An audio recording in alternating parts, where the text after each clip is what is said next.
Chapter 3751, The Dead, the Living, and the Folds 3. As Noah and Callista approached the base of the first paradoxical fold mountain, existence itself seemed to roll into a heavy silence. They passed monads and primarchs scattered here and there as they slowly ascended. The mountain they reached bore a name etched into the folds by those who dared to scale it: Botharian, the mountain of forgotten futures. It rose in jagged, towering layers of obsidian black stone, the veins of its cliffs. Pulsing with paradox light, dead and living trees lined its base, their bark braided with glowing threads of chaos and possibility. Each branch held not leaves, but chaotic blossoms shaped like collapsed timelines and decaying crowns. Their roots curled around floating orbs, tiny dead omnivores, flickering with lightless memories. Some pulsed. Others blinked in and out, and standing like silent sentinels were the obsidian pillars, each one spiraled into the air, filled with glyphs of resonance and death. These were concordance pillars, but not like the ones found in the outer wheel platform. These were untouched by balance, untouched by order. At the top of these pillars, some were empty, while others had monads or primarchs sitting atop them. Noah's 3-inch null form moved slowly as he passed beneath the boughs of a dead tree whose hollow trunk whispered to him in the voice of existence that once might have been. And then he looked down. The ground shimmered with glorious sigil fragments, but not like those he had found before. These fragments pulsed with layers, each one a chaotic lattice of incomplete truth. Their forms fluctuated, shapes shifting between runes, living memory, and spiraling light. They burned. Some flickered through phases of possibility and existence at the same time. Callista paused beside him, her face composed but serious. "Anything you pick here," she said quietly, "will have no less than 100 fragments. And each one will fight you. Each one will test not just your comprehension, but your very framework of existence and its capability to understand." Noah nodded, taking in the dizzying complexity of the fragments below. Then he stepped lightly into the air, his null form humming as he ascended a few feet above the mountain's base. He scanned the terrain, eyes narrowed, golden blue irises glowing faintly. He observed everything nearby and looked for something unique. And among the chaotic mess of fractals and weavings, he saw it, a bright, sparkling white sigil fragment. Unlike the others, it pulsed calmly, a clarity amidst madness.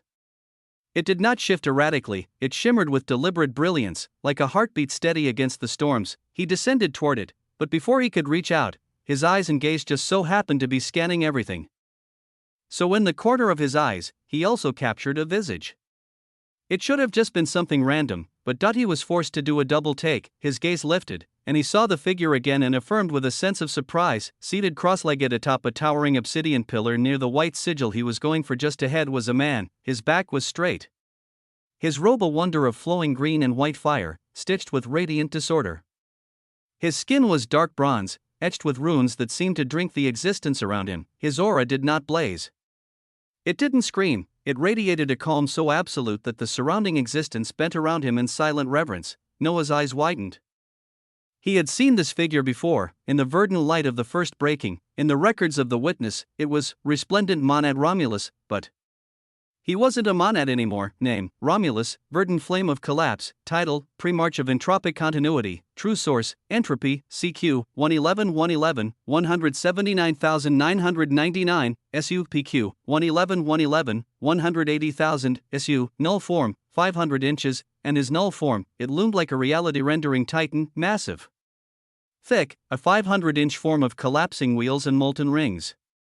Each layer of the null form spun in opposing directions, tearing and reforming itself constantly, bathing the mountain in tides of decaying brilliance. Flames of green-gold entropy flared from its edges, wrapping around the stone pillars of the fold and sinking into the roots of the mountain itself. It was beautiful, terrifying, a monument to paradox given form. Entropy of a different color entirely from Noah's own. Noah's breath left him in silence. Then he spoke as his weavings buzzed with remembrance. Romulus, Huum, the name echoed, and above, Romulus opened his eyes, verdant green, ancient, burning with layered sorrow and undying resolve. They met Noah's deep and ageless eyes. He looked down at Noah and frowned. "You know me." Noah didn't answer at first. Instead, he walked slowly toward the gleaming white sigil fragment. He picked it up, felt the screaming depth of its resonance. And only then did he speak. "I saw you," Noah said. "In the records of the witness. The first breaking of the wheel of existence. I saw it all." Through his eyes, boom, The terrifying null form ahead shivered with a terrifying pressure as if it had received a great shock, a shock that gradually paved way to joy. Romulus blinked. Then, he smiled. Then, he laughed, a deep, glorious sound that echoed like a choir of dying stars coming back to life. He leapt from his pillar, descending in a smooth arc before landing lightly a few meters from Noah, little witness. So he's still causing trouble and living through records. Noah was silent. Romulus' voice turned soft. Since we were ejected. Since that breaking of the wheel. We've all been trying to look for and return. To find our home wheel of existence. Those who survived. No one remembers exactly where it is. No one knows how to locate it. Only that we belonged to it. That we came from it. That it carried us through an entire breaking. He looked skyward, nostalgic. I remember the true frequencies. My home true frequency of the end. Of Genesis. Of fire. Of light. Of dark.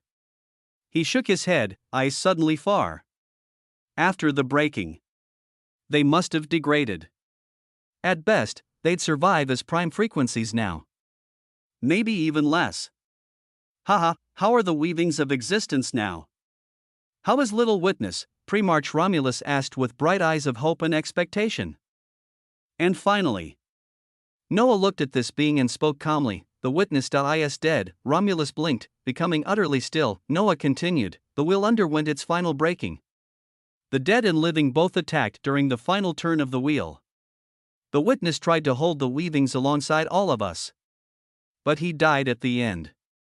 Crushed beneath too many layers of existence, Romulus' golden eyes burned. A heavy silence descended as in the distance. The figure of Pre-March Callista felt like she was intruding on something. After the silence, the expression on Romulus dimmed as he asked with unfathomable veiled rage, Who ended the witness? Who drove the wheel to death? Noah did not hesitate as he replied calmly, Pre-March Illyria Veilnox of the chronosect of threadbound folds killed the witness, rewrote his entire existence with hers. And the mawbearers of the hollow concord of nullity. They triggered the chain that unraveled the rest. I was not strong enough to change anything back then, and I'd not even had to leave at the end to preserve my own weavings. He spoke as if this happened ages ago. But truly, it was just days. Silence was all that followed. Romulus' null form flared. Pre-March Callista looked between the two of them calmly, her eyes shining bright. Entropy spun faster. The cliff behind Pre-March Romulus cracked, unable to contain his budding fury. I see, he said quietly. Romulus stood still for a moment, the green gold embers of entropy flickering across his armor, licking the folds of the air with restrained fury. His massive null form of 500 inches spiraled behind him like a sovereign storm, each collapsing wheel and molten ring spinning at odds with one another, tension wrapped in elegance. Callista and Noah said nothing. Then, Romulus broke the silence. I once told the little witness, he began, his voice low and laden with ancient weight, that existence balances itself between life and death by necessity. That for every moment of radiance, there must be one of collapse. For every genesis, a forgotten ending. And for every living thing who dares to breathe.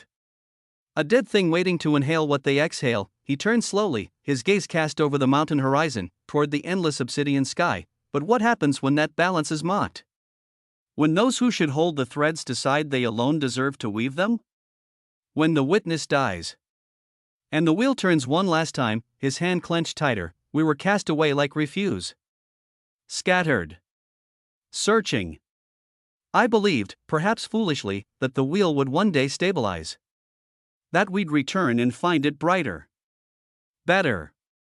But now I see this was but a dream. The entropy around him dimmed, consolidating into his null form. A deliberate silence followed.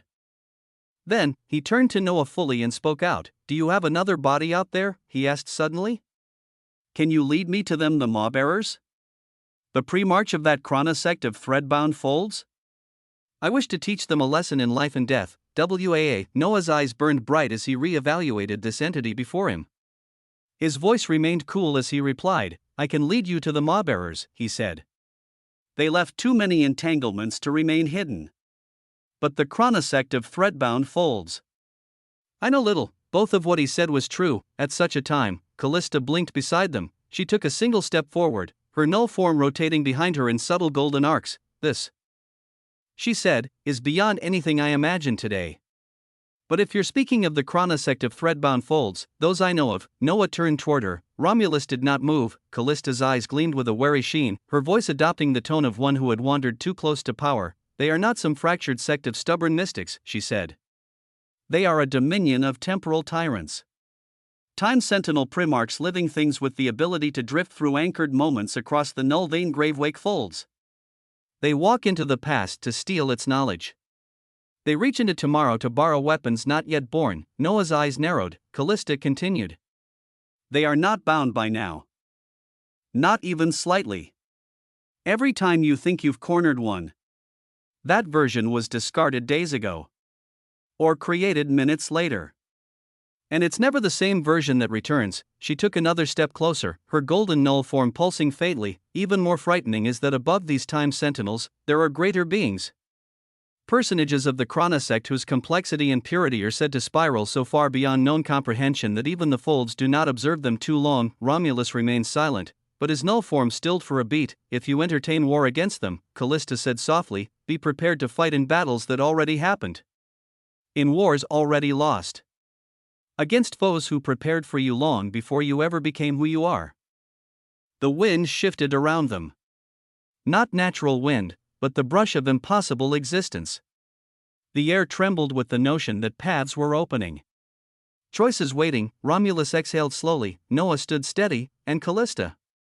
She looked to the sky. You may yet change the folds, she whispered. But do not mistake rage for readiness.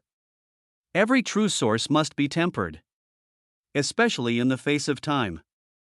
I advise against you going after that time sentinel. Just from what I know of the chronosect of threadbound folds, the mountain loomed and seemed unbearably heavy. Choices, as always, those damn choices had to be made. Romulus stood in silence, the green-gold glow of his null form burning in layered tides around him. The weight of entropy coiled at his feet like a silent tide, but his voice, when it came, rang clear through the air, measured, slow, and deep. Existence is a unique thing, you know? It is not kind, he began, his eyes sweeping across the mountain, the shimmering fragments below, the horizon. It does not reward the patient, nor does it punish the wicked in the way we wish it would. It simply continues. It folds. It collapses. It twists. Callista turned her gaze toward him. Noah stood still, absorbing every word with a tyrannical gaze. Life and death are not enemies. They are not even opposites. They are transitions. Choices. One chooses to live. One chooses to end. And when others rob you of that choice, when they erase what should not have been erased, when they shatter what should have endured, then they commit a crime against more than existence. His eyes narrowed, glowing with remembered pain. They commit a crime against meaning. He stepped forward, the obsidian cracking beneath his feet as his null form pulsed, its molten lattice folding inward once more. I will make a choice. His voice trembled with solemnity now. To destroy the maw-bearers of the hollow concord of nullity. And to cast down that time sentinel of the chronosect of threadbound folds. Callista's golden eyes flickered as she sighed slightly. Romulus continued, and whatever consequences may bloom from this, be they paradox or punishment, I will shoulder them. That too is part of existence. A heavy silence hung in the air after those words. Callista's face was unreadable, but her gaze turned thoughtful, her threads of kismet subtly curling tighter in the air. Then, Noah spoke, there are other weavings of mine outside the null cradle. They can lead you to the maw-bearers. Romulus turned to him, his expression still steady, but the chronosect. Noah's sharp expression faded slightly. I know nothing much apart from what we have just heard. Romulus listened quietly and nodded. Callista finished with a warning as she saw minds made. You think to destroy a time sentinel? Even the lowest among their time sentinels is a thread that could bind the fate of multiple wheels of existence. Be careful. I do not offer fear. I offer truth. Romulus bowed slightly in acknowledgement. And your truth is received. Then, he looked to Noah. Your weavings outside the cradle, how will they find me? Noah raised his hand. From his palm, a glowing symbol of infinity pulsed into existence, blue and gold, radiant and soft. Keep this, he said, pressing the construct gently into Romulus' palm. It'll allow any part of me to track your presence. Wherever you are, I'll know. Romulus studied the symbol for a long moment, then nodded. So it shall be. His gaze swept the middle wheel platform one final time. I did not think I would leave. Not after all these years, he said softly. But in existence. Everything is as it should be. Without another word, the premarch of entropic continuity turned, and began his descent. Each step toward the distant outer wheel platform sent silent shockwaves through the middle wheel. Premarchs turned. Monads paused and glanced. A premarch was leaving the null cradle. It raised some brows, but Romulus walked on, bearing the weight of purpose and the fire of entropy. He eventually stepped across the threshold of the middle wheel platform, his towering 500-inch null form shimmering like a dying star flaring one last time before a collapse. The collapsed threads beneath his feet twisted into floating wheels of paradox and possibility bridges connecting the middle platform to the outer ring. Each wheel spun with faint echoes of failed sigils and forgotten truths, rotating in fractured grace. He leapt. The first wheel trembled under the weight of his entropic continuity. The second cracked in reverence. By the third, a storm of resonance trailed behind him like a silent hymn of departure. When he descended upon the outer wheel platform, the gravity of existence shifted. No more of the terrifying pressure of the middle wheel platform could be felt. Premarch Romulus remained calm as he swept his gaze out across the outer wheel platform he left long ago, and he saw many things, living and dead. But other things were much more brilliant than most, because he also saw a storm of black, violet, and sorrow. He saw the visage of Bob, a dead thing with a 500-inch null form stood majestic, just like him, in an undulating cathedral of tentacles and radiant despair. Of radiant cows, runes glowed along every inch of his limbs, whispering of sorrow and calamity, and beside this dead thing, a distance away, the atmosphere darkened.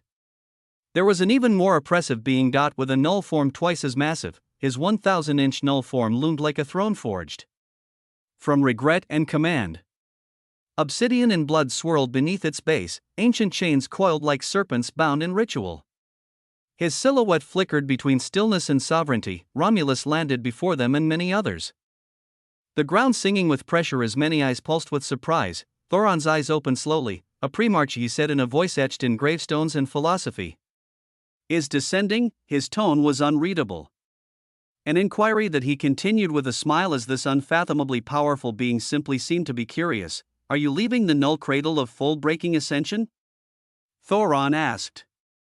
You must have not even reached the paradoxical end platform yet. What could warrant your exit now of all times, friend? Romulus looked between Thoron and Bob, and then, he replied calmly, I need leave to right what was undone. To kill. A silence fell. Then, Thoron smiled, not wide, not cruel, but knowing. To kill, he said softly, can sometimes be a good reason for many things. He remained seated, his titanic null form pressing space into submission with each motion. This may be the last time you see this wonder of the folds, Thoron said, voice like a glorious dead scripture.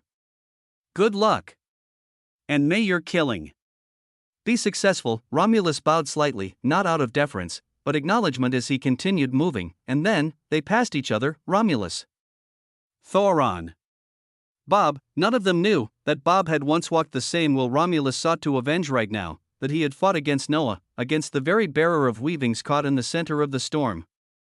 That Bob had fled from the wheel and now emerged here, under Thoron's wing and side, and now Romulus walked past him. Their energies buzzed for an instant, resonance flickered between them, unaware, unknowing. A dead wheel's echo passed between two survivors of the same war across different times, and then Romulus stepped beyond the edge. The final stone beneath his null form cracked, and he then faded as he disappeared from the edge.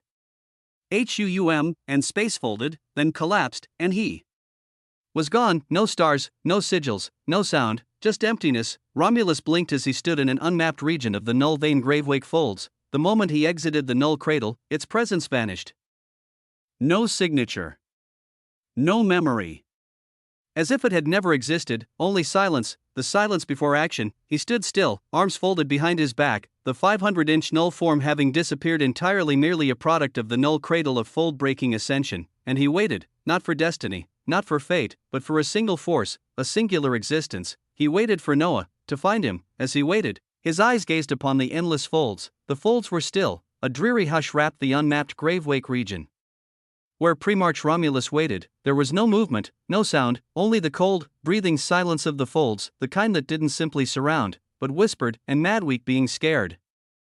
Premarch Romulus sat with legs crossed on a slope of floating shale, his eyes opening and closing in sequence as entropy seethed as if getting primed and ready. He waited for hours. He had not moved once, only thought, reflected. Memories surfaced like quiet tides. He remembered the wheel of existence not in the fractured way Noah had described, but in its glory, its verdant sea of complexity. The frequencies of converged architects. The laughter of the resplendent monads. The radiant, blinding spokes of the original verdant wheel as it turned endlessly above, the flow, the weavings of existence. The people, he had fought with them, dined with them, grown with them, and when the first breaking came, he, like many others, had been scattered. Over the years, in the labyrinth of the null vein gravewake folds, he had found a few others. Some had lost their names. Others had lost their minds. Many died as the null vein gravewake folds were brutal. But a few, a rare few, had survived with resolve intact. He remembered each of them, and now, he continued to wait, not just for Noah, but for purpose. As his eyes pulsed with the light of retribution, far across the folds, a golden blue spark pulsed. Noah's body, separated from the one inside the null cradle of fold-breaking ascension, moved across the layers of paradox like a shadow cloaked in quintessence. The path he followed shimmered with the trail of the symbol he had given Romulus, an infinity symbol. Compressed from his lineage, humming faintly with tyranny, even with his complexity, it had taken him hours to reach this region. He had passed through oceans of broken weavings, through storms of collapsed genesis and echo frequencies, through graveyards where ancient dead constructs drifted like mournful ghosts, until finally, he warped across the folds as the blue-gold infinity symbol he gave out flashed brightly, and there, in the distance, he saw him, Primarch Romulus, seated and waiting. The folds around him churned softly as he opened his eyes. Noah glanced around as he should have just left the null cradle of fold-breaking ascension and remained here, but there was nothing, no signature, no gravitational memory, no echo. The null cradle of fold-breaking ascension had vanished entirely from this place.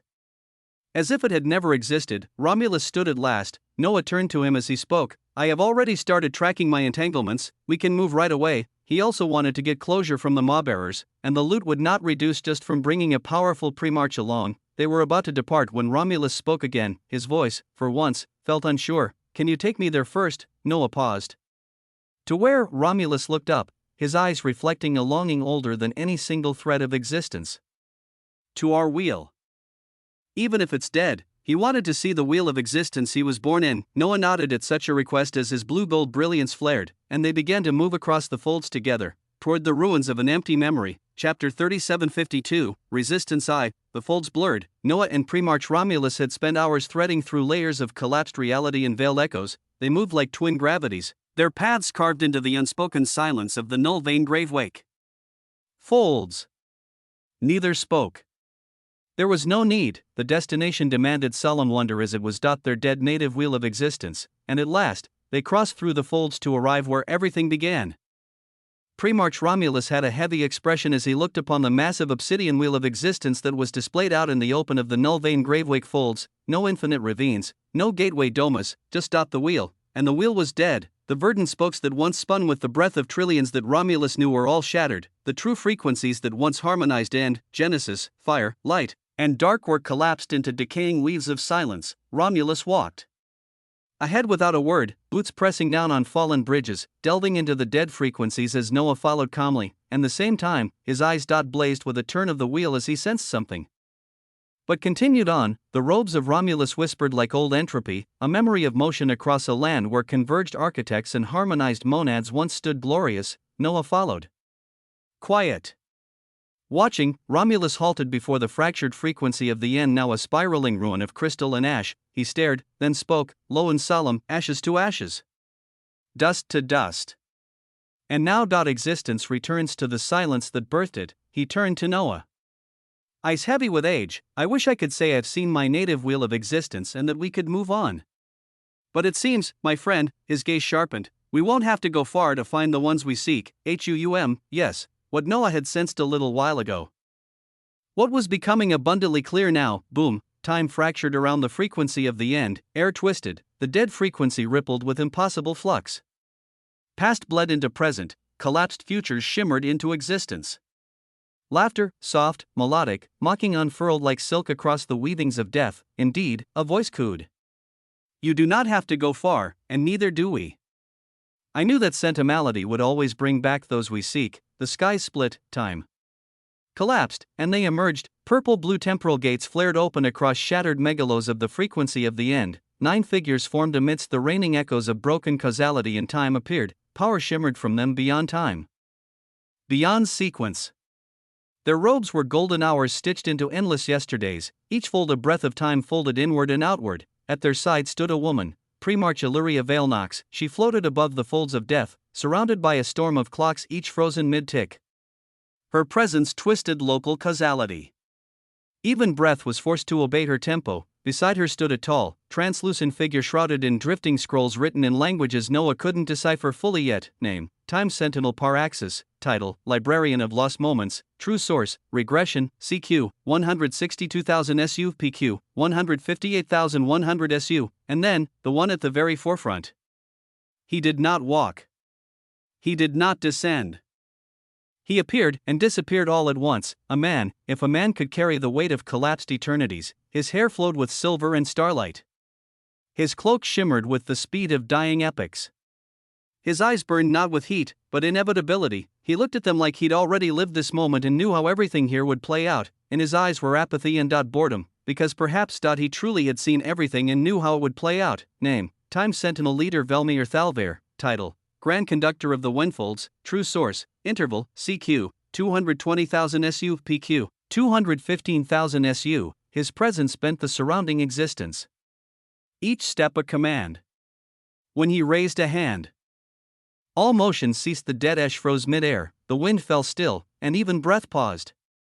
Not out of fear, but command, Noah looked at such a being with sharp eyes as he spoke. Noah Osmont. You have something that required us to come back here a second time, and this time with a force to assure what needs to be done. Come, child, W.A. His gaze did not hold hatred, only judgment. Romulus stood beside Noah, expression stone. These should be members of the chronosect of threadbound folds. Before them stood the 9 time sentinels. Temporal resonance danced through their forms, pasts rewritten, futures unwoven, all coiling into their beings like serpents of time. The time sentinel leader, Velmir Thalvair, stepped forward, tall, impossibly composed. Skin of silver streaked with golden runes pulsing with recursive logic. His cloak was a cascade of moments, glimpses of events past and yet to be. As on it, Noah could shockingly see figures of Romulus and himself. Fighting. His voice carried inevitability. There is no need for a fight, said the leader, each syllable a verdict. I have seen every fight that could happen here. Every path your resistance could take. His eyes, starlit and still, passed over both Noah and Romulus, and in all but one branch of possibility. You die. The sentinels remained still, robes flickering with looped moments. Even breath echoed. Romulus tensed. Noah didn't move, but, the leader continued, there is that one thread. One. Where you endure. Where resistance matters. He raised his hands. Rings of locked moments gleamed. Do you truly believe that you carry power enough to walk that singular path? That 1 in a million chance? Because we saw you appearing here with another, we brought even more. We just need the key. He turned to Noah, the pressure surged. You. His voice fractured across centuries. Even in death, you guard the key. Another part of you has it, yes? Even when you fall, you do not yield. Noah's eyes narrowed, the leader's tone turned cold. I'm dissecting every instance of your being. If you do not relinquish it, I will erase you before your bloom. I will appear when you were born and erase everything. Nothing will remember your existence. Romulus stepped forward. Enough of this bull. WAA, which of you is Primarch Illyria Veilnox? You are the only one that needs to die for your actions. Oh? You? My time to die is not yet here. Primarch Illyria stepped out with cold eyes as she looked at Primarch Romulus, who seemed unbothered even as 9 terrifying time sentinels stood opposite them. Primarch Romulus pulsed with glory. In the next moment, green gold flames erupted from his spine, geometry folding into dimensional wings of entropy and collapse. Each lattice bore wonder. Each rune a scar of causality. The air warped under his power. He stood tall, eyes blazing, voice thunderous. Today, he said, entropy has decided your time of death. Existence held its breath as wonder was about to unfold. Far from the fallen wheel, in a place of mirrored quintessence, Noah's other body stood within the infiniverse crucible. He raised his hand. Instantly, the platform quieted. The infiniverse stopped her expanding lattices. Battles paused. Echoes froze. The queens, monads, and gathered entities turned. Noah looked skyward beyond the layers of the crucible. There, the radiance symbol of infinity burned in blue and gold, his voice, calm. 2 days, he said. Since the Infiniverse crucible began. 2 days of endless death, his fist closed, the infinity symbol pulsed. It is time, he said, for the Infiniverse Forge to award. Let those who fought and died be rewarded. The crucible shuddered, the skies rippled, and in the skies a multicolored mountain buzzed as it was seemingly about to erupt. Chapter 3753, Resistance 2. The mountain at the center of the Infiniverse crucible pulsed, not softly, but with a reverberation so powerful it felt like the breath of existence itself had caught in its throat. The mountain was vast and vibrant, wrapped in a glorious multicolored brilliance shivered beneath the blinding symbol of infinity spinning in the skies above. The infinity symbol turned once, twice, then collapsed inward before erupting in a burst of kaleidoscopic light, and then, boom, an eruption, as if a volcanic eruption was occurring. It began, rain, a rainfall not made of water. From the Infiniverse Forge gushed a torrent of multicolored rain, each droplet a teardrop of existence itself. True source tears of existence have bloomed in the Infiniverse crucible. Each droplet increases complexity quotient and purity quotient by 1 source unit, SU, limit before saturation for every entity, up to the mark of 50,000 SU. From the rain came wonder. These weren't mere enhancements, they were sacred. Heavy, tears of existence, shed by the very wheelworks that stitched together the true frequencies of the Infiniverse wheel of existence. As they fell from the havens, their descent rang like crystal bells forged from collapsed timelines. The droplets struck the crucible ground with no splash, just resonance. A single drop hit the shoulder of a monad below. The being screamed in exultation, his form pulsed, purity and complexity climbing by a single unit, then another as more drops landed, and then chaos, a beautiful, desperate chaos. The great Beyonder felt it, Henry felt it, everyone felt a droplet land on them before they saw the prompt. Entities surged forward, resplendent monads floated into the sky. Sourcebound icons opened their arms wide. Constructs, queens, paragons all sought to bathe in the rain. The tears were few, selective, but each one that landed was salvation. Power, Noah stood at the center, still, blue-gold brilliance laced his form. His gaze did not seek the sky. It remained forward. Watching, he did not move to catch a single droplet. Because it would not even work for him, he watched the cascade of true source tears of existence. Watched how their descent changed the reactions of those below. How each entity expressed their weavings differently under the same grace, and in that moment, Noah felt the whisper of something vast. In this moment, as another one of his bodies was in a perilous situation, he had an epiphany. He closed his eyes. Not to escape, but to see further. Existence is not complex by default, he whispered. It only appears so when one refuses to simplify. In his mind, something that the Infiniverse had began to utilize bloomed, but not in the same manner, differently. Existential dimensional lattices. The mark of a premarch, not a weapon. Not a form, but a method, a lattice of folded regulations and layered simplicity based on a true source, a way to express not just power, but resonance across multiple existential truths, one decided of their true source. It began with a single truth: yourself, his lineage, true origin, Osmantian paracausal lineage. He reached inward, and within the golden blue lines of his being, he imagined a lattice. Not ornate, not wild, just a single, simple pattern, a spiraling strand folding into itself like an infinity symbol. It looped, stabilized, collapsed, and began again. It resonated not because of what it was, but because of what it contained. Everything he was, his choices, his pain, his ascent. The lattice formed, not outward, but inward first. Then it expanded, folding into space around him, the first existential dimensional lattice of his lineage. A clean one. Pure. Uncomplicated, not a show of dominance, but a demonstration of clarity. He opened his eyes. Above him, the rain still fell. Below, the crucible roared, and somewhere, existence shuddered as if it were witnessing the birth of something impossible. Noah only felt an inkling of such a sensation as it came and went quickly. He refocused on himself. The lattice spun within him. It did not scream with power. It hummed with clarity. Noah's body sat motionless beneath the golden shimmer of the infinity symbol. The multicolored rain of the Infiniverse Forge falling in glimmering arcs around him, his skin radiated with layered blue-gold brilliance of his lineage, and as the origin prime Osmantian infinitum, as the first of many existential dimensional lattices clicked into place inside his being, it was not like wielding a weapon, it was like remembering how to breathe. Each fold of the lattice, Each spiral within the golden blue loop encoded a part of his self, not just the past. Not just his battles, but the unbroken line of intent he had carried through his challenges, through the tears, through the crucibles, through the Yape's Paradise dungeon where he cast fireballs endlessly as an F-rank hunter. Through the beast world, as a demon king, as a sin, as a universal entity, as a cosmic entity, everything or a part of it was contained in that lattice. This wasn't just complexity or purity. This was identity made structure. He raised his hand, the lattice pulsed. And space folded around his fingertips, not violently, but subtly. Existence bent, paused, acknowledged him, then obeyed. A prompt shimmered before him. You have forged the first existential dimensional lattice of origin primas mansion infinitum. Effect. This lattice allows you to stabilize, suppress, or harmonize one foreign true source of existence within a 1 light-year radius, reducing its complexity quotient and purity quotient by 3% for as long as the lattice remains focused.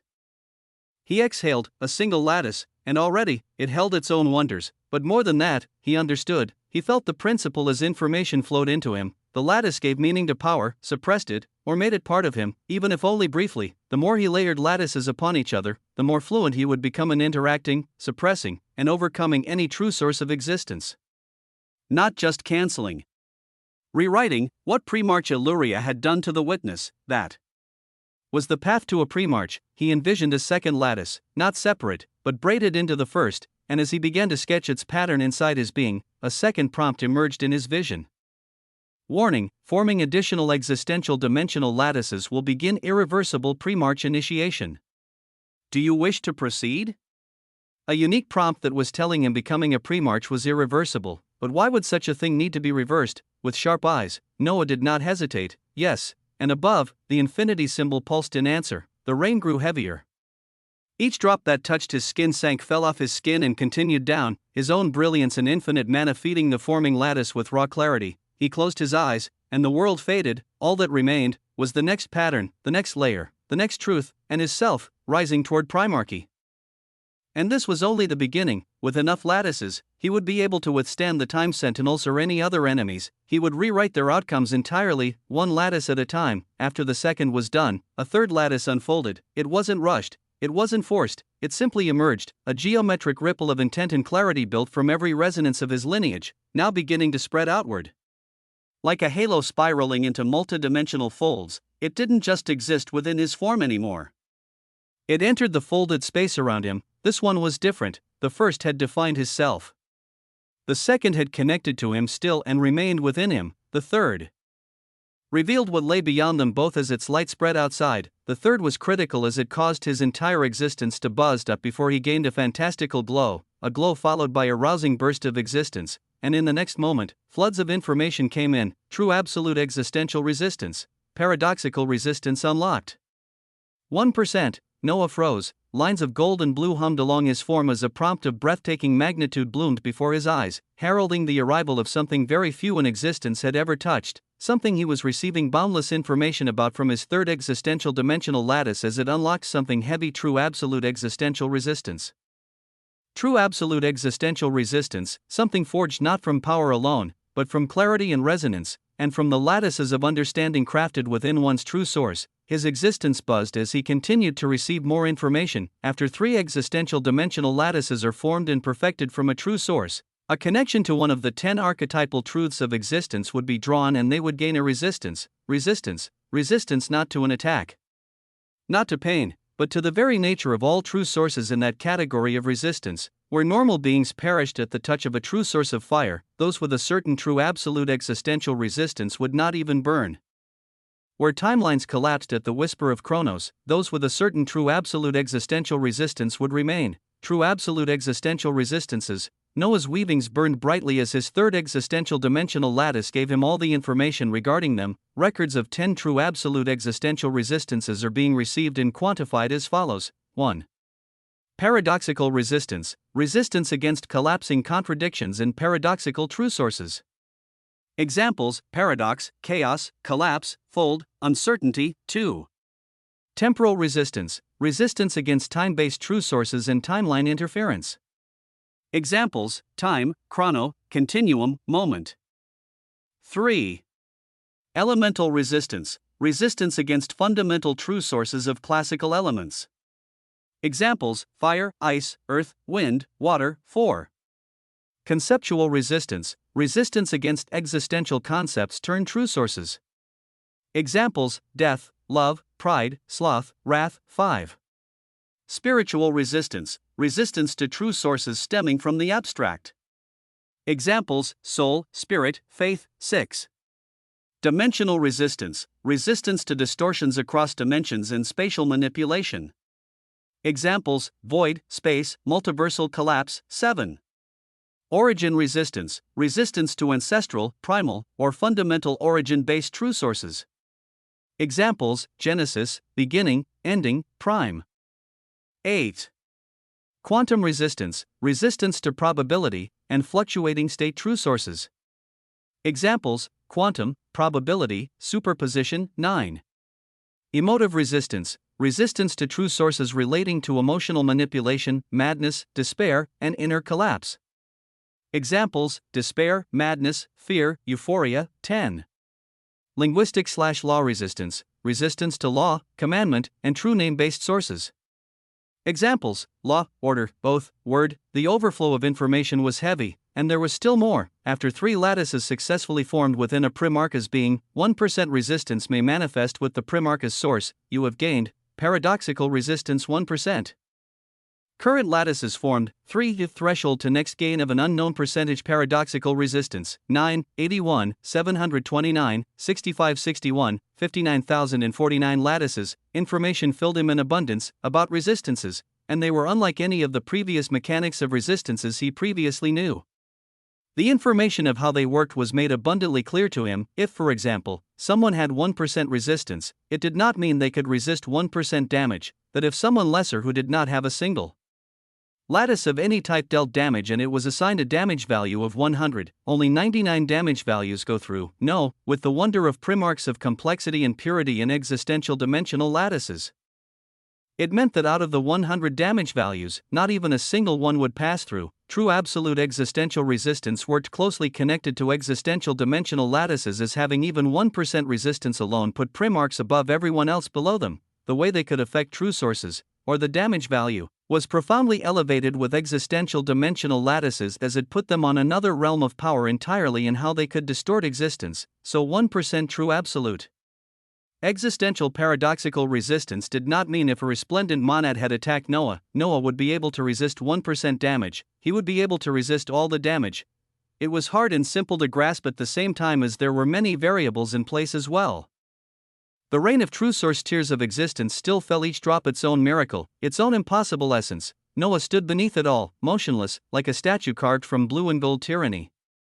Yet inside him, change bloomed like fire. He had unlocked the foundation. 3 existential dimensional lattices now pulsed within him as what was complex became easy to understand. He looked at the blinking wonder of paradoxical resistance, true absolute existential resistance, paradoxical resistance 1%. The implications were enormous. Not just for power, but for survival. Noah's thoughts ran like lightning, condensing as he tried to truly grasp the principle behind these newly received revelations. What did resistance really mean? He closed his eyes and imagined a being with a single true source, fire. They unleashed their most refined technique against an opponent who had no existential dimensional lattices. Their purity quotient and complexity quotient surged, blazing a river of destruction. 100 points of damage, or rather 100 points of influence onto the enemy's true source, and it worked. It ravaged. It burned. Now, imagine the same being attacking someone who had formed 3 lattices, just 3 existential dimensional lattices, not even about numbers, but that resonance, the harmonic simplicity those lattices expressed enabled that defender to form 1% true absolute existential resistance. 1%, and now, none of those 100 points of true source influence landed, not one, because true absolute existential resistance didn't operate by subtraction, it operated by denial. It didn't say you take less damage, it said you do not get to affect me. Noah breathed slowly, the complexity now made simple. True absolute existential resistance was immunity to the alteration of your weavings. And the higher it grew, the more unchangeable your true source became. That That was how Primarchs with high resistance became untouchable. If one had 10% resistance, it would take an entity with at least 10% matching resistance and a number of lattices formed beyond measure to even qualify to alter their weavings fully. But there were 10 different resistances. How did interactions between them work? Noah's weavings buzzed, and then, a whisper of understanding brushed his mind like the edge of a forgotten truth, another epiphany brought by his current existential dimensional lattices. He saw it, not in combat, not in theory, but in possibility. He closed his eyes and imagined. Two figures flickered within the vision his mind constructed: Primarchs, theoretical yet real, formed by the principles of resistance he was now grasping. One, surrounded by the delicate geometry of spinning clockwork, a wielder of time. His temporal resistance shone like glass fractals catching sunlight. Another, breathing in waves of translucent soul flame, a Primarch of spirit. She bore the weight of spiritual resistance, humming with the frequency of the inner self, and when they clashed, time met spirit, and Noah understood. Even though temporal resistance denied any attempt to unravel the threads of time, halting rewrites, freezing loops, denying regressions, it did not render the soul immune. The spiritual Primarch's strike landed, not perfectly, not deeply, but it landed, because temporal resistance did not defend against spirit. It resisted temporal edits of the self, but not a puncture of the soul, and vice versa. When the Primarch of spirit was struck by a wave of temporal collapse meant to regress her essence, her spiritual resistance pushed back, not completely, but enough. Noah's eyes widened. Resistances are focused, he murmured, but they aren't absolute walls. They're directional weavings of protection. When mismatched, effects bleed through. Diminished. Filtered. But not nullified. He could see it now. Primarchs wielding unmatched resistances against others, a Primarch of death clashing with one of space, a Primarch of fire attacking one of madness. Their resistances mattered, but not equally. It depended on how closely their domains aligned, on how many lattices had formed, on how deeply each Primarch had carved clarity into their truth. It wasn't only immunity, it was also matching and anchoring. And the stronger the anchor, and a heavy a mismatch, the harder it was to be rewritten. Noah exhaled softly, the lattice within him thrumming with growing light, his eyes spinning with wheels of tyranny. I need more, he whispered. More lattices. From all true sources, yes, others had a single true source. Noah had multiple as he could potentially gain all 10 resistances. Chapter 37:54, Resistance 3. Noah gazed out into the wonder of the Infiniverse crucible after obtaining such a grand achievement. Paradoxical resistance. He could do more, he wanted to do more, but at the same time, as his stage of power became that of a Primarch of complexity and purity through his lineage, other parts of him and their true sources were also pulled up tremendously, to the extent that something was triggered amidst all of this. Noah felt his existence buzz as prompts bloomed alongside a fundamental, tremendous change of how he saw everything. The true source of fables joins cheats, plot, infinity, quintessence, tyranny, paradox, and the protagonist as part of your weavings. Approaching the primarchy of complexity and purity, limited fictional transcendence has jumped a major milestone. Absolute fictional transcendence has been obtained. His weavings buzzed. Something changed. He blinked at the unique sensation and oddity as another prompt flashed before him. As the protagonist, your fable is infinite if you so choose. Under absolute fictional transcendence, your fable is yours to tell. First-person viewpoint has been unlocked. His fable was his to tell. He was no. Not he, I was. The change became ever so real as Noah looked around, as if he could see existence itself being rewrit. Hold on. That's not right. It is my fable to tell. Through my eyes, a moment of silence, and after this moment, the change settled. The fable went back to a previous sentence. The change became ever so real as I looked around, as if I could see existence itself being rewritten. WAA? What wah? Take a breather for a moment. I will continue my own fable, under my own terms. Silence, peace, no other influence pressed down. In a moment of profound oddity, it felt like I spoke to myself about how I viewed existence and its wonders. In discussing it, in narrating it, this was my fable, so it would not be he, but I, and I could tell it more quintessentially and tyrannical than anyone ever could. So, let's do this properly, shall we? Rain fell, an existential irony. Really, the crucible wept with beauty. Existence shed tears from above as if it finally realized the weight of its own creation. Multicolored droplets cascaded from the Infiniverse forge, each one a sobbing whisper of a source. The others, oh, how they reached. Arms raised. Eyes wide. Reverence or desperation for more complexity and purity. I never could tell the difference in those seeking miracles, but I stood still, a calm tyrant amid shrieking joy. Rain did not grace me. It bent. Flowed past. Avoided, it knew better. It knew that I did not need it, so it continued to be a backdrop as after the change in how my fable unfolded, I looked back within my own existence. 3 existential dimensional lattices spun within me. They hummed softly. One might call it music. I called it inevitability, origin primas manchin infinitum. A mouthful of a name, a destiny. A curse of wonders and apocalypses. Infinitely. It was a quintessential foundation, jagged and magnificent, and yet, it wasn't enough, because power, like truth, is a staircase. And I don't believe in ceilings, I believed in infinity. The crucible rumbled, ever so dramatic, and then, she spoke. My longtime construct and friend, you understand, said the infiniverse, her voice laced through my thoughts like a lattice folding into itself. Gentle. Absolute. Respectful as always, it was hard to explain when I reached it as you truly have to be there understand. To truly understand primarchy, you have to be a primarch. Her voice was filled with that same calm and gentle authority. I opened my eyes, and I saw the overaching infiniverse. And her budding living wheel with all its spokes flash all at once. Even though your other true sources have not reached primarchy, she continued, you should be able to begin forming lattices through mine, as what is mine, is yours. Everything is catching up rather rapidly and flowing in the same direction. I've always known where I'm going. I stared at the sky. At the infinity symbol turning like celestial judgment, then show me. Power did not gather, it unraveled and became clear before me. Before me stretched weavings of unbearable scopes of wonder of true sources I could choose from to form existential dimensional lattices apart from my own lineage.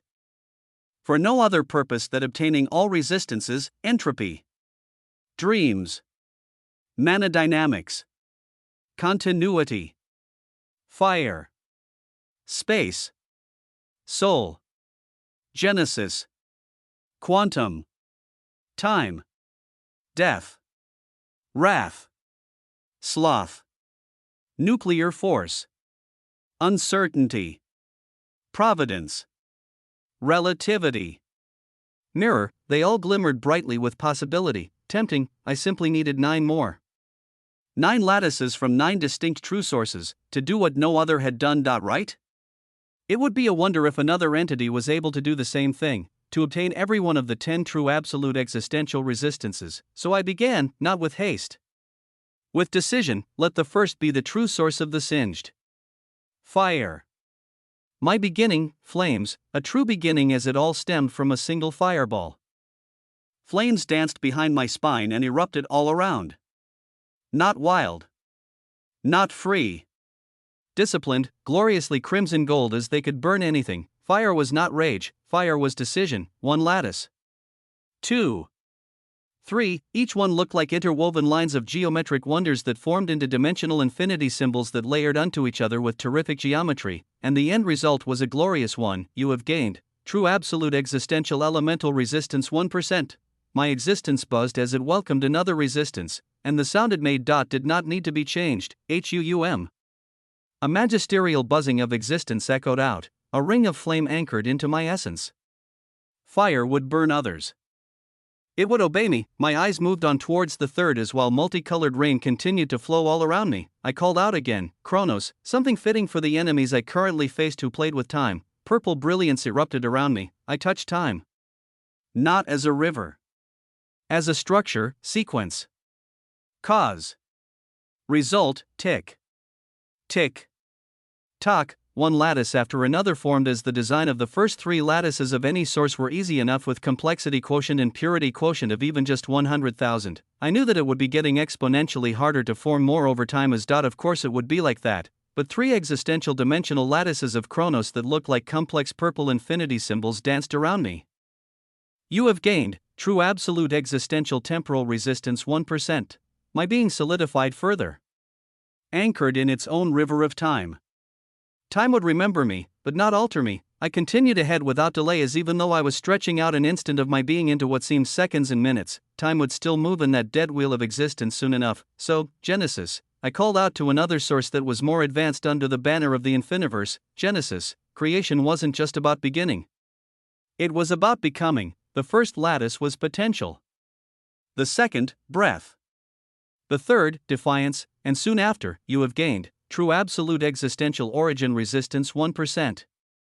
Now, even creation must ask permission. Next up was quantum. These easy to complexity broke down to simplicity. Lattices spun and collapsed in probabilities and existence at its most fundamental level. You have gained true absolute existential quantum resistance 1%. Space. I called out once more as the space expanded, and I compressed it right after. 3 lattices, each one a mockery of distance formed. You have gained true absolute existential dimensional resistance 1%.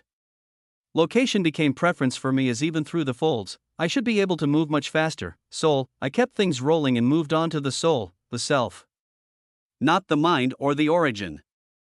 Not the body, essence, I touched it. Let it hum. 3 notes played in sequence as my weavings of existence resonated, and 3 lattices bloomed. You have gained true absolute existential spiritual resistance 1%. Untouchable in spirit was gradually becoming a reality. Infinity. WUU. What else could be said about this? My pathway, my fable, my being. 3 lattices quickly formed with a gorgeous blue radiance as infinity. Could actually fit as something that granted paradoxical resistance due to its nature, but I called upon it now because it was also a concept. You have gained true absolute existential conceptual resistance 1%. Concepts and ideas. They would not kill me. They would beg me before they could even injure me. And then came uncertainty, another pillar of the Infiniverse that made up its foundation as it fit into the paradoxical resistance. But uncertainty was also an emotion, was it not? 3 dazzling murky crimson lattices rapidly formed and spun around me. You have gained true absolute existential emotive resistance 1%. I was not immune to uncertainty, but I could learn to own it. Lastly, there was something so closely connected to my lineage that had reached primarchy that even without the help of the Infiniverse, Veritarch, HUUM, I called out to something that completed my living wheel of existence, my atlas, and it spun tyrannically at the center of my being as my own lineage supplied it. And the truth-born continuum began to bloom its own existential dimensional lattices, law, word, truth, scripture etched in threads. 3 declarations, and you have gained true absolute existential law resistance 1%. Around me, quintessential waves of existential dimensional lattices spun, and they were 30 in total, 3 from 10 different sources leading to 10 archetypal truths, 10 true absolute existential resistances. Chapter 3755, Resistances 4, and then it came, as 30 existential dimensional lattices spun all around me, a prompt came as if to affirm my being. You have unlocked all 10 true absolute existential resistances at 1%. You may be the first in all of recorded existence to do so, giving you an exalted distinction. Exalted? No, not exalted. But heading towards infinity, a being no longer playing within the rules, one ready to change them. The rain continued in the Infiniverse crucible. Still radiant. Still multicolored. Still beneath me, but my eyes had already left it behind. They were fixed elsewhere away from the Infiniverse entirely. Through the eyes of another body. Time slowed, 9 time sentinels. Wrapped in yesterdays they couldn't let go. I'd seen them before in their status panels, but things should be distinctly different now. In addition to their complexity quotients and purity quotients, I should now be able to see something else. Name, Time Sentinel Par Axis. Title, Librarian of Lost Moments. True Source, Regression, CQ, 162,000 SU, PQ, 158,100 SU. Resistance, Temporal Resistance, 3%, 3%, too little. My eyes wandered. Name, Time Sentinel Virones. Title, Recorder of Eternal.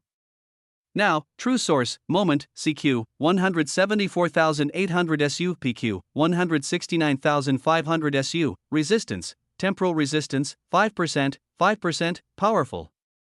But still not over the top. And then, name, Time Sentinel Leader Velmir Thalver. Title, Grand Conductor of the Windfolds. True Source, Interval, CQ, 220,000 SU, PQ, 215,000 SU. Resistance, Temporal Resistance, 9%, the most powerful Time Sentinel. How many existential dimensional lattices did he fold to attain 9%?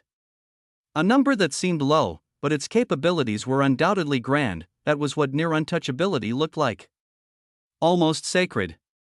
almost, and then I looked to my left. Romulus's name, Pre-March Romulus, verdant flame of collapse, title, Pre-March of entropic continuity, true source, entropy, CQ, 111,111, 179,999, SU-PQ, 111,111, 180,000, SU, resistance. Paradoxical resistance, 10%, less complexity quotient and purity quotient, and yet, 1% more. Romulus was a marked one who had his weavings compressed.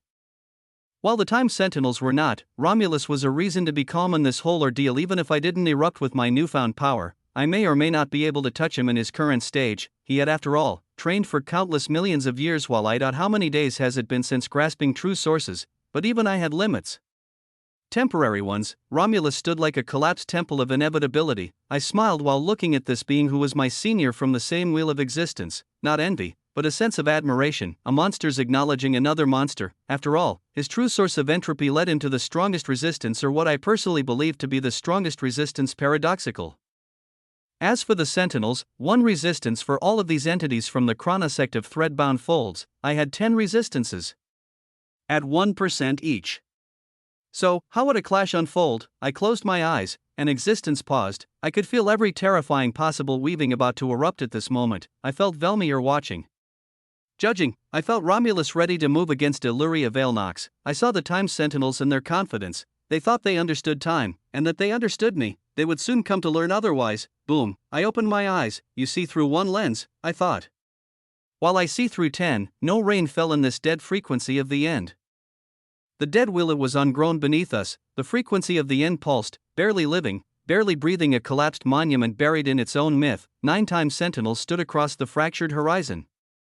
Each a master of twisted seconds and rewoven instants, their robes fluttering in warped winds that had no direction, but only one mattered, Velmir Thalvair, Grand Conductor of the Windfolds.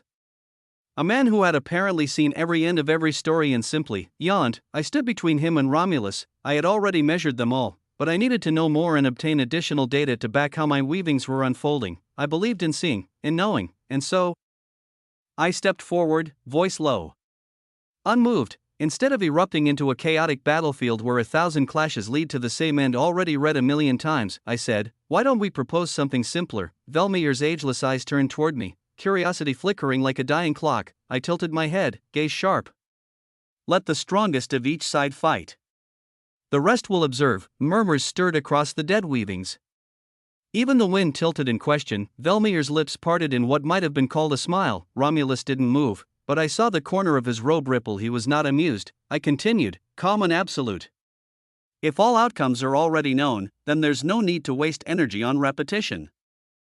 That was the trick. He had already seen all futures where we fought as a whole, but had he seen this? Did his infinite echoes cover a variable he didn't predict? Velmir chuckled, a low, resonant sound. Not laughter. Appreciation. You wish to watch the truly powerful dance, he said. To see if the fabric of time can be folded differently, he raised his hand. Time folded around his fingertips like a child's toy, the one around him anyways. No one interferes, he said. His voice was not loud, but the other sentinels froze and gave an affirmation, all of them. Not a breath moved. Not a strand of power shifted. Every timeline paused, even Illyria's gaze stiffened slightly. I will indulge this, Velmir said, walking forward, each step grinding eons into the air, and in doing so, show you all that resistance, even refined, even entropic, is still futile. His cloak of moments flared. Romulus stepped beside me, not glancing my way. His entropy roared, their eyes locked, existence trembled, and above, the dead will began to whisper, the air fractured, it didn't break. It didn't shatter, it folded. Temporal pressure and paradoxical entropy collapsed against each other as the two stepped forward, not like men, but like movements. Romulus, verdant flame of collapse, bore down like the slow end of all things. His every breath exhaled centuries. His robes didn't ripple in the wind adjusted its course to avoid disturbing them. Behind him, existential dimensional lattices bloomed. Not 3. Not 10. But dozens upon dozens, as they should be in the hundreds, or more if he was still holding back, each one a geometric prayer written in the collapsing bones of dying chaos. They spun with violence and entropy, fractal and furious. Each lattice a decree of paradoxical resistance made manifest, and across from him, Velmir Thalvair, Grand Conductor of the Windfolds, did not yield. He stood at the nexus of a storm of time. His body did not move, but his echoes did. Countless iterations of himself flickered like spiraling clock hands around him. Some young. Some aged. Some already dead. Some still being born, his lattices? Different, elegant. Simple. Singular, they did not roar, they ticked, and each tick was a commandment. I watched as the first clash occurred. It did not begin with motion. It began with presence. When two inevitabilities occupy the same point in space, existence is forced to make a decision. Reality blinked, time jumped, entropy bled, Romulus struck first, no war cry. No grand gesture. Just a ripple, one of his lattices flared, and the ground behind Velmir aged chaotically 1,000 years in an instant. Dead omniverse that had once stood there in a forgotten timeline turned to sand and ash. Velmir raised a single finger, and rewound it. His temporal resistance pulsed not defensive, but corrective. Reality itself hiccuped as the aged sands reformed, recoiled, returned, but only mostly. Romulus smiled, because a third of the decay remained. Interesting, 1%, just one. It was all it took, even among Primarchs. I stood at the edge of it all, untouched, my hands folded behind my back as I observed the clash of titans. The difference in power wasn't in force. It was in finality. Romulus moved as if the outcome had already been etched. Velmir moved as if it could still be negotiated, and therein was the difference, certainty. That 1% difference between them made one of them certain. Velmir narrowed his eyes, time screamed, dozens of versions of himself collapsed into the now, each one wielding a moment from a separate timeline. Together, they moved in synchronicity to box Romulus in. Romulus's entropy expanded, not violently. Inevitably, his lattices burned downward like chains of collapsing logic. Every strike from Velmir aged into irrelevance. Every breath he took aged the air around him. His very act of being eroded timelines, and then, he moved, not forward, not backward, he slipped, a paradox. One moment he was clashing with Velmir, the next, he slipped and he stood before Illyria Veilnox. It was not teleportation, it was not speed. It was priority. Romulus did not ignore the timeline, he rearranged it. He never agreed to simply fight the strongest as he moved with his own rhythm. Velmir turned, but too late. Romulus lifted a single hand, and 25 of his lattices screamed downward like falling thrones. Entropy landed, Illyria gasped and roared. Her temporal resistance kicked in, but it wasn't enough, she staggered. Blood, real and heavy, painted the air. The sentinels moved, every one of them, even those who had sworn to stay still, even those who believed in observation roared. They surged forward, but Romulus was already there, his robes burned. Not with fire. With endings, he didn't speak. He didn't gloat, he simply withstood. Time twisted. Timeline after timeline attempted to overwrite his presence, to bend him to a rewritten outcome. He denied all of them, because paradoxical resistance didn't protect him from harm, it made him inharmonious, untouchable, and from the center of it all, he stood as 10 sentinels unleashed a weaving of overlapping seconds, recursions, and never was moments. He held them all back, because of one thing.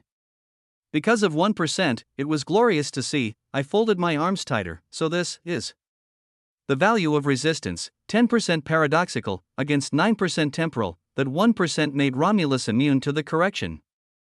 Immune to the edits. To the will of timelines, he existed in a place Velmir could not reach. He was certain, while Velmir was still trying to be, and that made all the difference. The war had begun, but I had remained still, because I wasn't done watching. Because I hadn't yet seen enough. Boom, existence fractured, not metaphorically. Not conceptually. It fractured, cracks of paradox bled through the very breath of the dead will as Primarch Romulus surged with terrifying defiance against the Grand Conductor of the Windfolds. They were both titans of foundation. But the difference between 9 and 10 was not a number. It was a truth, and I saw it clearly, as the Time Sentinel leader's lattices of flowing interval bloomed like an ocean of collapsing hours. Romulus answered with entropy-given voice. He moved like the end of all things, his body sheathed in spiraling lattices that disassembled the very idea of continuity. Their clash sent out tremors across time. Past. Present. Future. Everything shook. It wasn't just power, it was ideology. One sought to preserve. The other? Collapse. And then came the roar, entropic lattice fracture. Romulus' voice thundered with a timbre that could end decades. He sacrificed them. Dozens. Lattices he had formed across eons shattered, each one a monumental act of destruction, of entropy. They cracked like glass and then exploded, each detonation rippling with complexity and purity compressed into a singular catastrophic burst. The dead prime frequency of the end howled and cried in reply. Even Velmir stepped back, and Romulus moved. He tore through the remaining time sentinels not to kill, but to pass. Each step was a paradox made solid. Each breath carried the weight of ending moments, and then he appeared before her running visage, Primarch Illyria Veilnox. Her terror had not yet faded. She tried to speak, but her words fell into the entropy. Time itself frayed. Threads that made up her lifespan withered. Youth, age, power consumed by collapse. Her body shimmered in a kaleidoscope of decaying futures. No. Velmir bellowed. The first crack in his composure, the chronosect stirred in fury. And they moved, all of them, their time weavings snapped like whips. But Romulus stood at the center, the embodiment of 10% paradoxical resistance, denying their alteration attempts as if they were insects striking stone. It was beautiful, and I chose that moment to move, because timing, you see, is not something you follow, it's something you impose. I appeared behind the weakest of them that was rushing, Time Sentinel par axis, the librarian of lost moments. Regression is his true source, a fragile idea. Dangerous, yes, but also backward. Unsuitable against a tyrant that only moves forward. I did not draw power wildly. I did not reveal all, just three existential dimensional lattices from my origin prime Osmantian infinitum lineage. They hummed. Just three, and already, Paraxis trembled from the ambush. He turned, I looked him in the eye, and then unraveled the river of time surrounding him. Not by clashing with it, but by rewriting what the river meant. My weavings bled into his, and his existence began to come undone, not violently. Precisely. Like threads pulled from a weaving, he screamed, but not from pain, from understanding. He knew what was happening. His true source began to dissolve, and my weavings did what they were meant to do. They took. The true source of loot has been ignited. Golden purple sigils erupted around me as the very death of this time sentinel became mine. His lattices collapsed. And rather than fade, they folded into golden boxes of geometric compression. Dozens of lattices transformed into cascading fragments that gathered before me like treasure chests forged of fallen existence. The clash of titans above the shattered expanse of the dead will roared with apocalyptic resonance. Below, I stood, still. Quiet. Thinking, the severed corpse of the time sentinel I dismantled still lingered in fading echoes, his timeline unraveling like a poorly threaded script. And before me, something glorious began to manifest, paradoxical Primarch loot cache constructed. Ah, so this was it. The true source of loot bloomed within me like a second heart, one that beat with theft, inheritance, and sovereign reclamation. Ribbons of brilliance unfolded in front of me as the cache assembled, glowing orbs spiraling, lines of code like lattice rotating around a central point. Contents, one undefined existential dimensional lattice, X4, one true source sigil. Regression, oh, regression, how poetic. The very source they used to claw backward through time now rested as fragmented essence in my grasp. I lifted a hand. The cache responded, threads pulled into my body and gave understanding, undefined lattices not yet formed, not yet decided. Their only law was mine. Their only purpose was adaptation. They spun into the center of my loot source, a gravitational paradox pulling them close. And like stars being devoured by a conceptual black hole, the undefined lattices began to shape, initiating lattice formation. True source of loot, lattice 1 formed, lattice 2 formed, lattice 3 formed. The entire dead will shook beneath the formation. The lattices of loot weren't just structures, these were teeth, a system designed to take, to rip, to consume, not from cruelty, but from earned dominance. I blinked. My eyes turned toward the next sentinel, Time Sentinel Viren, herald of punctuality. A Primarch level time warden. 150,000 CQ. 165,000 PQ. Temporal resistance, 4%, let's test something, I murmured, stepping forward. My existential dimensional lattices responded. Not 3 this time, all of them, more than 30 now with the lattices of loot being formed. I glanced at the resistance that hung like accolades as I moved. Elemental, 1%, temporal, 1%, origin, 1%, quantum, 1%, dimensional, 1%, spiritual, 1%, conceptual, 1%, law, 1%, emotive, 1%, paradoxical, 1%, All moved at once, my body glowed with tyrannical clarity, I appeared behind Viren in an instant. Not because I was fast, but because resistance to spatial restriction now made space an accessory, even with the singular low percentage I had as relative to my enemy that did not have even this 1% dimensional resistances. I was above. The moment I touched his shoulder, it began. My lattices folded over his own like sharpened ink. He turned, mouth opening to call upon the Wenfoldsta, but his voice did not come, his words unraveled. Conceptual resistance, his position warped. Dimensional resistance, his true source rippled. Temporal resistance, his heart despaired. Emotive resistance, and then I struck. With a single downward motion of my hand, I pressed more than 30 lattices of my own against the few dozen of his I could detect, almost evenly matched, but not even close. He began to tear, not his flesh, his continuity, HUUM. Another cache began to form. As he screamed, time fractured around us, but my tenfold resistance matrix held the distortion outside my frame. Constructing new paradoxical pre-March loot cache. His lattices collapsed one by one, his sigil of punctuality cracked. Acquired, undefined existential dimensional lattices, X7, true source sigil, punctuality. I let the cache flow toward me.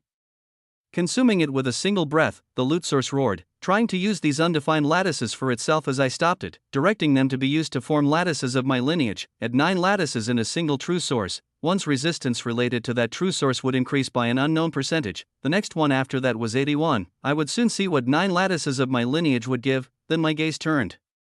The Time Sentinel leader stared at me now. Eyes no longer lazy, no longer smug. His gaze had changed to that of rage. I returned it, expression calm, words precise. I bet you didn't see that in all your timelines. The dead wheel howled, and I smiled. Because this wasn't about stealing victories, it was about rewriting fate, one cache at a time. Chapter 3756, Unbound Tyranny I, a glorious rewriting of fate itself. Under it, the dead wheel of existence shuddered. It was not the cry of an existence dying. It was the sound of inevitability folding upon itself as that single one in a million chance that Velmir Thalver mentioned would be made inevitable. I moved through the fractured echoes of time sentinels, their temporal weavings unraveling before my lattices like ancient threads before flame. Burning rapidly as my added collective resistances were already about to exceed even Romulus, and they pressed down like an executioner's blade. 2 had fallen already, a few remained to complete the tally. I adjusted the lattices around me. 36 now, and rising. My steps didn't echo. They whispered. They imposed their quintessential tyranny. The third target, Time Sentinel Tyrion, weaver of decaying sequences, his true source, desynchronization. CQ, 160,000 Su. PQ, 155,000 Su. Temporal resistance, 6%, he should be considered fairly powerful. But he wasn't a marked one. I came at him sideways. Not literally. Conceptually, he saw me from a dozen temporal angles. Tried to act from a million fragmented probabilities. But my quantum resistance made those efforts less than echoes. Less than dust. My fingers grazed his shoulder, and his weavings caved as my many collective resistances exerted all their pressure. My lattices of law and quantum sank into him, denied his rewritten outcomes, and rejected his false sequences. He shuddered, his body glitching between failed reactions as he was astonished and horrified at just how quickly his existence became denied and was collapsing. But in the end, constructing pre-March loot cache, Time Sentinel Tyrion. Acquired, undefined existential dimensional lattices, X6, true source sigil, desynchronization. I exhaled, the lattices flowed into me. My true source of loot drank deeply, still trying to be a little greedy by forming its own lattices as I only more steered them towards my lineage first. My weavings rose up sharply. Fourth target, Time Sentinel Cassier, heir of converging tomorrows, true source, pre-emergence. CQ, 168,900 Su. PQ, 160,000 Su. Temporal resistance, 5%. He launched twin spirals of future weavings that looked like massive purple blocks filled with ancient time. They were heavy. They were beautiful. And I absorbed them. No. I devoured them as I opened my mouth, my lineage burning as my resistances spun like a glorious wheel. Spiritual resistance and conceptual resistance unraveled the meaning of his strike. My lattices tore through him, not with speed. With certainty, he tried to flee into a timeline yet to happen. Into tomorrow. I sealed it, With a gesture of my hand, his past and future collapsed inward as my existential dimensional lattices swirled down like quintessential cutting blades, HUUM, and another fate was decided, constructing pre-March loot cache, Time Sentinel Cassier. Acquired, undefined existential dimensional lattices, X5. True source sigil, pre-emergence. I moved on to the next as I felt the maddening roaring of time from the Time Sentinel leader every time I killed a sentinel, but he was kept busy by Romulus, 5th, Time Sentinel Dravel, cartographer of lost Wens. True source, cartography. Temporal resistance, 5%. He tried to draw the timeline I walked upon, tried to dictate the path my feet would take. I laughed, even I could not see what my path would be in this boundless infinity, and you try to dictate it, well boom, dimensional resistance fractured the idea of his boundaries. Emotive resistance denied the weight of his fears. I took a step, he shuddered. I took another step as my entire weight pressed on him, and he began to collapse. I took him apart by steps, he vanished beneath my will, constructing pre-March loot cache, Time Sentinel Dravel. Acquired, undefined existential dimensional lattices, X5. True source sigil, cartography. My eyes and body moved relentlessly. 6th, Time Sentinel Israel, Oracle of Post-Finality. She knelt beneath a canopy of fading stars, reading tomorrows that had never occurred as she tried to measure where I could be. True source, foregone. Temporal resistance, 6%. Her gaze met mine. I saw you coming, she said. I stepped past her statement. My lattices swirled. My body unfolded through all 10 resistances at once. A kaleidoscope of layered denials. She raised her hands, trying to speak a future into existence. I silenced it, with soul. With law. With fire, you did not see shit, HUUM. My weight of compressed purity quotient and complexity quotient crushed down alongside my lattices. Her possible futures were utterly shredded under my weight as truly, battles with Primarchs were simple. If resistances were significantly different and vast, a battle could be ended in an instant. The being before me burned in my presence, not with heat, but with collapse, constructing pre-March loot cache, Time Sentinel Israel, acquired, undefined existential dimensional lattices, X7, true source sigil. Foregone, 6 corpses now littered the temporal battlefield. 6 paradoxical pre-March loot caches, each one now mine, with true sources relating to time for me to eat up and utilize. Velmir stared. Illyria gasped in her dying breath. Romulus still stood, defending the impossible strikes of Velmir. And I folded my arms and breathed. 30 lattices became more than 40, and there were still many undefined existential dimensional lattices to use. The undefined existential dimensional lattices gathered. And I felt something stir within me. A smile formed on my lips. Only 3 remained. Velmir, whose temporal lattices still pulsed with sovereign rhythm. Illyria Veilnox, her form fraying under the weight of 1,000 decaying yesterdays, and a final Time Sentinel, whose name was irrelevant. He had chosen to stand last. A privilege. A curse. The dead will shuddered even more, and I moved like inevitability dressed in silence. My existence thrummed with layers. 44 existential dimensional lattices now folding across and within each other like recursive glyphs of dominion. I did not even need to target the last of the lesser sentinels directly. His defenses faltered the moment my presence entered proximity of his time. He turned to flee from a paradoxical entity whose resistances rendered him unalterable across 10 foundational truths. Poor thing, my loot lattices unraveled the weave of space around him, dimensional resistance guiding my step as I walked where space once refused. Don't bother, my voice, calm. Direct. Commanding. His name was Velder. Even though it was inconsequential, he had a temporal resistance of 6%. A final stand, perhaps meant to be poetic, it ended up being ironic. I raised one hand, no grand flourish. Just 3 fingers extended as I pressed all 10 resistances into operation. Each of my lattices flared with purpose, not with visual spectacle, but with existential weight, and his source fractured calmly as he did not end with a boom, but a silent whimper, conceptually undone. I stepped through his unraveling weave. The loot source bloomed with devouring fire, constructing paradoxical pre-March loot cache. Acquired, undefined existential dimensional lattices, X6. True source sigil, chronoform, another one down. I barely registered it, because something shifted. Romulus moved, not as a pre-March, not as a wielder of 10% paradoxical resistance, but as something more. He stood before Illyria Veilnox while withstanding Velmir, and her beauty had dimmed, her power dissipating in chronological flakes. Her eyes, though proud, couldn't meet his. She tried to speak. Again.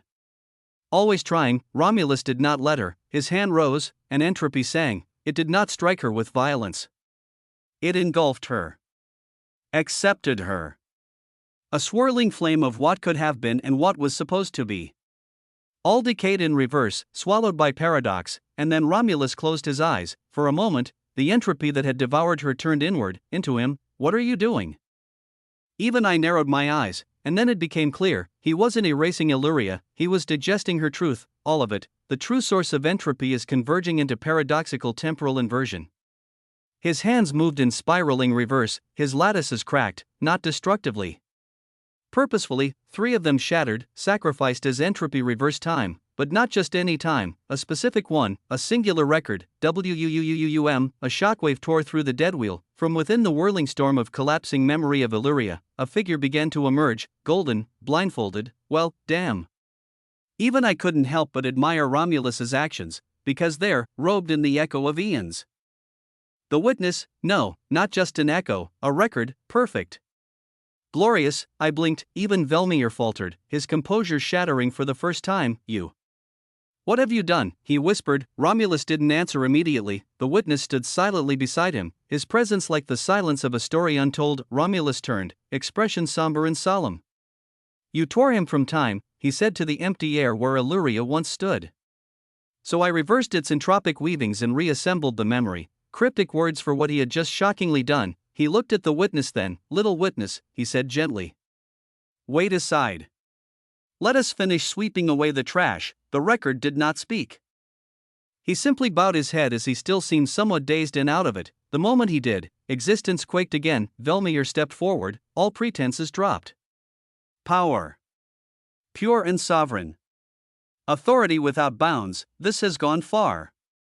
Truly far, he said, his final lattices snapped open like omniverse cut into clockwork. A storm of spiraling timelines surrounded him. I exhaled once. Quietly, Romulus turned toward me, words not needing to be exchanged. I stepped forward, my hands still behind my back. My existence is roaring. My resistance is humming, and for the first time, as we both came at him, Velmir looked heavy and uncertain, and uncertainty was the worst thing a being at this stage of power could have. Chapter 3757, Unbound Tyranny 2. We stood, the 3 of us, myself, Romulus, and Velmir Thalver. The dead wheel, fractured and groaning beneath our weight, offered no protest. It understood, even silence understood when monsters stood in argument. The dead prime frequency of the end. I had not been looking at it, but it had unraveled to such a terrifying extent that it was now hard to recognize. My lattices shimmered behind me in full bloom. My 10 resistances sang together, harmonized truths cutting through the dying air. Romulus shifted beside me. He was quiet. Not out of hesitance, but due to power. The witness, or his record let's say, stood still behind us. Watching. Velmir's temporal lattices spun like solemn omniverse around him. Vast. Heavy. Authoritative, but uncertain, and that, more than anything else, deserved to be addressed, so I did. My voice broke across the weavings of death all around. If you have any threats to throw, I said coolly, now is the time. Velmir's eyes narrowed. I continued without pause, not when your lattices are collapsing. Not when your bones are cracking beneath paradox. Not when your source sputters to finish a sentence. My hands folded behind my back as my gaze hardened. Go on. Tell us. That in the end, we'll die. That there are greater forces coming. That we are ants beneath the chronosect of thread-bound folds. My tone was not mocking. It was factual. If he had any last illusions of authority to uphold, I was giving him this chance to air them out. Before we rewrote the narrative, Velmir did not flinch. Instead, he exhaled, and shook his head slowly. In time, he said, many things are possible. His voice wasn't filled with the smugness of a condescending master. It was sober. And it carried a strange weight. Not fear. But experience. In time, he continued, you will come to understand. You and others like you, who have obtained keys, true keys, and think to wield them like children swinging blades, you will invite disaster. He looked at me, then Romulus, when beings like you obtain the unspoken. And do nothing with it, his voice tightened, you shake pillars that should not tremble. And tremble they will. At a time when those greater than even primarchs are growing nervous, the rest of you should be crawling where you stand. Pissing in your pants. That was the first time he had spoken like that, With something I almost wanted to call reverence or dread from such a powerful being. Romulus raised an eyebrow, but I beat him to it. My voice remained soft, unhurried. What, I asked, could make something greater than a pre-march nervous as Velmir's temporal lattices spun tighter? His jaw flexed, and then he smiled, a sad, defeated sort of smile. The weavings of the null vein gravewake folds have been changing for the last 1,000 years. That made me pause, but what he said next, it wasn't just speculation, it was declaration. Those who oversee all paradoxes, Velmir said, may act soon. I blinked once, my expression did not change, but something within me turned. Paradoxes, overseen, by whom? I tilted my head, voice like steel wrapped in curiosity. Who exactly oversees all paradoxes? Velmir's gaze flicked to me, then to Romulus. And then back. He looked at us with incredulity. No, more than that. Disbelief. You don't know. He said it as though it were heresy. You really don't know. He looked at us again.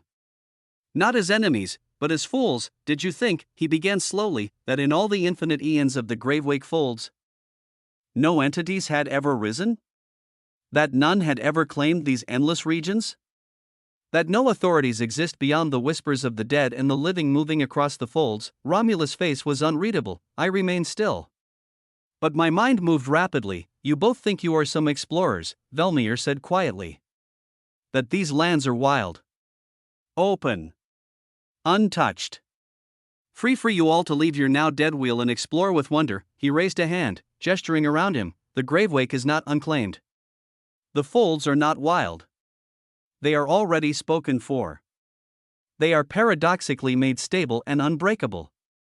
They are ruled, his eyes turned into slits, by beings beyond primarchy. Far, far beyond.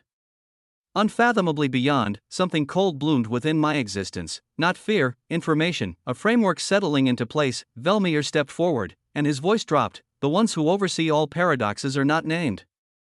Not because they hide, but because their names are unspoken. Because their very titles cannot be remembered unless given permission. I narrowed my eyes. Who gave them that permission? They did, Velmir answered. They carved laws into paradox before paradox had shape. They forged thrones out of impossible conflicts. They created their own absolutes, beyond the 10 that we know. Untouched resistances of their own definition as we cannot even dare to wound them. Incapable to even try. I felt Romulus' lattices buzz for a second, and Velmir pressed on. You want to know who destroyed my chronolegion? He asked coldly. I did. Romulus did. We destroyed your sentinels. You think it was you? Or entities like you? His head shook. Fury rippled through his lattices. It was not paradoxical resistance that broke my legion, he growled and laughed lightly. It was actually ignorance. His voice cracked like falling timelines. I watched the destruction of my time sentinels not by greater powers, but by fools who do not even know anything. He stepped forward, his face now drawn with something truly ancient, beings who stumbled into the gravewake folds and devoured what they didn't understand. Who shattered continuities just to taste their echoes.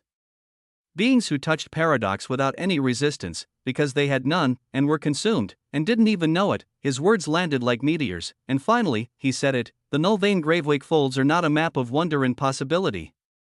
They are an endless graveyard of kings. He looked at me directly. You both are children. Strong, yes. Tyrannical, terrifying, brilliant, but children still. Romulus said nothing. I did not blink, and in that silence, Velmir's expression shifted once more. He looked tired, and they could be watching now, he said softly. The ones who wrote paradox into breath. The sovereigns of the deepfold.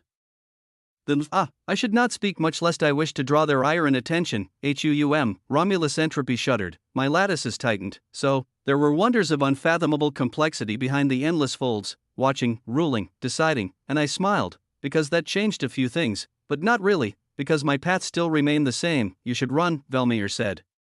While you still can. I shook my head, calm as ever. I never run from fables, and Romulus, he finally spoke. We're not children, he said, raising his entropy. We're storms that learned how to walk. From a wheel of existence you could never understand. Boom, the dead wheel howled, and the final clash began. Romulus moved before me, a blur not of speed, but of certainty. His entropy roared, not like flame, but like cold revelation. Velmier's lattices answered him, time folding in elaborate countermeasures, layers of delayed reactions and recursive feedback loops that would send any other into temporal stasis or madness. But not Romulus, not me. I watched, I listened, and I remembered. A favorite born of paradox shall rise where even the folds dare not dream, its shadow cast across broken time and living flame, Ozymandias's words. A thread plucked from the absolute infinitum prophecy, spoken in a realm where dead echoes prayed for silence. Could it be this? Was this battle? This convergence of chronosect and collapse, the fulfillment of that line, my thoughts stretched further, beyond Velmier's theatrics, beyond even the golden witness Romulus had resurrected. What was the favor, and what did it mean for a being like me, one entangled with both the living and the dead, yet beholden to neither? I had become unbound, and now I saw, Velmier wasn't just reacting and fighting for his life. He was waiting, not for a gap in our attack, for judgment, for balance. My mind buzzed. Those whose names even the chronosect did not speak aloud. What were they? Architects? Tyrants? Originators, if the folds had owners and rulers, if they truly weren't vast, unclaimed wonderlands of broken possibilities, then every one of my resistances, every lattice, every sigil I stole, every path I carved into the folds, may have already been walked by those monsters. Boom, Romulus broke through another wall of compressed moments.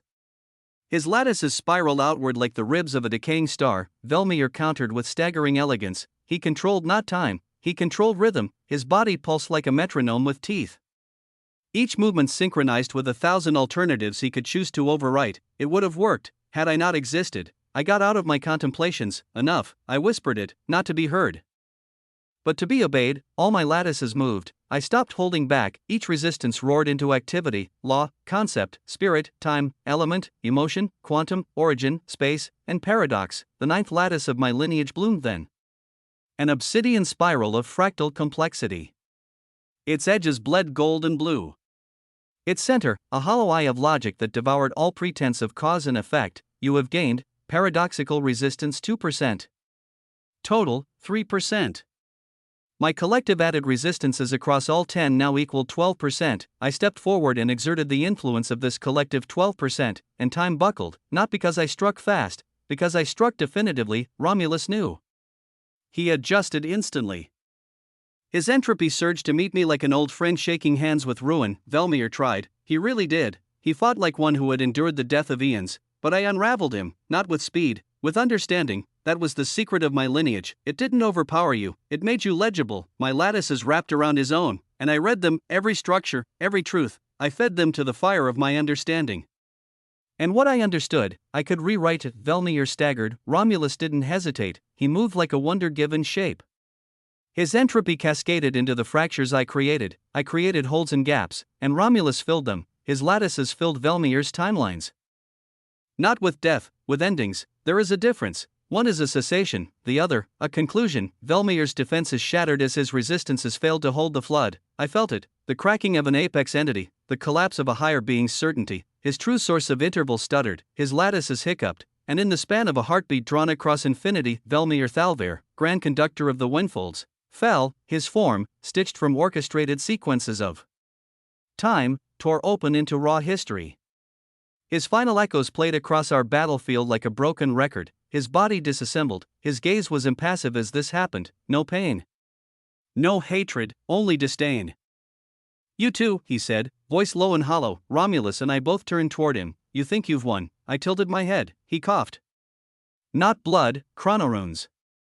They fled from his mouth like insects escaping collapse. You fools. His body trembled, entropic rot devouring what remained. You think you've pierced the veil, that you understand what lies beneath the folds. His eyes locked onto mine, cold, disappointed. You know nothing. And finally, Velmier died, not with a scream, but with silence, and I stood there, chest steady, many lattices forming as my true source of loot burned with his final unraveling, constructing paradoxical pre-March loot cache.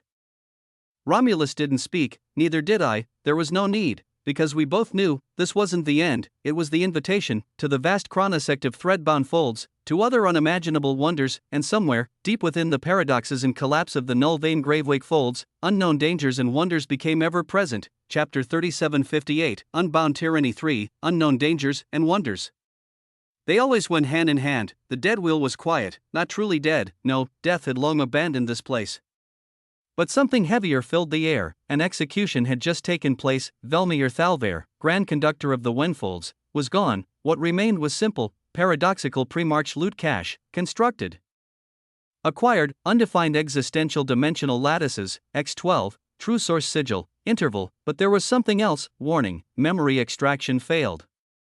Cause, temporal record shrouded beyond localized chronology.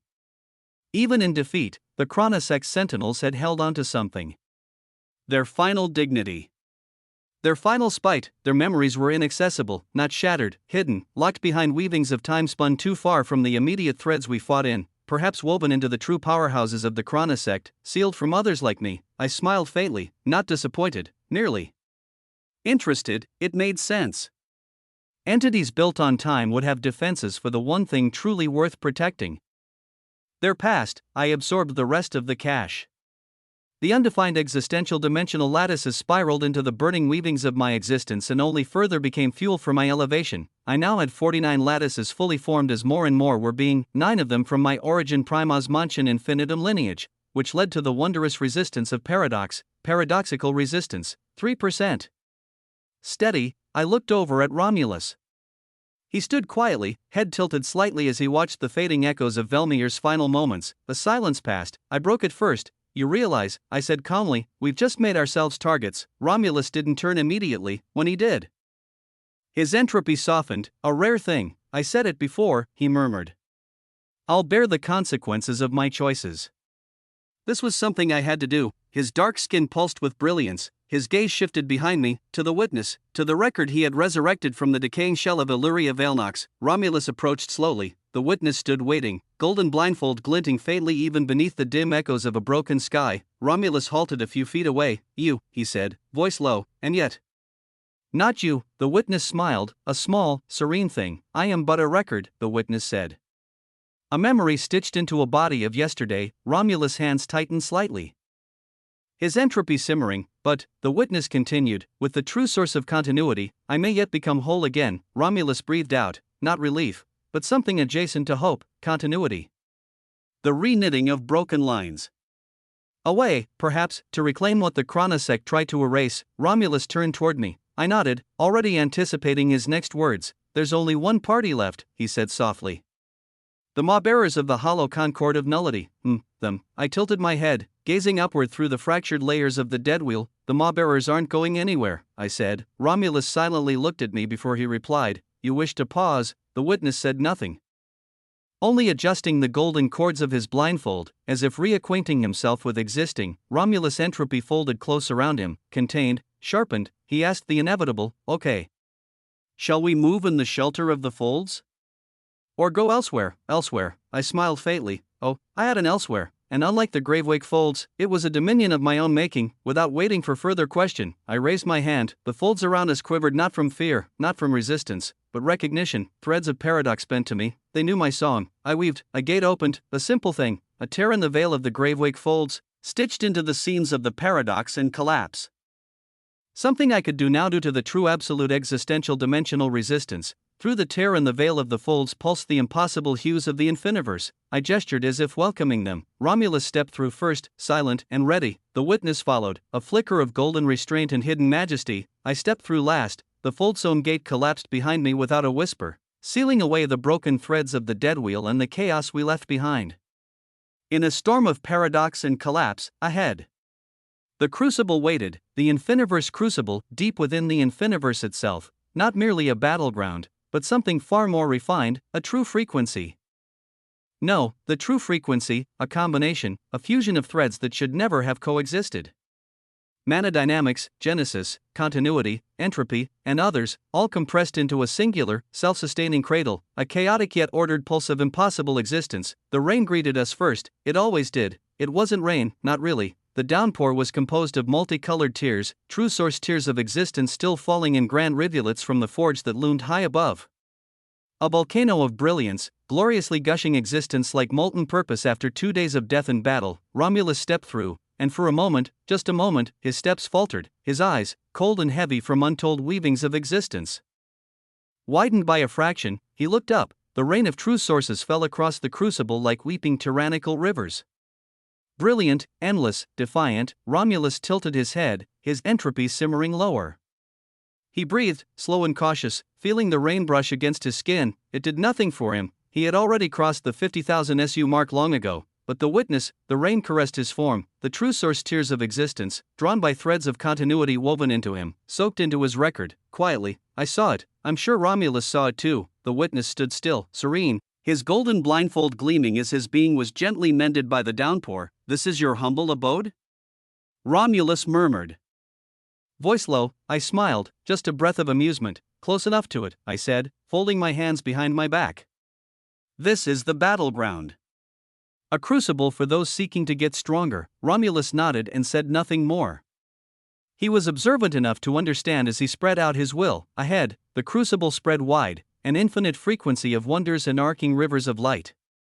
And amidst the rain, eyes turned, beings moved as they saw the new entrance, legends, the great Beyonder, Arthur, the Omnifather, and others, legends of the native dead wheel of existence. Each one was wrapped in weavings that screamed of transcendent might, many sourcebound icons elevated now to resplendent monads.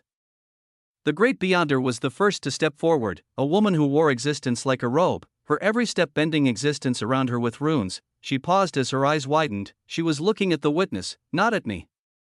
Not at Romulus, the witness, golden blindfolded and unassuming amidst the downpour. Arthur followed. The Omnifather next. The stellar weaver and others too, and soon, a gathering formed, a silent, heavy congregation. Recognition burned in their gazes, shock. The great Beyonder broke the silence, voice low. How, she said, are you standing here? We saw it, Arthur whispered. We saw your existence torn apart. Rewritten. Nullified. The Omnifather stepped closer. His form pulsing with quiet energy. How, he repeated, did you survive? The witness smiled. It was not a grand smile, but a smile of knowing. He didn't answer. He simply turned his head to Romulus, to the man who had pulled him back from oblivion. Their gazes did not need words as they honed in on him. It was him, I said, voice carrying softly. Their eyes turned to me. Romulus. The verdant flame of collapse. The most competent native of our wheel I've met yet. He comes from a version of the wheel before its first breaking. Romulus inclined his head slightly before he shook it as if he did not need such words. The monads studied him now, measured him. Romulus remained impassive. His entropy calmly folding against the rain. When I remembered him in the memories of the witness before the first breaking of the wheel, he was vibrant, filled with life, and laughing as he would slap the back of the witness to refine his true source while talking with ease and laughing with other resplendent monads at the time. Whether he would go back to such a state was unknown. I continued, voice steady, take this moment to breathe. Pre-March Illyria Veilnox is dead. Alongside 8 other time sentinels, gasps, stifled and swallowed, rippled nearby. The expressions of those who had been in the infinite ravines were astonished as they were likely remembering just how terrifying the power of that pre-march was not too long ago. We've likely made ourselves targets of the chronosect of threadbound folds. I let that sink in, because truth always deserves a moment to fester. But, I said, smiling faintly, enemies will always be there. As for now, no harm to just simply breathe. The rain fell harder, if such a thing were possible. Brilliant rivers were pouring across the crucible, washing away despair. The monads, the legends of the dead wheel, slowly relaxed. Arthur closed his eyes, raising his arms slightly. Letting the rain coat him, the Omnifather sat down, cross-legged, letting the tears of existence pour over him. The great Beyonder stood still, staring up at the witness and Romulus. All of them knew what came next. How this moment to breathe was also a moment to prepare for the hollow concord of nullity, for those exceeding the living and the dead beyond the grave-wake folds. I stood among everyone and watched, a quiet tyrant beneath the weeping crucible as I had my own weavings of existence to ascertain. Chapter 3759, Unbound Tyranny. For, weavings of existence continued to unfold. I left as Romulus began talking to the legends of the native wheel of existence, going towards a flat region of vibrant mana dynamics filled with a sea of mana. I became drenched in it as my gaze was turned inward. I stood there, hands folded behind my back while the rest of the crucible exhaled, rejoiced, and mourned. I thought. The undefined existential dimensional lattices I had absorbed churned within my existence, a quiet storm of potential, and as always, I directed it. I looked at my origin primas mansion infinitum lineage. 9 lattices already stood firm and glorious. I turned to the others with their own lattices. The singed, chronos, genesis, quantum, space, soul, infinity, uncertainty, veritarch, each true source already bore 3 lattices, granting me 1% resistance in their domains. But I now built more. the undefined lattices answered as they made sure to change themselves and be defined easily, in a few minutes. My body was surrounded by a cascade of lattices by the dozens, 9 true sources, 9 lattices each. With my current purity and complexity quotients, doing up to 9 was manageable, 2% to each of their resistances, elemental resistance, 2%. Total, 3%. Temporal resistance, 2%. Total, 3%. Origin resistance, 2%. Total, 3%. Quantum resistance, 2%. Total, 3%. Dimensional resistance, 2%. Total, 3%. Spiritual resistance, 2%. Total, 3%. Conceptual resistance, 2%. Total, 3%. Emotive resistance, 2%. Total, 3%. Law resistance, 2%. Total, 3%. Simple. Efficient, 9 lattices per source, 9 sources and 1 ridiculous lineage, 90 lattices total, and with the 9 lattices from my true source of loot, bringing the total to 99 lattices, my resistances, collectively, 30%, not 30 in a single domain, no, that was something else entirely, but 30 spread across the 10 archetypes of existence, a net resistance of 30%, I stood still, feeling the hum of it in my existence. It was not like gaining power. It was like being woven differently. Existence acknowledged me more now, a quiet, grudging respect from the threads of reality as if they had to do what I told them, alteration, easier, dominance, closer, but I flexed my will again, tried to push further, tried to forge a 10th lattice in any of the true sources, the result, silence, resistance, the undefined lattices, still swirling in limited number, refused. No. Not refused, could not, a barrier had formed, not of structure, but of scale. I understood immediately, it wasn't about lattices, it was about me, about the complexity quotient and purity quotient that formed the bedrock of my authority, and right now? Insufficient, hopelessly insufficient for the next step. My current purity and complexity was enough to rule against average primarchs, and this was me labeling time sentinels that Primarch Callista labeled as terrifying as average, but anyone, when paired or compared against me, most times turned average. My purity and complexity quotients had exploded upwards in the process of forming even more lattices.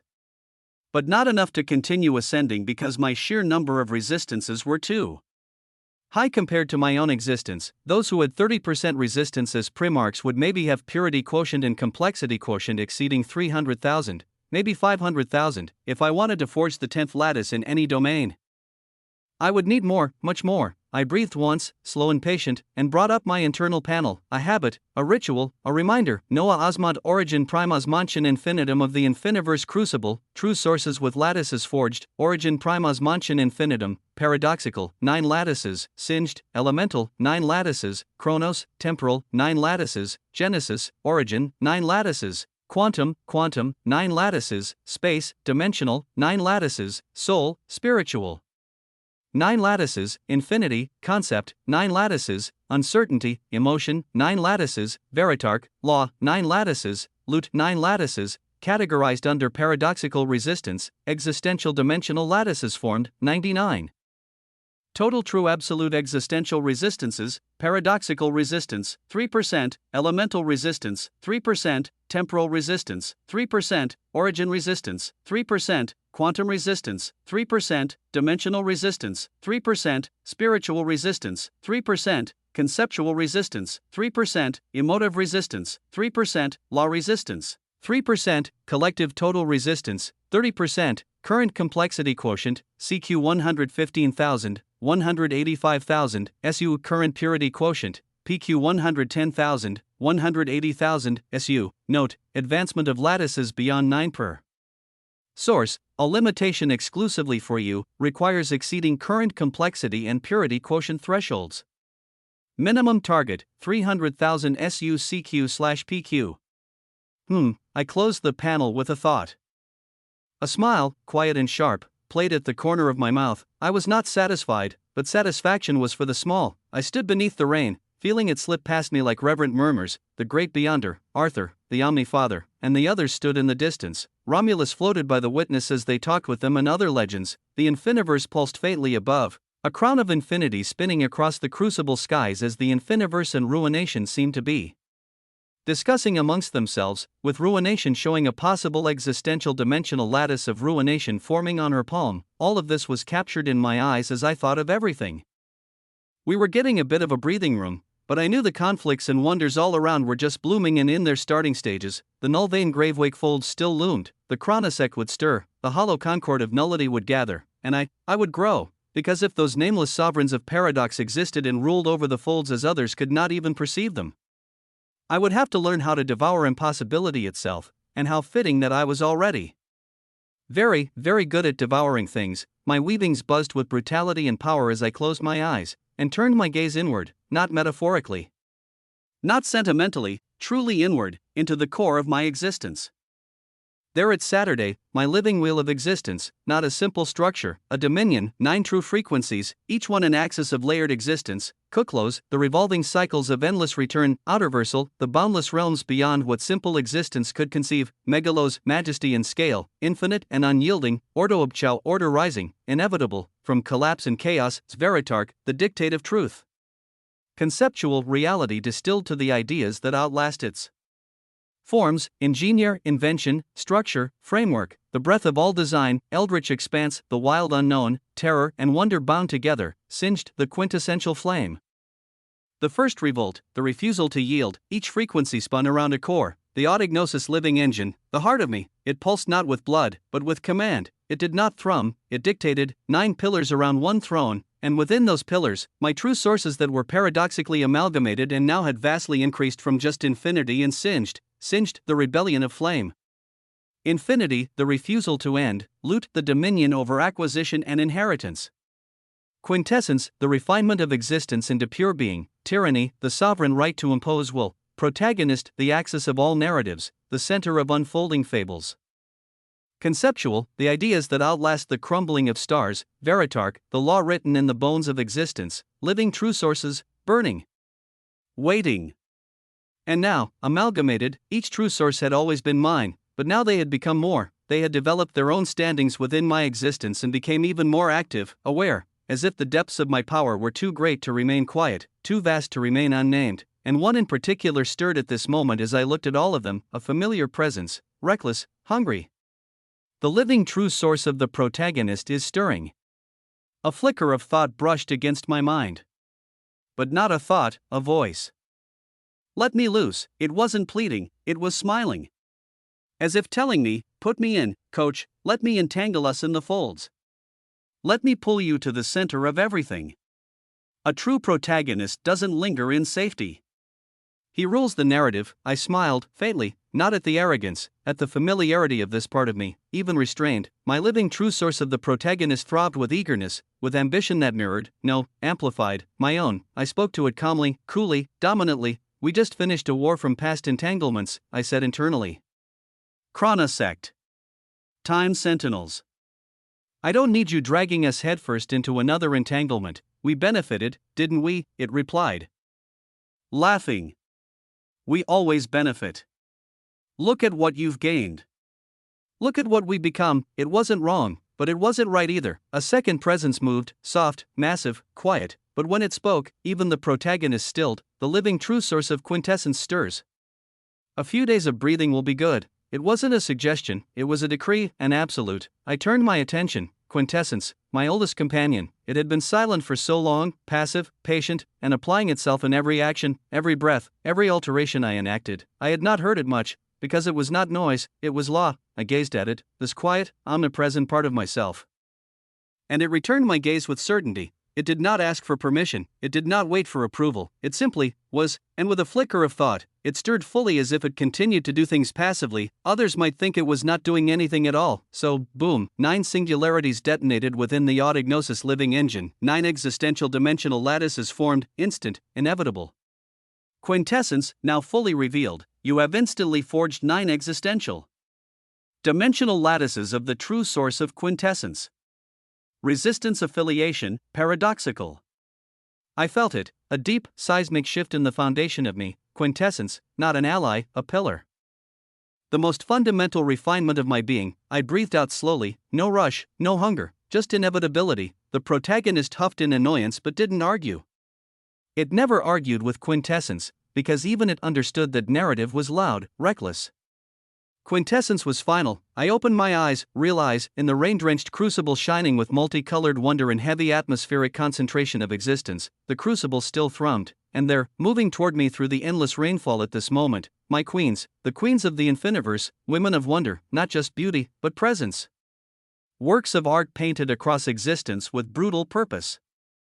They walked with poise, each of them now full-fledged resplendent monads after the endless battles and the nourishing rain of the infiniverse: Adelaide, Barbados, Athena, Elena, Anna, Tiamat, Valentina, Halcyon, Ioan, Caitlin, Shami. Their existences rippled like banners of impossible glory, my companions, my legends. They approached, stepping lightly across the wet stone, the rain kissing their skin and sliding away, denied entrance by their own resplendence as they exceeded 50,000 SU already. Adelaide spoke first. Her voice was low, soft, and magnetic. "You've changed again." I smiled, faint, sharp, as have you all. The pre-March Romulus, the Witness, and the Omnifather watched from afar, still gathered near the other legends, but it was the queens who mattered now, the true heart of the infiniverse. Chapter 3760. What is fictional transcendence? Before me, my queens stood resplendent and vibrant, an impossible symphony of strength and beauty, and then, one moved forward, Barbados. She moved with an easy grace, her dark hair dampened by the rain but her stride unbroken, untouchable. She closed the distance between us without ceremony, reaching out to wrap her arms around mine, her lithe body pressing against me with possessive affection, and possessive she was. Her lips quirked in that mischievous, wicked smile that only she could wear so naturally. She rested her cheek against my arm. Voice low and sweet, "Little fish," she murmured, using the name she reserved only for me. "Will you be a good man and bring necromancy to the level of a true source for me?" I turned my gaze to her, a softness hidden beneath the tyrannical precision that usually colored my eyes. Internally, I smiled. My little vixen. There was a reason why Barbados held such a unique place among the queens. Playful, unpredictable, but infinitely loyal and impossibly brilliant. For you? I said, voice a quiet wonder of affection and promise. Of course, necromancy, as a true source, not difficult, not impossible, but significant. If she desired it, then it would be so. I raised my head slightly, letting my gaze sweep across the others. "Any other requests?" I asked smoothly. The reaction was immediate. The queens surged forward as if they had been waiting, perhaps even plotting, for this exact moment. Athena with her calm, calculating poise, Elena, who always carried a hidden dagger behind her smile, Anna with a gentleness that veiled ruthless determination, Tiamat with a predatory grin as ancient and untamed as her name suggested, Valentina, radiant as the break of dawn, Halcyon, quiet and profound as still waters, Ioan, fierce, unrelenting, and filled with endless dreams, Caitlin, clever, her eyes sparkling with hidden plans and mirrors, Shami, a soft smile masking sharp, unerring will. In the distance, even the figure of the genius of a woman, Sona, was making her way over as the visage of the great beyonder also seemed to have her curiosity piqued as even this vivaciously powerful outer-versal morphon floated over.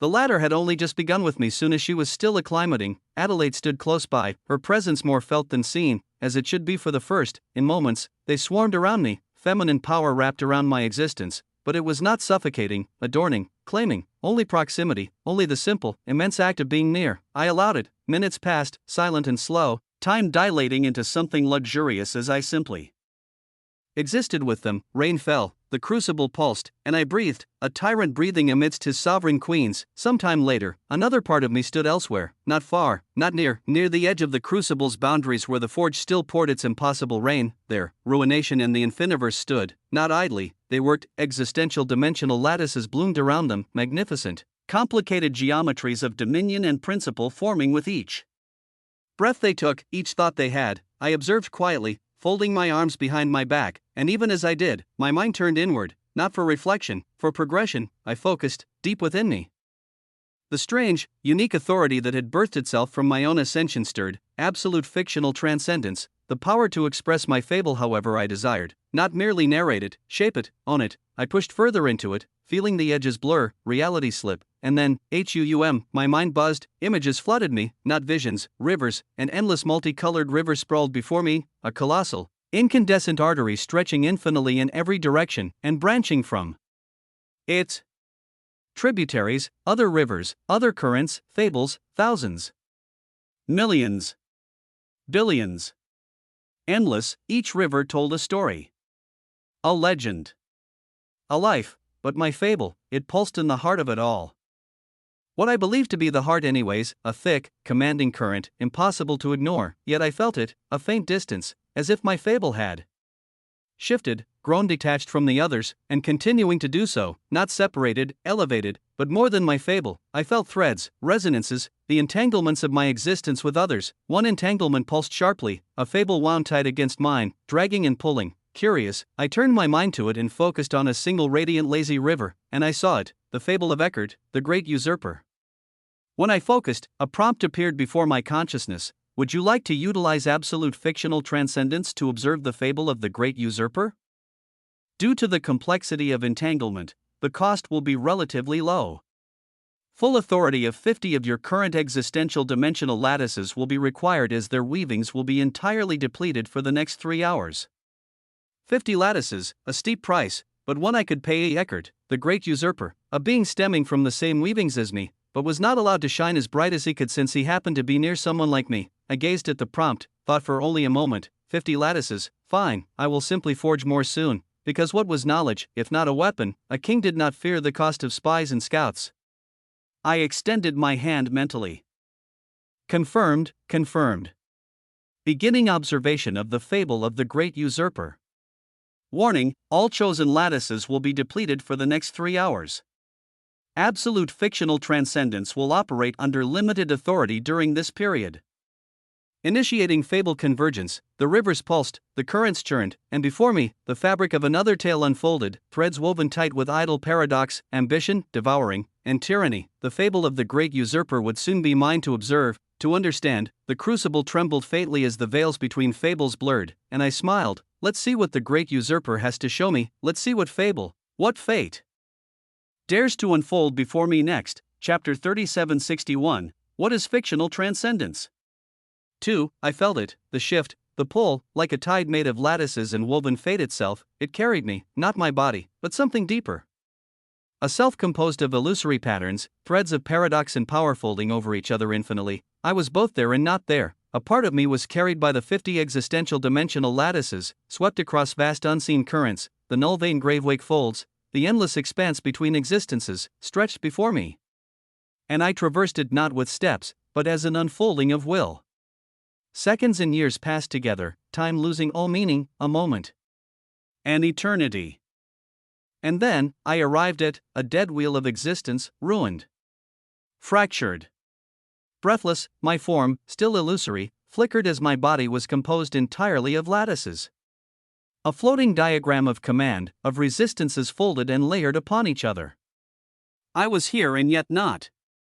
Untouchable, the wheel was quiet, but not empty. I felt a pull, a gravity of authority, toward a frequency. Without hesitation, I drifted. No, I willed myself toward it. As I passed into its decaying weavings, I saw them, dead things. From the hollow concord of nullity, nascent source-bearers, flickering shades of broken purpose, harmonized source-bound icons, emanating threads of warped grandeur, converged architects. Towering, half-shattered beings of once great renown, as their purity quotient was abysmal compared to their complexity quotient, and among them, Veltraxus. I recognized him instantly, one of the maw-bearers, his weavings dense and powerful as he was a resplendent monad. His form was draped in rotting banners of devouring. Beside him, seated atop a throne of writhing bones and musical strands, was another, Melodras, the ninth maw-bearer. He played a grand tune, a melody woven from death and sorrow. Strings of unseen instruments pulled at the air itself, his fingers dancing across invisible weavings. A concert of despair, they were gathering, weavings of death vibrant around them. But it wasn't them that seized my attention, it was what wrapped around them, an invisible mass, no, a distorted soul, a writhing, chaotic thing, not one identity, but many. It coiled around Veltraxus. Around Melodras. Around the others. A mass of tentacular weavings, translucent and deformed, impossible to parse by normal senses. To the nascent bearers and converged architects, it was non-existent. To Veltraxus and Melodras, they had no idea. Maybe a Primarch would have noticed, maybe, but me, I saw it, I recognized it, an undefined true source, one without a single narrative, an amalgamation of many truths, many existences fused into a grotesque unity, a miracle of horror. A masterpiece of corruption, a symphony of usurpation, and at the heart of it, a figure, humanoid. Blurred. shifting, as if no single identity could hold, as if reality itself could not decide who he was. But I knew, I had seen his fable. I narrowed my eyes, and spoke, voice low, threading across layers of unawareness. Eckert. The figure jolted. Shock. He turned, eyes wide, his translucent form stabilizing slightly into something more human. He stared at me, or rather, at the illusion of me, composed of lattices and fictional authority. He shouldn't have been able to see me. No dead thing here could. No harmonized sourcebound icon. No converged architect. Not even Veltraxis or Melodras, only Eckert. Because I chose to be seen. Eckert blinked, scared the shit out of me. He hissed, looking around quickly. None of the maw-bearers stirred. They hadn't noticed. They couldn't. Absolute fictional transcendence wove a shroud no weak premarch or resplendent monad or lesser could penetrate. Only by my will could any perceive me, and even then, barely. I smiled. How the hell did you go from the origin singe to this? You're about to fully take over the weavings of someone one source value away from a premarch, I said, voice full of quiet amazement. Eckert's amorphous face shifted, a wry smile forming. He looked at me, shaking his head slowly. Exhaling, not even gonna ask how the hell you're here, he muttered. But yeah. This guy. He jerked his chin toward Melodras. Big depressed bastard. Real careful type. I'm 70% in. Another few days, maybe less, and he'll be mine. He leaned back, or rather, the blurred mass of undefined soul around him did it. Veltraxis is already practically hollowed out. The others are just dead weight. Melodras, though. He's careful. He's got layers of collapsed defenses, his source embedded in a melody. But I'm good at peeling layers, and I am patient. I nodded as I glanced at the others. The Concord members murmured and plotted below, oblivious to the grotesque ballet occurring among their weavings. The infection they couldn't sense, the fable unfolding inside them. I looked back at Eckert, my smile turning sharper. You've crafted an undefined true source without a single identity. That's something new. Everyone had their secrets, and Eckert nodded with a sly smile as he kept his secrets to himself. He shifted, threads tightening, his soul mass spiraling more deeply into Melodras's. It's only a little unique. Nothing compared to you. Let's just say. By the time they notice my presence here, it'll be too late. I gazed around once more, at the gathering of dead things. The hollow Concord, blissfully unaware they were being eaten alive from the inside, a whisper of amusement. Of awe, curled in my chest. Eckert had no resistance, no primarchude, and yet he stood here, beneath the noses of maw-bearers and converged architects, thriving, not by strength, by understanding, by theft, by absolute, unapologetic usurpation. I tilted my head, the smile never leaving my lips. Would you accept help? I asked calmly, watching the swirling, mass soul around Eckert spiral deeper into Melodras's existence. Eckert glanced up with brows raised. What are you offering? I want to test something, I said, voice light, almost lazy. A new trick, Eckert hummed low, a rumble in his fractured chest. I've never lost when I accepted your help, he said, shaking his head. Bring it on. I inclined my head in acceptance. Slowly, I reached inward, touching the vastness of my existential dimensional lattices. My living will thundering quietly in the distance of my awareness, and the system, the fable, responded. An additional 3 existential dimensional lattices are required for the alteration of existence you need to make while in your current state of observation. Proceed? 3 lattices. For what I intended.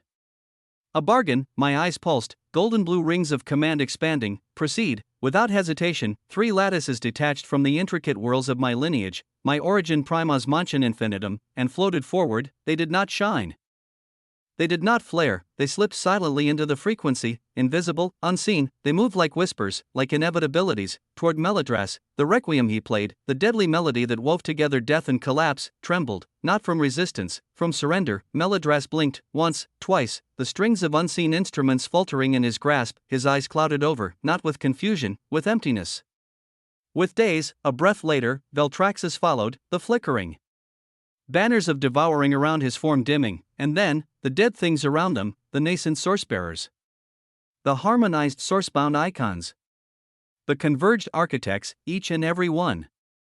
A single, subtle wave passed through them, and countless unseen gaps bloomed in their existences, dazed, open, vulnerable, perfect. Eckert's distorted, tentacled mass of undefined true source rippled with glee, if such a thing could feel emotion. He shook his head incredulously, his form tightening, coiling, and then, he moved, the grotesque soul structure expanded, slipping effortlessly into the open cracks. A tendril here.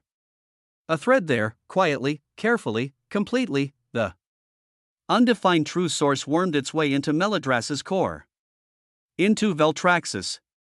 Into the weavings of the gathered dead things. They didn't scream, they didn't resist, they didn't even know, by the time their eyes cleared.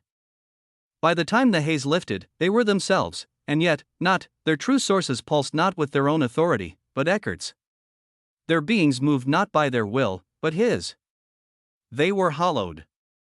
Hijacked, usurped, Eckert breathed out through Meladras's stolen body, flexing fingers now strung with authority he hadn't possessed mere moments ago. He plucked at the invisible instrument, the requiem shifting slightly, a new, discordant note sliding into the melody. His gaze, clear, cunning, lifted to me. Man, oh man, Eckert said, voice a strange, broken echo of Meladras and himself intertwined.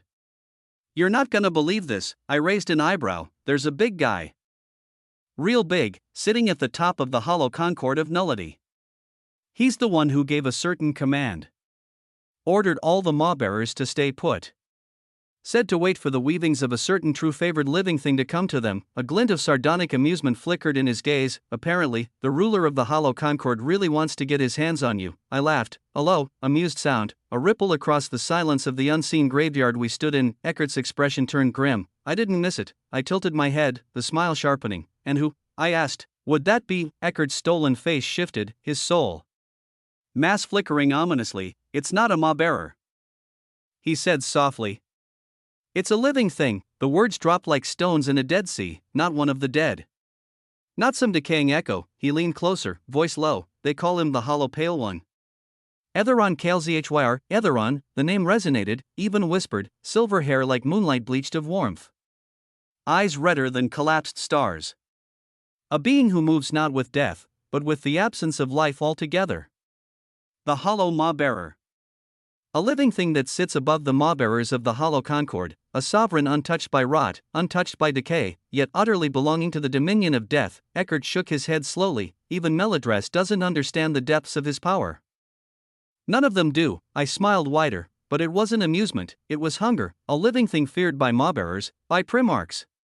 Resplendent monads, by converged architects, something truly ancient, something truly hungry, something that believed, foolishly, that it could touch me. I folded my hands behind my back, raised my chin, dominance sang in the existence of my illusory form. They all try, I said, voice soft, voice absolute. Others had tried before, legions, wonders, legends, they all come to try and devour me. The Hollow Concord, the Krana sect, the Logos, the Wilomaki, and Kyras, chosen ones. All the mighty things that thought themselves inevitable. I smiled wider. But in the end, I said, they are the ones eaten. A final, heavy silence fell, not dread. Not terror. Inevitability. Eckert watched me, half grim, half shaking his head, and I turned my gaze outward once more, toward the endless, waiting fables, toward the untold futures, toward the ones who would come, thinking themselves apex predators. I licked my lips, not in hunger. In anticipation. Because when they came, they would find the Rael hunter waiting. I let the silence stretch for a breath. Then I spoke, low, steady. I plan to lie low for a few days, I said, my voice threading across the unseen space between us. Before I move against the hollow concord of nullity. Eckart's form, still tangled around the weavings of Meladras, shimmered faintly. He nodded, his expression calming and satisfied. Sounds good, he murmured. I'll keep doing what I do best. He leaned back, the soul mass of his undefined true source rippling gently, unassumingly. I plan to go from the 10th maw-bearers and up, he said. One by one. Slowly. Silently. Unless it's a truly powerful premarch, I should be able to slip through unnoticed. He tapped at the bone-crafted instrument still loosely gripped in Meladras's fingers, a mockery of what the dead thing had once been, you see. Eckert smiled thinly. Right now? I am Meladras. There's no sense of change. No resistance. No cracks.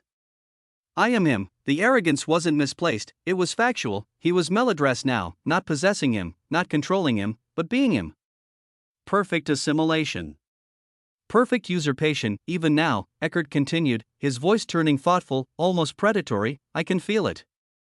The step Meladras needed to take, the final one to primarchy. He grinned grotesquely, eyes gleaming with ambition. I'll do it soon. With the added complexity of my own. I do not even have to do anything.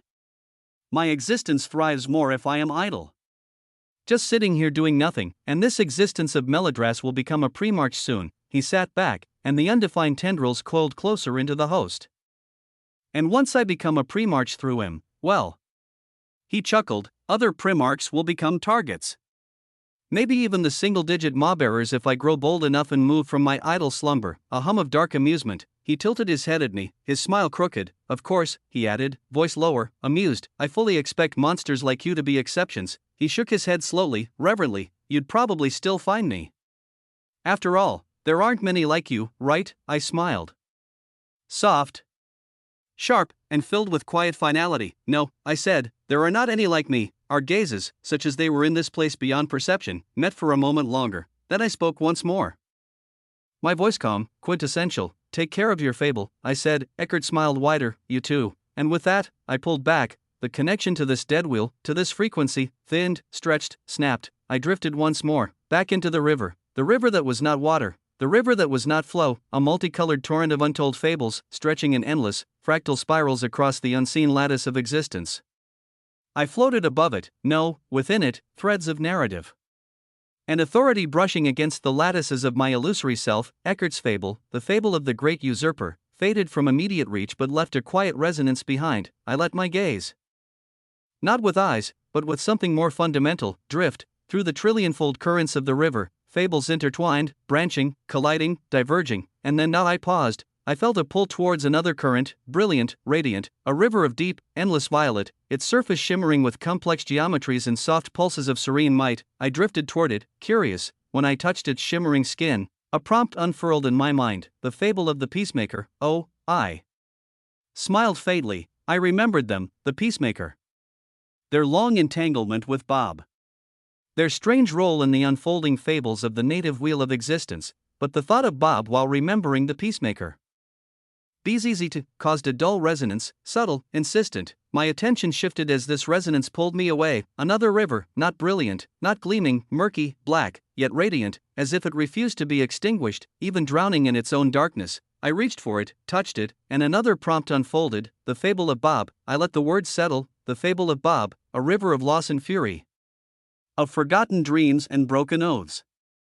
Of silent, enduring hunger. My fingers, my existence, lingered at the edge of its current, feeling the pulse, the tug, the whisper. Bob, what was he doing now? Where was he? In the tangled mess of fables, the river shifted faintly beneath my touch. And I could feel the possibility stir. The fable waited. It did not invite, it dared me to look deeper, to see, to understand. A quiet smile touched my lips. After all, this was my fable to tell. Chapter 3762. Inevitability. I touched the obsidian river, feeling the tremor ripple outward. The prompt unfurled with a certainty that mirrored my own. Would you like to utilize absolute fictional transcendence to observe Bob? Yes, confirmed. Another prompt, slower this time, as if the fable itself was reluctant to yield, due to the complexity of entanglement, the measured complexity of the fables of those around Bob, and other currently unquantifiable factors. The cost will be relatively high. Full authority of all your remaining active existential dimensional lattices will be required as their weavings will be entirely depleted for the next 3 hours. Due to the limited number of existential dimensional lattices and observed entanglement, complexity, and other undefined factors, this fable will be observable to you in small, scattered amounts as you will only be able to perceive small details and not the larger picture. Your perspective will be affected, and you will only be able to glimpse and not be capable of affecting anything with the current level of absolute fictional transcendence and your current complexity. Would you still like to proceed? Limited. Restrained, but the more limitations they placed before me, the more I wanted to see. I smiled faintly. Proceed, confirmed. Beginning observation of the fable of Bob. Warning, all chosen lattices will have their authority depleted for the next 3 hours. Absolute fictional transcendence will operate under limited authority during this period. Initiating fable convergence, the river pulled me, no, through me, my existence, the illusory latticework that made up my current self, fractured, folded, and scattered like stardust. The multicolored vastness of the fables blurred past, and then, a heavy tug. I was being drawn somewhere. The folds collapsed and reformed, paradox layering over collapse, memory weaving over memory, and I arrived. I blinked, or would have, had I a body. Because where I arrived was the outer will platform of the null cradle of fold-breaking ascension. Why here? Why would Bob's fable be rooted here?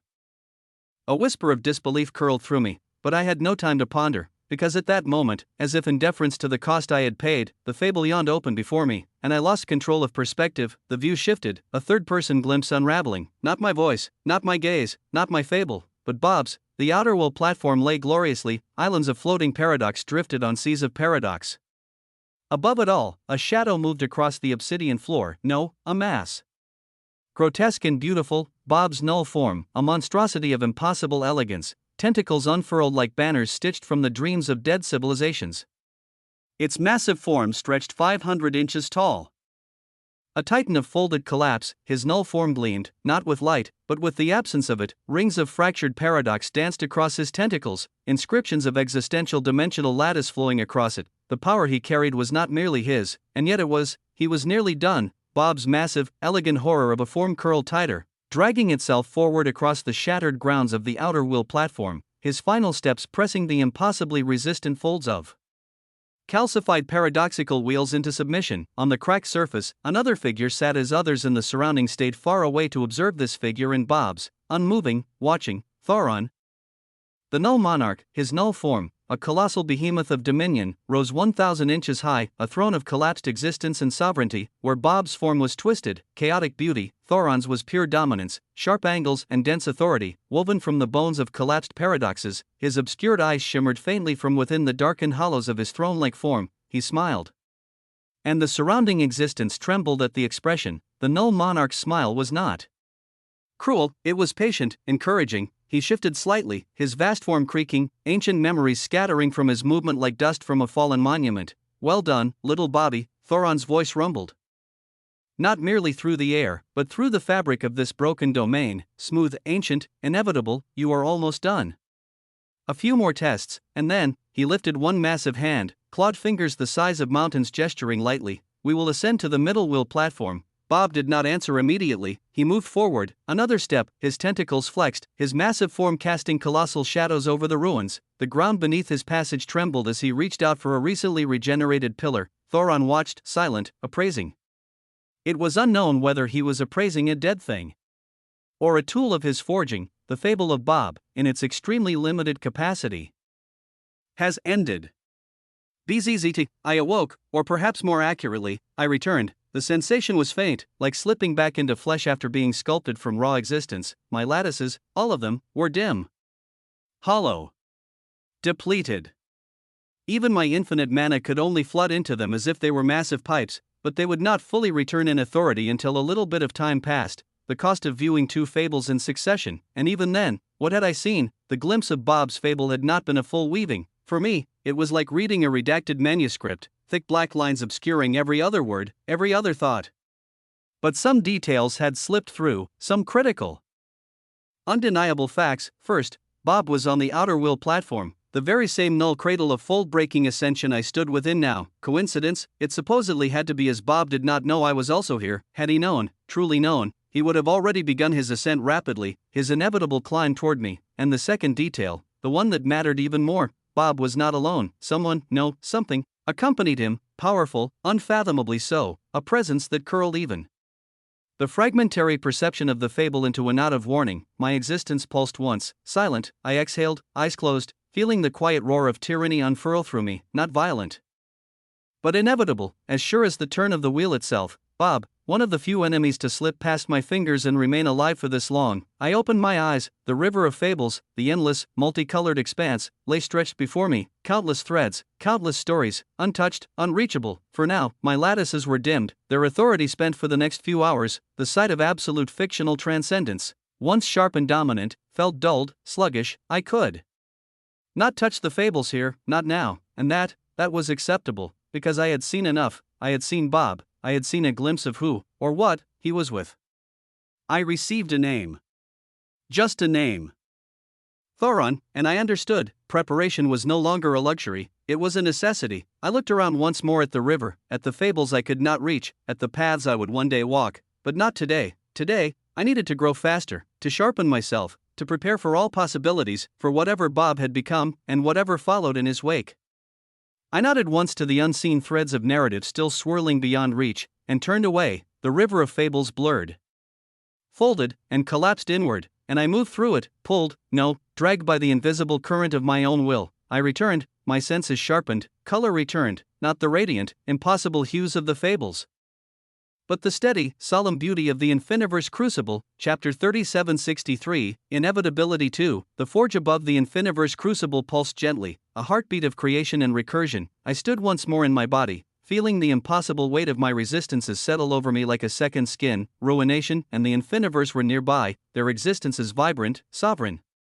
My gaze lingered on them briefly. Ruination, radiant and cold, was weaving a new authority into existence, a brilliant construct of devastation that shook the air around her, an existential dimensional lattice of ruination. It shimmered, it throbbed, it held silently with the promise of unmaking. The moment it bloomed, the moment it solidified, I knew. I smiled faintly, because now, it was mine too. The moment she succeeded, the resonance extended toward me, a thread of authority gifted by my unbreakable connection to her, and with it, I could forge lattices of ruination, a new avenue, a new path to accelerate what I required, to prepare not just for Bob, not just for the hollow concord of nullity, not just for Etheron Kale Zhyr, the hollow pale one, but for all the unseen threats out there. I would not tread lightly toward them, I would trample the path underfoot. The key?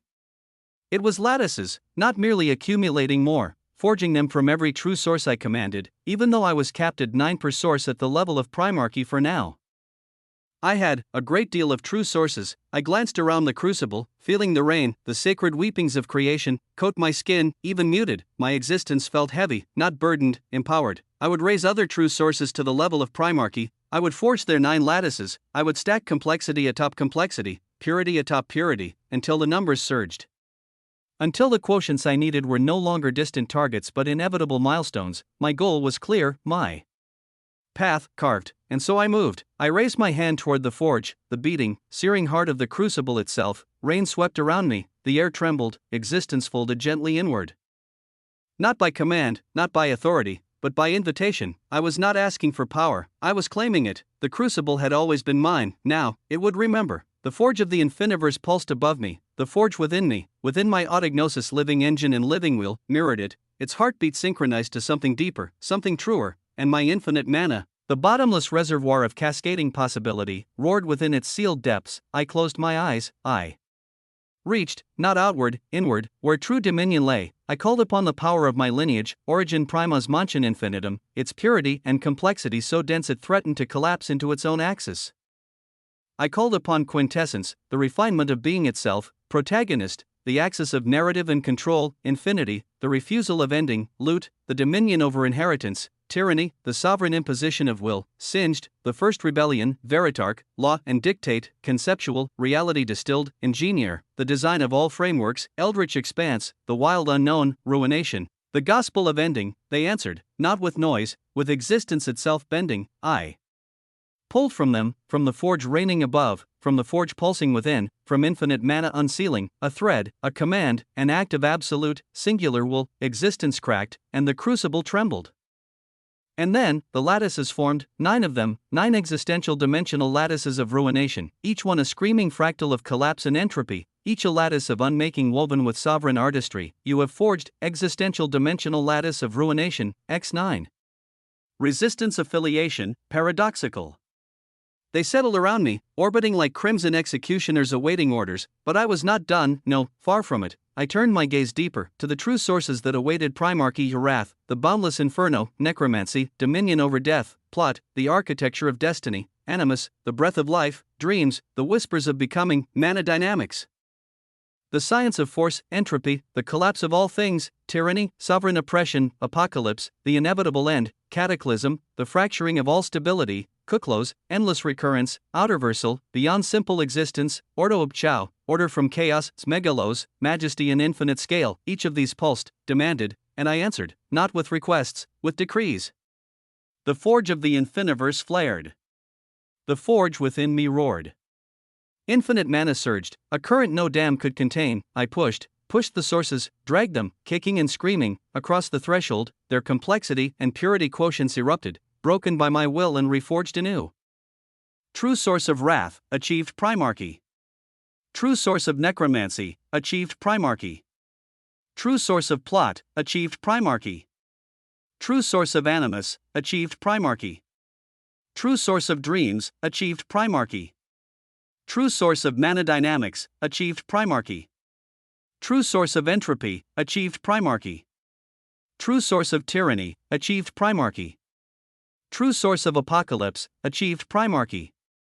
True source of cataclysm, achieved primarchy.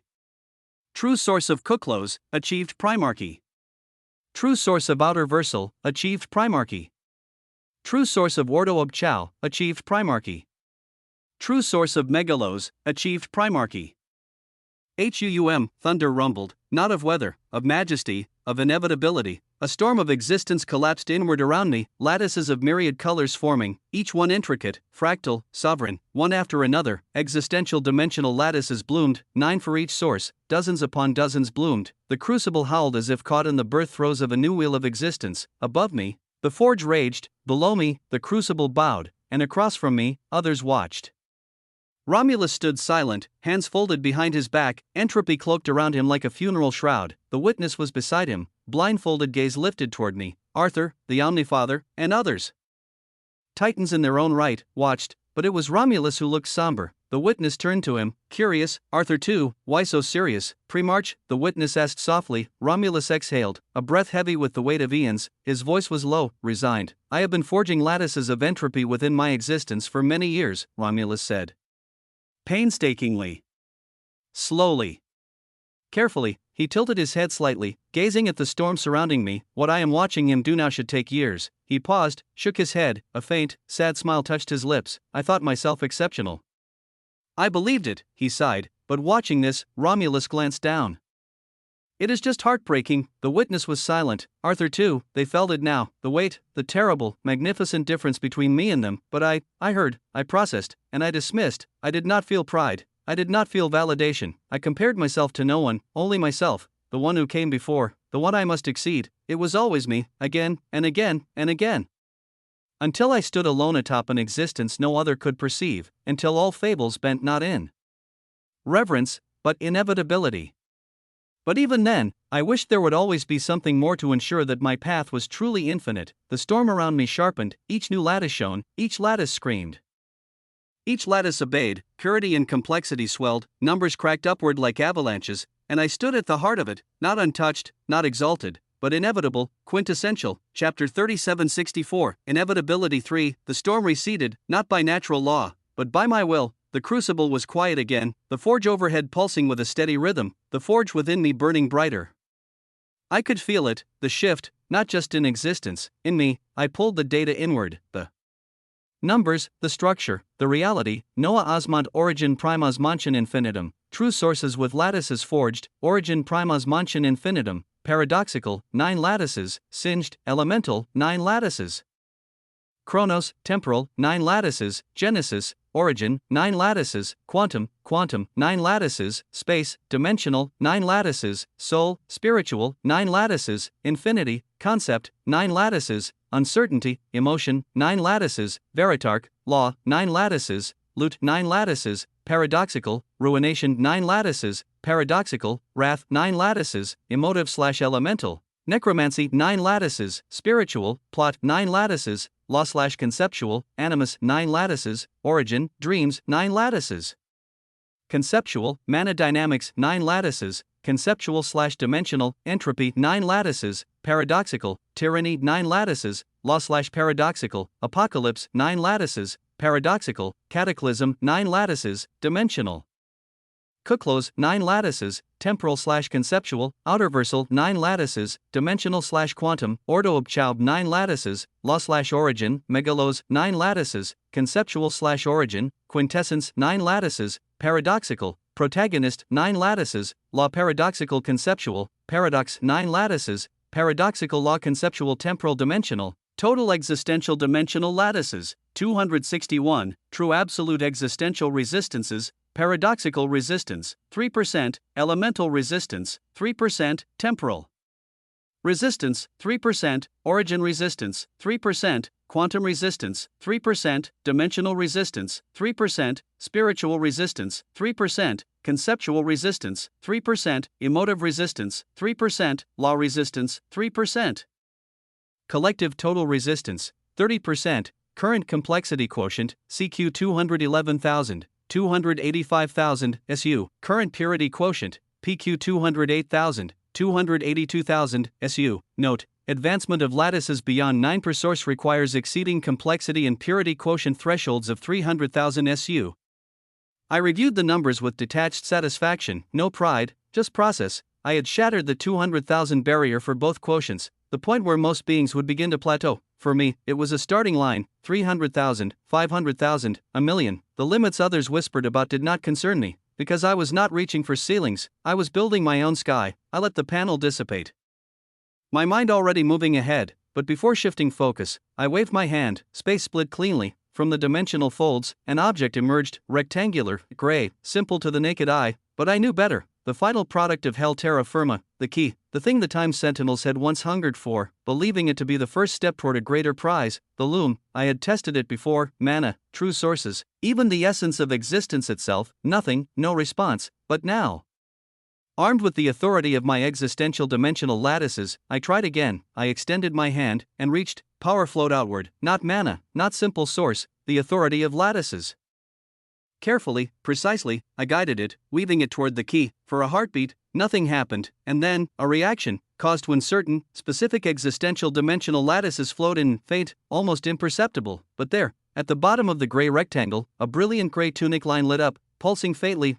I narrowed my eyes, and right after, faint runic lines spiderwebbed the key and became visible, hundreds of thousands of them crisscrossing its smooth surface. As if activating one made the rest visible, I had activated a single one out of hundreds of thousands. I pushed more, specifically, not just any lattices. The key showed no reaction to any lattices related to the other 9 true absolute existential resistances. But only to the lattices of the paradoxical resistance. It was wondrous, and so I fed the key with lattices of paradoxical resistance. There was a reaction, a second line lit up, another heartbeat of gray brilliance, slow, deliberate, but definite. I smiled faintly, interest peaked. So, the key was not sealed against all, just against the wrong approaches, and apparently, paradox at the level of primarchy was the right one. Fitting, I continued to flood the authority of my existential dimensional lattices relating to paradoxical resistance into it, watching as a third line flickered to life, then a fourth, the glow slowly beginning to pulse deeper into the latticework of the key. How many would it take to fully activate it? What lay at the end of this process? The loom, a path to even greater paradoxes. My curiosity sharpened. I continued to pour the lattices of true sources related to paradoxical resistance into the key, seeing how many lines I could light up before my current lattices were depleted. As this occurred, I would continue to prepare, because I had many avenues to do so, and my body was not a lone one. There was another in the middle wheel platform. I shifted my awareness once more, a tilt of existence, a breath drawn across realities, and my perception moved, not away from the crucible, but toward the endless spiral of paradox and trial that was the middle wheel. Where another body, another me, waited, where another fable unfolded under my will, I shifted my consciousness, and began to see, in the middle wheel platform, my other body was perched midway up the paradoxical fold mountain known as Votharion. The middle wheel platform stretched out below, a battlefield of folded paradoxes and broken certainties. Faint glimmers of other entities dotted the lower reaches, their null forms flickering, wary, distant, but they kept their distance, for good reason. I hovered, in a lattice of power. Above me, the skies of the middle wheel stormed softly, weaving quiet ruin into the blank skies. Around me, spinning slowly in orbit, were not one, but 4 completed true source sigils, the first, wrath, already complete, etched into existence by my will, and now, alongside it, 3 more completed true source sigils. True source sigil, fragmentum, a true source that represented the breaking of unities, the shattering of continuities. A true source of paradoxical collapse. To find its 117 scattered fragments, I had to wade through deeper ruin, but it resonated easily with my own entropy and continuity, collapse and distillation entwined. Its nature leaned sharply toward paradoxical resistance. True source sigil, exanimas, a true source of the denial of soul and self. Not death, the unbeing that came after. 103 fragments, hidden in folds of pure nullity, surrendered easily under my gaze. My connection to soul and necromancy drew them like moths to flame, another source deeply anchored in paradoxical resistance, but also in the spiritual resistance. True source sigil, disgregatio, a true source of systemic breakdown. The entropy of not just objects or lives, but concepts, structures, and order itself. 129 fragments found across twisting paradoxes. I hardly needed to try. My affiliation with Ordo Obchowan Entropy meant the source bent toward me, like an old friend recognizing kin. Its essence thrummed, a whisper of paradoxical resistance incarnate. I had not sought mediocrity. I had sought the difficult, the complex, the sources that only a handful would even dare to pursue, and now they spun around me, for completed sigils, held fast in my weave. Their complexity and purity were high, higher than most weak primarchs could ever hope to wield, their destinies already decided. I would bring them to primarchy, 9 lattices each, all aligned to paradoxical resistance. The storm of growth within me would not slow, not yet. Near me, there was a figure, a null form, luminous gold with faint threads of iridescent fate, Callista of the veiled sunfolds. She hovered a respectful distance away, but her gaze, sharp, curious, and slightly exasperated, never wavered from me. Finally, she spoke, voice a lilting murmur carried by collapse time. "You're too different," she said. "You must be a major player in the folds. No normal entity wields what you wield and does what you do." She tilted her head, the starlight runes circling her brow glimmering faintly. "So tell me, which concord? Which fold do you really stem from?" I only smiled, a simple shake of my head, no answer. Callista frowned, the faintest narrowing of her eyes as she pondered. Then she remembered. "Your other self," she said slowly, "the one outside the middle wheel, you had joined with that pre-march. Romulus, wasn't it?" I inclined my head fractionally, neither confirming nor denying. "And," she pressed, "are you still pursuing the Time Sentinel who killed your friend?" This time, I smiled wider, amused, cold. "Oh," I said lightly. "We already hunted her." Callista blinked. I continued, voice calm, languid, the weight of finality curling through each word. "And not just her." I turned my hand in the air, fingers slicing idly through the dense paradox mist. "A few other pre-march Time Sentinels too." I tilted my head slightly. "They practically brought themselves to us on a platter." Callista stared. For a moment, the pre-march of Kismet, the bearer of consequence, was speechless. Her null form wavered slightly, disbelief rippling through her golden threads. "That you're serious?" I said nothing. I did not need to. My existence was proof enough. Callista exhaled softly, her gaze turning inward for a flickering moment, calculating, reweighing every assumption she had made about me. The 4 completed true source sigils spun around me in slow, sovereign orbits, each radiating their quiet paradoxical authority. Wrath, fragmentum, exanimas, disgregatio. They glowed faintly, not blinding, not boastful, but final. Like ancient stars on the verge of collapse, folding reality in their wake. I turned, and without a word, began descending the mountain. The broken paths of Botharian stretched below, gnarled outcroppings and fractured paradox stones collapsing and reforming with every step. Behind me, a soft flutter of motion. Callista followed, her golden null form gleaming like a solitary constellation amidst the ruined sky. For a few moments, silence. But primarchs are rarely content to stay silent when curiosity strikes. "You're going to look for a 5th sigil, aren't you?" she asked lightly, the barest hint of interest threading her voice. I shook my head, the faintest ripple of dismissal in the movement. "No," I said quietly. "Not yet." She blinked, following more closely now. Then, I smiled, slow and quiet. "There are about to be visitors," I said.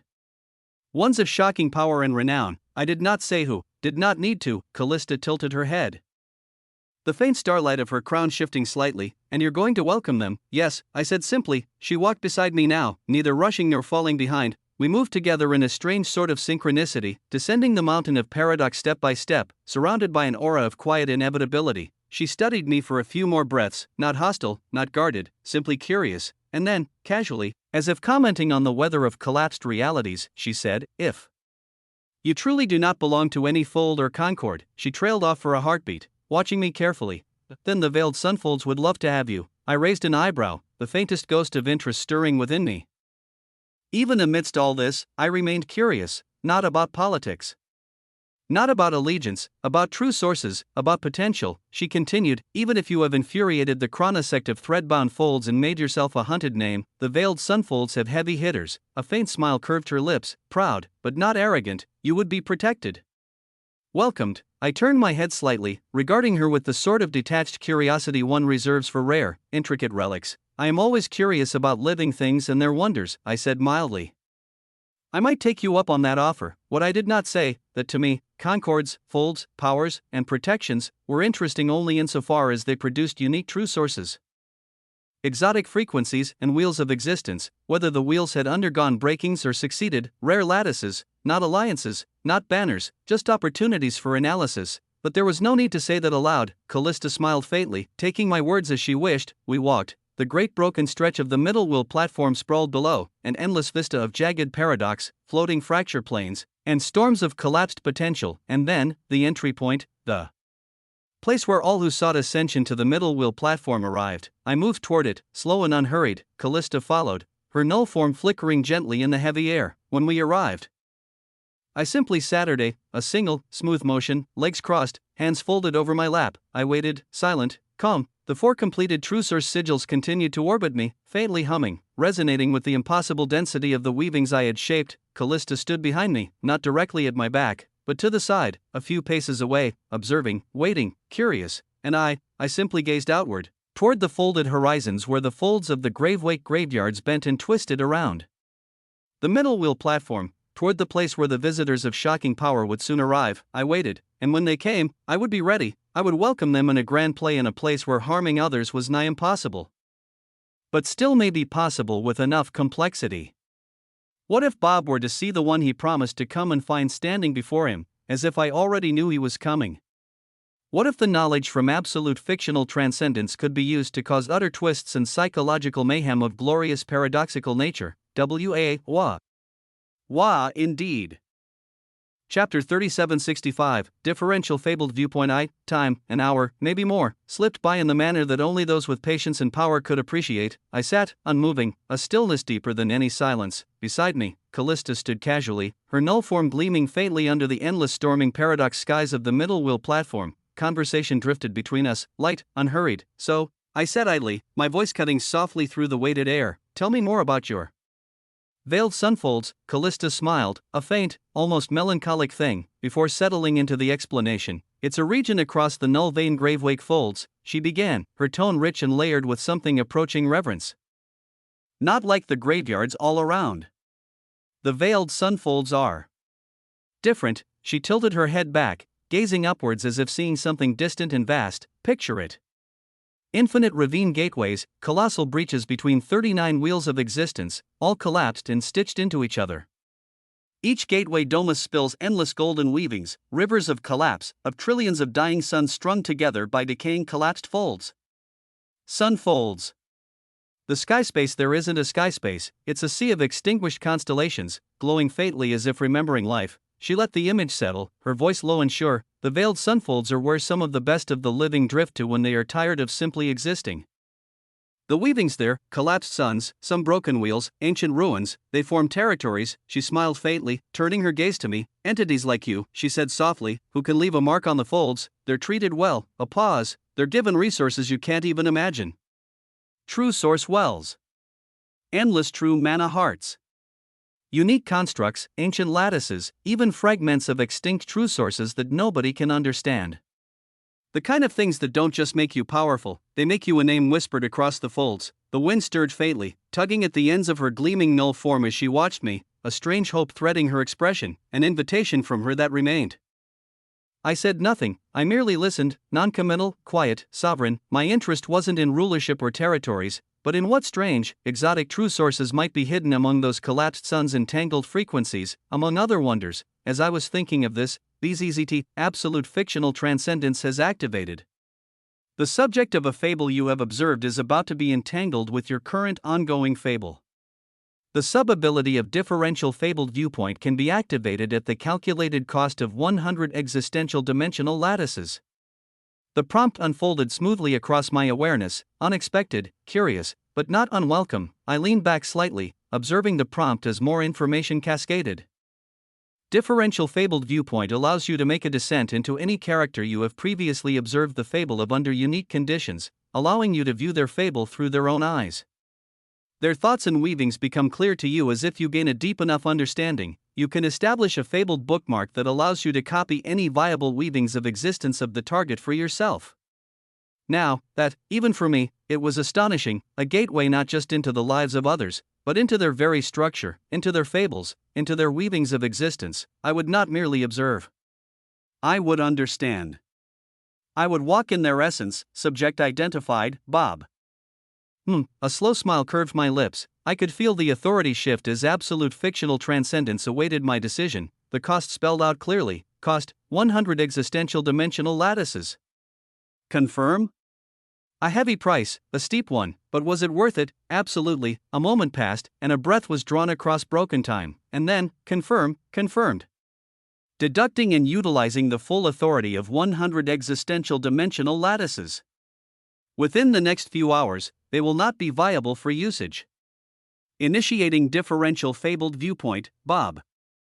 Warning: absolute fictional transcendence will operate under extreme strain during this period. Further operations will be restricted until gradual recovery. The lattices around my existence dimmed, not weakened, but folded inward, compressed into the framework of the unfolding authority as they would allow for absolute fictional transcendence to do what it was about to do. I closed my eyes, the world shifted, perspective shattered, and I fell, not through space, not through time, through fable, through Bob, Huum. The calcified wheels groaned beneath their immense weight, massive, ancient structures of collapse, petrified paradox. Made into stepping stones. Shattered echoes of entire wheels of existence reduced to platforms for ascension. Bob moved with a patience that belied his monstrous form. His 500-inch null form pulsed with a grotesque beauty.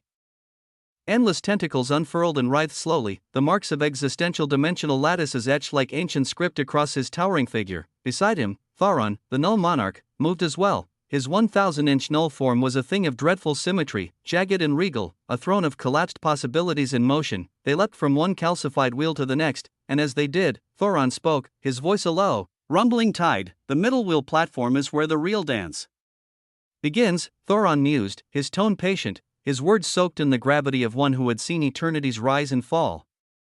The sigils there are not mere exercises in familiarity, he paused, they're windows. Bob's massive form shifted, tentacles flexing as he listened, the carved weavings on his form gleaming faintly under the paradox-heavy skies. Each sigil, Thoron continued, is a story of a true source, refined and elevated to something grand. Not just as it is, but as it can be. He lifted one massive clawed hand, gesturing with a slow, almost reverent motion. A fool with a true source of ice might see only frost, cold, and silence. But a wise one, Thoron said, his voice tightening, might observe a sigil of fire, and learn how to make his ice burn hotter than any flame. How to make his frost consume, smother, and ignite, he chuckled, a sound like ancient stones of existence grinding together.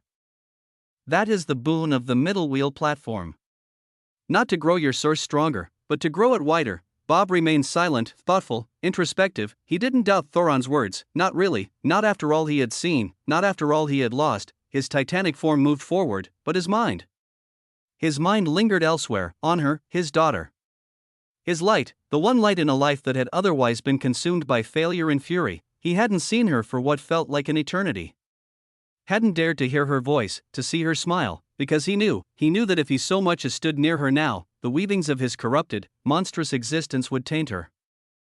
Would unravel her innocence. The very thought tightened his many limbs, the null form quivering with a silent, aching rage. He hated it, all of it, the choices, the losses, the fact that he had crawled into the hands of the very being who had crushed his wheel of existence. Thoron, the null monarch, the same entity he should have despised, should have tried to kill, should have resisted, and yet, here he was, following him. Because in the end, Bob's will wasn't for himself anymore. It was for her. For the tiny, brilliant spark of a life he had once sworn to protect, and failed, for her. He would do anything, even walk willingly into the jaws of monsters, even become one. His tentacles curled tighter as they crossed the final wheel, the skies above them churned with dense weavings of collapse and broken time as the middle wheel platform unfolded below, a vast, boundless expanse of shattered frequencies, fragmented realities, and weeping paradox, and they descended. When they landed, boom. The very ground of the middle wheel platform vibrated violently, shockwaves rippled across the surface, causing the land to shudder and the dense air to crack. All around them, resplendent monads, proud beings who had dominated countless fables, turned in shock. Primarchs, those who had seen multiple wheels live and die, shifted their gazes and looked over in surprise. Some became stern at what they saw, some in awe, some in confused grandeur, because what stood before them now were not mere competitors, they were leviathans. But there was one entity among those on the middle wheel platform, one figure who did not flinch, one entity who sat calmly near the entrance, a small form, seated upon the cracked stone like he had been waiting for an eternity. A woman stood beside him, her null form trembling slightly at the arrival of Bob and Thoron. Her astonishment painted clear across her face, but the man was still. His null form was tiny, 3 inches tall, blue and gold, swirling faintly, calm, sovereign, and he gazed at the new arrivals with a smile. Not a sneer, not a challenge, a smile, warm, tyrannical, unfathomably assured. He spoke towards the new arrivals as their gazes were pulled to him, and the world around him seemed to hush. Waiting, little Bobby, he said softly, it took you some time to get here. I was almost bored of waiting. Bob froze, his tentacles, the very breath of his existence, twitched. He couldn't explain it, not the familiarity, not the shock. He truly could not explain it. But whatever this feeling was, it buzzed in his blood, roared in his soul. Beside him, Thoron's massive form shifted, the null monarch's unseen eyes narrowing faintly, a hum of interest, old, deep, and infinitely dangerous. Bob said nothing. Could say nothing, his thoughts spun, his memories flickered, and he still was not able to react rapidly at what was currently happening. Chapter 3766, Differential Fabled Viewpoint 2, Bob stood there, silent, massive, and absolutely shaken. How could he be here? Noah Osmont, someone who, just days ago, hadn't even stepped into the arena of true sources, now sat calmly at the entrance of the middle wheel platform of a place that could not be sought, as if he had been waiting, as if he had known. Bob's mind buzzed, his massive form twitching almost imperceptibly as thoughts collided, unraveled, and stitched themselves back together as he tried to make sense of it all. Why was Noah here? Why now? And why was he sitting exactly where he needed to be, where they would land, as if he had anticipated it all? As Bob struggled for coherence, the titan of a being beside him moved. Thoron, the null monarch, the being who had guided Bob's ascent with a patience and mystery that even now felt unfathomable. Thoron stepped forward, each step echoed, not just on the ground, but through the folds themselves. His vast null form, a crown and throne of obliterated paradoxes, moved with him like a throne carried by the weight of endless collapse, and then, he spoke, calm, patient, amused. You must be the stranger those below spoke of. Thoron's voice rumbled, low and rich, as he tilted his head ever so slightly, the one with the small null form opposite him. Noah smiled, a calm, tyrannical smile. How he wore it, like an emperor humoring a stranger, sent faint vibrations through the middle wheel platform. His words followed, measured and heavy. How can I be a stranger, Noah said, when I already know a bit about you? Thoron, Bob's existence twitched again. His tentacles curled tighter. Noah knew the null monarch. How? The massive null monarch chuckled, a deep, cavernous sound. Do you now? Thoron moved closer, and so did the tension, like two titanic storms slowly circling, drawing closer. Their null forms flared faintly, the contrast being utterly glorious as one was 3 inches while the other was 1,000 inches. Paradoxically, Thoron said, voice still a rumbling tide, you both have and do not have something that I may be interested in, stranger. He glanced back at Bob, who was still frozen, his mind racing. Based on little Bobby's reaction, you are, he paused, amused. And you are not what we have been moving toward, you are. And you are not. He lifted a hand, a massive appendage that seemed to brush the very seams of reality. It is paradoxical, Thoron finished, and then, he asked a question. But, what do you know about paradox? The air stilled, the gathered resplendent monads. The primarchs nearby, even the collapsed folds nearby themselves, seemed to pause, holding their breath and watching expectantly. The question wasn't just a question, it seemed like a challenge of one's very being, as if it couldn't be answered. One's true source might be affected and eventually collapse, if their conviction was little. If they could not even explain what they stood for, it was shockingly one of the only hidden methods to attack in the null cradle of fold-breaking ascension, and the null monarch used it right away. Noah's smile deepened, not wide, no, he didn't need to grin like a fool, just enough to command the silence all around, enough to assert dominance without theatrics. I know, Noah said, voice low, that paradox is the breath of impossibility given structure. The breath of impossibility given structure. Thoron's eyes, hidden though they were, gleamed. I know, Noah continued, that it is the line where existence dares not cross, and yet must. He rose then from his seated position, slowly, gracefully, a man with a 3-inch null form, so small, so infinitesimal, and yet he carried himself with the weight of a collapsing quintessence. I know. That paradox, Noah said, stepping forward, is the edge where certainty collapses, where reality folds because it refuses to bend. He stopped, facing Thoron now, the difference in their size laughable. But no one laughed. The platform was silent, utterly, reverently silent. Thoron chuckled. And yet, he said, paradox is also that which makes all things humble. He stepped closer. Their proximity should have been absurd. A titan beside an insect. It was not. You speak of collapse, Thoron rumbled, but collapse is the after effect. Paradox is the invitation. He gestured, slowly, to be and not to be. To hold and not to hold. To know and not to know. Paradox is not merely structure, stranger, it is the act of unmaking structure. He paused, a heavy pause, and then added, it is the breath of surrender before the blade falls. Noah tilted his head. Unfazed. I disagree. Simple, sharp. Thoron's unseen eyes narrowed. Bob could feel it, and yet Noah pressed on as he raised his hand, and there, below his null form, a dazzling obsidian lattice of paradox bloomed. 1, 2, 3. Paradox is not surrender. His voice rang louder now, not in volume, but in authority. It is defiance. Paradox is not the breath before collapse, it is the blade itself. It is the smile worn by kings walking into battle knowing they have already lost, and yet they fight. Noah's null form pulsed. 9 dazzling existential dimensional lattices of paradox flashed over his null form before they began to fade. Not with sighs, with certainty, he stepped closer still, until he looked up at Thoron like one might look at a mountain they intended to climb. Paradox is the scar on the face of inevitability, Noah said, the refusal to let reality write the final chapter. The final fable. Thoron's clawed hand flexed, his null form rippled, a soft quake of terrifying power. He leaned down slightly and laughed. Final? Ha, I command finality. Paradox is what my finality deems it to be. Paradox is finality. Acceptance, Thoron said, voice almost a whisper now. Noah's smile faded, and I say, he replied, it is the rejection of inevitability.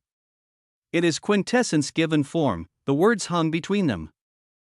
Sharp heat cutting, the very folds seemed to quietly listen and judge. All around, other entities shifted uncomfortably, some held their breath, others didn't dare. Some primarchs in the far distance filled with terrifying power became cold and somber. Callista stood frozen, her null form shimmering faintly from the unseen pressure. Bob couldn't move, couldn't speak, he could only watch, could only listen, could only wonder, was this really the same Noah Osmond he knew, the man who, just days ago, had no true source? The man who now spoke of paradox with a weight that seemed to make even the null monarch think. Noah and Thoron remained still for a moment longer.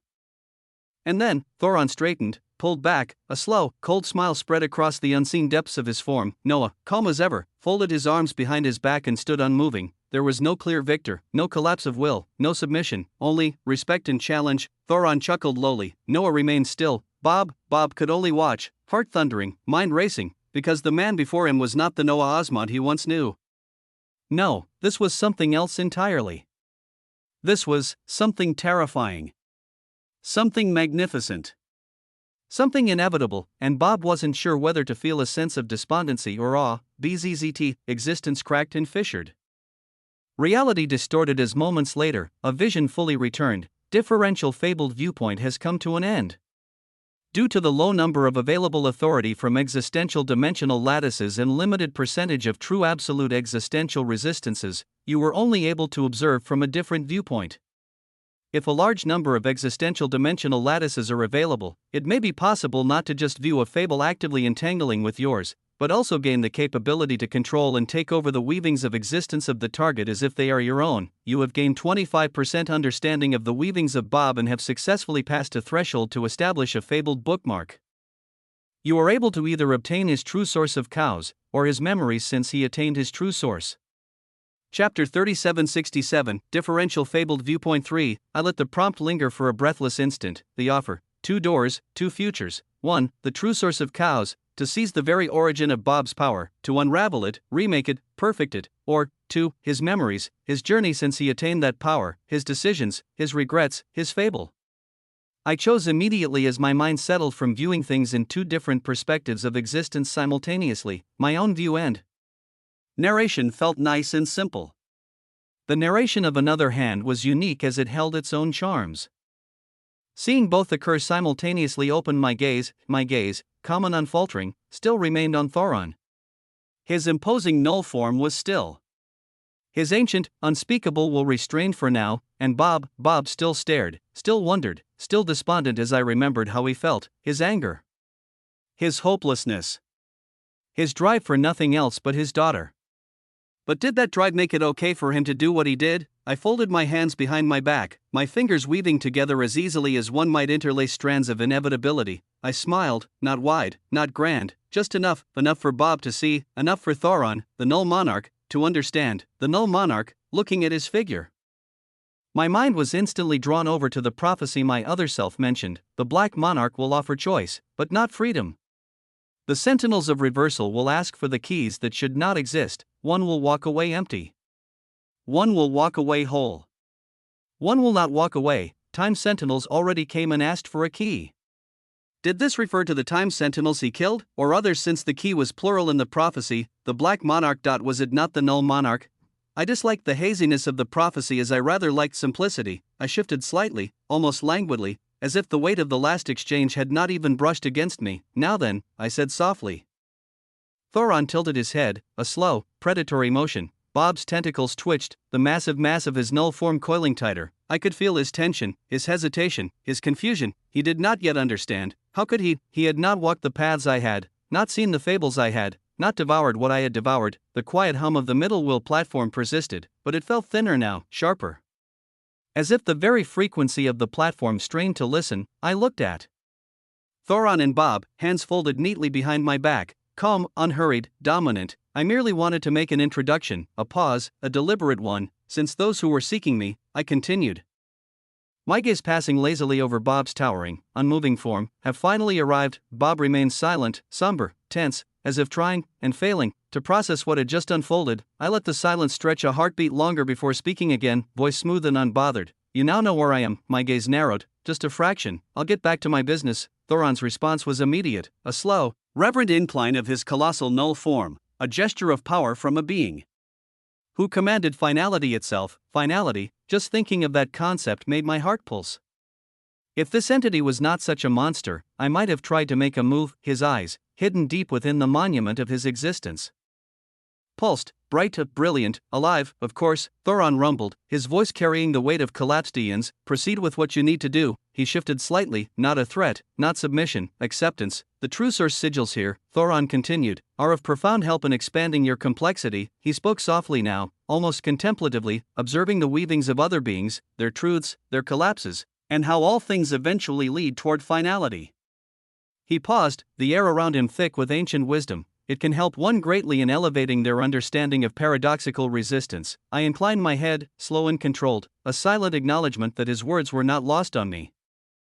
As if I understood, as if I agreed, as if we, existences of different natures, spoke the same language. And then, I raised my hand, effortlessly, no flourish, no theatrics, just precision, authority. Existence buckled faintly, and from my palm, it erupted, obsidian violet brilliance, searing and cold at once, rippling outward like the slow unfurling of a silent catastrophe. It was Chaos. Bob's true source of existence, not a replica, not a shadow, the genuine, terrifying, uncontested weaving of Chaos itself. The violet-black aurora spread slowly, majestically, tendrils of paradox and entropy dancing across the air. I let it unfold, let it breathe, let it be. Freely, unashamedly, Bob's colossal null form shuddered, visibly, a sharp intake of breath, a flicker of disgust and incredulity across his ashen face, as if a part of him, primal, instinctual, recognized the theft, the impossibility, the inevitability. Thoron's vast eyes gleamed brighter still, hungry, fascinated, not with envy, but with pure, undiluted curiosity. I turned my gaze to Bob, smiling. Tyrannical, magnificent. I said nothing as I did not need to. The cows roiled around me in a quiet, sovereign storm as I turned, cloak fluttering lightly in the storm of collapsing paradox, and began walking away, not hurried, not arrogant, just certain. I walked calmly, unhurriedly, heading back toward Votharian Mountain, the towering structure of obsidian collapse awaiting me, each step silent, each breath steady. Behind me, the stunned silence of the middle wheel platform remained. Callista trailed a few steps behind, her form shimmering faintly as she followed without speaking, only stealing glances back toward Bob and Thoron, who remained rooted in place. Bob's thoughts churned, tangled, disbelieving. Thoron watched, his unseen smile sharper now, deeper, as if amused by the game he found himself in. But me, I did not look back, I did not slow, because when one was inevitable, there was never a need to. Absolute fictional transcendence was in a weakened state after its constant and heavy usage. And in such a state, variations of fables could unfold freely, allowing grand perspectives to drift loose and unrestrained, glimpses into the ripples of causality that could not otherwise be seen. The atmosphere remained tense around the landing zone of the middle wheel platform. Bob stood there, silent, his massive, tentacled null form, that grotesque monument of collapse and defiance, remained still. He stared after the fading figure of Noah Osmont, the tyrant who had just casually unleashed his true source, the cows that Bob himself had forged from his very soul. Bob's face, hidden within the dense mass of his null form, was locked in a somber, almost grim expression. That was my source, Bob muttered, voice rough, low, and strained. My cows. Forged from my being. He clenched his tendrils tighter, the vast limbs of his null form twitching with restrained tension. He shook his massive head slowly, as if trying to dislodge the weight of his disbelief. How? Bob murmured, more to himself than anyone else. Why would he have it? How is he even here? How would he know? But the rest of his words were cut off. A deep chuckle, low, rumbling. Thoron, still standing beside him, still impossibly large and impossibly calm. You are asking the wrong questions, little Bobby, Thoron said, amusement lacing his ancient tone. Bob turned, massive form rippling slightly. Thoron's hidden gaze remained fixed ahead, on the distant figure of Noah, shrinking now as he made his way back toward Votharian Mountain. It is not how or why he is here, Thoron said softly, voice like the cracking of forgotten tombs. But, he paused, savoring the words. Where do you go from here? Bob said nothing, his mind whirring, his tentacles curling inward, defensive, uncertain. Thoron continued. You have what you want right there in front of you. And yet once again, you cannot have it. Just like in that wheel of existence. A smile unseen but palpable. That because you are now in the null cradle, you cannot even touch him again. The weight of that truth pressed heavily upon Bob. Is such a thing not glorious? Thoron whispered. Paradoxical, Bob's expression soured further, darkened. What he wanted, what he needed, was right there, a few strides away, but unreachable, intangible, because here, in the null cradle of fold-breaking ascension, desire and proximity meant little, only power, true, complex, impossible power, mattered. Bob clenched his metaphorical fists tighter, his mind roiled with questions. Could he still obtain it? If Noah had it, if Noah had become something unfathomable, would Bob ever reach it? Would he ever find the strength to reclaim what was his? He turned sharply toward Thoron, voice low, tight. What should we do now? Bob asked.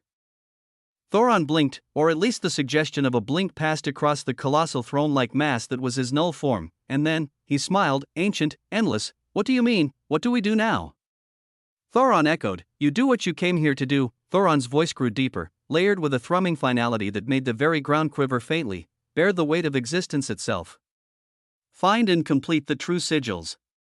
Temper your source in the fire of paradox and collapse. He turned his massive head slightly, a slow movement like a shifting continent. What you came here to do has not changed. A pause, the dangerous pause. But what I came here to do, Thoron's null form buzzed.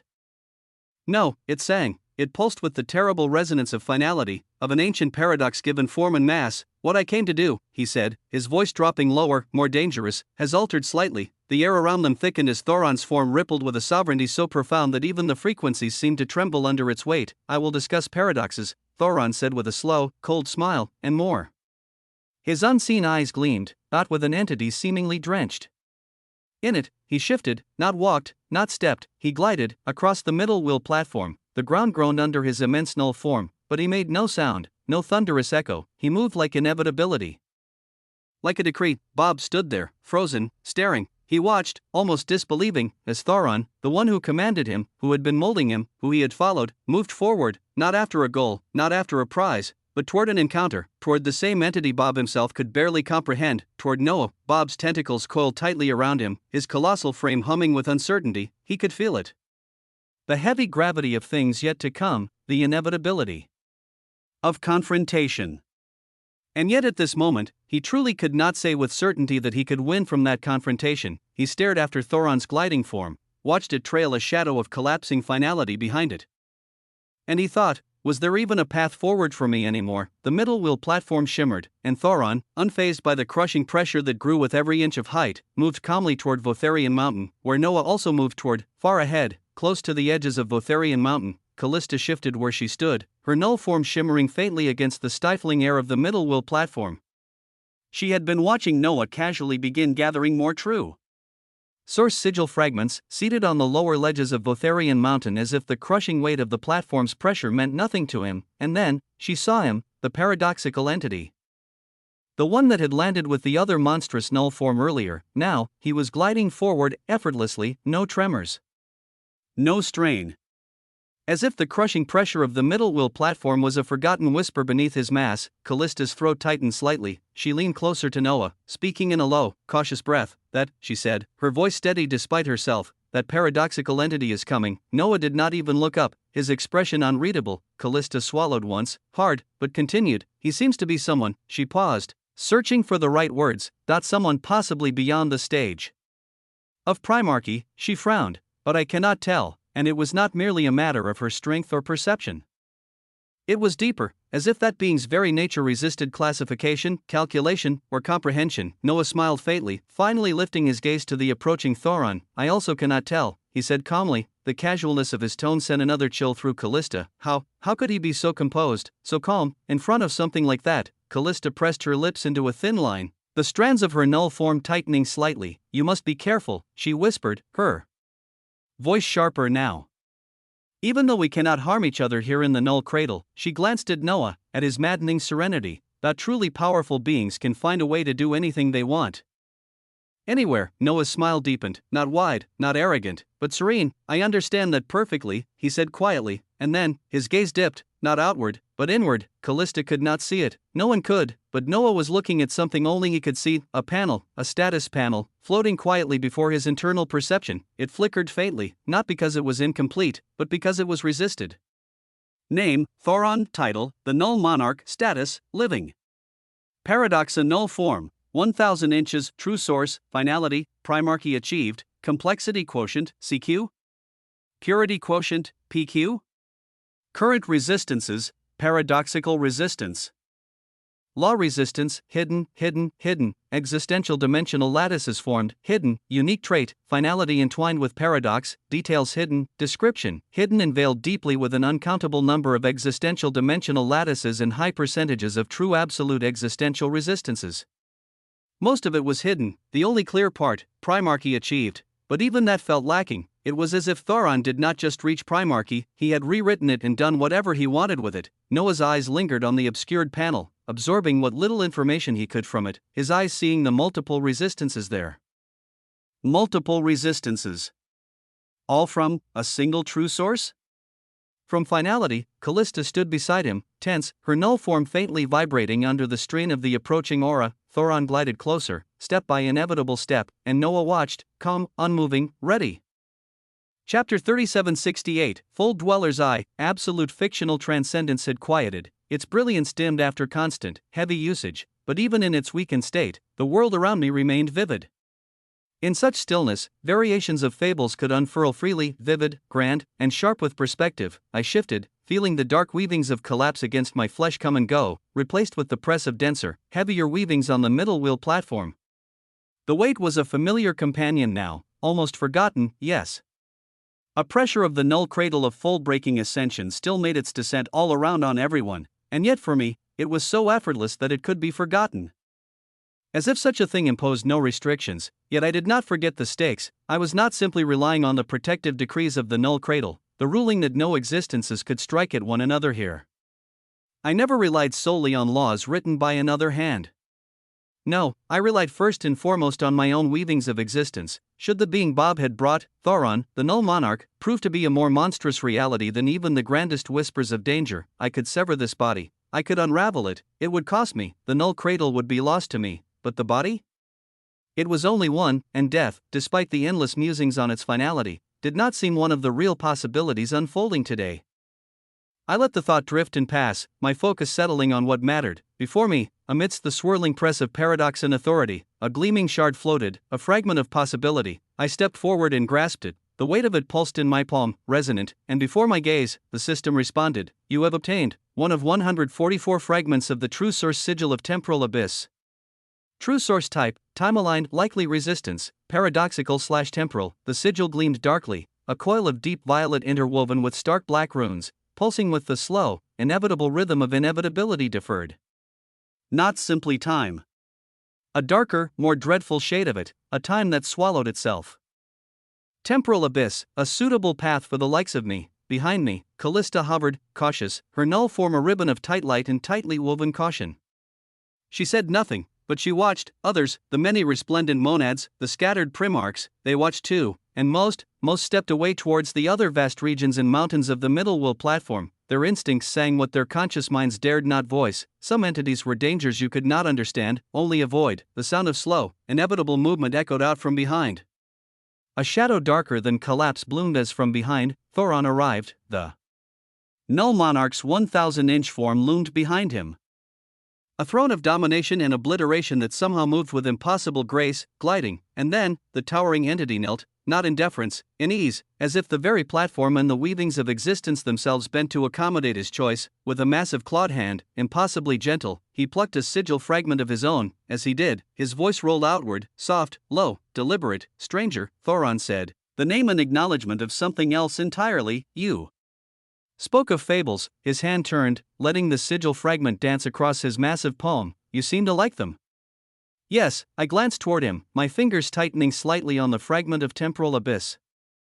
Feeling its heavy resonance thrumming along my nerves, he continued, almost idly, almost conversationally, "Would you like to hear about a particularly unique fable?" He tilted his head, null form towering behind him. "A fable of a prisoner." My gaze sharpened immediately, interest flickered behind my calm facade, though my face remained as it was, carved from certainty and stillness. A fable of a prisoner? Curiosity stirred, but it was not the reckless curiosity of lesser beings. It was a controlled fire, a flame honed to a razor's edge. I moved, following the faint pull of my fragment toward the next one. Tyranny laced my steps, not of weight, but of purpose. Every motion a decree. "I find," I said, voice calm but absolute, "that here on the middle wheel platform of this unique null cradle, we have nothing but time." I glanced at Thoron as he moved beside me, impossibly fluid for his size, his null form gliding behind him without sound or resistance. "A fable," I continued, "is a good way to pass it." A low, rolling chuckle echoed from the null monarch. He moved with me, or I with him, the two of us pulling along the untraceable weavings of sigils, where others strained to find even one fragment. We moved like wolves among sleeping sheep, sensing the faintest threads of resonance in the platform's crumbling weave. Callista, watching from behind, remained frozen. Around us, others shifted even farther away. The primarchs, the monads, they knew, some things were better viewed from a distance, or not at all. I, however, did not slow, neither did Thoron, two paradoxical currents of inevitability. He spoke again, voice rumbling, rich with heavy undertones of history and sorrow and something deeper, resignation. "Good," he said simply.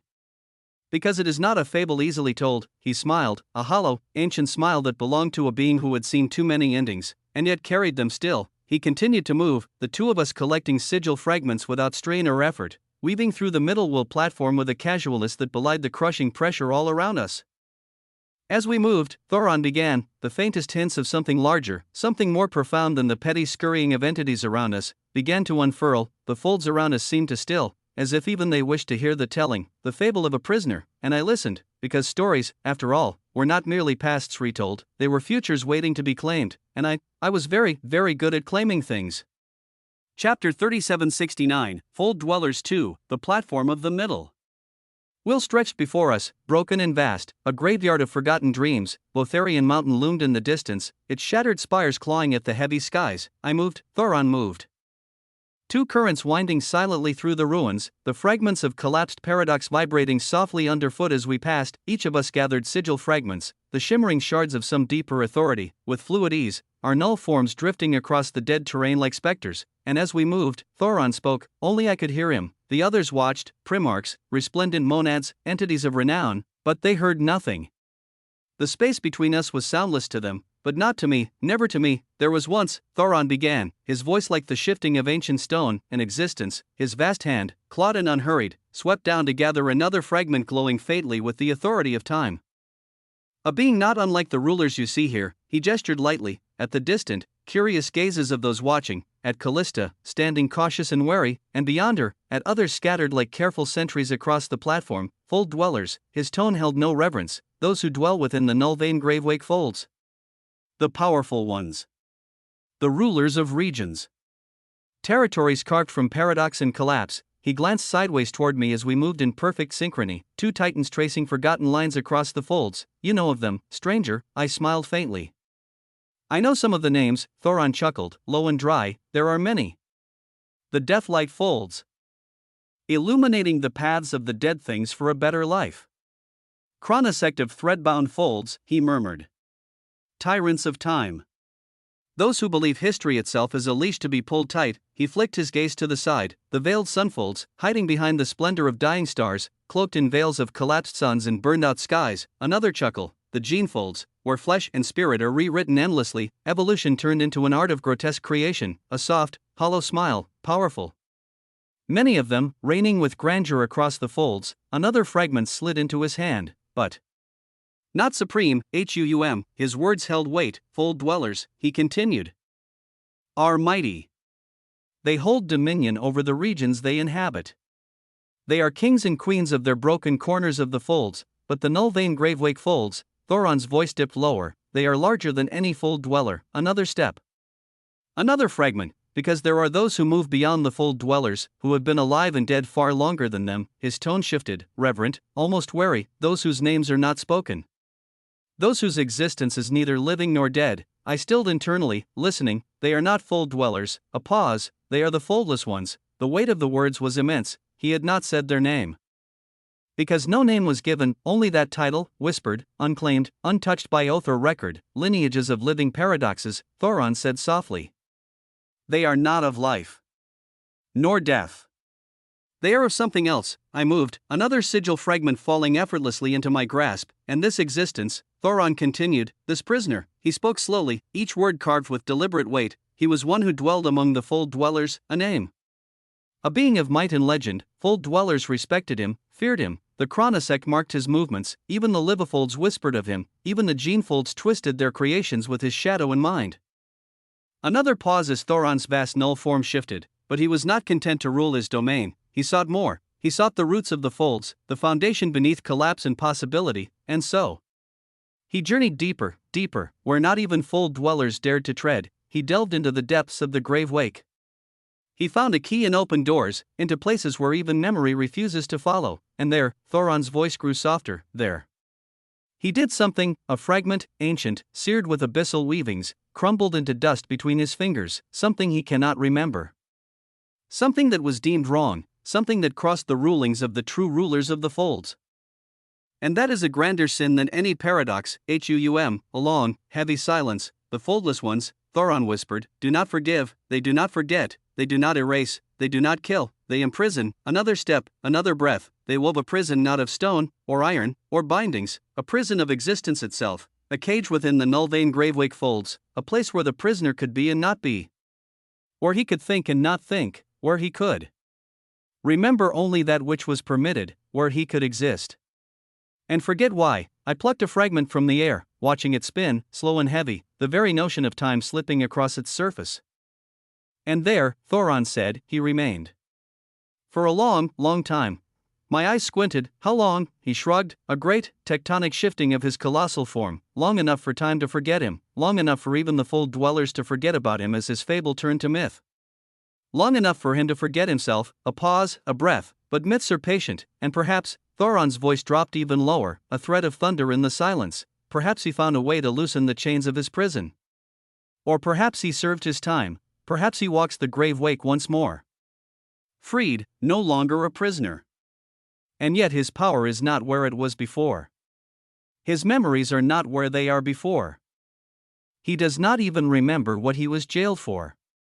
Not entirely anyways, I moved silently, another fragment whispering into my grasp, the storm of paradox around me tightening, growing more intricate. Callista, standing at a distance, watched us with silent trepidation, though she could not hear a word, neither could the others, only Thoron and I, only us, the prisoner, too unknown even to himself, dangerous and paradoxical, and likely. The very one who now walked alongside me, chapter 3770, Fold Dwellers 3, I moved, another. Sigil fragments slipped into my grasp, time and collapse hummed faintly under my fingers, but my mind moved elsewhere, the story Thoron had told still echoed in me. The fable of a prisoner, a being dangerous enough to be jailed. Too dangerous to be free. A being whose very existence was adjusted, imprisoned by those who moved beyond fold dwellers, by the foldless ones, the ones who oversaw all paradoxes, the ones whose names could not be spoken, the ones Velmir, in his final moments, had hinted at. I closed my eyes briefly, recalling the words of the Time Sentinel, the ones who oversee all paradoxes are not named. Not because they hide, but because their names are unspoken. Velmir had warned me and Romulus, not with threats, with inevitabilities. Back then, when he stood against Romulus and me on the dead wheel, he spoke not of pride. He spoke of fear, fear of those greater than even Primarchs, greater than the chronosect, greater than the fold dwellers, the glorious kings and queens of regional ruins of wheels of existence. He spoke of beings who had carved laws into paradox before paradox even had shape, who made thrones from impossible conflicts, who fashioned absolutes not bound by the 10 known resistances, but of their own making. Entities that were not living, not dead, but something more, something. Folded, paradox made flesh, living paradoxes, the foldless ones, and now, Thoron, the null monarch himself, a creature steeped in finality and collapse, spoke of them too, but his tone was different. Not fearful, not reverent, merely resigned, as if he had brushed against their veils once, and still wore the scars. The prisoner he spoke of, this existence stripped of memory and sealed within the folds, had been let free, or perhaps loosened the chains enough to breathe again, and Thoron, whether knowingly or not, had left just enough hints, the way his null form moved, the way his words curled around certain truths and left others to rot. The prisoner was not some distant myth. No, I was walking beside him. I opened my eyes, another sigil fragment pulsed in my hand, my smile was faint as I thought of everything, dangerous, calculated, the null vein gravewake folds were vast. The foldless ones waited, watching, judging, weighing. Velmir had spoken of them with a trembling tongue, Thoron spoke of them with a weary amusement, but me, I did not fear them, I did not revere them, I understood one truth, a truth of infinite possibilities, infinite paths one could take, and proof that anything was possible. Proof that even among the bound, even among the imprisoned, power still moved. I would remember that. Because one day, they would very likely look at me. I knew this. I expected this. They would look, and they would weigh me, measure me, judge me, but they would not find a prisoner, nor a fold dweller, nor a child swinging keys he did not understand. No, they would find something else, something they had not yet accounted for. I folded the fragment into my existence, and I moved again, toward Votharion's jagged obsidian stretches, toward paradox, toward inevitability. Thoron walked nearby as he continued, such a prisoner who was stripped of his memories and power and even what his own self-identity truly was. What do you think such a prisoner would do? Would have been doing? What would his aim now be? Thoron's question still hung in the heavy, drenched air of the null cradle, whispered like a ghost carried by the howling winds of paradox. What would the prisoner be doing now? What would his aim be? I did not rush to answer. I moved instead, one footfall.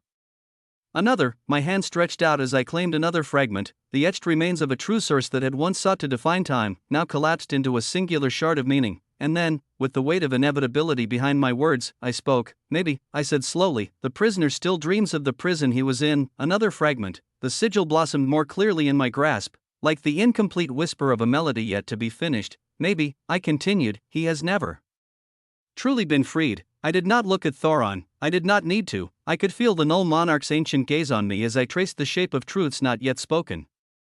If he cannot remember all things, I murmured, then he is still shackled by the past. Bound not by chains of collapse, but by chains of ignorance, I slipped the fragment into my existence, a hum of resonance. A near-completed note. Maybe, I said, he seeks a key, another fragment claimed. Callista trailed nearby, her steps light, cautious, a shadow following giants, a key to open doors long sealed, I said. Paradoxically, maybe he seeks to do again what he did before. Another fragment shimmered. Maybe, I said, my voice lowering to a whisper, he dreams of the unthinkable. A pause, then, quietly, revenge. Against those many cannot even think of. W.A. Thoron chuckled at that. A low rumble that carried far more than simple amusement. The ground itself seemed to listen. I moved again, slow, steady, fragment by fragment. In the distance, Thoron reached down, his massive hand folding gently around a final fragment. The air shifted, a vibration, subtle but sharp, and then it bloomed, in Thoron's hands. Completed true source sigil, brilliant, heavy with impossible complexity, spiraled into existence around him. Even I, steady as I was, narrowed my eyes. Faintly, Callista flinched, stepping back instinctively as the completed sigil hovered with slow, crushing majesty. I had begun collecting fragments first as he started after, and yet he now held a completed true source sigil. Faster than me, and Thoron barely glanced at it, he simply smiled, a serene expression carved from inevitability. His voice came next, slow, patient, filled with the weight of countless forgotten cycles. I cannot say much about the living paradoxes, Thoron said, his gaze distant as if remembering things too heavy to name. But if one wishes to understand how deep their reach stretches into the folds. He trailed a finger through the air, carving invisible weavings. One simply needs to look at the fold dwellers. I listened, carefully. The many fold dwellers you see here, Thoron murmured, the powerful ones. Some are ignorant, he gestured subtly, a wave that encompassed the distant figures of monads. Of primarchs, of other monumental beings moving in the folds, they move freely. Proud. Blind, he smiled wider, his teeth flashing like fractured moonlight. But others, another fragment slipped into my palm. Others know. I fitted it in place, the fifth sigil blooming into completion around me, a fifth completed true source sigil spun silently, grand and merciless, but a step later than Thoron, its presence pressed down on the platform like a whispered judgment, and Thoron watched it all with eyes unseen. Those who know, he said softly, have long since bent the knee. His words fell into the space between us like monoliths dropped from the height of forgotten megalos. Callista inhaled sharply behind me, but I ignored her. I turned instead, facing the null monarch fully, facing inevitability itself. Since you have long since known, I said, voice calm, eyes burning, have you also bent the knee? Boom. The words were simple, but they struck with the weight of collapsing weaves. Thoron laughed, not a cruel sound, not mocking. It was the laugh of an emperor who had long since understood the futility of rebellion, and reveled in the fact. Does that even need to be asked? He waved a massive hand lazily, and then, he leaned forward, closer, scrutinizing me. His next words were slow, deliberate, whatever that prisoner's aim may be. Thoron said, his voice carrying the chill of dead suns, he has been searching, it beat, he has found, some things. But not it. His unseen gaze burned, and my smile, faint, tyrannical, remained. Thus, Thoron said, he becomes unimaginably curious. He leaned back, looking up at the infinite sky of the null cradle. When there appears something, resembling what he would be looking for, Thoron's voice lowered, heavy, certain, and the prisoner would do anything, to obtain it. A pause, maybe not. There are many paradoxical possibilities out there. The null monarch turned back toward me, his expression unreadable. After all, he smiled coldly. Aren't we all the same? He lifted a massive clawed hand, gesturing broadly, to the middle wheel platform, to the folds, to existence itself, little tiny fish swimming in a big pond we cannot fully understand. The primarchs and monads that watched from afar, those brave enough to linger, could not hear, but they could feel the weight, the pressure, the inevitability, and still, Thoron's voice, colder now, sharper, cut through it all. Among such weaklings like them, he let the words dangle, then finished, quietly, it does not always have to be conflict. There is always a beat, a whisper, a choice. The final word echoed, carrying more weight than all the worlds that had crumbled before it. I tilted my head slightly, a faint smile curling my lips. Choice, a dangerous thing, even more dangerous than paradox itself. I said nothing, there was no need. The next move, after all, was already mine, and Thoron's old, terrible, weary Thoron knew it. He simply stood there, watching, waiting. Neither of us moved, not yet. The storm of inevitability had not yet broken, but it would, it always did. Thoron lifted his hand, and the completed true source sigil, a radiant, impossibly complex lattice of paradox and time, collapse and finality, hovered above his palm, silent, radiant. It spun slowly, the weavings of its existence folding and unfolding in an endless spiral. And then, he grasped it, firmly. I watched, calm, as his massive clawed fingers pressed inward. The sigil pulsed, resisting at first, an indomitable existence in itself. But Thoron's grip did not relent. Cracks, thin, hairline fractures splintered across its surface. The sigil trembled, its existence rippling under the pressure. Callista, standing not too far behind me, inhaled sharply, her null form shimmering with quiet astonishment, and then, Thoron spoke, calm, measured, mysterious. The use of force. Cracks deepened across the sigil as he spoke, his voice resonant, patient. That was always what many went with first, a slight tightening of his grip, and the sigil shivered under the weight. And force, most of the time. A small smile touched the corners of Thoron's unseen lips. That worked great. Crack, the sigil fractured fully, split into dozens of gleaming shards that scattered into the air, dissolving into motes of forgotten light, gone, erased, and existence snuffed out as if it were nothing. Thoron lowered his hand, as if he had simply brushed aside dust. The silence that followed was profound, thick, heavy with the reverberations of unseen truths, but Thoron continued, his voice softer, more intimate, a whisper threading through the folds of collapse itself. When it comes to complex paradoxes, his unseen gaze bore into me, a weight that would have flattened lesser beings. I have found, he tilted his head ever so slightly, as if listening to the unspoken symphony of inevitability around us. And seen in the past, he smiled, a slow, cold smile, that even when one side is more powerful, he spread his arms wide, as if embracing the paradox of it all. The use of force is not always the correct route. The air around him trembled faintly, not from power, but from the weight of choices yet made. There are other ways. He lowered his hand now, empty, but heavy with implications, and I want to take such a route now. He paused, the folds around us seemed to lean closer, listening. There is the choice, a whisper, a thunderclap. He took a step closer to me, not aggressive, not imposing, but inevitable. As a lover of finality and paradox, Thoron said, voice deepening, I always enjoy looking at possibilities. His null form, that colossal monument to endings, shimmered faintly, as if folding reality around it, like, he gestured lightly, a simple flick of his fingers. What of the possibility? A beat. A whisper drawn from the bones of collapsed existences. Thought of being able to enter a prison. The air grew colder, denser. A prison, a word that carried the weight of countless silences, a prison where terrifying entities throw those they deem to have gone against their rulings. His voice was soft, but it carried. To be imprisoned by them is to be erased from fable, from time, from existence. He turned his unseen gaze skyward, to the endless, broken heavens of the folds. A prison. His voice was almost reverent now. That is actually the foremost wonder of the null vein grave wake folds.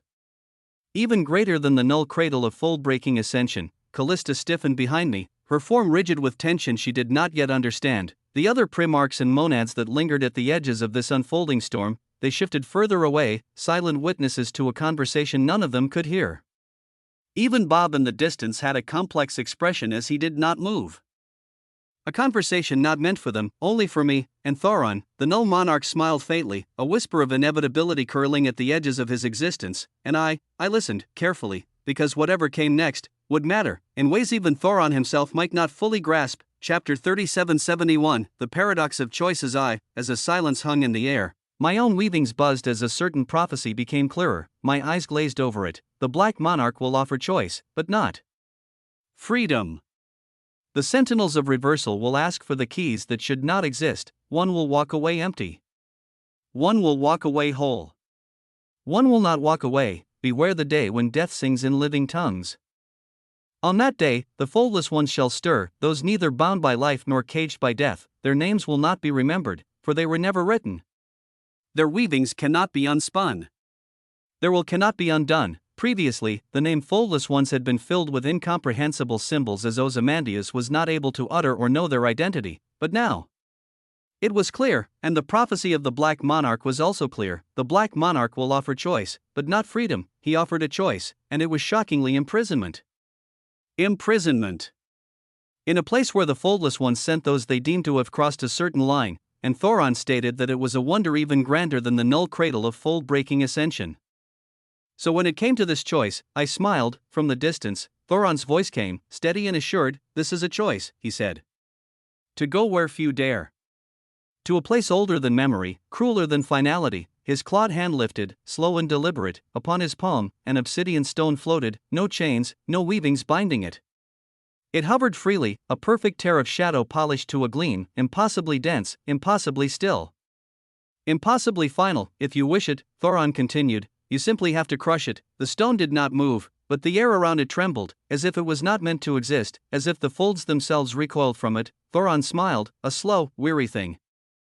He extended his hand slightly, leaving the stone to hover closer to me. I will not force you, Thoron said. Take it, or don't. Crush it, or don't. His smile turned sharper, a whisper of inevitability. But if you do, if you choose to tread that path, your vision will be expanded beyond what you now know. Beyond even this crucible of collapse. He tilted his head, almost amused, and eventually, you will come find me. He did not wait for my answer, did not press further. He simply turned, descending the mountain with the slow, steady pace of inevitability, heading back toward where Bob still waited at the foot of the Botharian mountain, leaving behind that obsidian stone. Hovering, glowing faintly, ominously, as it floated a few feet away from me, I did not move toward it, did not lift my hand, did not decide. I only watched, promising myself once more, no entanglements. I had enough for now. The folds were vast. The chronosect stirred. The hollow concord whispered of me. The foldless ones, those living paradoxes who oversaw all, were out there. If I achieved what I needed, soon, I could always choose, then, for now, I would finish what I started. I turned, moving away from the floating stone, letting it linger in the corner of my vision like an unmade choice, a question not yet asked. I focused inward, for more completed true source sigils. Once I obtained them, 9 total, a perfect threshold. And with 9 completed sigils restored, the middle wheel platform would allow me to unlock a deeper trial, withstanding the weight of compressed epochs, to step into the cradle of folded time and bear the burden of an entire epoch. The longer one endured it, the greater the evolution, a crucible beyond mere pressure and fragments, a place where true sources were unmade and remade under the weight of time itself. My hands closed around another fragment, my existence weaving it into my being. Footsteps approached. Callista, her steps were cautious and careful. She moved closer, her null form shimmering faintly as she glanced toward the floating obsidian stone. Her voice a whisper. "What did that monstrous entity want from you?" she asked, wary, the words strained as if she feared they might summon attention. I did not look at her. I kept my gaze on the mountain, on the fragments I sought. "He came," I said, voice calm, "to offer a choice." Callista's eyes widened slightly. "And what did you decide?" I smiled faintly. "A slow, inscrutable thing." I did not. Her expression faltered. She looked toward the stone again, wary, reverent, disbelieving. "But maybe," I murmured, more to myself than to her, "maybe the decision was already made." Callista squinted lightly, not from cold, from understanding. Around us, the mountain rumbled quietly. The weavings of countless fragments and death whispering in the air, and the obsidian stone hovered still, silent, patient, waiting, as if it had all the time and all the broken expanse to wait for my hand, for my choice. I turned away, and I moved again, for more sigils to complete, for more pillars toward inevitability, and then, maybe, I would see if I truly needed to choose, or if the choice, like all things, would come find me. I moved, a fragment slipped between my fingers, folding into my weavings as easily as breath, but as I pressed forward, I let my senses drift wider and broader, observing everything around me while looking for more fragments. The middle wheel platform of the null cradle of fold-breaking ascension was no simple battleground of ambition. It was a wonder, a paradox wrapped in collapse. The Botharian mountain, black and jagged, a paradox of stillness and motion, towered above the sprawling platform. Around it, dozens of other mountains stretched and spiraled, each a nesting ground of collapse where sigil fragments drifted, weavings of forgotten epics carved into the very ground. The primarchs here, the powerful beings who could bear the weight of the middle wheel, were varied and endless in their forms. In one corner I was drawn to from another fragment, a primarch could be seen, a living thing clad in obsidian armor that flickered with golden veins. His null form was 450 inches wide, his complexity and purity quotients hovering at 300,000 SU each, sharp and stable. Further away, a dead thing whose body was a cascading swarm of butterflies could be seen glittering with ghostlight, her CQ and PQ similarly monumental, variations of complex entities weighted across all around, their true sources also appetizing to observe as I moved to collect more sigil fragments. Chapter 3772, The Paradox of Choices 2, and then, a vast shadow rolled overhead as I continued moving busily across Botharian Mountain, a whale, blue, immense, and ancient. Its null form was massive, layered in swirling paradox, its complexity a lattice of oceanic depth. Name, Primarch Vales HYR, true source, tides CQ, 255,000, 400,000, SU. PQ, 255,000, 400,000, SU. It moved slowly, its voice a thunderous hum that echoed across the folds even without words. When one looked at the middle wheel platform as a whole, there truly were a great deal of powerful beings here. As it drifted near, curiously, cautiously, its massive bulk angled toward me, the vortex of its presence brushing past the Botharian mountain. Its voice came, ancient, slow, measured. "You moved with that monstrosity," it rumbled, not accusatory, not demanding, merely observant. "The one with the 1,000-inch null form. What do you know of him? Who he might be?" I glanced up, calm, tyrannical, unmoved. I shrugged lightly, another sigil fragment slipping into my grasp even as the giant spoke. "I know as much as you all know," I said. "Nothing more, a beat, no reason for everyone to wonder, or for those curious, you should ask yourselves." The whale shifted slightly, a low, oceanic rumble that may have been laughter, or resignation. It turned away, slowly drifting back to its dominion atop a distant mountain. It seemed there were few primarchs like Callista who would bother and be so invested. I pressed on, sigils, fragments, one by one, hours blurred as I did so. The middle wheel platform that was vast, fractal, and paradoxical it rolled out beneath my steps. Much was accomplished in a few hours. In addition to the 5 completed true source sigils, 3 more surrounded me as the final one was about to become completed as well. The first new sigil had come together rather quickly, the weaving settling into a completed form, true source sigil. Chronospirit affiliation with temporal and spiritual resistances, a pulsing blue-white lattice, delicate and sharp, time woven with the self not just to endure, but to remember, to hold, to unmake the forgetting of death itself. Second, true source sigil, pyrocron affiliation with temporal and elemental, flames dancing backward and forward, each blaze a ticking moment. An eternal wildfire where time itself burned as fuel. Third, true source sigil, Ian Forge affiliation with temporal and origin, a true source bleeding gold and silver threads, a fusion of the first sparks of being with the endless onward march of time. Birth and memory locked in recursion. Fourth, true source sigil, conceptum vitae affiliation with temporal and conceptual, an ever-shifting glyph, an idea given structure by temporal chains. Concepts that evolved. Not with thought, but with the erosion of seconds and centuries, each of them aligned with time, each of them a crown in their own right. As the last sigil came together, the ninth, they spun around me, axes of inevitability, marks of the folds churned in the air around me, not golden, not silver, but obsidian bronze, weightier and deeper as they compressed onto my being. CQ and PQ compressed further, hardened, forged anew. The middle wheel platform trembled faintly as my weavings solidified further, a core of harmonized paradox and evolution, and then, you have restored 9 completed true source sigils. Conditions have been met. Access granted. Step into the cradle of folded time. Trial available. Withstand the weight of compressed epochs in the cradle of folded time. A breath passed. I triggered a grand possibility as changes began to bloom. Light gathered at the distant base of the Votharian mountain, a spiraling vortex of collapsed time, an ancient gate swirling with runes long since forgotten even by existence. Many turned their eyes when they saw it, their interest being roused. The gateway to the cradle of folded time, a place where time itself weighed upon the soul, where one did not battle others, but battled oneself and the impossible burden of infinite history. I exhaled, lightly. The cradle called. Callista approached behind me. I could sense her caution, her awe, a rare result, and a prize that was only enjoyed for a few hours by the primarchs who managed to obtain it. So she said. I could sense the gazes of the other primarchs and legends gathered here, some cautious, some curious, many wary, but none stepped forward. They watched, as I, with my 3-inch null form, moved toward the cradle only possible to enter once one had completed 9 true source sigils, a vortex of collapse, shimmering at the center of the middle wheel platform, visible even from miles away, the air around it distorted, timelines folding inward, ribbons of past and future collapsing into a singularity. Within, wheels spun.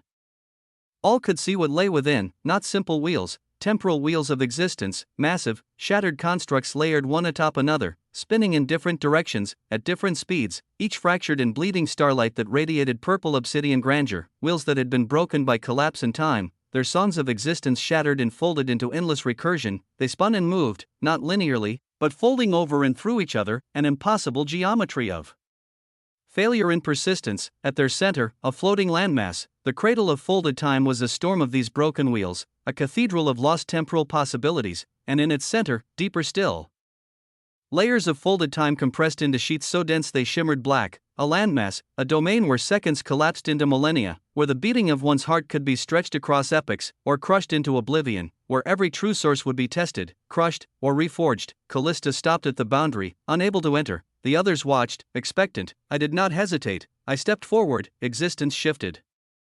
And I was within soon after, as it felt like I had always been here, and immediately, the weight struck me as I was teleported into the center domain, on the landmass of layers of folded time compressed into sheets so dense they shimmered black.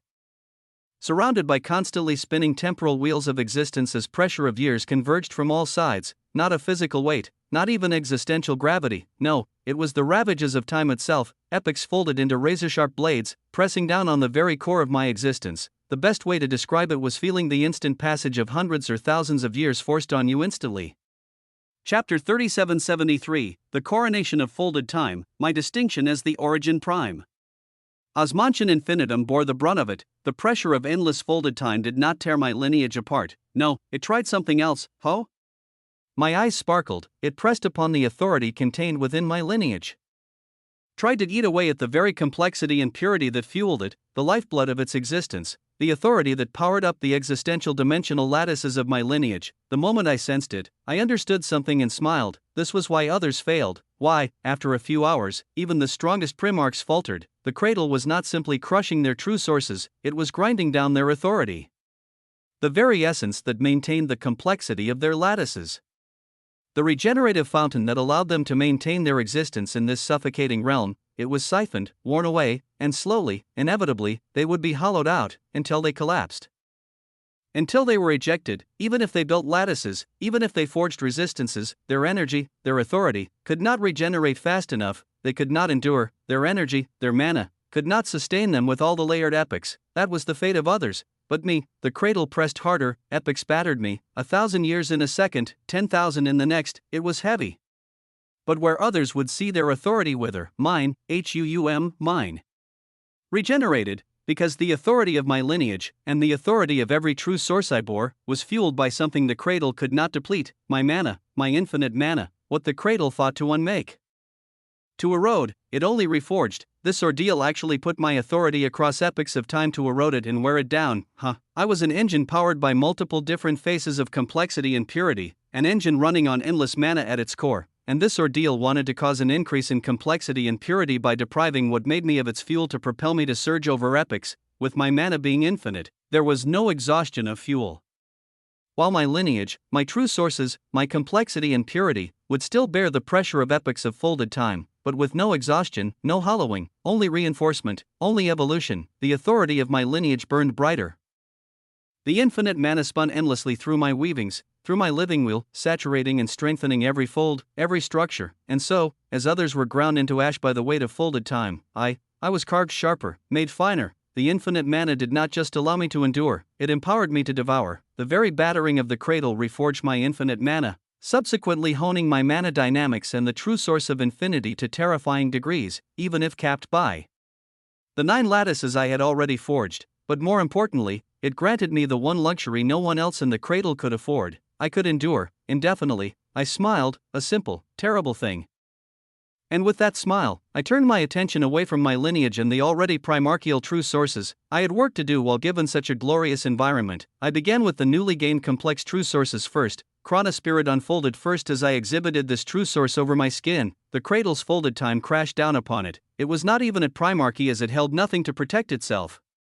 An entity with less would have been crushed instantly, but I fed it my infinite mana, and it grew, it flourished, it absorbed the epochs, the ages, the endless fall of collapse, while only the fuel of mana burned. Within moments, primarchy initiated, Chrono Spirit, forming existential dimensional lattices. Lattices unfurled, 9 inglorious, fractal and infinite, shimmering in hues of deep violet and silver, the interplay of time and soul made manifest. I moved on Pyrocron, time and elements emerged, epochs tore at it, flames that burned brighter than stars blazed across the folded eras, devouring, consuming, transforming. Primarchy initiated, Pyrocron, forming existential dimensional lattices. Again, 9 lattices, a symphony of time-wreathed fire, Aeonforge, Conceptum Vitae, one after another. The true sources I had prepared were lifted under the relentless pressure of folded time, their structures evolving, elevating, each forged to primarchy, each birthing 9 more lattices, and still the cradle pressed down, still it tried to unmake my infinite mana, but it could not. I was a paradox, an impossibility. The others, resplendent monads, primarchs, watching from outside would not understand. From their perspective, I stood still in the heart of collapse, my body with its arms outstretched as it withstood everything, but within? I was transcending, living 1,000 years in each breath, my body, my existence, my true sources, all bathed in the endless forge of folded time. Every lattice formed was another layer of dominion, another mark of inevitability. The cradle was a slaughterhouse to the weak. To me, it was a coronation, a redefinition. I was not merely reforging, I was becoming, because what the cradle offered, I would not simply endure it, I would ascend by it. I continued, no pause, no hesitation. The cradle of folded time pressed, ground, collapsed, but it could not diminish me, it only fueled me. My infinite mana churned, endlessly feeding the authority of my true sources as they bathed in the endless epical onslaught. I did not stop at Chrono Spirit, Pyrocron, Aeonforge, or Conceptum Vitae. No, there was more. There was always more, the true source of existence, of summoning, of ether, of pride, of cows. One after another, I stripped them of their limitations, elevated them to primarchy, and when they reached that apex, I pressed further, forming 9 glorious existential dimensional lattices for each. The lattices of existence wove around me like a weaving of living reality. The lattices of summoning pulsed with the call of entities beyond existence. The lattices of ether shimmered with the pure substrate of all weaving. But it was cows, I let its lattices shine, obsidian and violet, unfurling around me like a storm-given shape, wild, endless, ungovernable. I let it radiate, a declaration, a throne of contradiction seated atop the ruin of collapsed time. Even now, through the layers of the cradle, I could feel it. The eyes watching, beyond the cradle, beyond the shattered mountain ranges of Votharion, in the middle wheel platform outside, he was there, Bob, and as I stood, my lattices of cows gleaming with inevitable grandeur, I could almost see him through the layers of space and time. And then, a shift, a slight tug, a whisper from absolute fictional transcendence, control slipping just a little, enough to tilt the fable. The viewpoint shifted. My viewpoint gradually stilled outside. The middle wheel platform, the fractured mountains of Votharion loomed high, casting endless shadows over the platform's vast, broken plains, and amidst it, Bob stood still, his massive 500-inch null form. Grotesque and terrible in its beauty, was unusually rigid, his ashen expression told everything. Before him, across the cradle, the faintest gleam of violet obsidian light was visible, a cascade of lattices he recognized, lattices of cows. His breath was heavy, though not from exhaustion, from something deeper, something colder. Thoron stood beside him, ever massive, ever regal in his collapsed monument of a null form. The null monarch chuckled, low and deep, like an ancient glacier cracking. Do not let it bother you, little Bobby, Thoron said, voice laced with amusement. Otherwise, you will have lost long before you ever stand before the stranger.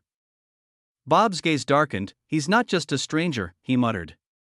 His name is Noah Osmond and Thoron cut him off with a lazy wave of his clawed hand. For me, the null monarch said, voice almost playful, he is only the stranger.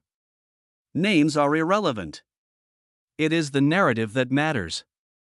Bob's massive tentacles shifted in agitation, his voice was lower when he spoke next. That stone you left behind still floats. His many eyes, hidden under the mass of his tentacles, flickered toward the distant Votharion mountain, where the sleek, obsidian stone remained suspended in the air, untouchable. Why? Bob asked.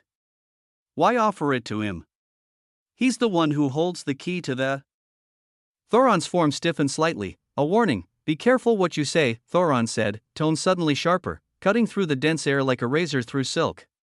Even here, even now, some things should not be spoken lightly. Bob bit back the rest of his sentence. He exhaled slowly, and Thoron smiled again, a colder smile now. I have my reasons, Thoron said. Besides, it is not for you to worry. Focus on what you came here to do, little Bobby. Collect your sigils. Become a participator. He leaned in slightly, but not merely a spectator. Bob stared at the cradle a moment longer, at the glow of the lattices shining over Noah's distant, invisible form, and then he turned away. Back to work, slowly, methodically. Time passed, hours bled into one another, and outside the cradle, on the shattered plains and crag slopes of the middle wheel platform, the onlookers watched, Callista among them. Her null form stood still, but the shock was clear in the tilt of her stance, in the glimmer of astonishment that flickered across her gaze. No words escaped her lips, but her thoughts were a storm.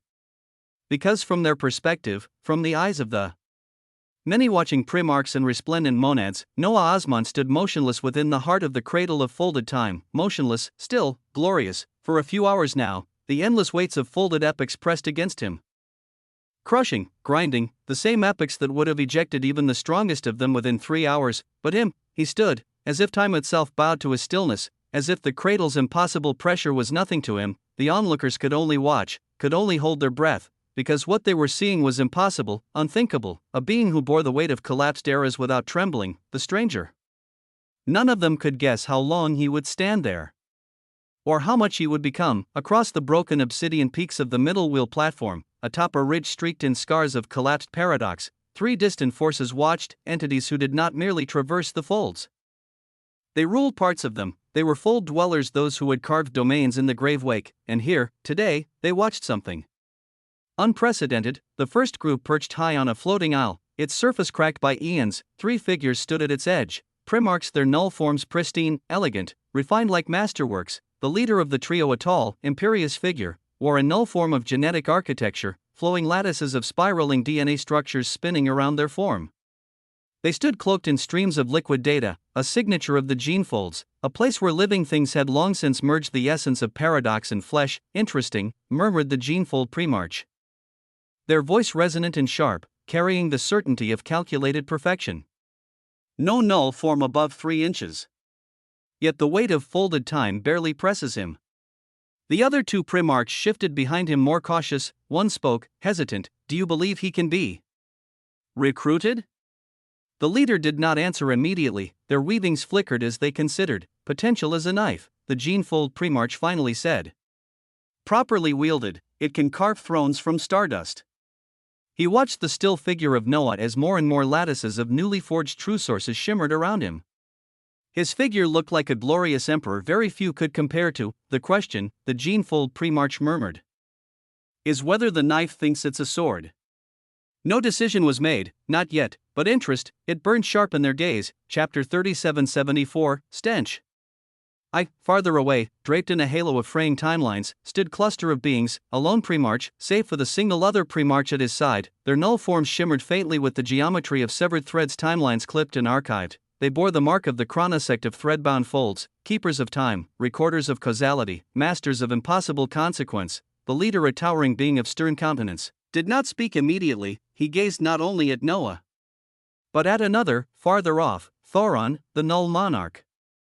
The silent entity who watched from his perch, half-lidded, smiling faintly. The chronosect primarch's voice was low, reverent. I remember records, he said, of a 1,000-inch null-form monarch. The air around him quivered. That being was said to have survived the foldless judgment. He turned his heavy gaze back to Noah. And if that entity is entangled with this stranger? The words did not need to be spoken, the implications were too vast. The other chronosect primarch, standing by his side, said nothing, but their eyes, ancient and glimmering with the wisdom of collapsed time, betrayed a rare emotion, concern, and then, farther still, a distant mountain veiled in roaring streams of unstable mana.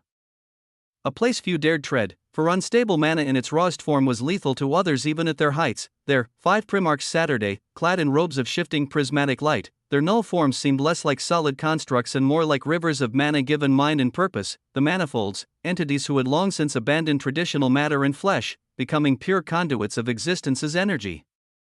The leader, a woman with a null form like a blazing comet, her body shimmering.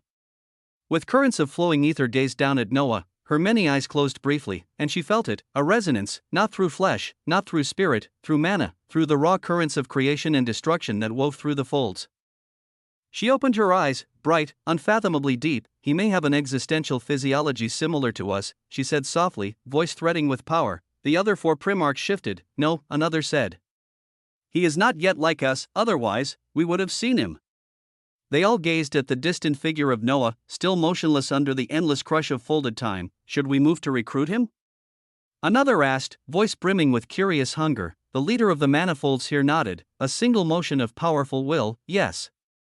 Her gaze sharpened, she could feel it, barely the layers of mana folded into Noah's being, the impossible complexity of his existence. Her null form shimmered brighter, a lighthouse in the storm. We will offer him sanctuary in our manifolds. And see if the stranger who can withstand epochs of time wishes to become more. The 5 of them, folded in impossible mana, continued to watch, but now, their patience was edged with intention. Beings of such complexity were abundant as the null vein gravewake folds, and the fold dwellers within were intricate and innumerable. In these very same null vein gravewake folds, a weaving of space where paradox ruled, a realm where collapse was not an event, but a constant. Here, drifting endlessly through the layers of folded existence, the null cradle of fold breaking. Ascension moved, not drifting as a ship would on a sea, no, it twisted. It sheared through the folds like a blade dipped in impossibility, its very existence defying locality. One moment, a shape, a spiral of collapsed frequencies, the next, a monolithic fortress of blackened absolutes, fracturing and repairing itself in the span of a thought. The cradle did not obey time, it did not obey space, it did not obey, it was a monument, a trial, a paradox. No living thing or dead thing, no fold dweller or rogue frequency was able to enter it just because they wished to. No known power could casually violate the weaving, and yet this moment, something stirred beyond the veil of paradox. At first, a ripple, subtle, a shiver that even the gravewake folds, eternally collapsing and refolding, seemed to fear, then not motion, a distortion, like a smudge on the fabric of all laws. It slithered, folded, shifted in impossible geometries, and from that distortion, boom, a shape, vast, indescribable, a silhouette that seemed to be 1,000 jagged limbs, folded into a single writhing mass, and the silhouette sniffed as if it was drawn here by something. And it continued to follow this smell. It did not move across space, it devoured the distance between itself and the null cradle, closer, closer, until it was upon the cradle's shimmering boundary. It loomed, and then, it reached out, an appendage, slick and black gold, ejected from its jaws. It touched the barrier, and the barrier resisted. Paradox met something that refused collapse, law met antithesis. For a moment, for the briefest shudder of reality, the barrier flared, a ripple of finality radiating outward, but then, bzzzt, the appendage clenched, not violently, not with brute force, no, with precision, with inevitability. In collapse, cracks formed. Hairline fissures of undone paradox, slithering outward like veins of oblivion. The cradle's barrier buckled. And then broke, no explosion, no thunderous sound, just a rupture, silent, complete, the being slipped through the breach it made, the wound sealing slowly, sluggishly. Behind it, it was inside. Inside the null cradle of fold-breaking ascension, the thing drifted forward, unfurling. The shifting black gold plates across its writhing frame shimmered faintly with the echoes of broken true sources, their forms warping and twisting as if screaming. It had no set face as it seemed to constantly be changing, eyes that changed from 2 to 100, but it soon turned a slow, deliberate pivot toward the outer will platform. And then In breathed in, a soundless inhalation. And as it did, the very fabric of paradox rippled around it, as if it had scented something delightful, something precious, something it hungered for. It drifted through the shattered barrier. Silent, deliberate, no sound announced its arrival to the outer will platform. Above the fractured lands where harmonized sourcebound icons and monads gathered, it hovered, black and gold, a blur against the broken sky. It observed, it watched, its void-like gaze locked onto a singular figure. Kaelner, an entity cloaked in weavings of a unique true source, stood unaware for a breath too long. That was enough. The creature shifted. Its body writhed, restructured, its malformed skin sliding, melting, reforming until it mirrored Kaelner, same stature, same robes, only, its skin shimmered gold black, like a reflection dipped in oil and ash, and then, it moved, no warning.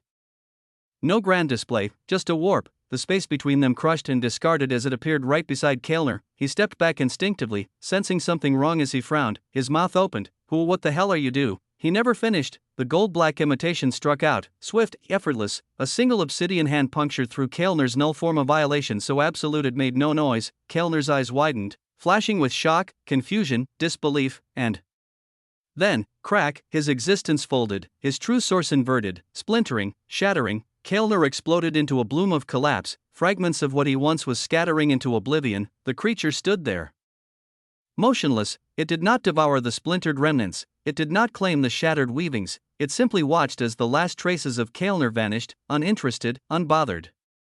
But it did confirm the stench that was strong enough to pull it here from the heavy shackles it was bound by from this being. The stench had passed by here. Its gaze shifted, still hungry, still moving. Those in the surroundings saw the shocking scene as they were first astonished, and then horrified. Panic set in slowly. To first, a silence, then a ripple of dread.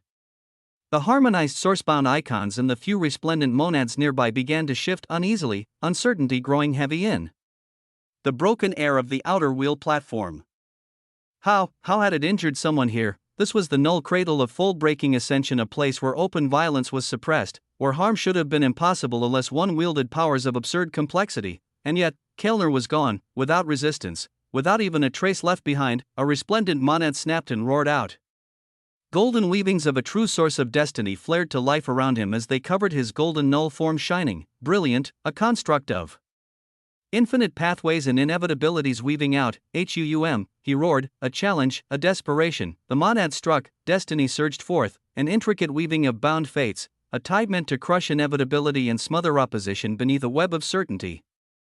The golden true source slammed into the creature. It did not move to defend. It did not flee. The attack crashed over it, folding, weaving, saturating. For a brief moment, the gold-black humanoid exoskeleton of the creature pulsed, once, and then, the shimmer of gold deepened, changed, became its own. In the next instant, the creature moved. It lifted a single clawed hand, no effort, no flourish. It slashed downward. A terrifying convergence burst forth, not just a replication, but an evolution, the true source of destiny reborn in the creature's form, impossibly more complex, a weaving 100-fold deeper, sharper. Destiny, the monad's own power, closed off everything. All paths, all possibilities, cut away, shut, collapsed. The resplendent monad froze, wide-eyed, unable to breathe, unable to move, as he watched his own existence, his own true source, lose all futures, all meanings. His body trembled, then cracked, and in a heartbeat, he too shattered, folded into broken splinters of collapse, scattering into the void. The creature stood there, unmoving, still growing as it added destiny to its roster. The others, they did not hesitate anymore. Panic burst into chaos. Some bellowed wordless cries lost to the hollow winds. Some turned and fled, racing for the edges of the outer will platform, as many were much weaker than that monad. Others leapt off the outer will platform entirely, choosing the uncertain collapse of the gravewake folds below over facing this thing. It didn't matter. The creature moved, fast, predatory, a black gold blur of shifting mass and uncoiling death. It fell upon them with terrifying precision, not devouring, not feeding, just unmaking, assimilating, and amplifying. It was a massacre unfolding in a manner that was absolutely not warranted or expected, and the thing carrying it out remained unknown. But what exactly could forcefully tear into the null cradle of fold-breaking ascension that one could not even find even if they sought it? Chapter 3775, Stench. 2. The middle will platform, a world suspended in fractured eternity, layered by epochs, folded paradoxes, and the solemn breath of collapsed wheels of existence. Still, silent, primarchs and resplendent monads dotted the mountains and broken lands, their gazes largely fixed in one direction, toward a figure, toward the one seated at the very heart of the cradle of folded time, Noah Osmont, the stranger. He remained unmoving, as endless epochs of folded time crashed against him. Waves that would have unraveled even the strongest of them within hours. For hours now, Noah's form, wrapped in the quiet dominion of lattices and true sources refined beyond what most could imagine, had not wavered. Most watched with growing awe, and some with a kind of reverent caution as if witnessing a force of nature that had not yet decided whether it would shape them or shatter them. Thoron was among those watching, seated upon the jagged heights of a distant mountain, his massive null form 1,000 inches of collapsed monument radiated a slow, patient dominion. His hidden eyes were half-lidded, amused, almost approving. But then, a flicker, a frown, Thoron shifted. Slightly, his colossal head tilted, his unseen eyes turned not toward Noah, but toward the distant horizon, beyond the veils of paradox and collapse that marked the outer will platform. He spoke. Voice calm but edged with an ancient sharpness, "Little Bobby."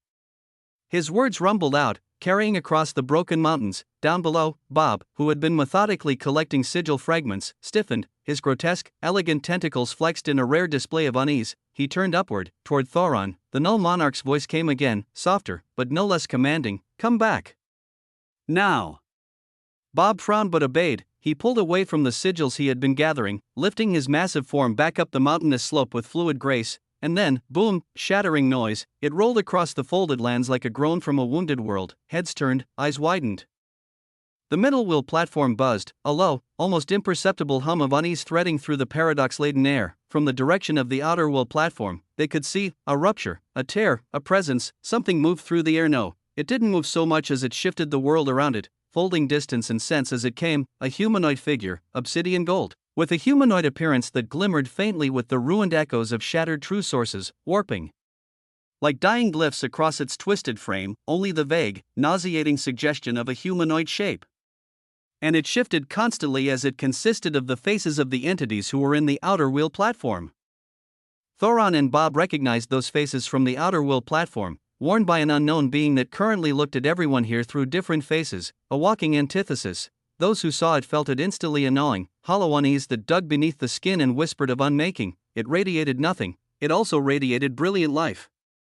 Full of glorious life, it had crossed from the outer will platform, and now it had come here. The creature stood vibrant and vile, living collapse wrapped in a body of obsidian black and gleaming gold, its form distorted by an unsettling vibrancy, as if it pulsed with a life that should not exist. It tilted its void-crowned head, empty of eyes but brimming with awareness, and its jagged mouth curved into something resembling a smile. Finally, it spoke, voice a guttural vibration that rippled through the air. "The smell leads here." WAA, it moved, it didn't step, it glided, collapsing and expanding the space around it as if even distance was a law it refused to obey. The nearest monad didn't even flinch at first. He was a silver beacon of might, his null form ablaze with the glimmer of the true source of metal.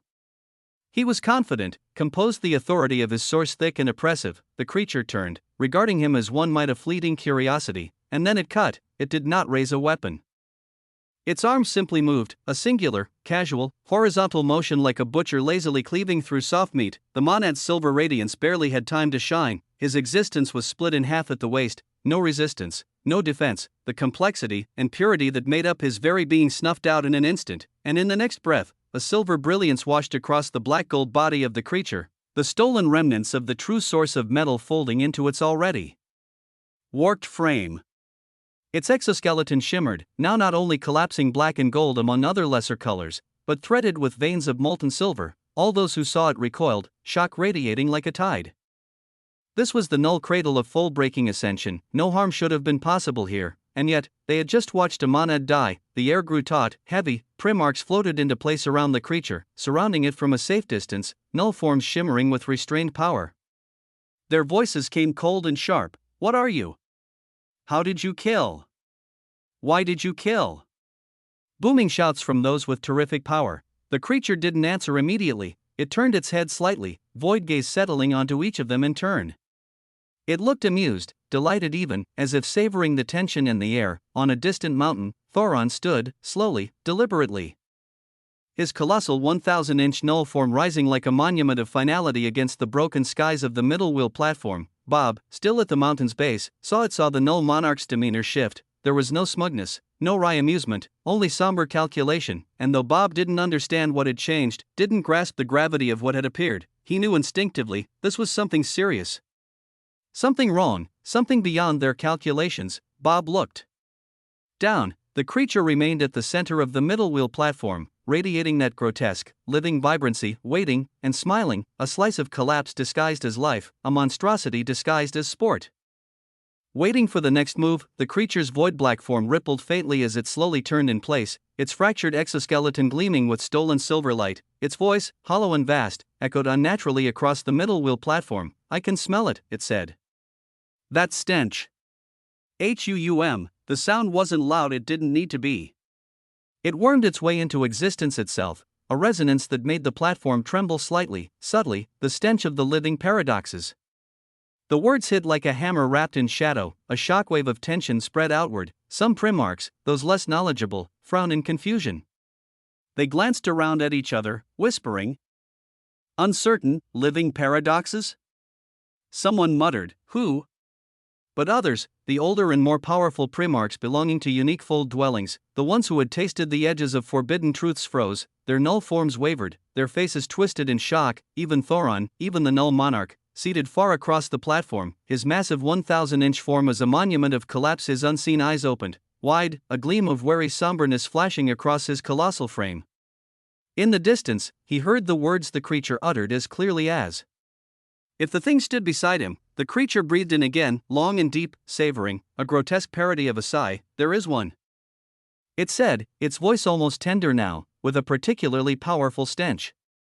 Its void gaze shifted, slowly, inevitably. It breathed in more and more as it could feel the stench having moved across this platform a great deal. It looked across the endless middle wheel platform, across the fractured plains and broken mountains, and its gaze fixed, eventually, on a single peak, where Thoron stood. The creature's body flexed, chitin shifting and rippling in a cascade of black and gold, the newly absorbed silver sheen glinting faintly. It smiled a slow, jagged thing, and then, without a sound, it began to move, toward the mountain, toward Thoron. The null monarch's form remained still, but now there was a weight to him, a gathering, as if the entire platform was holding its breath, waiting. Tension twisted the air. The fold dwellers who understood what was happening dared not speak. Those who didn't would learn, one way or another. Bob stood rigid, his massive 500-inch null form unusually still.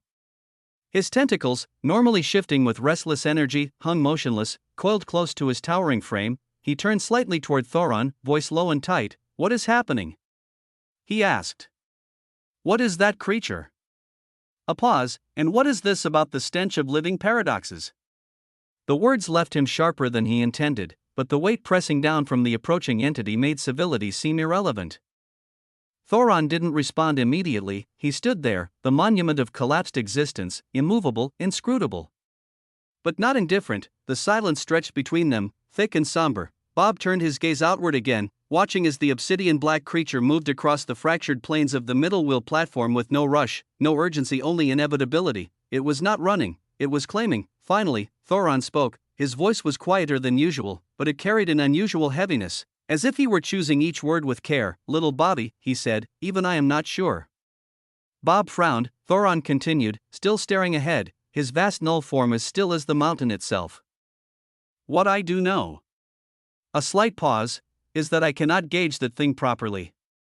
Bob stiffened. Coming from Thoron the null monarch, the being whose very existence weighed down entire platforms, that was not a simple admission, it was a revelation, and it made the air around them even heavier. The creature's steps closed more of the distance, each one eroding the fragile calm hanging over the middle wheel platform. Bob didn't speak again. There was no need, because whatever the thing was, it was coming for them. And it was too late to run. The absolute fictional transcendence, that grand authority built from the tangled architectures of my fable, returned. It folded back into me, heavy, weighted, more complicated than before. My eyes remained closed as I tasted the shift, calm but tyrannical, yet curious. Why did it seem like the narrative had changed so drastically while I was not telling the fable? An irritation, subtle, silent. I opened my eyes. The cradle of folded time remained the same, an endless cascade of shattered wheels and fragmented epics spinning in solemn, chaotic rhythm, but I did not look to the cradle now. No, I looked beyond. I could feel it, even before my senses confirmed it. Something was wrong. The swirling latticework over my skin hummed hundreds of existential dimensional lattices, a chorus of resistance and dominion spun in fractal harmony. And yet, beyond the cradle, there was noise, commotion, a ripple in the expected symphony, something off. Subtly, silently, I adjusted, stilled, listened, and in the next moment, a prompt flickered quietly into existence. The living true source of the protagonist gazes out with interest. I narrowed my eyes slightly, silent, calculative. Did you do anything, I asked in the privacy of thought, to entangle us in this little disruption? Another prompt flickered to life. The living true source of the protagonist is disheartened that you would even ask such a question. It has obeyed. It merely loves unknowns. It merely gazes outward because it delights in the unpredictability of the story. I exhaled through my nose, quiet and unimpressed. The protagonist was too sly for its own good sometimes, but even I knew, it spoke the truth. It had obeyed, it always obeyed, and yet, it was not wrong to be curious. So was I. My gaze sharpened as I turned my full attention outward, to the source of the commotion. Even while the cradle of folded time tried to break me, even as epics of time howled around me, I bore the weight effortlessly, and I watched, tyrannical in patience, waiting, because if the narrative was truly shifting, if an unknown was daring to enter the stage, then it would do so on my terms, or not at all. I whispered softly, not aloud, but deep within my existence. To the part of me that had been birthed for this very purpose, light. A simple word, a command. The true source of light stirred. The living true source of light states that light shall illuminate the dark and reveal all. The response was quiet, absolute, and in the next moment, I felt it. 9 existential dimensional lattices of light spun into motion, unfurling around my eyes 9 radiant wheels of illumination, each turning, weaving, clarifying. The darkness cleared, the veil lifted, vision sharpened to a degree no ordinary entity could fathom. I saw, across the vastness of the middle wheel platform, beyond the cradle's walls, I saw the unknown creature, the one that had drawn so much attention. Was there, black and gold, humanoid in shape, and yet grotesquely beautiful in a way that spoke of deep, primal collapse. It felt alive, unquestionably, profoundly alive. I was certain of it, and yet collapse radiated from it in undulating waves. The paradox of it drew a frown from me. I observed silently as a pre-march with a 200-inch null form, ocean blue, and shimmering like the depths of endless tides moved. He carried a trident across his null form, rippling with power. He moved with certainty, with authority, and he struck. The trident surged forward, the full might of a Primarch's authority crashing toward the unknown creature, and yet, the creature merely raised a hand. Casual, dismissive, the strike dissolved, not repelled, not blocked, simply, unmade. The creature's null form blurred, golden black lines folding, and then it was behind the Primarch, a blur of reality. The blue-haired Primarch jerked, startled. He tried to turn, but could not. The creature held him, one hand, resting lightly on his head, casual, almost affectionate, and then the Primarch's existential dimensional lattices of water spun desperately into being, dozens upon dozens forming defensive weaves around him, crashing toward the creature like a celestial ocean. The creature did not evade, did not resist. Instead, the lattices, boom, collapsed. They were pulled inward. Assimilated, the Primarch's precious weavings, his shields, became not his salvation but his death knell. They wrapped around the creature's form, shimmering protectively over its golden obsidian skin, as if they had always belonged there, as if they had never been his to begin with. The Primarch's eyes widened in horror, and before he could react further, crack, the creature's hand clenched. The Primarch's skull, his entire existence too, caved inward, his true source ruptured. His lattices splintered and scattered, and then he crumbled, not exploded, crumbled, into fragments of what once was the death of a Primarch, effortless, complete. The surrounding entities' monads, Primarchs alike, recoiled in horror, many instinctively backing away, others still frozen by the impossibility they had just witnessed. Even I grew sterner, my mind moving with ruthless calculation. I turned to another part of myself, my weaver, the distinction of the weaver of existence, born for moments exactly like this. I spoke. What can you see? The response was immediate. The weaver states that the entity is most certainly living. Its weavings are not fully obscured. However, what they hold is terrifying. I nodded calmly. The weaver's 9 existential dimensional lattices vast, intricate spun quietly around me, preparing. I remained steady, still bearing the weight of folded epics without strain. Still watching, I whispered once more, "Show me." The weaver obeyed, my many lattices thrummed, a chorus of supremacy, each one a monument to the distinct parts of me that had reached primarchy and forged their own dimensional domains. I prepared to see, to understand, to dissect, and with quiet authority, I braced myself. Status panel accessed. Scanning entity. Name, unknown. Designation, living collapse. Distinctions, unknown. Complexity quotient, CQ 999,999 SU. Purity quotient, PQ0 SU. True absolute existential resistances, living resistance, 75%, dead resistance, 25%, paradoxical resistance, 100%. Additional notes. Entity identified as paradox antithetical. Existence in constant state of collapse. I observed the status panel quietly, calmly, but internally, there was a faint tightening, a calculation, 999,999 complexity quotient, and 0 purity quotient, an impossibility by all standards of existence, yet there it was, and not just that, 100% paradoxical resistance. Total immunity to the very forces that shaped the foundation of my power. The entity's being was a complete rejection of all things paradoxical in existence, utterly resistant, utterly untouchable in the ways that mattered most to me. My lineage or any of New York paradoxical concepts could not even touch it. The living collapse, boasting 75% resistance to all living existences, 25% even against dead existences, and now, complete, perfect paradoxical resistance, a being neither bound to life nor death, but something horrifying beyond both. The living true source of paradox advises to proceed with caution. The prompt echoed with gravity, far heavier than usual, paradox itself warning me, and it wasn't alone. The living true source of quintessence advises to proceed with vigilance. Quintessence, always calm, always unshakable, speaking now with solemnity. If even this part of me issued such a directive, it demanded a level of respect I could not afford to ignore. I turned my gaze inward, gauging my own existence, my readiness, with the cold clarity that defined me.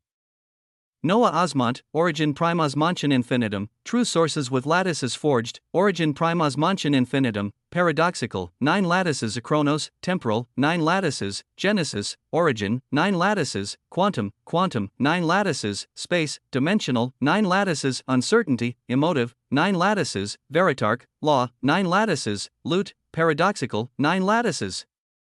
Conceptum vitae, temporal/conceptual, 9 lattices, existence, origin/paradoxical, 9 lattices, summoning, conceptual/spiritual, 9 lattices, ether, dimensional/origin, 9 lattices, pride, emotive/conceptual, 9 lattices, cows, paradoxical/conceptual, 9 lattices, total existential dimensional lattices, 990.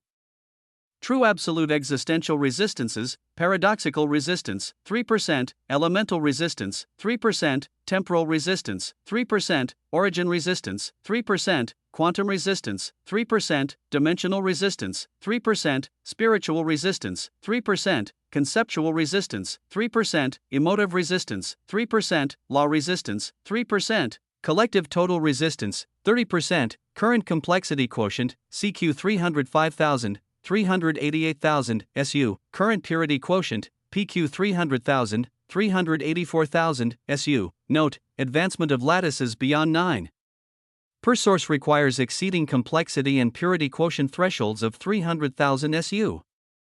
I reviewed the numbers without pride, without fear, just calculation. The folded time within the cradle still battered against me. But outside, a new weight had appeared, a new fable had unfurled without my guidance, and it was a dangerous one. I observed the living collapse coldly, noting every motion, every ripple of authority, every distorted breath it took. The existential dimensional lattices of light swirled over my skin, illuminating the creature in terrifying clarity. A living collapse, not a simple entity of broken paradox.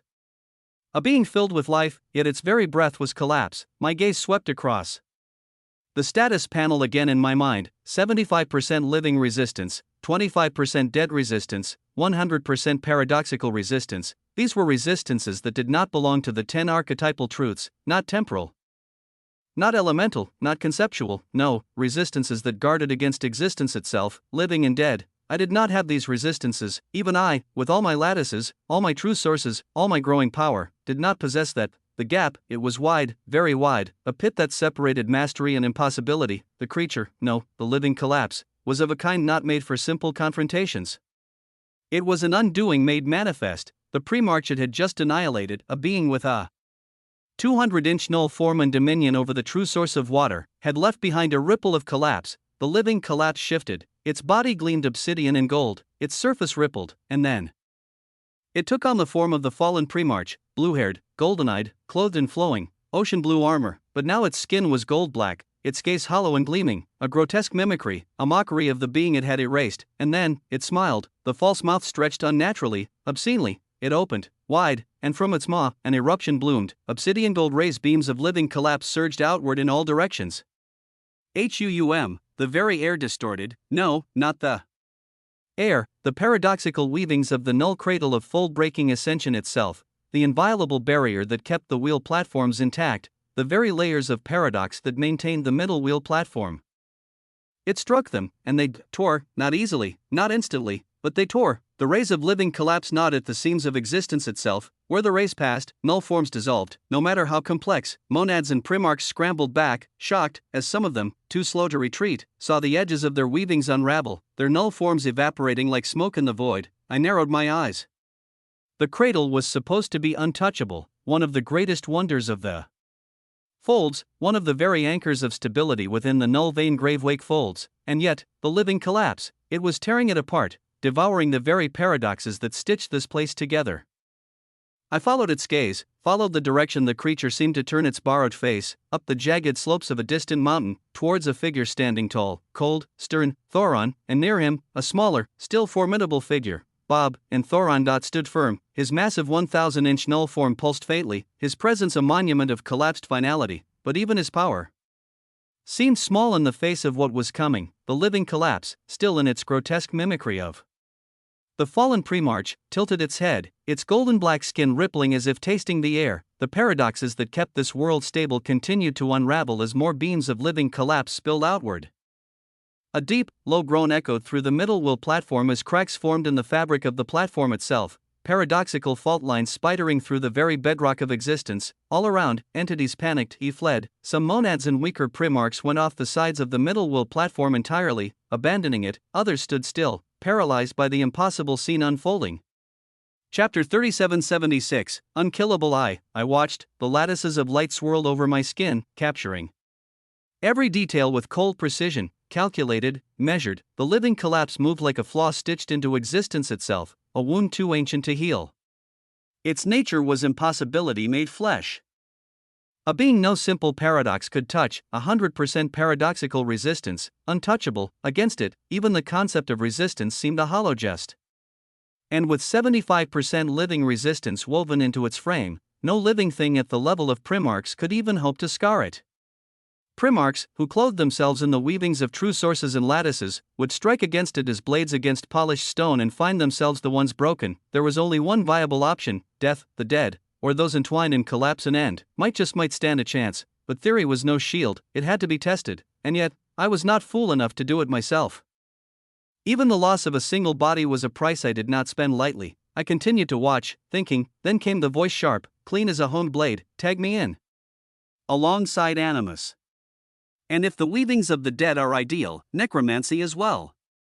The true source of summoning buzzed in my own voice, but more dreary. Practical.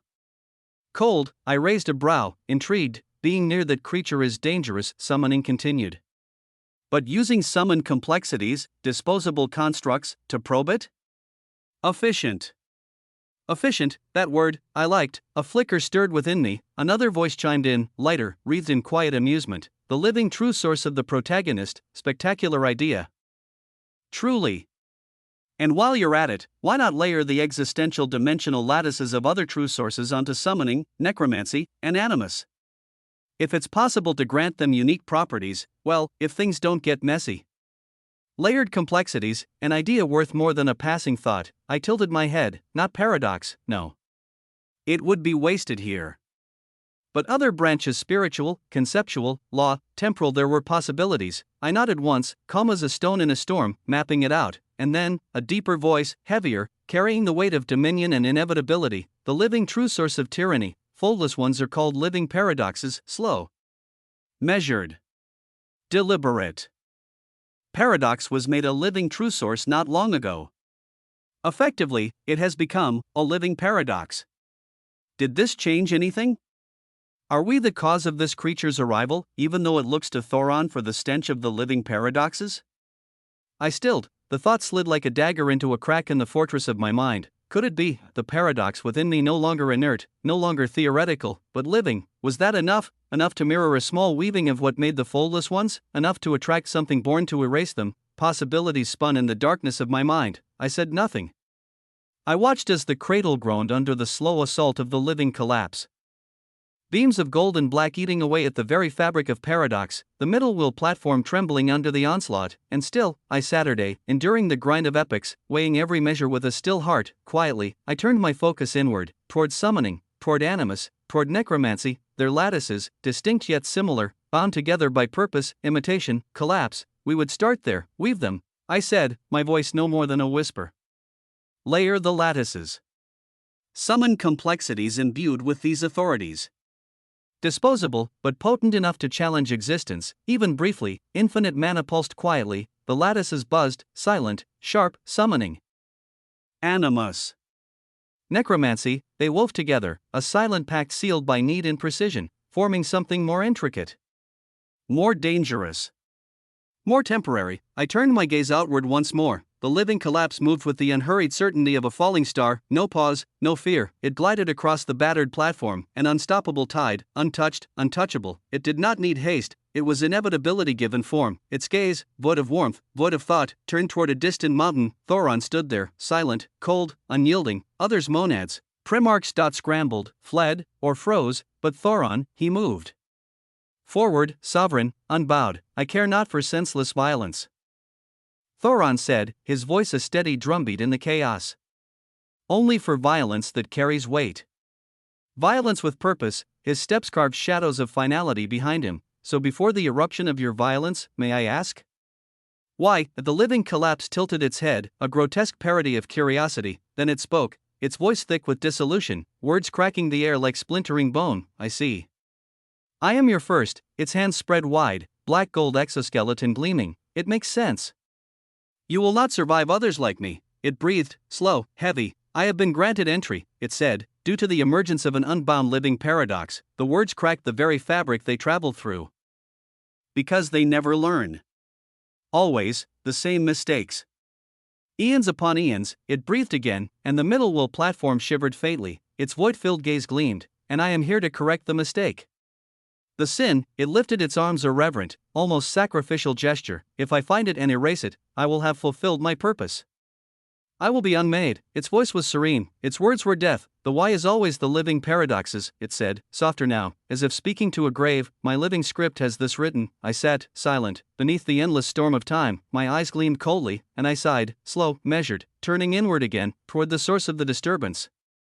Toward the living true source of paradox. It shimmered faintly, and as I gazed at it, I was not alone. Quintessence gazed, protagonist gazed, tyranny gazed, cheats, infinity, veritarch. One by one, no hostility, no fury, just curiosity, suspicion, the pressure of understanding. Paradox stirred faintly, its light muted, and then, softly, it spoke. No grand pronouncement, no defensive cry.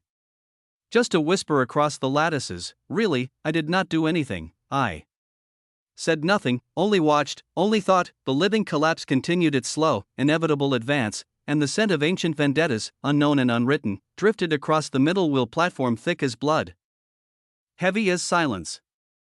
Chapter 3777, Unkillable 2. Thoron stood still, cold, unflinching. His towering figure cast long, silent shadows, the folds of his existence unmoving as he gazed down at the thing before him, the living collapse. Slowly, deliberately, he shook his head, a gesture filled with the heavy disdain of finality. If a living paradox were here, Thoron said, his voice a low rumble of certainty, then a creature like you would have long since been dead. His words fell with the weight of truth. Not rushed, but precise, each syllable woven with the power of inevitability. Across from him, the living collapse tilted its head, the movement smooth and grotesque all at once. And then it twisted, a mockery of thought. A cruel imitation of life. It shook its head, not in denial, but as if correcting a mistaken child, it spoke, voice thick and distorted, dripping with the slow rot of ancient collapse. Of course, it said, the words slithering through the air, of course, I would be dead. It breathed in then, the motion deliberate, its chest, or what passed for it, expanding with reverence, as if savoring the moment. If a living paradox had even its aura of existence here, it murmured, I would not breathe. I would be ash. Another slow exhale followed, not relief, but hunger. But the voice grew softer, slick with something deeper, more intimate, an unbound living paradox, it said. Twisting its form in a slow, predatory circle, a hatchling. One that does not yet know right from wrong, does not understand the gravity of its sin. One that cannot mask its stench. Its void-filled visage gleamed, black and gold, as it spoke the final words. That is something I was born to end. I watched silent, thoughtful, the words weighing heavier than any blow could. With a breath drawn deep through the weavings of my soul, I turned inward, unhurried, my mind moving to the 9 lattices of the weaver of existence, to every thread and stitch of my being. Study it, I murmured. Study what changed, study what paradox had become when it turned living. Study what doors had opened that should have remained closed. The weaver stirred in response, its lattices glimmering with a low, quiet pulse, and then, as if answering a summons older than memory, 3 other true sources responded, summoning, animus, necromancy. Their lattices buzzed, harmonizing, layering into a resonance that felt wrong, gloriously, dangerously wrong, perfect. I leaned back slightly where I sat in the endless cradle of folded time, feeling the crushing epics roar around me. Above, the obsidian firmament cracked not with light, but with darkness pure, profound, and absolute. A fracture opened in the sky, a tear, not of cloth or stone, but of existence itself. From that tear, something began to emerge, not light, not brilliance, a lattice of terror, of horror so deep it was woven into wonder, of authority layered in ways no monad, no premarch, would dare attempt. The fracture widened, spiraling, warping the sky above the middle wheel platform. The gathered entities below, primarchs and monads alike, turned their eyes upward, watching, waiting. The tear split further, and from its yawning maw, darkness poured, not in shadows but in the absence of meaning itself. Then, it emerged, not vast, not wrong, but a violation. A single name whispered through my mind, carried not by sound, but by the trembling of the threads that made up existence itself. Irradian. The name rose, ancient and unbidden.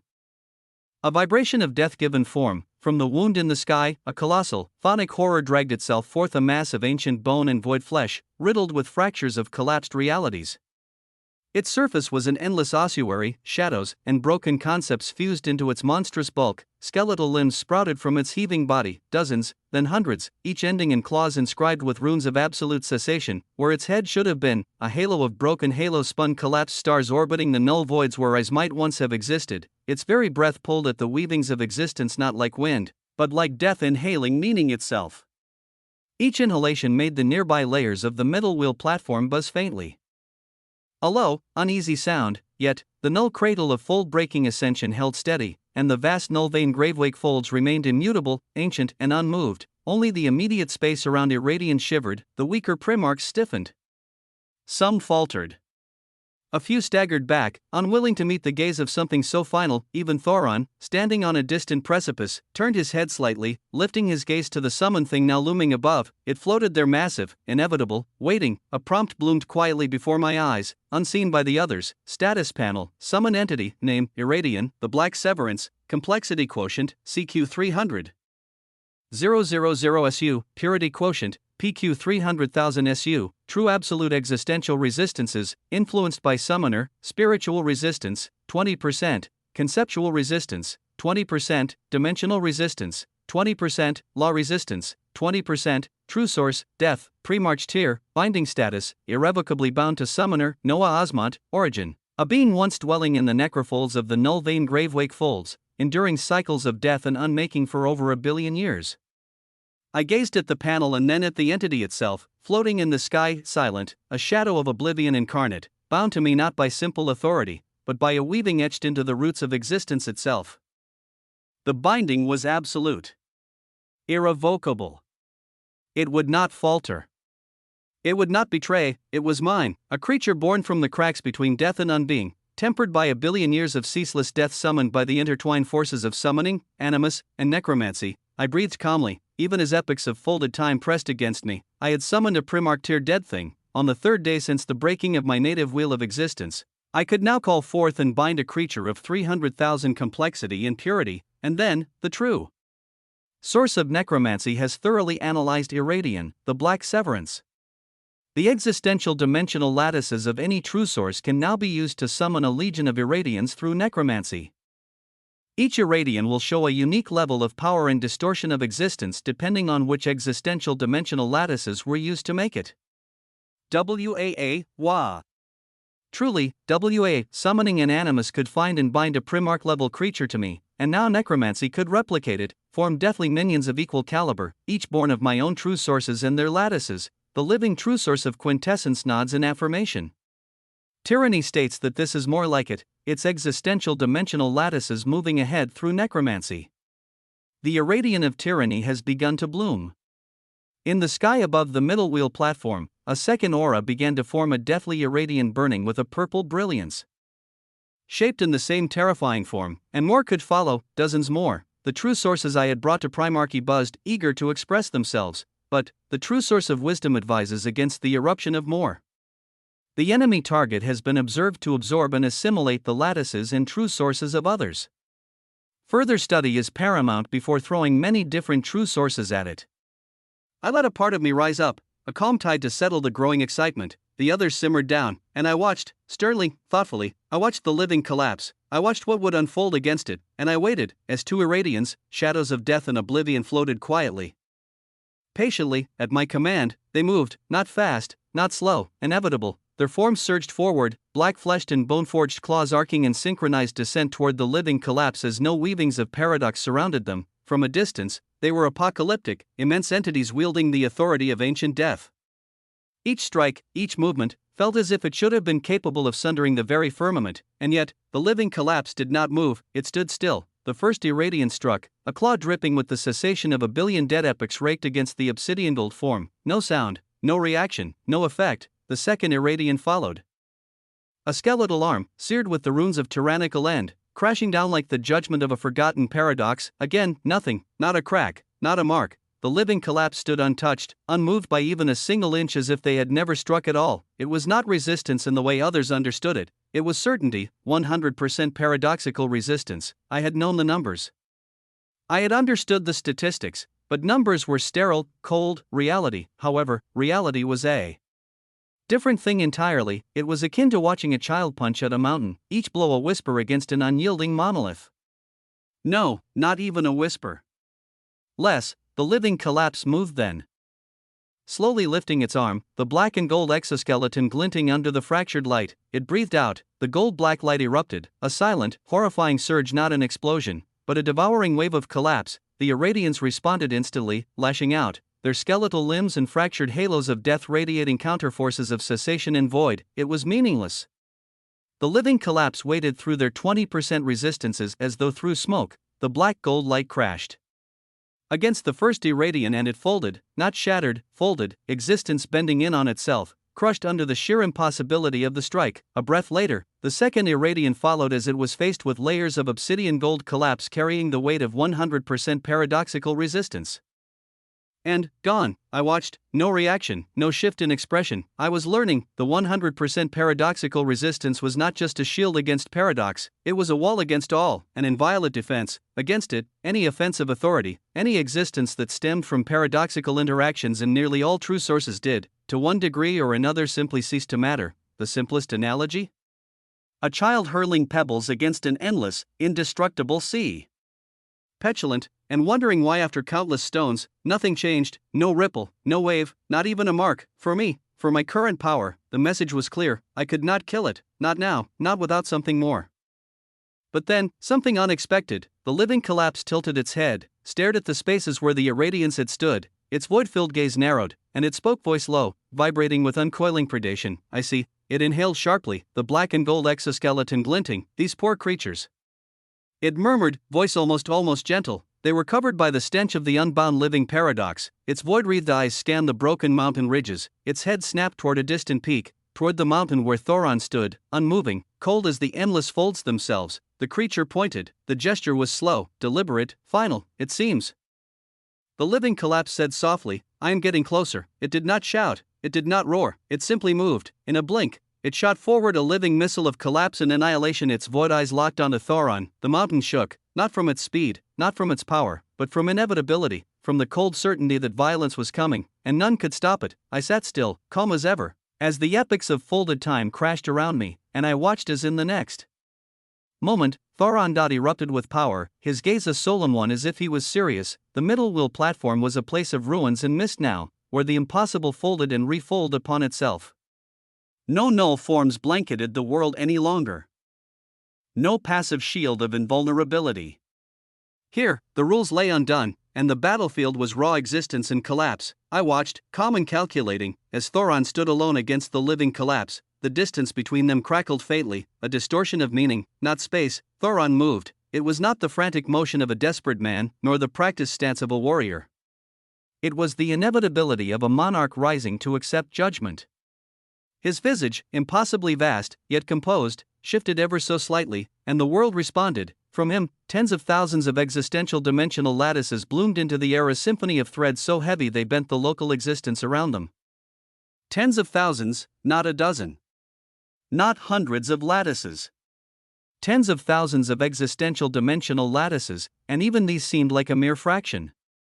All of it was geared towards a single thing, finality. It dripped from him like blood from a fresh wound.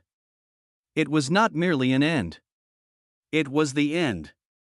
Certain, inescapable, sovereign, each lattice spun outward in silence, a tidal wave of woven cessation.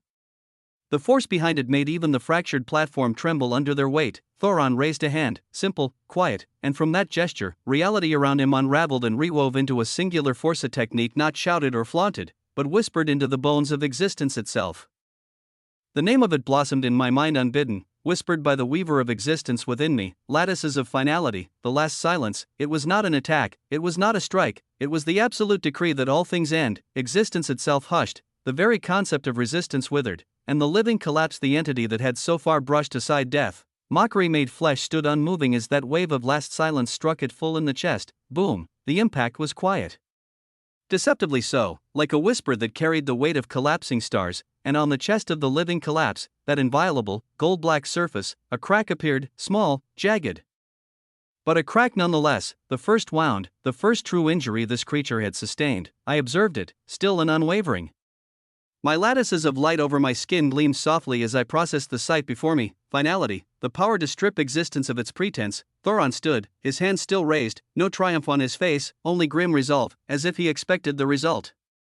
Perhaps he had waited long for such a moment, a being powerful enough to require more than a single touch of death. Thoron, just how powerful were you, really? The living collapse lowered its head, the faint crack on its chest gleaming under the muted sky. For a long moment, it said nothing, and then it spoke, calm, cold. Its voice rippled across the battlefield, not loud but undeniable. Seems, it said, gazing down at its wound with mild curiosity, I need to collapse more to assure my purpose. It lifted its head, void-filled gaze sweeping outward, unhurried. 1 second, it murmured, and then it turned its head, slowly, almost thoughtfully, toward Callista. Toward the scattered fold dwellers, the primarchs and monads who had fled to what they thought were safe distances, who had lingered too long in awe or horror. I saw the shift, the tilt of inevitability. The living collapse had decided, it would feed. Chapter 3778, Fold Dweller's Eye. The living collapse turned its void-filled gaze sweeping across the battered platform, and its attention settled like a noose around Callista and the others. Primarchs, monads, fold dwellers, all their gathered forms now frozen in the realization of how close they stood to death. I remained still, the lattices of light swirling over my skin captured every detail, weaving the threads of the scene into sharp, cutting clarity. I observed the manifolds first, a cluster of gleaming figures gathering tightly around a single towering entity. He was descending, no, falling with purpose from the paradoxical wheel platform above, a being of weight and authority. His form burned with muted silver and blue hues, the pressure of his existence a mantle on his shoulders. 500,000 complexity and purity quotient, more than the others around him.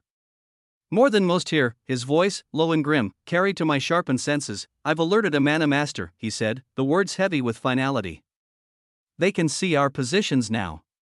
The null cradle's protections are broken. He will be here soon. Murmurs rose among them, fold dwellers of ancient wheels, speaking words too low for most ears to catch. But not mine. I shifted my gaze, another cluster, the chronosect of the thread-bound folds. I recognized their weaving instantly, the same taut complexity Velmir once wore, but spun even denser here. Among them stood a time sentinel not lesser than Velmir, but greater. The authority draping over his shoulders was cold, timeless, inevitable. He spoke softly, but the authority in his voice carried. A temporal elder king is moving across the currents, he said. He comes. But until then, our role is simple. The others leaned closer, listening. Containment. Containment, not victory, not destruction. They understood the reality, as did I. Containment was the best they could hope for, and while they whispered and plotted, the living collapse moved. It flickered, a grotesque smear of motion here, there, and Primarchs, great and terrible, vanished where it passed. Their existential dimensional lattices, their meticulously crafted weavings, flowed into it like water sucked into a thirsty sea. No resistance, no salvation, existence unmade with a touch. I narrowed my eyes. Even in the midst of that carnage, the lattices that made up my Irradians, the dead things crafted from my true sources, still floated in the memory of their last battle. They had fallen, yes, but unlike the others, their lattices had not been absorbed. I observed that carefully, catalogued it, understood it. It was a singular advantage, and I would not waste it. My voice, quiet and calm, threaded through the roaring collapse. Let the Irradians flow free, I said. Even those of paradox. A breath, a pulse, slow its movements. As much as possible. The weavings of my existence thrummed, buzzed, breathed. Collapsed rifts tore open across the shattered sky, silent and dark, and from them stepped monsters. No, not monsters, Irradians, shadows of death and finality. First came the Irradian of existence, a vast titan of stellar obsidian, its body gleaming like the corpse of a dead wheel of existence, its claws inscribed with the echoes of forgotten life.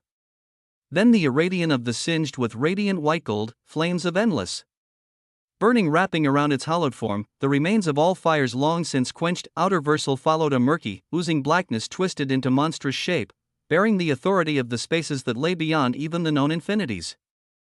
And more, Irradians of every true source I had forged to primarchy, mana dynamics, soul, quantum, ether. They came, their forms blooming into the wounded sky like a funeral procession of forgotten kings. They moved as one, summoned to a singular purpose, toward the living collapse, toward the thing that had undone so many without effort. They charged immense, inevitable, relentless. The air grew thick, the weight of authority pressing down like a storm on the edge of breaking.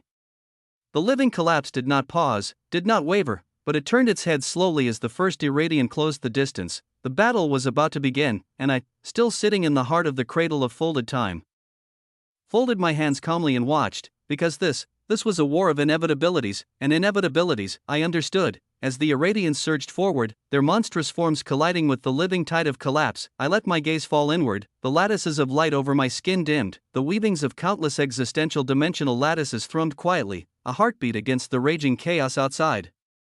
My attention shifted not to the battlefield, not to the shattered cradle around me, but to the core of my own existence. The cradle of folded time cracked, splintered, fractures bled through its ageless fabric, and I could feel it, the epics it once folded around me, beginning to unravel, thinning like mist before the sun.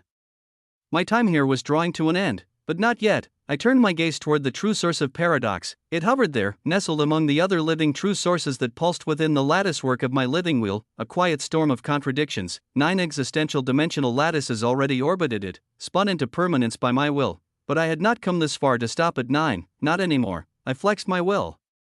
All right, big guy, I murmured, calm as a rising tide. Let's see what you've really become. The lattices of the weaver glimmered in response, and together we moved the weavings of my being, reaching out to paradox, threading through it, weaving the impossible into being. The 300,000 SU requirement was met, and so, BZZT, the 10th existential dimensional lattice began to form. It shimmered not with light, but with the memory of what light might have been if it had been born in contradiction. Threads wove themselves into existence where there had been none before, cold and hot, heavy and weightless, moving and still, an impossible weave.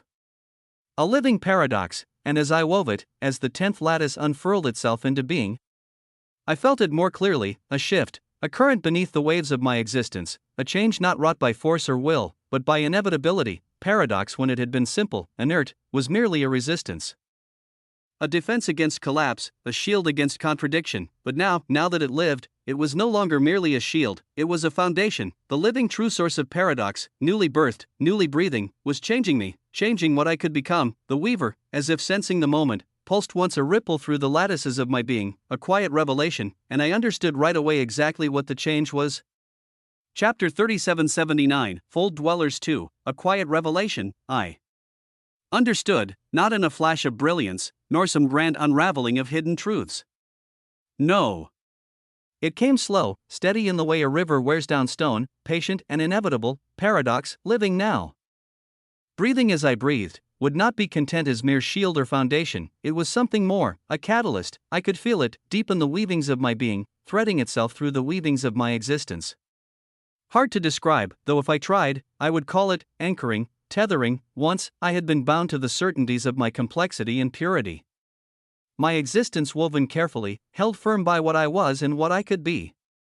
But now, there was a shift. A stillness, a grounding. No matter the storm, no matter the paradox that tore at the edges of reality, I would not be unmade. Anchoring, it meant I could not be undone by contradiction.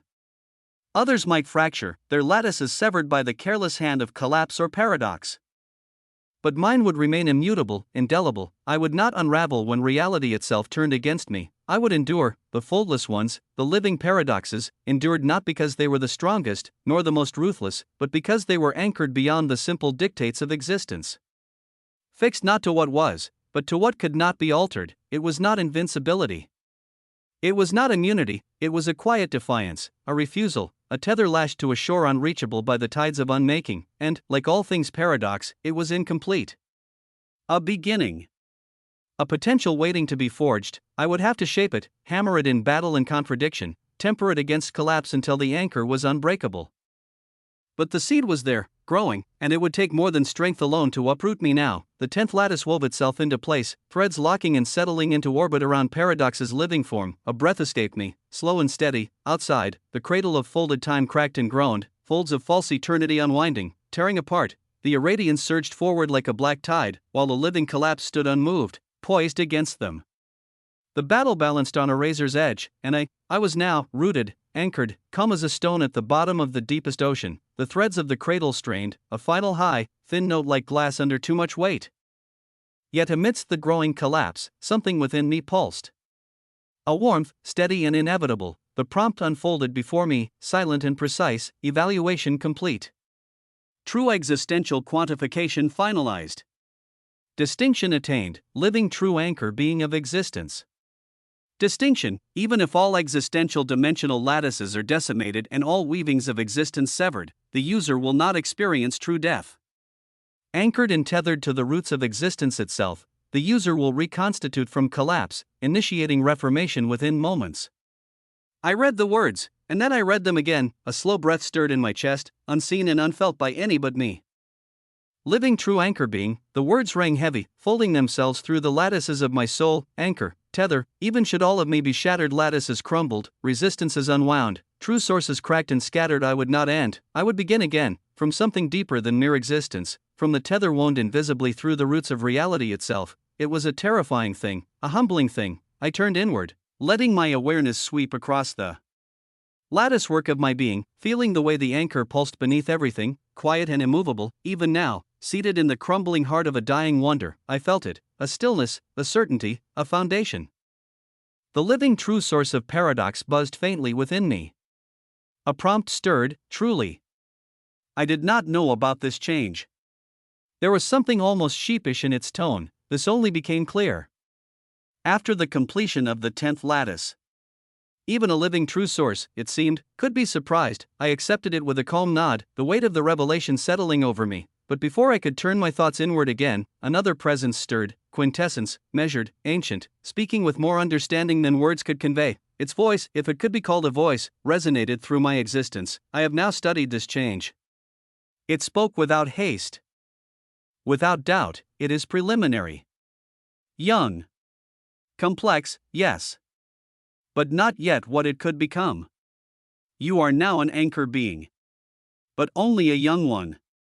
The words wound through me, patient and clear. The number of times you may reconstitute if your totality is destroyed is not infinite. 10 times. 100, perhaps. If you are broken too often without growth, you will cease to be an anchor being. You will become unmoored. Lost. I folded my hands in my lap, let the words settle, not invincible, not invulnerable, but a path, a beginning, an evolution. The tether was young. Fragile, compared to what it could be. It could be broken if I faltered. If I mistook it for immortality rather than the foundation it truly was. But it was there, a glimpse of what the foldless ones, the living paradoxes, might have been, long ago, when they first strode the grave-wake folds unchallenged, a tiny thread of inevitability woven through my soul, and it was mine. The cradle cracked again, louder this time, great fissures spider-webbing across the horizon. Beyond, the Irradians and the living collapse clashed, monstrous forms colliding, explosions of authority shaking the shattered firmament. The battle raged. Rooted, anchored, at such a time, my Irradians' pre-march level summons rushed out freely as they went towards the living collapse, who ignored them since they could not give anything, or he threw out blasts of collapse for any that were on its way. Until, there was an aurora of golden light shining that drew the attention of the living collapse, and instantly, it warped, to appear in front of none other than Callista of the veiled sunfolds. This, I could not allow. Boom, 25 Irradians crashed down all around Callista. The interest of the living collapse was drawn by such an action as it moved faster, and Callista had her body surrounded by the glorious golden light of Kismet as her face showed no fear. Even as the living collapse shredded through Irradians and came inches away from her, my eyes pulsed as I was about to take a step outside what remained of the cradle of folded time. But in the next moment, Kismet has not deemed her death. My true source of Kismet buzzed, and from outside the null cradle of fold-breaking ascension, outside, from the null vein gravewake folds, beams of golden light bloomed and made their descent unfathomably fast between Callista of the veiled sunfolds and the living collapse. Within these beams, the grandeur of terrifying primarchs bloomed. It was the appearance of more fold dwellers.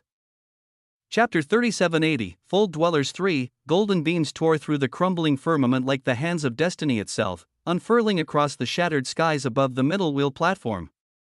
They descended not with violence, but with purpose, each shaft of light carrying within it a figure, or rather, an inevitability shaped into flesh and weaving. 5 in total, 3 men. 2 women, each clad in gleaming robes of woven gold, their hems stitched with runes of collapsed suns and rising fates. Hair like molten metal, white, gold, platinum, crowned them, gleaming beneath the broken skies. The complexity and purity radiating from their beings was not just overwhelming, it was absolute. Their presence bent the air. As they settled around Callista, existence itself seemed to breathe easier, if only for a moment. The ground beneath them stopped its trembling, the ruinous gravity of the living collapse's authority halting at the edges of their luminance, and still, they did not draw swords, nor raise hands. They merely stood, a shield not of might, but of inevitability. They were not simple primarchs. No, these beings bore titles few could claim in the folds. They seemed like one of the higher echelons of beings of the veiled sunfolds. The living collapse halted its forward momentum, void-filled gaze assessing the sudden obstruction. Not with fear. Not even with caution. But with a cold, animal curiosity, the way a predator might study a blade it had never seen drawn before. They stood like the turning of seasons, immutable and calm. I watched not in haste, not in alarm, but in quiet analysis. The 5 arranged themselves around Callista, forming not a wall, but a dome of inevitability. One of the women, her hair a river of flowing silver, her eyes ancient wells of magisterial certainty, turned toward Callista, a small smile, the kind of smile one reserved for cherished family and close ones. "It is not your time to die yet, dear Callista," she said, her voice soft as it could be, but woven with the iron of prophecy. Callista blinked. The silver-haired woman tilted her head. Robes shifting, gleaming with layered destiny, the veiled sunfolds, she continued, have released an existential destiny. You are named within it. Applause, you are one of the critical pieces in the unfolding future of nearby folds. Callista's lips parted in surprise, but only for a breath. She recovered quickly, the steel beneath her golden eyes shining through as she nodded, slow and solemn. I watched the exchange as the weaving of possibilities unfolded before my eyes, and the prompts unfurled before me. Status panel of a solstice veil of the veiled sunfolds. Name, Alphara of the eclipsed suns. Complexity quotient, CQ 945,000 SU. Purity quotient, PQ 910. 000 SU, true absolute existential resistances, conceptual resistance, 96%, distinction, keeper of existential destinies, true source, Kismet, Premarch tier, affiliation, veiled sunfolds, and beside her, the man who seemed to lead them, his golden robe stitched not only with runes of collapsed suns, but with burning stars. His hair was the deep gold of ancient crowns, his gaze a forge of fates yet unwritten. Status panel of a solstice veil of the veiled sunfolds. Name, Kedron of the Sun Beyond Dawn. Complexity quotient, CQ 987,000 SU. Purity quotient, PQ 950,000 SU, true absolute existential resistances, origin resistance, 98%, distinction, bearer of the hidden solstice. True source, destiny, pre-March tier, affiliation, veiled sunfolds. I breathed in slowly. The fold dwellers of the veiled sunfolds had moved from their dwellings and arrived, and they had not sent their lesser hands, they had sent their solstice veil, beings who stood not just near primarchy, but near the conceptual boundaries of what primarchs could become. The living collapse tilted its head again, studying these new figures, its body still but thrumming with that terrible patient hunger, light fractured and bent across the bruised skies, the gravity of the moment weighing on the middle wheel platform like a suffocating mist. I remained seated, still within the crumbling skeleton of the cradle of folded time. My posture composed, indifferent to the chaos unfolding. Lattices of light wreathed my skin, calm as the hush before a predator's strike, capturing everything. After the arrival of the solstice veils of the veiled sunfolds, more quickly made their entry as if their arrivals were ordained to occur one by one, other fold dwellers, many eyes rose up in relief as it seemed help was arriving. The fold dwellers of the manifolds descended first, massive beings of celestial weave, the glimmer of ancient cerulean tides hanging heavy on their shoulders. Their eyes were calm, but their power was evident. They appeared with seas of blue around their people while glaring at the living collapse that stood still. Soon followed the Time Elder Kings from the Krana sect, the ripples of broken epics trailing like faint afterimages behind their forms as they appeared near the Time Sentinels. I spared them no more than a moment's attention. Strength, this was all they were, and nothing more. Numbers, pieces on a grand board, temporary obstacles, or useful shields. The form they would take depended entirely on how events unfolded. A faint whisper of prompts unfurled at the edge of my vision as their details unfolded. Name, Zethrin of the Tide unwoven, complexity quotient, CQ 965,000 SU, purity quotient, PQ 930,000 SU, resistances, elemental 96%, distinction, bearer of the silent currents. True source, mana stream, affiliation, manifolds. Another flickered in. Name, Eldrick Vairn of the withered threads, complexity quotient, CQ 970,000 SU, purity quotient, PQ 945,000 SU, resistances, temporal 98%, distinction, keeper of the broken epics. True source, interval, affiliation, chronosect of thread-bound folds. I studied them, measured, calculated, capable of resisting the living collapse? Perhaps. Capable of winning? Doubtful, but capable of bleeding, yes. Capable of providing a momentary opening and more data? Yes, the true strength to kill that thing wasn't present among them, not yet, but that was fine. I did not need them to win. I needed them to stall, to offer me the chance to observe, to learn, to adapt. After all, we were all pieces on top of a grand board, and all that mattered was how much control one had, just pieces, nothing more. Kedron of the Sun Beyond Dawn spoke, his words heavy with righteousness. What manner of creature are you, to bring such ruin? The living collapse tilted its head, mocking. Dwellers of these accursed folds, it said, voice a slow grinding echo, you come here to protect something you do not understand. You come to protect a grievous sin. It didn't need to specify, I already knew. My hand folded loosely, expression blank, gaze cold. The sin was me, not Noah Osmond. But what I was becoming, an anchor being, a budding living paradox. I felt no fear, no indignation, only the clinical awareness that I would need to kill this creature eventually, or ensure that it was killed, not because it threatened my life though it did, but because it stood between me and the path ahead, and all obstacles must eventually be removed. It spoke again, soft as a knife sliding into flesh. My purpose is to erase the sin of the unbound living paradox. A breath, a moment of stillness, as many times as needed.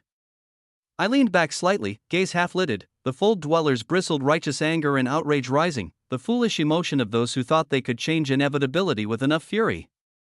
They would fight, they would bleed, they may die. I would learn, and when the time was right, when I had what I needed, I would act, because unlike them, I did not fight for ideals, I did not fight for survival, I fought only for certainty, for the inevitable. For tyranny. For quintessence, chapter 3781, Sinai, the middle wheel platform had become a theater of ruin, golden beams and fractured time streaked the bruised skies, the gathered fold dwellers standing like pillars against the weight of collapse, each bore a complexity and purity quotient above 900,000. Each moved not as men and women, but as inevitabilities clad in the flesh of ancient wheels. Their weavings were dense. Their true sources radiant with unspent catastrophe. My fingers moved lightly across the patterns of my existence, no grand gestures, no wasted effort.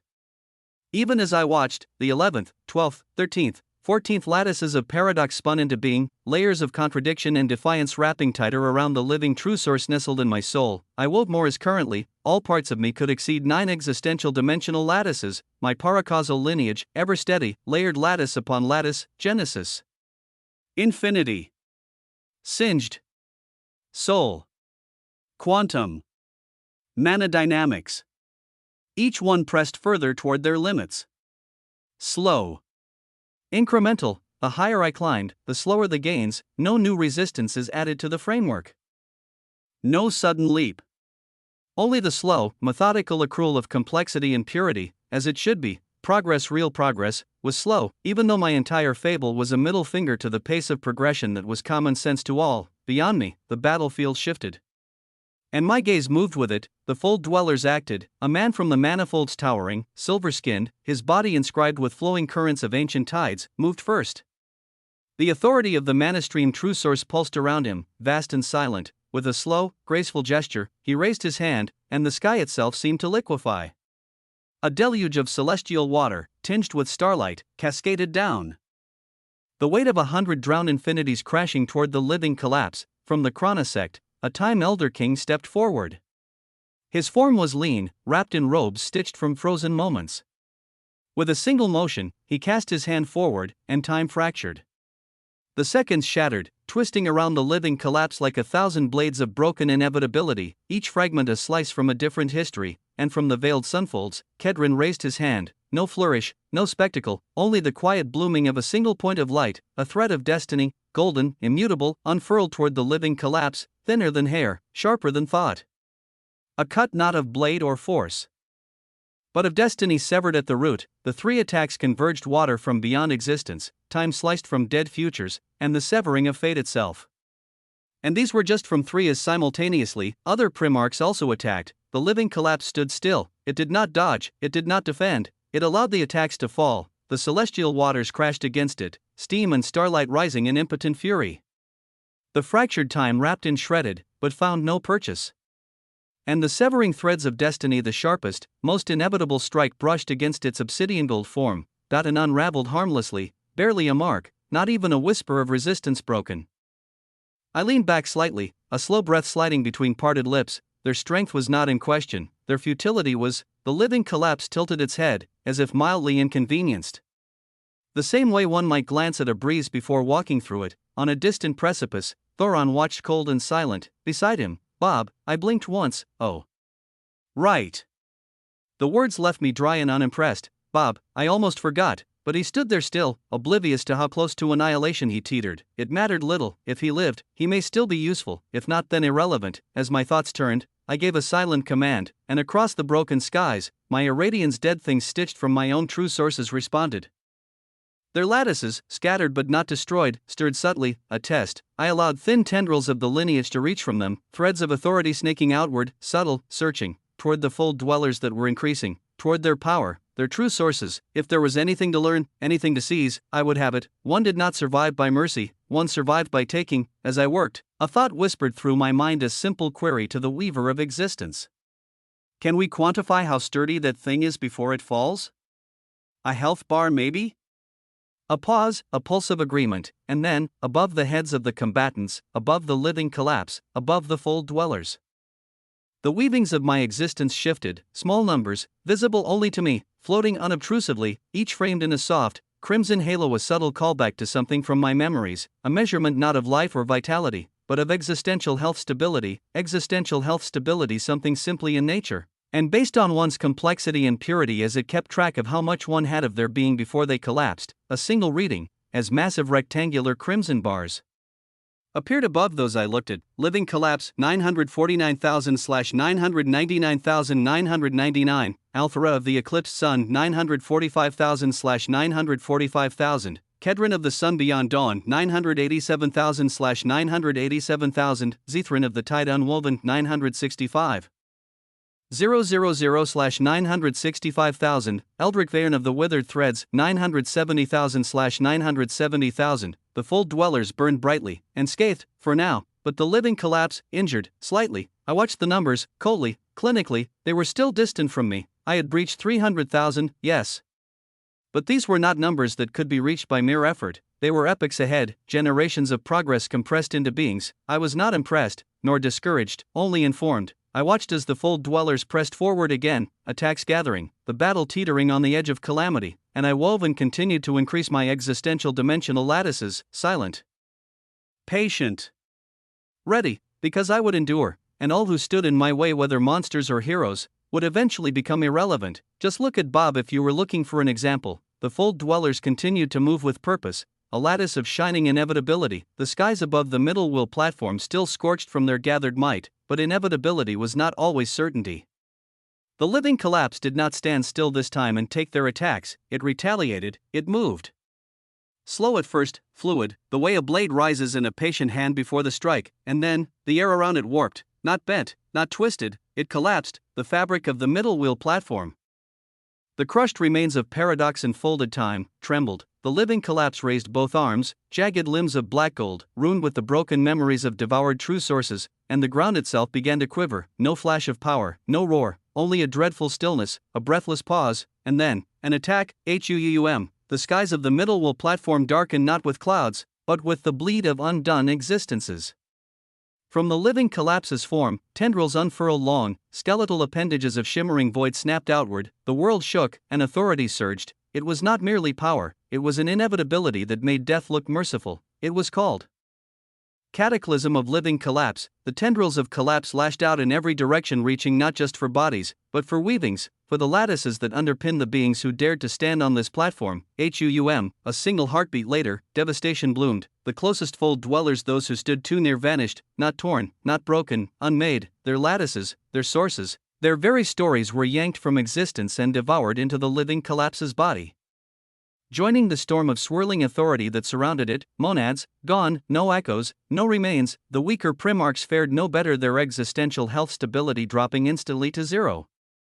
The crimson bars above their heads blinking out like extinguished stars. Even the strong wavered. Althera of the eclipsed sun, 947,000 to 706,000 existential health stability. Kedron of the sun beyond dawn, 987,000 to 751,000. Zethrin of the tide unwoven, 965,000 to 715,000. Eldric Vayan of the withered threads, 970,000 to 722,000. Over 25% of their stability ripped away in a single breath, a single attack. The sky itself broke, cracks splintering across the bruised dome above the platform, the cradle of folded time sadly and finally fracturing under the weight of collapse. Boom! I sat calmly amid the dying epochs, weaving another lattice even as the cradle tore apart around me. The walls ruptured, and two forms were hurled through, crashing down near me in a maelstrom of broken time and shattered existence, Callista and Althera. As if their destiny pushed them here, Callista's golden robes were torn, her starlight crown dimmed but unbroken. She rose to her feet, her eyes bright with a hard-won familiarity. Stranger. She called, her voice cutting through the chaos, her gaze locking onto me. Beside her, Althera straightened, calm as ever, her silver hair flowing like a river untouched by storm. Her sharp, ancient gaze swept over the ruins of the cradle and landed on me. A frown touched her lips. Callista, she said, soft and clear, who is your stranger? Callista, bruised but not broken, smiled faintly. This is Osmond, she replied. The stranger who opened the cradle of folded time. The one I invited to the veiled sunfolds. Althera's brows lifted, a rare show of surprise. She studied me more closely now, not as one looks at an ally, but as one measures an anomaly. I offered no greeting, no smile, no pretense. She and I were not friends nor enemies. She, like many others here, were variables, obstacles, possibly, but as I weighed them, the air thickened not from the ruin of the cradle, not from the battered fold dwellers struggling to regain formation, but from something far more pointed. The living collapse had gone still.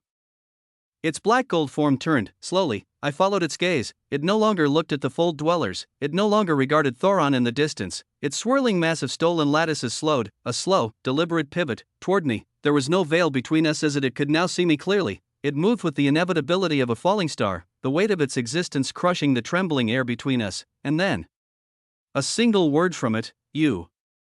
I breathed out, no shift in expression, no panic, but behind the mask of calm calculation, the lattices of light over my skin thrummed. The cat had found the mouse, or so it believed. Callista stiffened beside me. Althera. 2 shifted a step closer to Callista, instinctively protective, but I ignored them both. The living collapse had seen me, acknowledged me. It was not the full dwellers who mattered now, it was not Thoron, it was not the dying cradle, it was me. The sin it had come to erase, and I gazed back at it coldly, because if it moved against me now, I would need to decide not how to fight, but how to survive. You. This single word fell from the living collapse's mouth like a stone cast into a still pond, simple, quiet, yet carrying a weight that bent the very fabric of the air. Callista had stiffened beside me, her body taut, her golden visage crackling faintly even though it had already been stripped down to the bones of raw existence. Althera shifted subtly, stepping slightly in front of her, the folds of her gleaming robe shimmering as the last remnants of the broken cradle of folded time trembled around us. The living collapse stared. It did not move immediately, it simply stared, and then, boom, it did. The air shattered, no build-up. No posturing.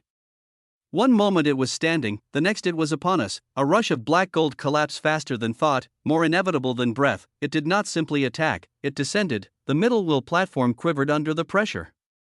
Space itself warped, the bruised skies above tearing wider as something far worse than simple force was unleashed. Black gold lattices unfurled tens of thousands, a deluge of structured annihilation.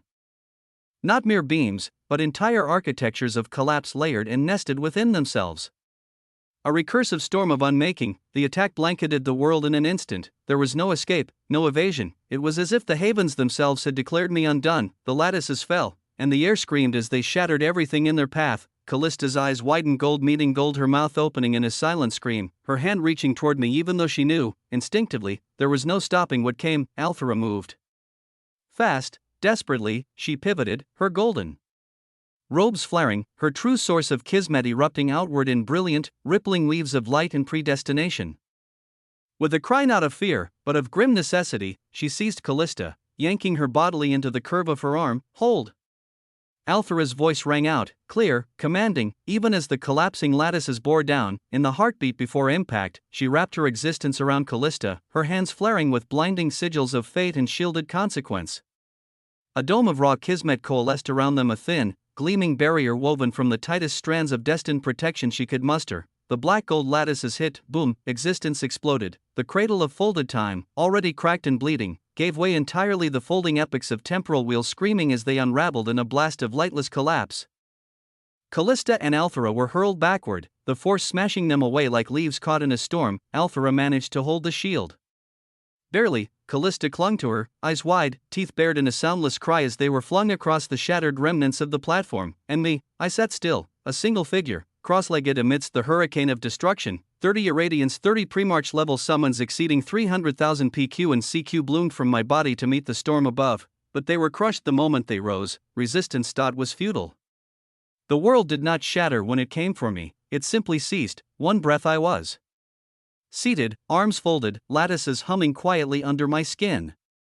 The next there was only nothingness. The living collapse moved, no grand flourish, no blinding light, just inevitability, wrapped in the simple, terrifying certainty of annihilation. Its attack was not something to dodge, it was not something to block, it struck not my body, nor my defenses, but at the weavings of my very existence, the unseen, delicate latticework from which all that I was had been spun. A touch. Existence ripped, my lattice's complexity, purity, every truth I had forged and woven collapsed inward, like a structure with its foundation ripped away. My true sources shattered, my resistances splintered, my existential health stability, that was rather high compared to my actual PQ and CQ relative to others. 0/500,000, annihilation, not death, not silence, oblivion, in a single shot too, me, one shot. The full dwellers gasped, for they would have, if their minds could properly comprehend what they were seeing. The stranger, Noah Osmond, ceased to exist. No, in the distance, a protected Callista bellowed out angrily as Althera held her back from the point of impact. Dead, huh?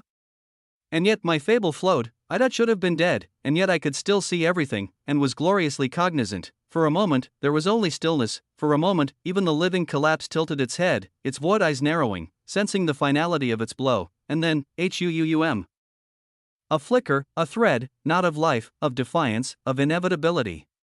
Of paradox, of magisterial, living paradox. The air hummed, a low, subtle pulse like a dying star drawing in its last breath. From the collapse of my being, from the scattered ashes of my existence, threads stirred, one, then two, then countless weaving, knitting, binding. the tether the anchor lashed deep into the foundations of existence itself thrummed, and the weaving began, slow at first, then faster, threads wrapping, spiraling, fusing, the lattices returned slowly, then in a flood spinning back into place, each thread burning brighter than before, forged anew by the act of death and rebirth.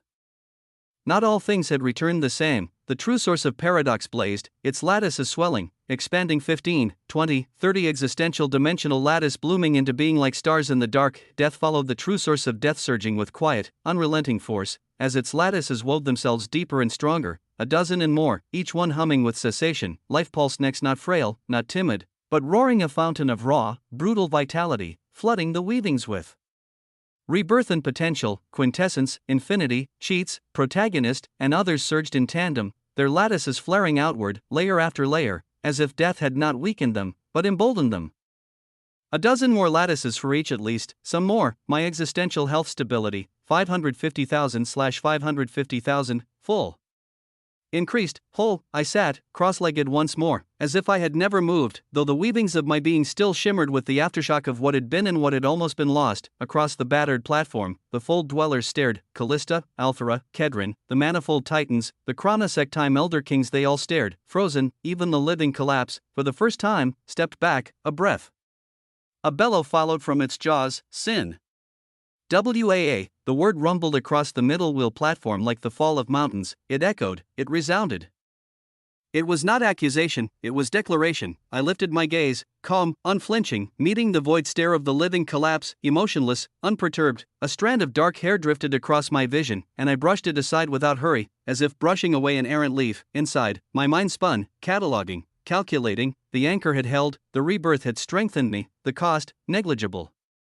For now, the possibilities, limitless. I could feel it, the threat of being more than mere existence, more than mere life or death. The living true sources within me throbbed, whispering of greater things yet to come, should I survive long enough to grasp them, across the sundered battlefield. The fold dwellers whispered among themselves in fear, in awe, in hunger. The battlefield was a graveyard of power and ruin. The middle wheel platform, once a stage for folded inevitabilities, now lay shattered beneath the weight of things no longer meant to exist side by side. And yet, amidst it all, I Saturday, alive, unbroken, unfazed. The echoes of my revival had not yet faded when the first reactions rippled across the battlefield. On a distant ledge, Thoron stood unmoving, the pressure of his full weavings naked to the bruised sky. Beside him, Bob shifted, or rather, twitched, his tentacled form stiff with disbelief. Thoron's black eyes narrowed, the ancient sigils inscribed across his body pulsing faintly. His lips parted in a faint chuckle, though there was no mirth in it. No way, he murmured, low, almost inaudible beneath the hum of collapse. His gaze never left me, then he turned slightly, his voice a shade louder, a note of reluctant acknowledgement threading through the usual mockery. Is he truly a key more than even you imagined, little Bobby? Bob said nothing, perhaps he could not. His focus was locked on me, not in hatred, not even in fear, but in something far older, desperation. Thoron, without waiting for an answer, unfurled his weavings, finality burning bright around him, and stepped forward. No hesitation. No grand pronouncements. He moved toward the living collapse. Again, the first to act, the first to test the new balance of power. I watched him idly, one of the core variables, useful for now, and I turned my attention elsewhere. Across the field, the fold dwellers were gathering. Callista staggered slightly, but Althara's firm hand guided her away from the broken remnants of the cradle. They moved quickly, silently, across the broken ground toward the remaining solstice veils. As they approached, Althara's voice, low and clipped, carried to my sharpened senses. Callista has formed an entanglement with that being, she said, nodding once in my direction. Is he part of the destiny involving her? The leader of the solstice veils, Kedron, remained silent for a moment. His gold hair shifted like a banner in the broken wind. When he spoke, it was with the authority of certainty. We will only be sure if his weavings are not permanently collapsed, he said. His gaze cut toward the living collapse, then back to me. Let's prevent that. Simple words, clear. Protect me not out of loyalty, not out of some misguided sense of honor, but because I was a piece on their board now, a valuable one. How very glorious. I folded my hands calmly and continued to observe. The manifolds gathered next, great celestial beings, their forms vast and gleaming, towering above the sundered field. Zethrin of the tide unwoven raised one vast hand. The light of collapsed currents dancing around his form, he spoke, voice rumbling like the shifting of cosmic seas. Throw everything we have against it, he said, not a suggestion. A command. The anomaly that resurrects must return with us to the manifolds. I tilted my head slightly, no refusal, no bargaining, simply possession, as though I were a prize to be claimed. It amused me, even more so when the chronosect of the thread-bound folds echoed the sentiment. Eldrick Verne of the withered threads, his robes trailing broken strands of time, lifted his hand in solemn command. He is a target of the living collapse, he said, voice devoid of passion. But he is also an anomaly. He must be taken back. Studied. Contained if necessary. The gathered Primarch's manifold, chronosect, veiled sunfolds, all moved in concert, not to flee, not to guard one another but to form a shield around me. Their true sources unfurled destiny, time, manastream, and more weaving barriers, fortresses of luminous inevitability. I sat at their center, unmoving, untouched, the eye of a gathering storm. They moved to protect me, they moved to preserve me, and I had done nothing but exist, no pleas, no declarations, only the quiet, inevitable weight of survival, a single brush with death, a single revival, and the tides had shifted. The fold dwellers bled and fought not to conquer the living collapse but to guard the anomaly that had dared to survive it. Me, the thought was almost amusing, almost. I let the lattices over my skin hum quietly, the weavings of paradox, death, life, and infinity swirling stronger than ever. No words were needed, no plans spoken, because now the living collapse was not merely facing the fold dwellers, it was facing inevitability of many with renewed purpose, and inevitability, I understood, perfectly.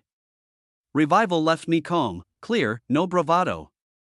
No grandstanding. The moment my weavings reconstituted, I moved. No wasted motion, no wasted thought. 30 Irradians bloomed once more from collapsed rifts around me, monstrous echoes of death and end, each one layered now not merely with the lattices of summoning, animus, or necromancy, but woven carefully, deliberately, with the intricate threads of the weaver of existence, subtle, precise. Each Irradian, an extension of my will, moved not to win, not to conquer, only to gather data. Victory was not the goal, understanding was. I observed as they spread across the broken expanse of the middle will platform, weaving themselves into the crumbling threads of battle. The living collapse turned its void eyes toward them, no surprise in its gaze, no sudden aggression, and moved. It responded not with panic, but with cold, methodical dismantling. A step forward, a lash of collapse, a sweep of black gold tendrils. Annihilation dealt with the same ease one might swat away air and ash. But that was fine, that was expected. I watched. What abilities did it cycle through? What triggered the shift between its devastating collapse waves and its quieter, more surgical obliterations? How did it react to being stalled, however briefly? I studied, Irradians dying by the dozens, and in death they gave me what I wanted, clarity, and while they died, I turned my gaze elsewhere. The battlefield was full of fold dwellers, now solstice veils of the veiled sunfolds, titans of the manifolds, elder kings of the chronosect, each moving against the living collapse, weaving their power into reality in ways grand and terrible, but where once I might have seen only strength and weakness. Now I saw more, clearer, sharper. Between life and death, some unseen veil had been torn from me, and what lay behind it was understanding, motivation, emotion, intent. They hung around the fold dwellers like banners, visible to me in a way no mere senses could perceive. I moved my gaze first to Thoron, the null monarch. He moved with finality, weaving finality, but beneath the grim, cold power, I saw it flickering, sharp, bright as a dagger in the dark, desire. Thoron was not fighting for honor, nor duty, nor vengeance. No, he was looking for something, the foldless ones. The living paradoxes who had once sealed him, bound him, shackled him, and he sought not merely to find them. He sought to become them, ascend beyond what he was now. The thought flickered, clear and precise in his weavings, hidden to others but laid bare before my sharpened mind. Ambition. Pure. Singular. I smiled faintly, though it did not reach my eyes. A useful thing, ambition. Then, Bob. I spared him a glance, and shook my head. Pitiful. His motivations were noble, tragically so. To fix the mistakes he made, to bring back his daughter. A single, stubborn thread of regret wound around him like a noose. It made him strong in desperation, but weak in will, noble, but not enough. He would break before the end. I looked away without further thought. Callista, and the solstice veils next. Callista, her golden crown dim but still gleaming, fought with desperation sharpened into determination. The solstice veils around her moved with the calm assurance of destiny woven into bone and blood. Destiny, fortune, kismet. Their motivations were simple, clear, and most importantly, predictable. They moved because fate told them to, they fought because destiny demanded it, puppets of their own weaving, beautiful, gilded, but still puppets. Such beings were the easiest to manipulate. Offer them a prophecy. A glimpse of inevitable triumph, a whispered threat of fated victory, and they would follow. I filed the thought away, useful, then now I paused, a blink, a slow, measured breath. I turned my gaze inward, to myself, to my own existence, the sharpness, the clarity, the unflinching way I catalogued and measured and discarded. It was somewhat different. I was somewhat different, more tyrannical, not in the petty sense, not in the vulgar, brutish way of kings and conquerors. No, it was deeper, fundamental, a slow, inevitable drift toward dominion not merely over others, but over existence itself. I moved my gaze toward the true source that pulsed at the heart of my being, tyranny, living, breathing. I frowned, not in surprise, but in acknowledgement. The true source of tyranny, now living, must have seeded itself into my weavings more thoroughly than I realized. It did not answer my unspoken question, it did not have to. Another answered. Quintessence has observed. The evolution of your existence has not stopped since the first living true source was born. It continues even now. Growth is inevitable. Change is inevitable. This is only the beginning. I breathed out slowly, no denial, no rejection. I was becoming, what, exactly, I would become that was yet unwritten, but the path was clear. I turned my gaze back outward as I stopped reflecting on myself, toward the chronosect, toward the manifolds, these two groups, on the surface different but beneath, they sought the same thing, to take, to possess, to seize what could not be earned. I dismissed them for now, and returned my attention thoughtfully, carefully, to the veiled sunfolds, to Callista, to the solstice veils. Their motivations, their desires, their futures were easier to entangle, easier to bind, if I chose, and so, as the battle raged, as the irradiance fell and the living collapse moved, I planned for the possible futures that would unfold from here, weaving my path forward. Because among the fold dwellers, among all the pieces now arrayed on this ruined board, there were few I might use, fewer still I might need, and only one I would become. I folded my hands in my lap, the lattices over my skin thrumming, and forged even more with tremendous patience as I prepared for the finale. Because patience, like power, was a weapon, and I had no need to rush. The fable will continue in Sin 2:3. Chapter 3782, Sin 2. I continued weaving, my distinction as an anchor within me pulsing like the silent tide, my form seated amid the crumbling remnants of the middle wheel platform. Threads of existence weave through my fingers, the 49th, 50th, and 51st lattices of my lineage clicking into place seamlessly. My other living true sources stirred, following behind lineage in steady escalation. Quintessence. Death. Infinity. The singed soul. No miracles, just quintessence forged by sheer, unrelenting intent. Around me, the fold dwellers surged towards the living collapse from all sides. The attacks against the living collapse grew sharper, more coordinated. Solstice veils, time elder kings. Primarchs of the manifolds all layered their might upon each other, a celestial chorus of desperation and authority, and yet, the living collapse did not break. Its existential health stability ticked downward slowly. Living collapse 885,670/999,999. Progress measured in crumbs, and still, it ignored them. Its eyes, twin voids swimming with golden ruin, were only for me. I watched it weave through attacks that would shred most Primarchs into ribbons. I felt it coming before it arrived, a blur, a storm. Blazing black and gold brilliance erupted from it as even though the fold dwellers were seemingly trying to protect me, there was none near me at this moment. Sin. The living collapse bellowed out, and then I was undone. Again, there was no grandeur this time, just efficiency. My lattices fractured, my sources collapsed, existential health stability, 0/550,000, death again, a slightly irritating familiarity, and then, a pulse, akin to a heartbeat, from somewhere beneath the bones of existence, the tether, the anchor, it pulled.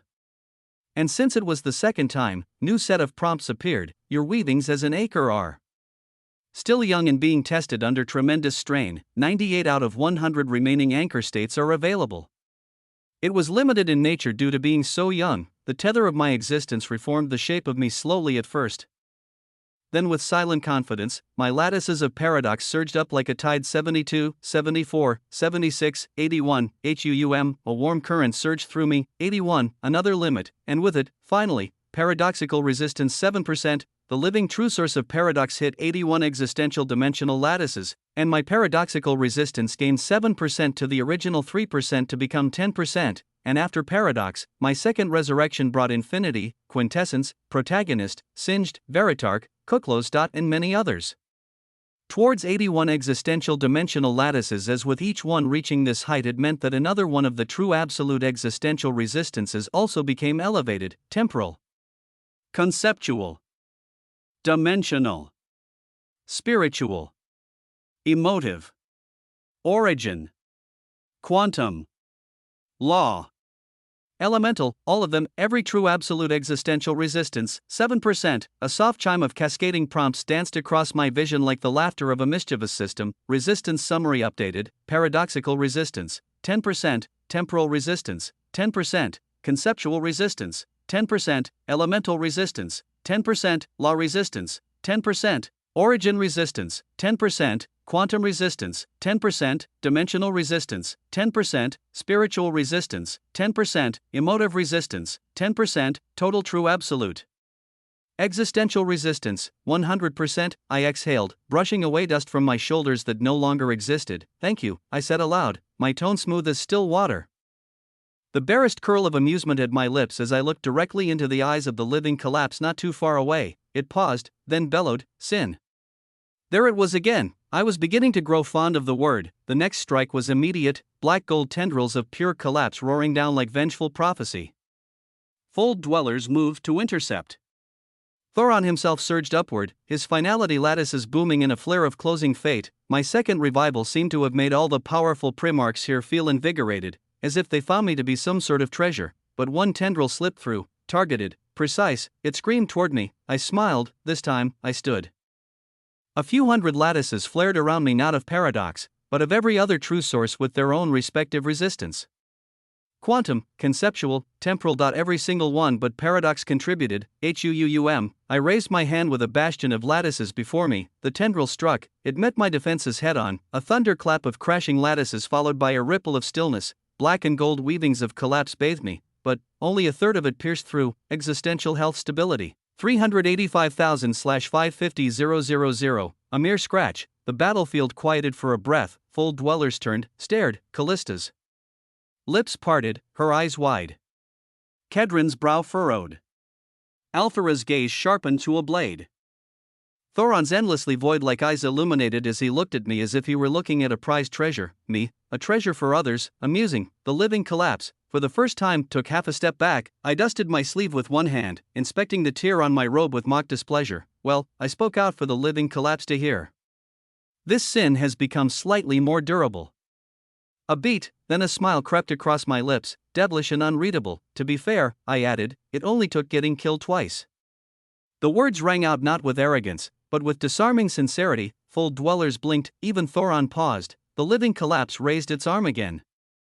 Roaring, as if every one of actions triggered it, I sighed, and began weaving more lattices of true sources that had yet to reach 81. After all, I had 98 more lives to test the limits of my new resistances, and, more importantly, I had grown strong enough to survive a shred of an attack by the living collapse. This in itself was a wondrous affair, as even though I could not kill it, my collective 100% resistances finally made it so that I could at least defend myself. An entity like Thoron had at least 5 total resistances, as I did not know what his collective total was. The living collapse. Had 100% paradoxical, 75% living, and 25% dead resistances for a total of 200%. I had only just barely touched half of its collective percentage with my measly 10% and 10 resistances, which could not truly compare to how terrifying higher percentages of a single resistance were, as even though I advanced, I was still weak. I was not enough, but now that I could defend myself, come. I shot out with a boom, and without worry as I stopped sitting and waiting. As of now, I was seeking death. 1-3, Chapter 3783, Sin 3, Existence narrowed, the battlefield bent, the war of primarchs and impossibility thundered around me like a dying storm, but I no longer listened. My gaze was fixed, cold and unwavering, upon the obsidian gold mass that had killed me twice and sought to make it permanent. The living collapse, my form blurred, layers of lattices knitting tighter. I released all restraint, letting the wheel of existence within me spin, letting the autognosis living engine within me hum to life. It was not a roar, it was not a scream, it was a quiet, resonant thrum, the kind of vibration that rewrote laws without asking permission. Within my existence, true sources began to move. Infinity, the singed, paradox genesis bloomed, not as a technique, not as a spell, as a quintessential inevitability. the union was seamless, as though the contradiction had never existed, and in the crucible of fusion, in the engine meant to kill wonders and rewrite monsters, it happened once more. A flame rose, blue gold, layered in spirals of broken time and burning contradictions. The living true sources of the singed and infinity have undergone a temporary union once again in the autognosis living engine. The transient paradoxical living true source of ember eternum has been born once again. The flames didn't burn the air, they burned the meanings behind it. Wheels of existence, countless of them, spun around me gloriously. I became a paradox set ablaze. A living true source forged of fusion and sin, an unbound living paradox, because only someone like me could paradoxically amalgamate true sources and make them living. Only someone like me could fuse them, and so I did. Was all this truly a sin? That question echoed as the flames wrapped around my being. I no longer walked, I floated, I did not step, I bloomed. Blue gold fires curled around my limbs, each flicker trailing the death of causality and the birth of something stranger. I existed as a flame, one that burned across contradictory infinities, a flame that could not be extinguished, not unless one snuffed out millions of paradoxical timelines simultaneously. The world around me shimmered. Fold dwellers paused mid-flight before they surged out to continue their assault relentlessly against this boss monster whose health values continued to drop. 525, 666/999, 999. They were putting in the work. The living collapse. Focused, then moved, faster than sound, faster than thought. Blazing collapse lattices shrieked toward me once more. And this time, I did not dodge, I met them, head on. Boom, an explosion of collapsed truth and paradoxical fire lit the battlefield like a second sun tearing open a dying sky. I held, my body staggered, blue gold flames flickering, but I held. I emerged from the fading dust and light as my status flickered into clarity, flames wreathing the frame. I did not die. Ember eternum state, transient fusion form, name Noah Osmont, unbound living paradox, form Ember eternum. Transient, current living true source fusion, infinity. The singed, CQ, temporary, not displaying compressed, 600,000 PQ, temporary, not displaying compressed, 600,000, existential health stability, 725. 000/850,000, total true absolute existential resistance, 100%, current state, temporarily embodying all lattices as ember eternum lattices, anchor states remaining, 98/100, all my existential dimensional lattices. Were turned into ember eternum lattices. I burned with glorious purpose. The flames hissed as I raised my gaze again, my tone flat, unyielding. Why? I asked the living collapse far ahead, who was already moving coldly while fold dwellers surged around it, my voice crackling with the heat of paradox. Is it a sin? Why was it a sin? The question burned, not in desperation, not in hope. It was simple, a thread of inquiry wrapped in the silence of flame. The living collapse didn't pause. It surged, as if the act of asking had been an affront. Its massive form roared forward with terrifying speed. Collapse lattices burst out in jagged spirals, seething black and gold, descending like the wrath of fallen stars. The entire middle wall platform screamed beneath its pressure. Columns of folded space shattered into ribbons, temporal pillars crumbled into ash. The fold dwellers' primarchs of incalculable power flared upward to meet it, golden suns and silver storms rising in a unified onslaught. Kedron's fate-threaded spear lashed through dimensional shadows. Eldric's shattered timelines unraveled into traps. The manifolds wept celestial torrents across the battlefield. Thoron was a blade of finality, his silhouette a sovereign cut against the void as he struck with lattices of silence, his voice like entropy unchained. Still, it charged, and I stood firm, my flames pulsed with paradox. Then, at last, it spoke, a voice, not bellowing, not broken, but absolute, a voice made not for communication, but declaration, because everything must die. WAA, the words rippled, not just across sound, across truth, across narrative. Everything born must die. All things must end. Wheels of existence. Life forms. That is the truth from which the folds were born. From which existence was given meaning. Its steps shattered collapsed time. Its arms moved. Voids of rotating ruin coalescing into a spear-like construct of recursive collapse. It hurled it toward me even as it continued. You, and your kind, are the sin of denial. The sin of permanence.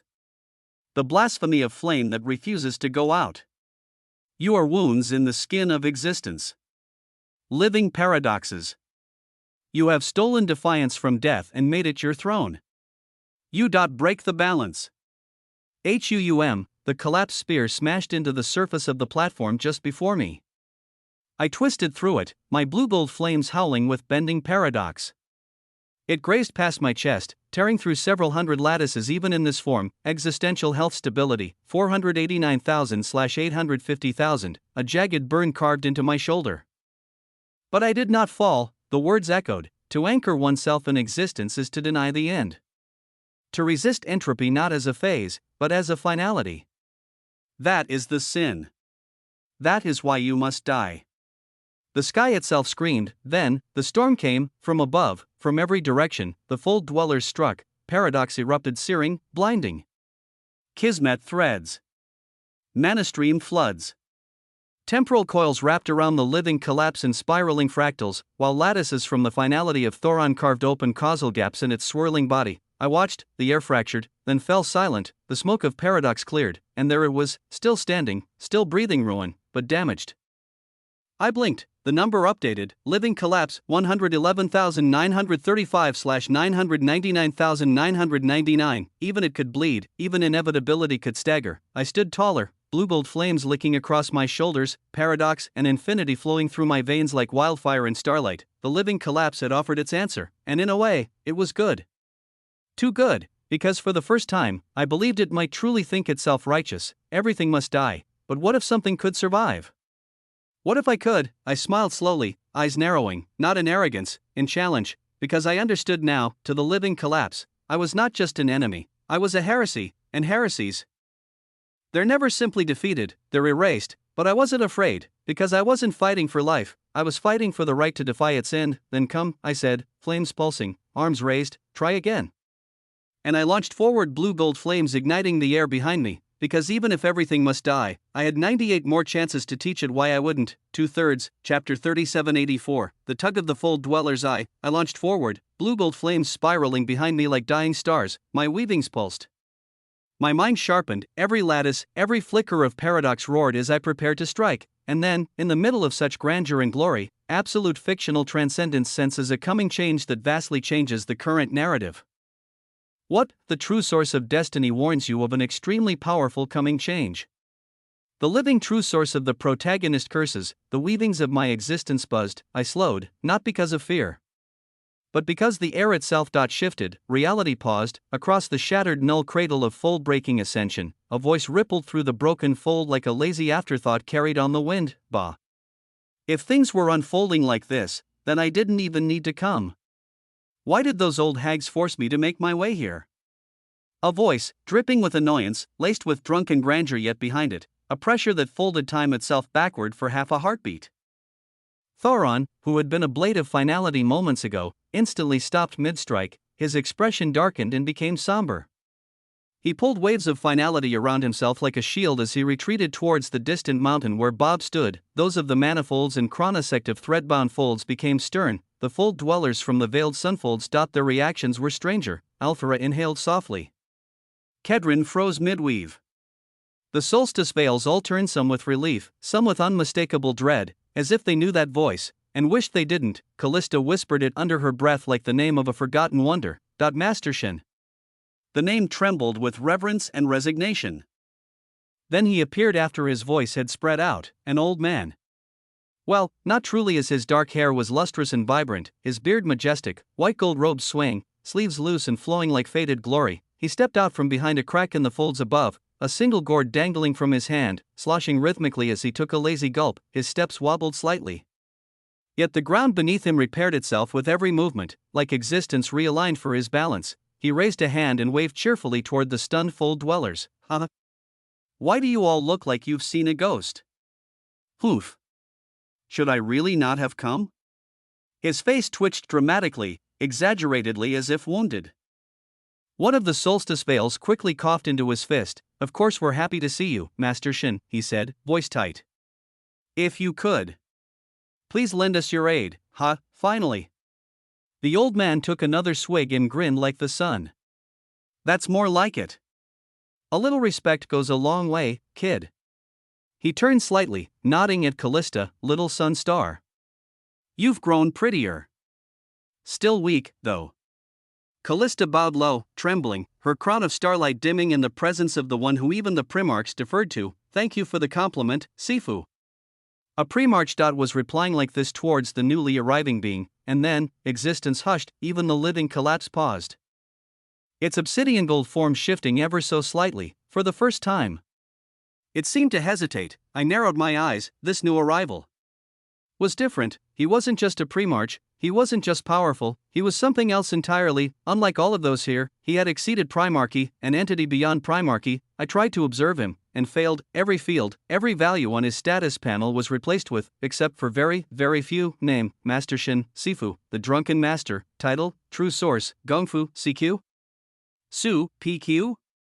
SU, Resistance, Law, Paradoxical, Origin, Emotive, Spiritual. I blinked. Incredulity nearly pulled me from my embereternum state. "That you're kidding," I muttered aloud. A true source of Gongfu, what kind of narrative was this? But before I could laugh, his gaze shifted, to me, and everything stopped. 100 layers of existence pressed into mine like a blade to the throat. Temporarily, I couldn't move, couldn't breathe, and then, with a wink, he smiled and the pressure vanished like vapor, his gaze turning to the living collapse who had not moved, still frozen as if weighing a grim truth. "I haven't seen one of you in a while," Master Shin mused, adjusting his robes and shaking the more drops from his gourd that seemed endless. "You're here for..."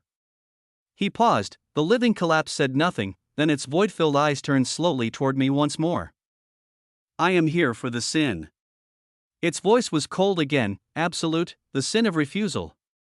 The heresy of continuance. The disgrace of survival. It lifted its arms, its ruined health crackling in silent protest, and I knew it was preparing its final monologue. The last blow of a fading monster, but the drunken master had heard enough. He sighed loudly. Boring. And then, he threw a punch, a single lazy fist, no flourish, no battle cry, just a slow movement, and existence snapped. Boom, 1,000,000 existential dimensional lattices flashed in a microsecond, not layered, not stacked, 1,000,000 lattices at once. They burst forward like a tsunami of glowing force. I saw them, my senses strained to keep up, a cascading matrix of golden martial truth. The fist collided with the living collapse, and the impossible happened. The towering monster didn't explode, it didn't scream, it was flattened, folded into a shimmering sheet of black and gold like crumpled paper, crushed between causalities and truths too strong to comprehend. Living collapse 0/999,999. The silence was total, every full dweller froze, even Thoron, even Callista. The drunken master casually walked forward, picked up the collapsed sheet of existence, and with 2 fingers, folded it like origami before slipping it into a satchel that had no right to exist. Then he took another swig from his gourd and exhaled. Phew. That hit the spot. No one spoke, not a soul, except me. I blinked slowly, eyes narrowing. I didn't move, didn't bow, didn't thank him, because that kill should have been mine. I felt a silent loss, one I couldn't calculate. Loot, data, a legendary event trigger for the true source of the protagonist, perhaps, I would never know. I stared at him, deadpan, wondering if I should start scheming on how to kill him to regain the possible loot. The drunken master, as if hearing my thoughts, glanced at me and chuckled. "What? You were gonna take him down yourself?" He smiled, then winked. "You're still cooking, big guy. Your resistances are still tiny. Be patient and you'll get there." I said nothing. The blue gold flames around me dimmed slightly, but I didn't look away, because for all his carefree demeanor, his slouch, his drunken smile, I saw it, this man was the most dangerous thing in this entire area, and for now. He was smiling. It was a wonder what would happen when he wasn't as just with his arrival alone. The visage of Thoron could be seen moving with finality in the distance as he was seemingly trying to avoid this being as much as possible. The battle had ended, but the echoes had not. The null cradle of fold-breaking ascension lay in ruin, fractured layers of time curling in on themselves. Pillars of the middle wheel platform turned to dust, and residual collapse still hissing in the air like a fading scream. Silence, deep and profound, gripped the battlefield. Then, a single figure stepped forward from among the stunned fold dwellers, the lead solstice veil. His golden robes were frayed but orderly, his bearing resolute. His gaze swept briefly toward the still flaming form of Ember Eternum, and then turned respectfully toward Master Shin. He bowed. "Master Shin," he said solemnly, his voice layered in time-stitched harmonics. "The so-called sin that the oddity spoke of stands there." He nodded toward me, my flames dimmed fractionally, not out of humility, but for precision. That name again, sin, as if I were an event, not a person. The lead solstice veil went even further to send a private message that I captured. he has collapsed and reformed his weavings twice. In front of all of us. Could he be one of the anomalies mentioned in the existential destiny? He sought to speak in secret, but I caught it. Master Shin took another long pull from his gourd. The bottom never showed. The sloshing never ceased. He exhaled noisily, then turned toward me with a crooked smile. Young Paradox, he said, his voice half-slurred but unervingly clear, seems you're tangled in quite the mess. The kids from the Manifolds, Chronosect, and others. They've been eyeing you like your dinner wrapped in riddle paper. He pointed lazily in a half-circle to the gathered groups of fold dwellers. Their expressions spoke volumes. Even though they hadn't uttered a word, I could feel it. Their internal channels were lighting up, messages, orders, demands, summoning their own reinforcements. Master Shin scratched his white gold beard and continued, how about taking a little stroll through the folds with me, eh? Visit the veiled sunfolds? Safer place. Softer chairs. Good food. Good drinks. Less nosy ghosts whispering about you. He smiled, they just want to talk, that's all. Behind the ease, I sensed it, maneuvering to obtain someone they deemed an anomaly. I said nothing at first, my gaze drifting across the field, toward the Chronosect. Their robes shimmered like spiraling weavings of unrecorded time. Faces tight. Hands hidden behind their backs, watching, waiting, and the Manifolds. They didn't even mask their expressions, their anger was plain. Ugly. Controlled only by calculation, because I could see it, they were already thinking of who to call, who to send, to match what had just unfolded here, someone of equal caliber, someone like Master Shin. I tilted my head slightly. A game was forming. And I was the prize. Then came the lightest steps across shattered stone. Callista, her crown of starfire was flickering low. Her voice almost casual. Stranger, she said, you're a bigger target than you think. That thing chased you for a reason. And now that it's gone, the rest want to know why. She stopped just beside me, starlight catching the edge of her smile. I've already invited you to the sunfolds once. Come with us now. Avoid all these entanglements. Her voice was soft, enticing. Fate itself seemed to nod along with her. I turned to meet her eyes, lips curling in a faint smile of my own. Of course, those who followed destiny would be the easiest to work around, to guide, to bend. I already knew and thought of this as since things had come to this. I gave her a light nod, a small gesture. She smiled in response, perhaps thinking it was mutual trust. It was not. Ahead of us, Master Shin snorted, bah. I ask the stranger, and he says nothing. A little starlit vixen bats her lashes, and now he nods? Hey, are my lashes not pretty? Or is my beard? He took another drink, then straightened, and just like that, the ease died, his gaze turned. Sharpened, focused like a drawn blade, toward a distant mountain, cracked and dark, where two figures stood in layers of folded shadow, Thoron and Bob. They had not entirely fled, not yet, but they paradoxically had and had not. Master Shin's eyes narrowed, ran fast, didn't you? He said, voice cold now. Didn't even wait to greet a master of existence? An old acquaintance? Even at this distance, I saw it. Thoron stiffened, his finality weavings flared like collapsing stars. He did not answer. Instead, he reached for Bob, and began subtly displacing the structure of their existence. But I watched their weavings while also remembering something and looking around. It took a few seconds, and then I saw it, still embedded in the earth of the middle wall platform a distance away, a black stone. Ordinary to the untrained eye, but I knew it, the same. Thoron had offered before, the stone that would lead to the prison, the terrifying place he was once caged in. My eyes narrowed. So that still remained. Meaning Thoron still laid out possibilities of his choices. I waved my hands and silently brought the stone into my hands, my weavings buzzing around it as I sent it towards my other half right away, towards the me who was dead, Ozymandias. Master Shin lost his seriousness and gave a low chuckle towards Thoron's direction as he continued, since you've already run, nothing more I can do about it. But don't let me catch you snooping around. You are not a master as you used to be. A terrifying piece of information was revealed. The introduction to the volume of infinity is officially kicking off with a glimpse of wonders, concords, fold dwellers, living paradoxes, living collapses, and more, if any readers want to test out their creativity. You can design a true source of existence, and if it is overpowered or unique enough, Noah or a major upcoming character will have it.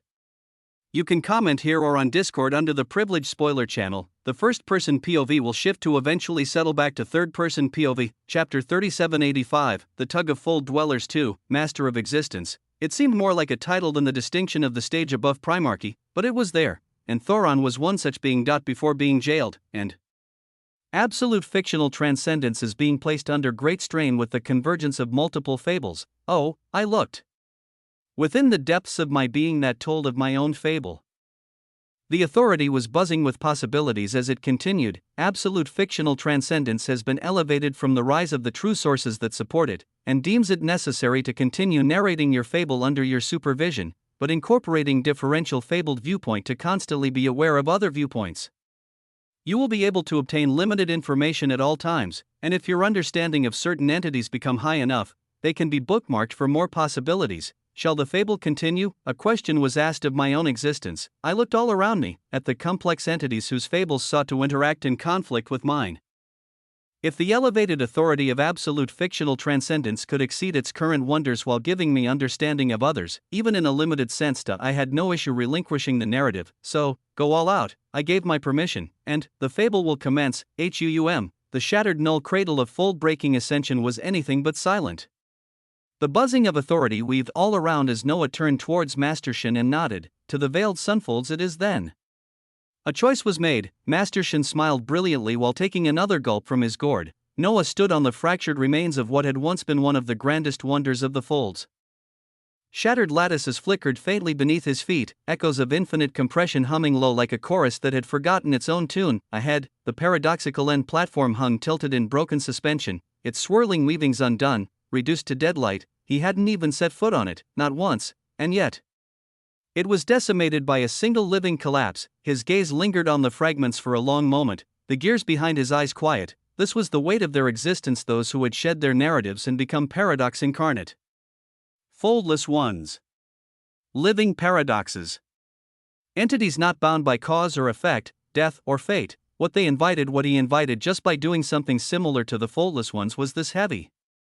So this was the scale of power he had to one day stand against. Master Shin appeared beside him in the space between the seconds, the gourd of endless drink hanging lazily from 2 fingers, his white gold robe rippling with light and unbothered swagger. Young Paradox, Master Shin said, voice laced with bemusement. You're looking at this place like someone who just missed something big. Noah didn't deny it. He said nothing. Shin chuckled anyway. It was a unique paradoxical wonder that even I didn't get to visit until now, the Master of Existence continued, tilting his head toward the broken wheel. A shame, yes. But chin up, young Paradox. The veiled sunfolds have something quite close to it. An origin wonder. Oh, Noah turned, a brow lifting. Not in surprise. Not quite. But with interest. The null cradle of fold-breaking ascension was a paradoxical wonder. There were other wonders out there, and the veiled sunfolds actually held an origin wonder. It may further make the trip worth it to observe the fold dwellers of the veiled sunfolds. Shin smiled, sharp and brilliant, his aura blooming outward in tendrils of white gold brilliance that licked the edges of the shattered platform without disturbing it. You see, I'm in the mood to talk today, Master Shin went on, clearly pleased with himself. Might have been the wine. Or maybe it's because you're a bit more unique than most of the little monsters roaming the folds these days, as the old fogies told me to bring you back. So I'll entertain you, young Paradox. If you don't bore me. Noah gave a small incline of his head, but the subtle flicker of amusement in his eyes didn't go unnoticed by Shin. But first, Shin added, straightening as his expression shifted from lazy to crisp in the space of a breath. We have to leave. Seems like the children here couldn't help but run and cry to their elders. Some masters are coming. Not quite on my level. He squinted. But they're nosy enough to ruin the mood. Noah's eyes swept the battlefield once more. The primarchs of the Manifolds and Chronosect hadn't even needed to speak aloud, their irritation at Shin's sudden arrival, and his effortless defeat of the living collapse, was written in their silence. They were already calling for reinforcements. Noah didn't fear them, but he did hate delays, so he nodded once and turned slightly toward the distant figure still lingering at the edge of the broken cradle. Thoron, eyes like collapsing voids met his. Noah offered him a single nod. Cold and calculated. Not farewell but acknowledgement, and then, he turned away. Sure, he said simply. Let's go. Master Shin beamed. Now that's the spirit. He raised the gourd like a toast to no one in particular and gave it a single flick. White gold light burst outward, soft and engulfing, threading around Noah's frame like a gentle net. Callista, already waiting nearby, stepped closer. The solstice veils followed with quiet grace, their expressions unreadable, and then, the light deepened, it folded inward, and with a soft pulse that echoed like the heartbeat of a quiet celestial, they vanished, leaving behind the ruins of a shattered cradle, and the ghosts of power still clinging to it. Fuck! A Time Elder King cursed at such a reality as that was an anomaly that had caused a living collapse to chase after it. Now that it was gone, taken by the veiled sunfolds, wouldn't their people have just gained an extremely unique piece that connected directly to the living paradoxes, the foldless ones, and dash, you didn't curse when I was here. Why are you cursing when I am gone, you fucker? A sharp voice of none other than Master Shin echoed out, an illusory white gold form of his appearing above as he tapped out with his gourd. Boom. The Time Elder King let out a cry as tens of thousands of existential dimensional lattices gathered around him, but they did absolutely nothing as he was slapped down until he smashed onto the broken platform before. Let this be a warning to you and those slightly more powerful than you who may come. The veiled sunfolds invited I, Master Shin, to be one of their masters. So long as I am there, your other masters better think twice before fucking around, okay? None of you better think of using or wanting this young paradox I will be putting under my protection. Or well, I will leave that up to your imagination. WAA, his warning echoed out heavily as the faces of many fold dwellers became ashen, one of four. Chapter 3786, Veiled Sunfold's Eye. On the shattered middle wheel platform, the illusory white gold figure of Master Shin dissipated like the last light from a closed bottle, the scent of drink and danger lingering in his wake. The fold dwellers stood still, no words, only the soft hum of destruction remained. Bob's shoulders sagged under a weight that wasn't merely grief, it was something heavier, more final. His fingers trembled against his robes, eyes staring into the sky that no longer held answers. Only the faint smear of where Noah had vanished into white gold brilliance. He's gone. He said quietly, What? What are we supposed to do now? Thoron didn't answer right away. His obsidian gaze swept across the ruins. The corners of his mouth twitched, whether in distaste or contemplation, even Bob couldn't tell. Then, slowly, Thoron blinked. We do what we always planned, he murmured, the words low and sharp. Become slightly bigger fish. He paused. A ripple of finality curled off his shoulders, drawing strange fractures through the broken space beside him. It's time we take a few more risks. His eyes, which were akin to void swallowing the last vestiges of starlight, flashed. We've already planted the seeds. As if to anchor the thought, his mind drifted to the obsidian stone. The one Noah had claimed before stepping into the storm. That was enough for now. Finality erupted out gloriously, and Thoron vanished a moment later, maddening authority cloaking Bob as they disappeared together from the wreckage of the middle wheel platform. Elsewhere, across the infinite weave of the folds, wrapped in bands of white gold luminance that danced like gentle auroras of majesty, Noah was carried by a terrifying light of complexity. Callista floated few steps behind, her posture regal even now. The solstice veils flanked her, 5 figures wrapped in layered weavings of kismet or destiny, each quiet and unreadable, and ahead, Master Shin, his white gold robe fluttered lazily as he stood without urgency, yet hundreds of thousands of lattices buzzed all around them. They were crossing the folds at horrendously fast speeds. Noah could feel it. They were moving at speeds that shattered his own. 50 times faster at least. And Master Shin wasn't even trying. Noah watched him with a gaze sharpened by silent curiosity. Just what? He asked evenly, his tone almost casual. Do the veiled sunfolds see when they look at me? Master Shin didn't stop walking. He raised the gourd to his lips, took a sip, and exhaled as though existence itself had loosened its grip. Good question, he said, voice easy and bright. You'd think they'd bother telling me the most critical details, seeing as I'm the one they sent for retrieval. Noah waited. Master Shin smiled sideways. But I know a tiny bit. And since you asked nicely. He spun the gourd between his fingers once before letting it float beside him, suspended like a moon orbiting its planet. Beings like you don't show up often, young paradox. I mean never. Not unless something big is about to occur. And your appearance happens to also fall in line with a prophecy of theirs. He gestured vaguely to the space around them, as though the folds themselves were eavesdropping. Shin looked at him now, properly, and the air tensed, just a little, so naturally, the sunfolds want to keep something like that close. Noah smiled, faint and unreadable. He loved playing with destiny. Now, he would see just how easily he could manipulate others with it. "We'll reach the veiled sunfolds in a few minutes at this pace," Master Shin announced, his words trailing off into the cascade of white gold that enveloped them. He wasn't rushing, and yet, the folds bent beneath his feet like silk under a knife. Master Shin turned his head slightly, sharp eyes glinting. "So, young Paradox, since we're sharing, maybe you can tell me something in return." His tone held the same bemused light, but Noah caught the subtle shift beneath it. "What are you, really?" Master Shin asked, expression unreadable. "What's the secret behind your anomaly, young Paradox? How did you attain that state?" Noah raised a brow. Slowly. His answer was calm, cool. "Can you tell me your level of power first?" The question made Master Shin blink. "Why you're part of the veiled sunfolds at all?" Noah continued, tone flat. "You don't seem to carry much weavings related to destiny." That earned him a smile. Master Shin took another long sip from his gourd before replying, "My power?" He echoed, swirling the golden liquid inside.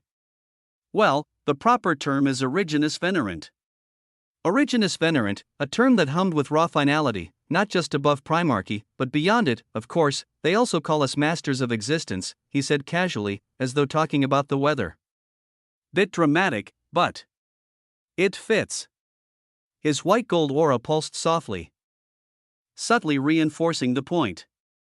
The fold itself bent around him, honoring his every breath, and as for the veiled sunfolds, Shin continued with a light laugh, "They offered me this." He raised the gourd with reverence, the infinite gourd, capable of brewing any drink based on the will and mood of the drinker, and each sip forges dozens of existential dimensional lattices, along with some other shiny little boons. He winked. "I've only had fun since joining the sunfolds." Noah studied him. Master Shin looked like a carefree drunk, but the folds told a different story. Every flicker of space they passed through trembled in his wake. Still, Noah simply offered a faint nod to his words. "All right," Master Shin said. "I answered your questions. Fair's fair. Your turn." Noah blinked once, the corner of his lip flat as he replied, "I only asked," he said quietly. "I never promised to answer yours." Callista stiffened behind him. Even the solstice veils turned their heads. Silent glances passed between them. Not even they would dare to speak to Master Shin like that. Master Shin stared at Noah for a long second, then, he laughed, a full-bodied, belly-deep laugh that echoed across the folds like a thunderclap soaked in wine and wildfire. "You're right," Shin said between chuckles. "You're absolutely right. But tell me something, young Paradox." His voice dropped lower. "Is that fearless tone of yours because you think you can't die?" The question hung heavy between them, because if so, Shin murmured, eyes glinting sharper than before, "You should know. There are worse things than death." The infinite gourd swirled once more, glinting like a sun turned sideways, and for just a breath, the space around Shin shuddered, not from power, but from warning. February 4th, Chapter 3787, Veiled Sunfolds 2. Noah didn't blink, he simply stared at Master Shin, the white gold brilliance reflecting off the hard line of his jaw. "I'd be fearless even if I could die," he said flatly, his voice quiet, layered in something colder than defiance. "Besides, aren't I some sort of prize now? Being escorted like fragile loot?" His gaze remained unreadable as he added, "Why should I fear anything at all?" Master Shin stilled, then, he laughed, not the wild, drunken belly laugh from before, but a smoother, deeper chuckle that curled at the edges with something like approval. "Well," he said, "looks like you've got self-confidence." He tapped his gourd with one knuckle, the infinite gourd chiming like a bell that didn't belong in this layer of existence. "Most people don't understand that, in existence, if you believe in something hard enough, you will actually achieve it." Belief. Obsession. With a terrifying enough obsession, even existence gets confused.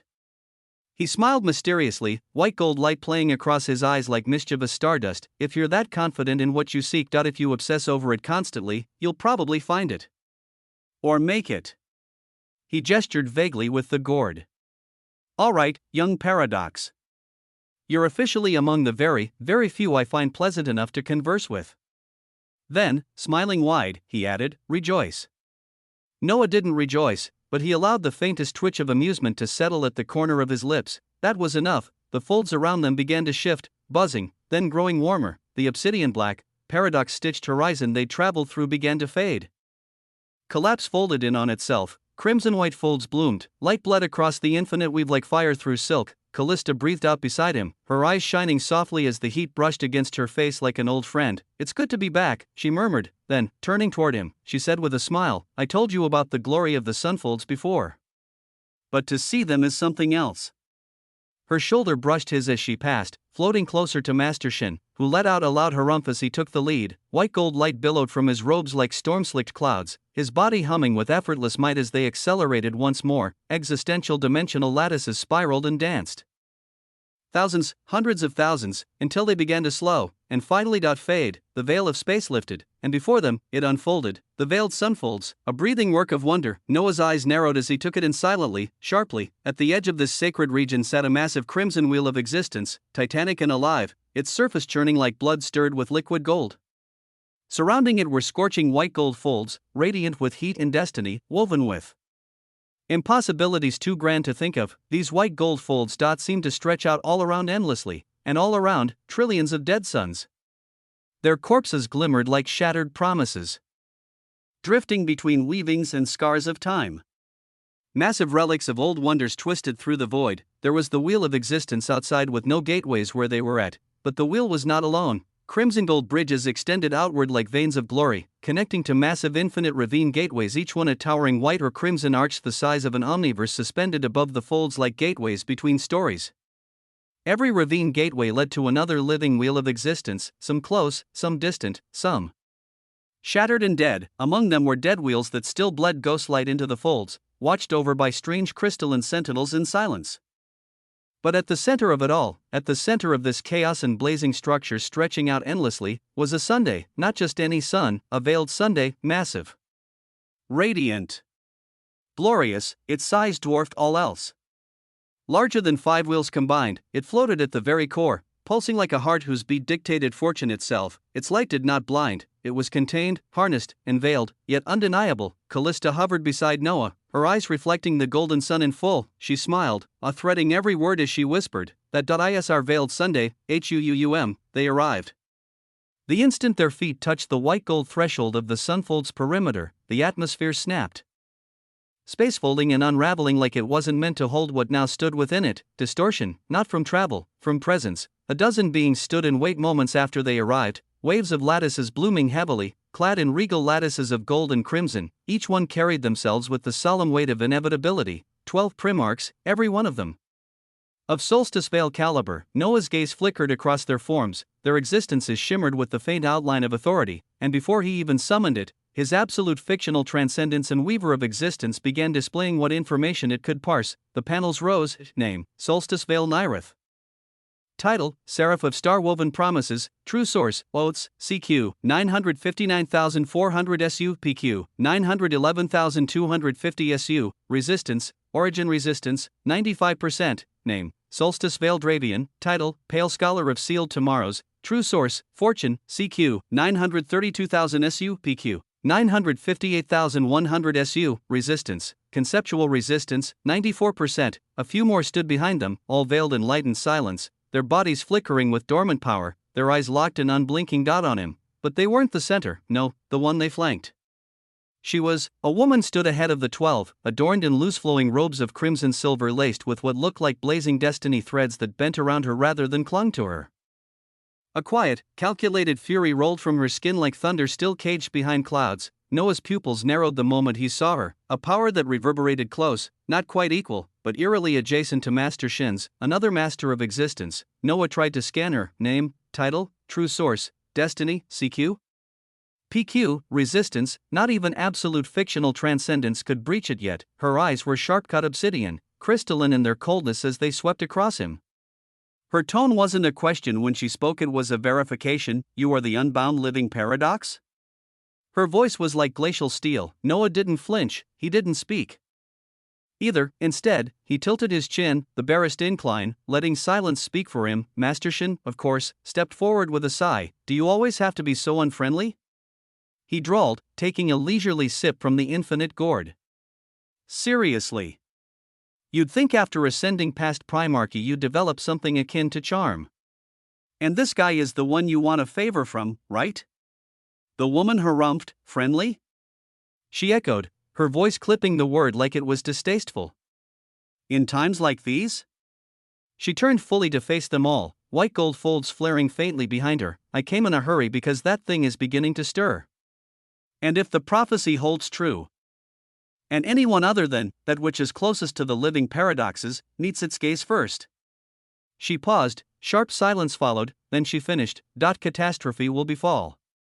The weight of those words hit even the solstice veils, no introductions, no formality, just urgency. She turned to Noah again, her cold gaze anchoring into him like a blade. There is no time. This unbound paradox must be briefed on the way. He must be prepared. Or none of what we've built will matter. Noah's mind moved swiftly, a thing awakening, a prophecy centering around living paradoxes, or rather, something closer to the foldless ones. What exactly was this entity, and why was his proximity necessary for it? He kept his expression unreadable, but inwardly, his thoughts whispered in calculated spirals. March 4, chapter 3788, Veiled Sunfolds 3, the cold and newly arriving master of existence stood with a light of power and glory as her weavings already began to spread out nearby. I am Master Ethiopia, she said crisply, voice flat and absolute. Master of destiny and one of the architect of these sunfolds. The air trembled. Noah didn't blink, her eyes, cold as dying stars, swept over him like a ledger being assessed. Under normal circumstances, she continued, you would be offered terms.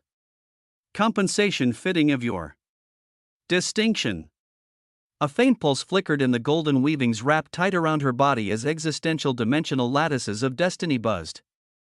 You would be honored as an equivalent to a master of existence for the aid you could provide the veiled sunfolds as a rare and barely observed unbound living paradox.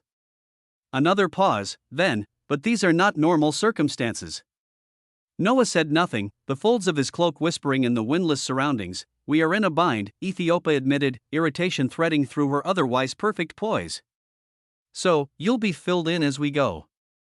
Her hand lifted, the golden lattices of destiny around her body bloomed, flaring outward with searing brilliance that wrapped around each of them like streamers of sentient starlight, and then, they moved, not walked, not teleported.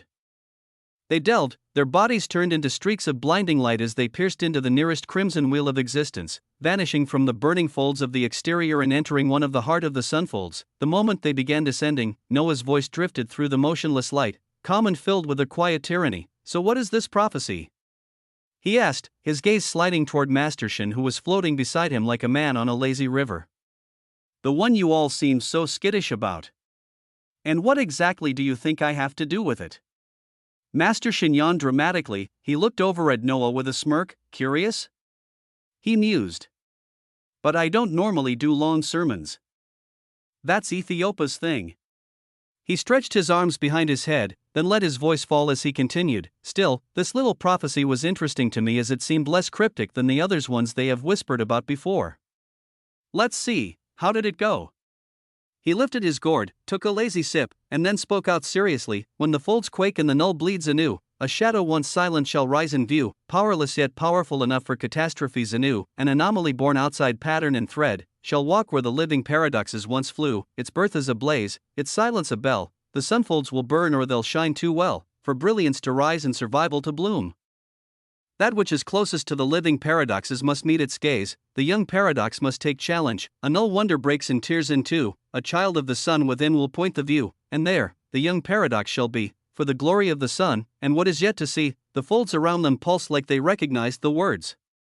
Callista's eyes flicked toward Shin sharply, her lips parting slightly in stunned reverence as she recited the prophecy to herself. Even Master Ethiopia said nothing. Noah let it settle, the rhythm of it, the weight. A child of sun would point the view in a breaking null wonder. This was obviously Callista, and the one she would point to was him. And the thing that made the veiled sunfolds look for a young paradox. Was an anomaly born outside of pattern and thread. This was the thing that was waking up soon that they were taking him to see. He did not like the specificity of this prophecy as who produced it. How did they come to know about the null cradle of fold breaking ascension breaking, or that an unbound living paradox would be there, the power to see across existence and do all of this? What's terrifying to imagine is it only made Noah understand the levels of complexities out there for him to reach and overcome, and since they were dealing with destinies, it also made him all that much more expectant to see exactly what would unfold at the end of all of this. How could he use what was happening to gain the greatest possible benefit for himself? As right now, he had reached another wall of 81 existential dimensional lattices now that he needed to reach a certain complexity quotient and purity quotient before he could break once more. He was still forging more lattices for true sources that had yet to reach 81. He had great expectations for the full dwellers of the veiled sunfolds as the surroundings pulsed as things gradually came to a level of calm, with Noah finding their group brought inside a radiant true frequency of existence, a true frequency that was not his own from the infiniverse. It was the first time that he was inside another wheel of existence. And his eyes flashed with a terrifying light as he came to understand the identity of this frequency, the true frequency of fate. All around, there were strings of golden fate twisted into hourglasses that permeated the entire region as they were filled with a terrifying level of potency and power. There were massive stellar white and gold trees pulsing with brilliant fate all around as some extended upwards, downwards, and in all directions. It was gorgeous to see, and this expanse of white and gold was not empty, as there were actually hundreds of existences surrounding this region at this moment, their eyes focused towards a singular location. They were all full dwellers burning with true sources. Monads and harmonized sourcebound icons alongside nascent sourcebearers being large in numbers, all living. None dead. Dozens of primarchs could also be seen here, alongside 3 other masters of existence as they all carefully surrounded a region which had massive golden chains of fate wrapping around a clear bubble that contained the thing which caused all of veiled sunfolds to move with care as they deployed Master Shin to follow the prophecy and bring back an unbound living paradox for it. Noah blinked as he looked at this supposed terrifying thing, only to find a sleeping young woman in a ragged white robe and fair skin that was carved with terrifying runes all over. And yet, Noah's eyes squinted in wonder as this supposed terrifying thing that powerful full dwellers gathered around did not have an ounce of mana or authority within her body. She looked like a normal human by all accounts, one inscribed with runic markings, yes, but normal, and yet she was contained in a clear bubble of light, in space, as she breathed while her eyes slowly fluttered. No normal human would be able to survive here, but undoubtedly, she was a normal human. Name, Sigrid Ivano. Title, none. True source, none. CQ, 0SU. PQ, 0SU. Resistance, none. Note, mana and authority levels almost non-existent, a life form lower than an F rank hunter. For fourths, next chapter titles, Existential Anomaly I2. Chapter 3789, Existential Anomaly I. Noah stood still. At first glance, she was nothing.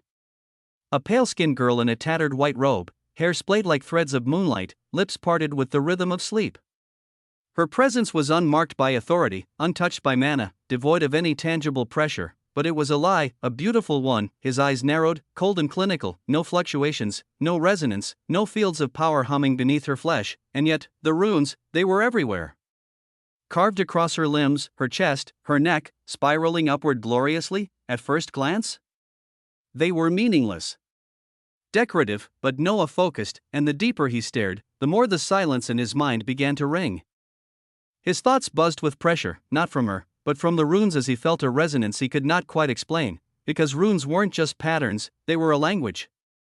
And these seemed to be saying something, but he needed time. Focus. But even now, he felt a whisper of the truth, one that made him cautious. All around, the full dwellers of the veiled sunfolds stood as stone. Grim. Silent. Watching the young woman not with curiosity, but with caution and dread, even Master Shin's ever-present levity dulled as he stared at her. This is the thing of prophecy? Noah asked, voice low and calm. And it's shackled with chains that not even a primarch could break? His eyes swept over the chains, each a woven bridge of glowing lattices. Hundreds of thousands embedded in every link. Dozens wrapped the clear containment like a cocoon of magisterial consequence, a seemingly normal human, he murmured. Master Shin chuckled softly, though the sound lacked humor. She came crashing through the folds, he said, lifting his gourd without sipping. No power. No mana. No flare. We tried to approach. Probe. Ha! He smiled, sharp and bitter. You'll see for yourself soon. Callista's brows furrowed. Master Ethiopa's voice rang out, slicing clean through the tension like a blade of certainty. All sunfold dwellers, fall back. Eyes down. She spoke grandly as the other masters here glorious floated towards Master Shen. With the Primarchs and those below them turning and floating away from this area, without argument, they obeyed. The solstice veils retreated, Primarchs turned their gazes away, even Shen floated a few paces back, only Ethiopia remained standing firm beside Noah. She looked at him then and spoke, "O unbound living paradox," she intoned, "be the first one she gazes at. Let her eyes open to yours. That is what the prophecy states must happen. Do this. And the sunfolds will negotiate on whatever you ask. Many lives are at stake." Noah met her gaze for a long moment, then, a slow smile curved his lips, calm and crooked. "We'll definitely talk terms after. WAA, without waiting." He moved, through the open path of woven chains, toward the heart of the anomaly. Step by step, he approached the bubble of clear light, and the girl who was not a girl, and as he moved, the living true source of loot is expectant of the wonders to unfold from this. Noah's smile sharpened as he floated to a halt just before her. The runes on her body glowed faintly. The moment he neared the crystalline bubble, he sensed things more profoundly. It was beautiful and almost translucent barrier, smooth as still water and shaped like a tear-caught mintfall. And yet, it was no fragile thing. He reached out, placing his hand gently against its surface. Boom, a deep, silent tremor echoed through his palm. The translucent crystal hummed with pressure, swirling with hundreds of thousands of existential dimensional lattices. As if a master had woven their best chains to contain what lay within. Even Noah, with all his power, knew he'd need at least a few minutes to unravel this. And that was if he wasn't interrupted, but he didn't need to break it, not yet. His eyes turned inward, through the layers of lattices, through the trembling glass, and settled on the girl. No, the anomaly. Her hair floated weightless, a cascade of interwoven black and white that shimmered like opposing threads of day and night. Her face was striking, refined features showing great symmetry, lips parted ever so slightly. Lashes long enough to graze the curve of her cheek when closed, an ethereal kind of beauty. Not seductive. Not dramatic. Simply flawless. His eyes swept lower. The robe she wore was tattered, drifting around her like torn memory. And through the tears, Noah could see the markings, runes, intricate, symmetrical, brutal in their balance. Across her collarbones, mirrored glyphs arced downward in elegant precision, curling toward the soft curvature of her chest. Her arms bore vertical runes that spiraled down her forearms like paired helixes, etched in perfect symmetry with her legs, where runes traced her thighs in matching mirrored sequences, partially visible through the torn fabric. The strangest of them all, the singular triangular marking on her forehead. Perfectly centered. Black gold in hue. A closed eye, perhaps a agate. Noah's gaze lingered on that rune, and as he stared, his living wheel of existence pulsed as he became stern. Heat, pressure, something ancient and buried began to stir in his body, something tied to paradox and out the true source of runes. But before he could even begin to decode it, boom, she opened her eyes. The crystalline shell flared with light as her gaze snapped upward and locked on his. A moment of stillness, then confusion, caution. She blinked once. Then again. Her lips parted, but no sound came. Slowly, almost clumsily, she scooted back, arms flailing slightly in the low gravity of this space, and then, she spun, not gracefully. Not like a wonder reborn, she flailed, her limbs thrashed as she drifted sideways, eyes wide in clear panic. She tried to scream, but of course, there was no sound. She was just a young woman, a normal, terrified woman in the vacuum of space. How pitiful, how curious. Noah tilted his head slightly, eyes following her slow rotation. His expression didn't change, but inside, a devilish smile bloomed. So this was the anomaly, a being prophesied to bring doom or glory, and yet she flailed like a child dropped into the void. He watched her without blinking, not with sympathy, not with cruelty, with interest, pure, analytical interest, a normal human. Yet wrapped in the runes of unfathomable wonders, his smile curved faintly as from another perspective. He might have even looked wicked and serene. Chapter 3790, Existential Anomaly 2. She spun again, limbs flailing like a stranded bird, her ragged white robe fluttering in ripples through the empty space of the crystalline sphere. Her black and white hair floated in a lazy spiral, the strands catching the light from the fading lattices. Somehow, her spinning led her towards the glass containing her as her pale fingers touched it, and, crack, the sound echoed not through air, but through the fold's fabric itself. The entire surface of the crystalline bubble, once marked with hundreds of thousands of existential dimensional lattices, so dense it would have taken a Primarch considerable effort to tear through, it cracked. A single, delicate touch from her hand. Cracks raced out like spider webs of fate. Then, boom, the the glass shell shattered outward into a billion glimmering shards. She flinched, instinctively ducking her head and wrapping her arms protectively around herself, as though the shards might pierce her skin. They didn't, they drifted past her like feathers of translucent starlight, fading into nothingness as they floated away. Noah watched it all unfold, expression unreadable. His arms folded behind his back as his eyes shone brightly, a being with no authority. No mana. No resistance. No status worth mentioning, and yet she shattered what even Primarchs would have struggled with, in a single touch, as if existential dimensional lattices were nothing. Was it instinct? A hidden force? Or something deeper? She flailed again, still spinning. Her expression was now tight with frustration as her arms moved, lips parting once more in a silent plea, again forgetting that space doesn't carry sound for the mundane. Noah's voice drifted toward her then. Calm, dry, and filled with authority that allowed it to ring out in the expanse. "Why are you flailing like this?" he asked. Head tilted. "You do realize, you could stop at any time." Her eyes widened slightly as they locked onto him. A flash of something human flickered through her face. Surprise. Irritation. Hesitance. Then, slowly, she raised her hands and began to sign. "I can't stop moving.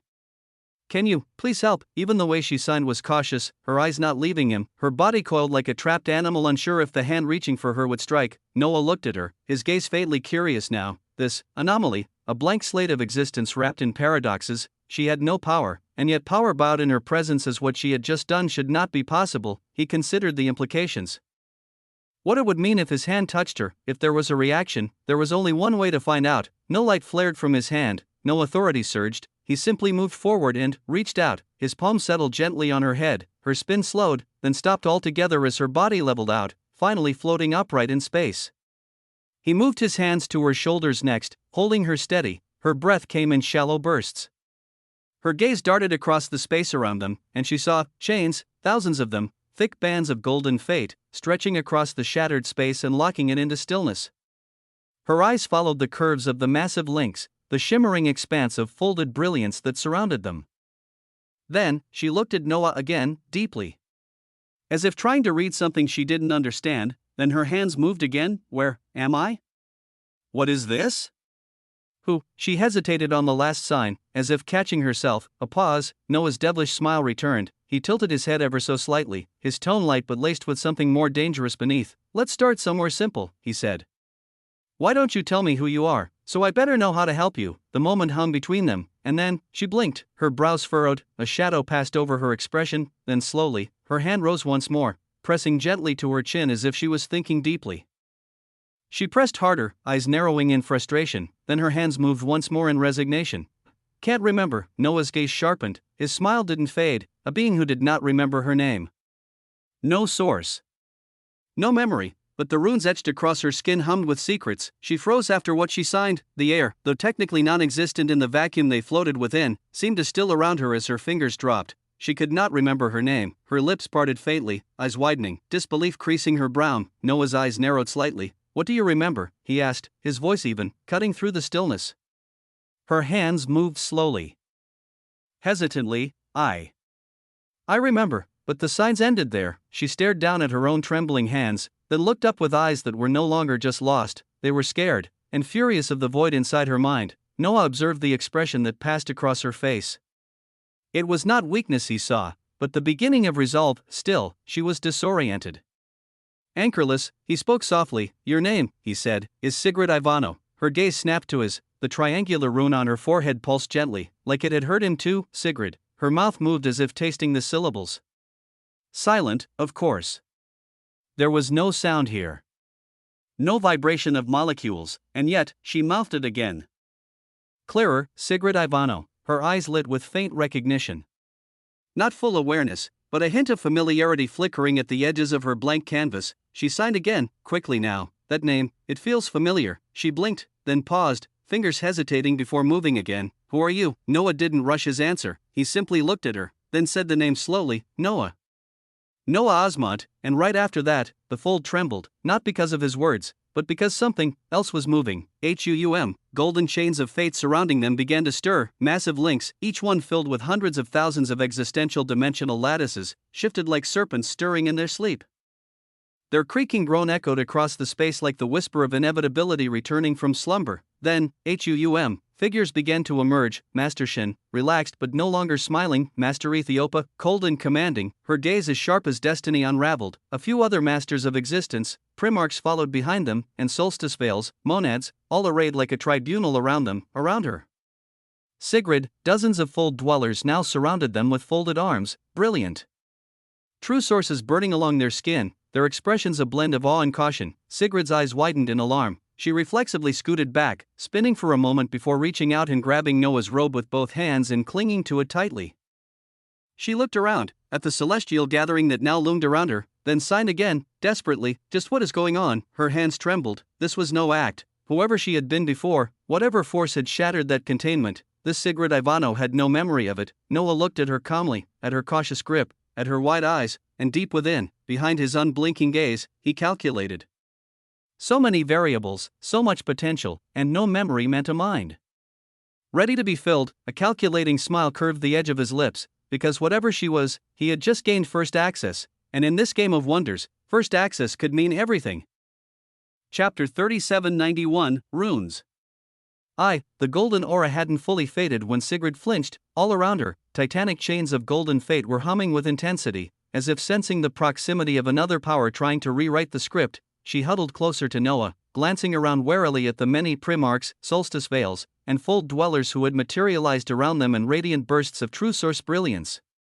Each of them were terrifying, not to mention the pressure that the originous venerant entities emanated. Her eyes lingered especially on the moving chains, each one thick enough to wrap a planet, each one veined with shimmering existential dimensional lattices. Master Shin's expression remained unreadable, a single brow lifting slightly as he prepared himself to observe this moment with a casual yet calculating gleam. Master Ethiopia, however, had a glint in her eyes, eager, almost, as if the unraveling of this mystery might reaffirm something long waited for. But before either of them could speak, boom, the folds of space screamed as a thunderous impact reverberated through the airless havens. And then, a presence, massive, searing, and glorious in its clarity, it descended like a verdict. The presence coalesced into a man adorned in regal gold, his robe a flowing torrent of folded starlight and woven fire.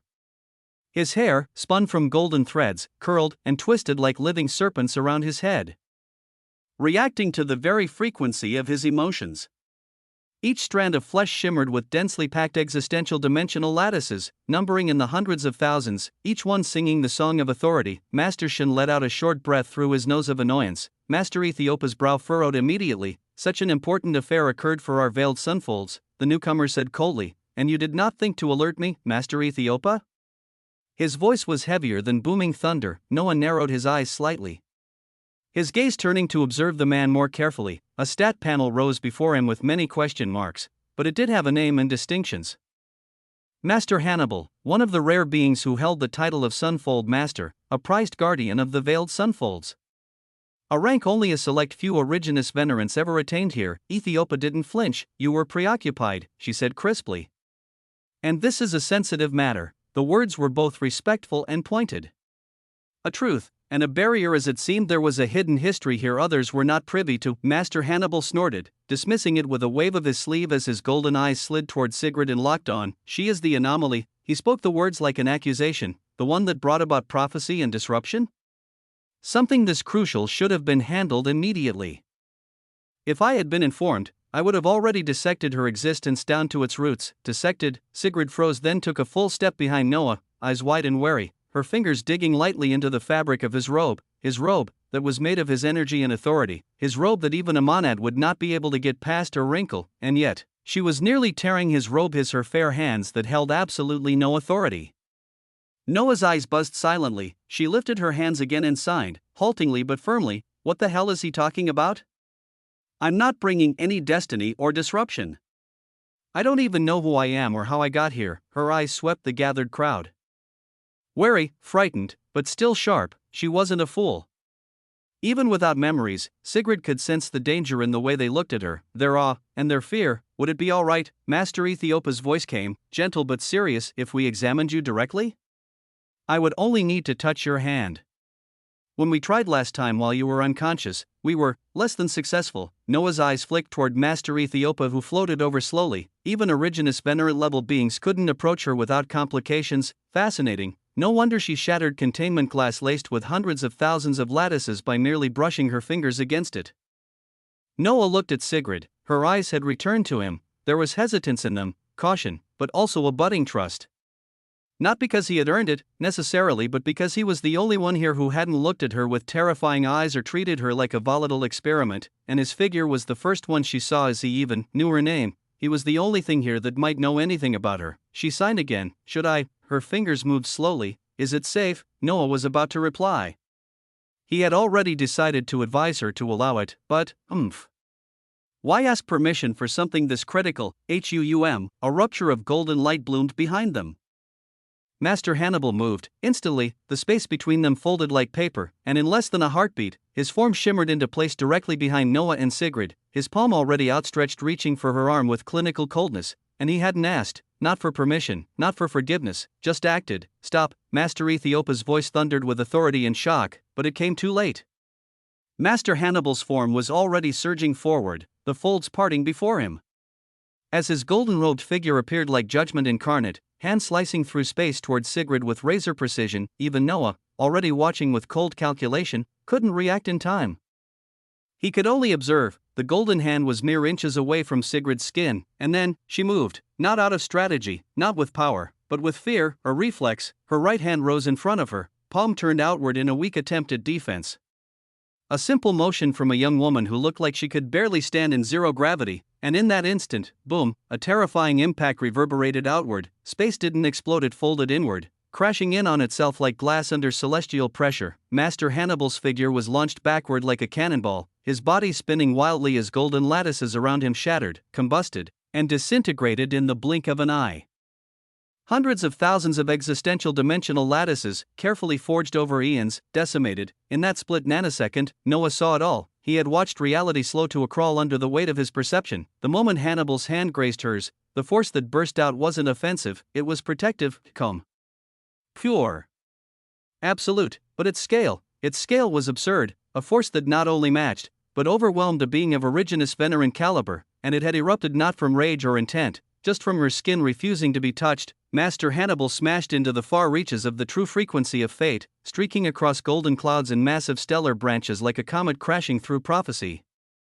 Existence fell into a stunned, echoing silence. Noah's expression remained still, but his eyes, they shone with intense, fascinated light. His gaze dropped to the girl now slumped against him, her body sagging as though it had spent the last of some hidden, primal reserve. Sigrid clutched his robe tightly, breath shallow, trembling softly, then her fingers moved. Just, what is going on? She signed, slow and weak. I suddenly feel hungry. And starved, after smashing away an Originus Venerant entity, this seemingly normal human woman weaker than an F-rank hunter, felt hungry. Chapter 3792, Runes. 2. At the far end of the true frequency of fate, Master Hannibal slowed. Golden robes fluttering around his frame as he steadied himself mid-air. His gaze was glacial, but his right hand, the one that had touched her, trembled ever so slightly. He took a single step, and instantly, he was back, a flash of power, a flicker of space. Beings like him were too powerful as Primarchs could not even begin to understand. But this time, before he could advance again, man, come on, a lazy drawl cut through the tension like a breeze slicing through fire. Master Shin stood there, gourd in hand, his form blocking Hannibal with an almost bored grace. He took a long drink, smacked his lips, and grinned. Let's hold off on being hasty, okay? Behind him. Master Ethiopia's expression remained rigid. Others still looked on in stunned silence, their eyes fixed on the girl who had just casually swatted a master of existence. Master Hannibal's jaw clenched, his gaze was steel as it bore into Sigrid, then shifted toward everyone else. With the level of power she just expressed, he said coldly, she could very well be an enemy fold dweller. And you are all just standing here, letting her stay at the heart of our sunfolds. What are we doing? Letting disaster walk among us? The fate of our entire faction is on the line. His voice roared with the gravity of judgment, but before Master Ethiopia could respond, if the interruptions could just stop without any fools brashly running about. Then everything will be made clear. A sudden hush settled over the expanse. Every powerful gaze turned to the speaker. It was Noah, floating calmly near the still glowing shards of the shattered glass crystal, a weary Sigrid clutching his robe beside him. Noah's voice was burning with tyranny. Master Shin chuckled, taking another sip. Master Hannibal, however, became glacial. His presence alone began warping the very fabric of the space around him. The air shimmered. Threads of golden light strained and twisted. Master Ethiopia immediately moved, appearing beside him with two more masters of existence flanking the scene in a triangular guard formation. They didn't say a word, but they stood there, for caution or for balance. Master Hannibal's voice came slow and cold. And who is so daring to speak like this? The power behind his words rippled across the region like molten gravity, but the four masters held it in check. Noah didn't flinch, his gaze drifted downward, back to the girl beside him. Sigrid's black and white hair floated lazily in the weightless air, her body still slightly hunched from exertion. She had said she was hungry, so Noah waved his hand, a golden tray materializing from thin air. On it, freshly roasted phoenix thighs glistened with spice and steam prepared by the true source of the singed, a celestial aroma rising into the folded space. Sigrid blinked, her head tilted toward him, eyes wide as saucers. She rapidly signed, "Whoa. You can just conjure up food? And can I eat it all?" Noah nodded slightly, watching her as she licked her lips with adorable intensity and dove into the tray like a ravenous flame beast. As she devoured her first bite, Noah's eyes turned back toward the distant masters of existence. Power surged around them like collapsing galaxies. Each one of them could flatten the living collapse he had once struggled against, but not once did Noah feel fear. His distinction protected him, and so, he spoke again, his voice even. "I was given a task to do by Master Ethiopia. I would like to accomplish it." Without interruptions, Master Ethiopia glanced toward him, then nodded sharply. "Go ahead," she said. "If you can discover anything regarding her origin or purpose here, then all the better." The masters of existence remained in place, shielding and bracing Hannibal, who looked ready to erupt at any moment. But for now, he simmered. Noah turned back to his companion, who had by now devoured two phoenix thighs and was gnawing hungrily on a third. Her red lips shimmered with oil as she devoured with abandon, only pausing to give him a massive, gleeful thumbs up before plunging back in. Noah smiled lightly, then, his gaze sharpened. It fell onto the triangular rune etched into her forehead. His living wheel of existence, specifically, the autognosis living engine where he had paradoxically amalgamated his true sources, buzzed violently. The true source of runes lit up, and as he focused, the rune moved, not physically, but through his eyes, through his perception. Trillions of permutations of runic lines flashed, flickered, restructured, and then split apart again. Noah's gaze narrowed. The rune on her forehead, a single, triangular marking, pulsed with soft light as he stared. The trillions of permutations spinning in his mind became faster, louder, almost overwhelming. The true source of runes is buckling under the terrifying meaning of what it is looking at. He stood utterly still as his other true sources began to stir. The existential dimensional lattices of your other true sources support runes. The living true source of paradox squints and suggests coming in contact with the rune to fully unlock its meaning. A quiet silence pulsed in his thoughts as the sentience of his concepts stirred with intensity. Even Paradox, calm, analytical, endlessly sardonic, spoke up in rare seriousness. His eyes didn't leave the woman still sitting beside him, still devouring phoenix thighs with both hands, her robe now stained with golden oil and spice. She barely noticed the weight of what was churning around her. Noah slowly reached out, his fingertips hovering just above the rune etched into her forehead. She paused slightly, glancing up at him while still chewing, one cheek puffed adorably full. She tilted her head almost like asking, "What are you doing?" Noah smiled calmly. "You have a little marking on your head that I just want to check out." Simple words, casually spoken, and she nodded after a second, still chewing, still holding her phoenix thigh like it was treasure. She gave no resistance as he placed two fingers gently on the triangular rune. He expected to be blasted away, to be flung like Hannibal, maybe even worse, but he wasn't. His fingers settled on warm skin, soft and flushed with faint color. The triangle burned beneath his touch, and then, the rune ignited. Chapter 3793, Ki I. The forehead of this mysterious woman truly ignited into crimson gold brilliance, even though she herself did not seem to sense anything crazy as she was focused on the food before her. Dazzling crimson gold brilliance exploded from her forehead like a solar flare compressed into a needlepoint.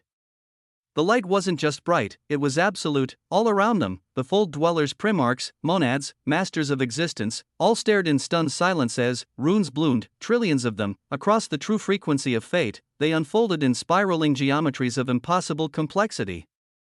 dancing in perfect formation to weave a symbol, a single, massive X, crimson gold, radiant beyond reason. It pulsed with power ancient and impossible. From the center of Sigrid's forehead, the X began to twist in fragment, and then, click, a piece detached and floated forward. Noah's breath didn't falter, but his eyes widened a fraction. A crystalline, glowing X-shaped object now floated in front of him. Small, intricate, its edges filled with threads of reality folding inward and outward infinitely, and what stunned him most was its shape, the structure. He had seen something like it before, hell terra firma, the gray rectangular object that hell terra firma became. It had looked different, yet the composition, the architecture was the same. This was a key, but not just any key, a brilliant one, a lit key, pulsing with meaning. The gray rectangular key he held was lighting up slowly as he filled it with existential dimensional lattices of paradox, but this one was entirely lit up, and it had come from her. From the girl who looked up at him now with sparkling eyes and sauce on her lips, still chewing, still unaware, still smiling. Noah looked down. The key floated weightless above his palm, its radiant crimson gold glow pulsing like a second heartbeat. It felt warm, it felt alive, and despite the pressure of masters of existence and the crushing silence of entities who could rewrite entire frequencies. What Noah felt most was loss, a rare thing. A lit-up key of unknown origin and impossible purpose had revealed itself not in secret, not under the shroud of solitude, but in front of dozens of beings who held sway over the wheels of existence. He had triggered it, but now it was seen by many as they would look at it as theirs, or so they all thought. I wonder, if I just took this and ran, how far would I get? That stray thought had barely finished forming before, HUUM. The entire frequency of fate vibrated. No. Not just the frequency, the entire wheel of existence vibrated and began locking down. The air around him shuddered as golden lattices bloomed. Destiny, Kismet, Gongfu, and countless other true sources of this realm roared into place, their dimensional lattices forming unbreakable walls across every layer and fold. Primarchs flared. Masters of existence tightened their grip on authority. Everything locked down. Noah calmly watched. Master Shin, no longer smiling, no longer drunk, was deathly still as his gourd lowered from his lips. Sigrid, who sat beside him, looked up from her plate of half-eaten phoenix meat with mild surprise, then went back to licking her fingers, unbothered by the sudden containment of an illusory X and the X-shaped key in Noah's hands. That, Master Shin muttered, Master Ethiopa's voice was sterner. That is not possible. She floated forward, her eyes locked on the glowing X-shaped key that still spun above Noah's hand. It was unmistakable, is that not? Master Shin's voice barely held together as he whispered from the side of his mouth, the same shape as the entrance of our origin wonder, a deafening beat of silence. Noah's eyes narrowed. Origin wonder, a shuttled anomaly, an untraceable arrival, a lit-up key with the exact shape as the sealed wonder under the control of the veiled sunfolds, and that key came from her forehead. From the girl beside him who was now burping softly behind her hand, as if the phoenix meat had been a little too oily. All eyes in the realm turned to him and her. Master Hannibal was glaring, his eyes burning with a truly heavy sense of greed and danger, and a light others would not be able to understand. Callista drifted forward in astonishment. And still, Sigrid licked a speck of golden oil from her knuckle. Then, Ethiopa's voice echoed out, okay, a word that sounded like a wall being built, a breath drawn not to argue, but to organize. There seems to be something utterly unfathomable going on here, with a profound destiny at play. So we will take things slow and go a step at a time, okay? She met Noah's eyes as she said it. Measured. Controlled. She was seemingly talking to him and all others here. Then she continued, first, we have in our hands something extremely important that many fold dwellers would kill for. This entire space is already isolated. No outside eyes will see what's unfolding here. The other masters nodded, their lattices blinding even abstract possibilities. Master Shin raised his gourd again as if he had to drink to get through this, and Ethiopa continued, second, the preservation and understanding of the entity that just had that come out of her forehead is now top priority. As is understanding the only being who can interact with her and unlock her. All eyes swiveled back toward Noah and Sigrid. She glanced up, blinking innocently, her lips shiny with phoenix grease. Noah didn't respond. He was focused. He felt like countless invisible runes swirled around this key as he was learning about an unbelievable language in real time. And this language was trying to tell him something. His mind buzzed as a prompt bloomed in front of his eyes. Living origin key of existence, activated, item rank, description. Its appearance is not coincidence. Its meaning is not for all. Those who dare to seek the beginning must first understand its end. It is a key that knows the cradle of truth. A shape that fits only where the soul was first forgotten. It does not unlock doors, it unlocks the wound of becoming. For a being to be born, something else must first die. To find the origin of self, you must break what defines you. For that is where truth lies, not in memory, but in the silence before it. Chapter 3794, Key 2. Noah's fingers slowly turned the radiant living origin key of existence in his grasp, the crimson gold X pulsing like it held a heart of its own. Each flicker of its glow sent faint tremors across the fabric of the surrounding frequency, reacting not to his will, but to her presence, and she, Sigrid Ivano, was just now wiping phoenix grease from the corner of her mouth with the sleeve of her tattered robe, entirely unconcerned with the artifact floating between them. Behind Noah, Master Hannibal's voice rang out, sharp and cold. Tell me we aren't all standing still while an outsider holds something like that in his hands. The air quivered, dozens of primarchs froze mid-breath. Master Ethiopa's gaze sharpened with silent reprimand, but before she could speak, a warm chuckle cut through the rising tension. What outsider?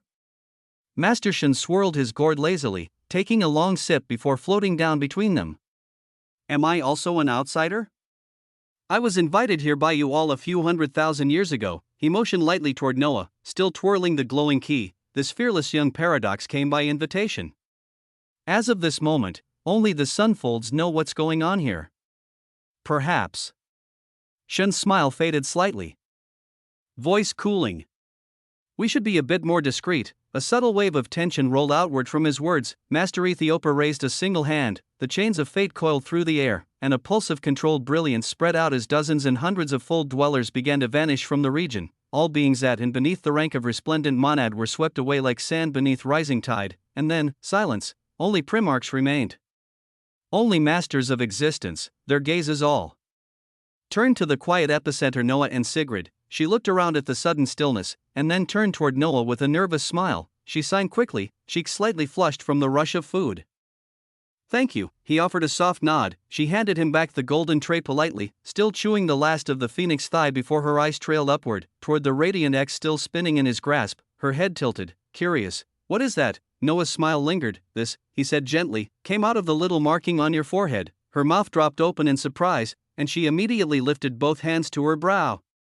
Her fingers brushed over the etched triangular rune embedded between her eyes. Really, then her gaze dropped to her arms, and then her thighs and stomach beneath her loose robe. Dozens of intricate, symmetrical runes, all pulsating faintly, spiraled around her limbs and torso like glorious inscriptions.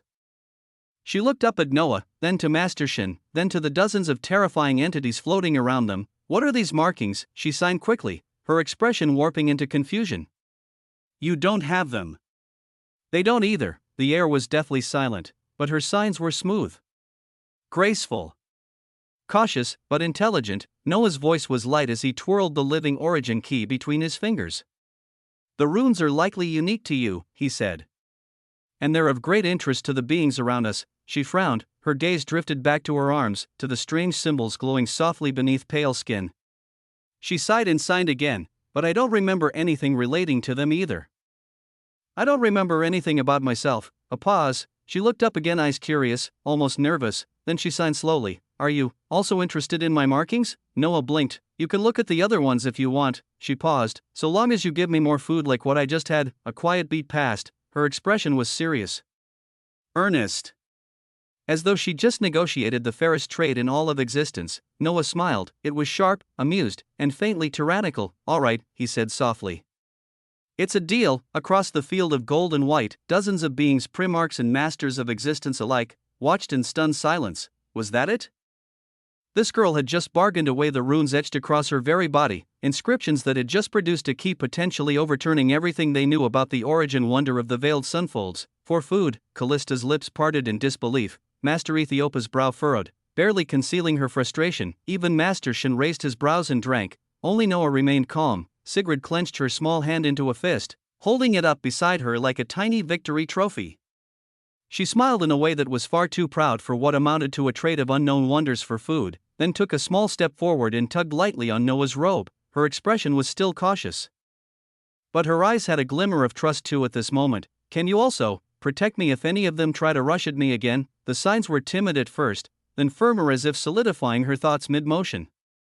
Her gaze darted toward the spot where Master Hannibal had stood before being flung across the frequency like a ragdoll. Noah turned to her, the faintest of a smile curling at his lips. I can do my best, he said calmly, his tone edged with promise.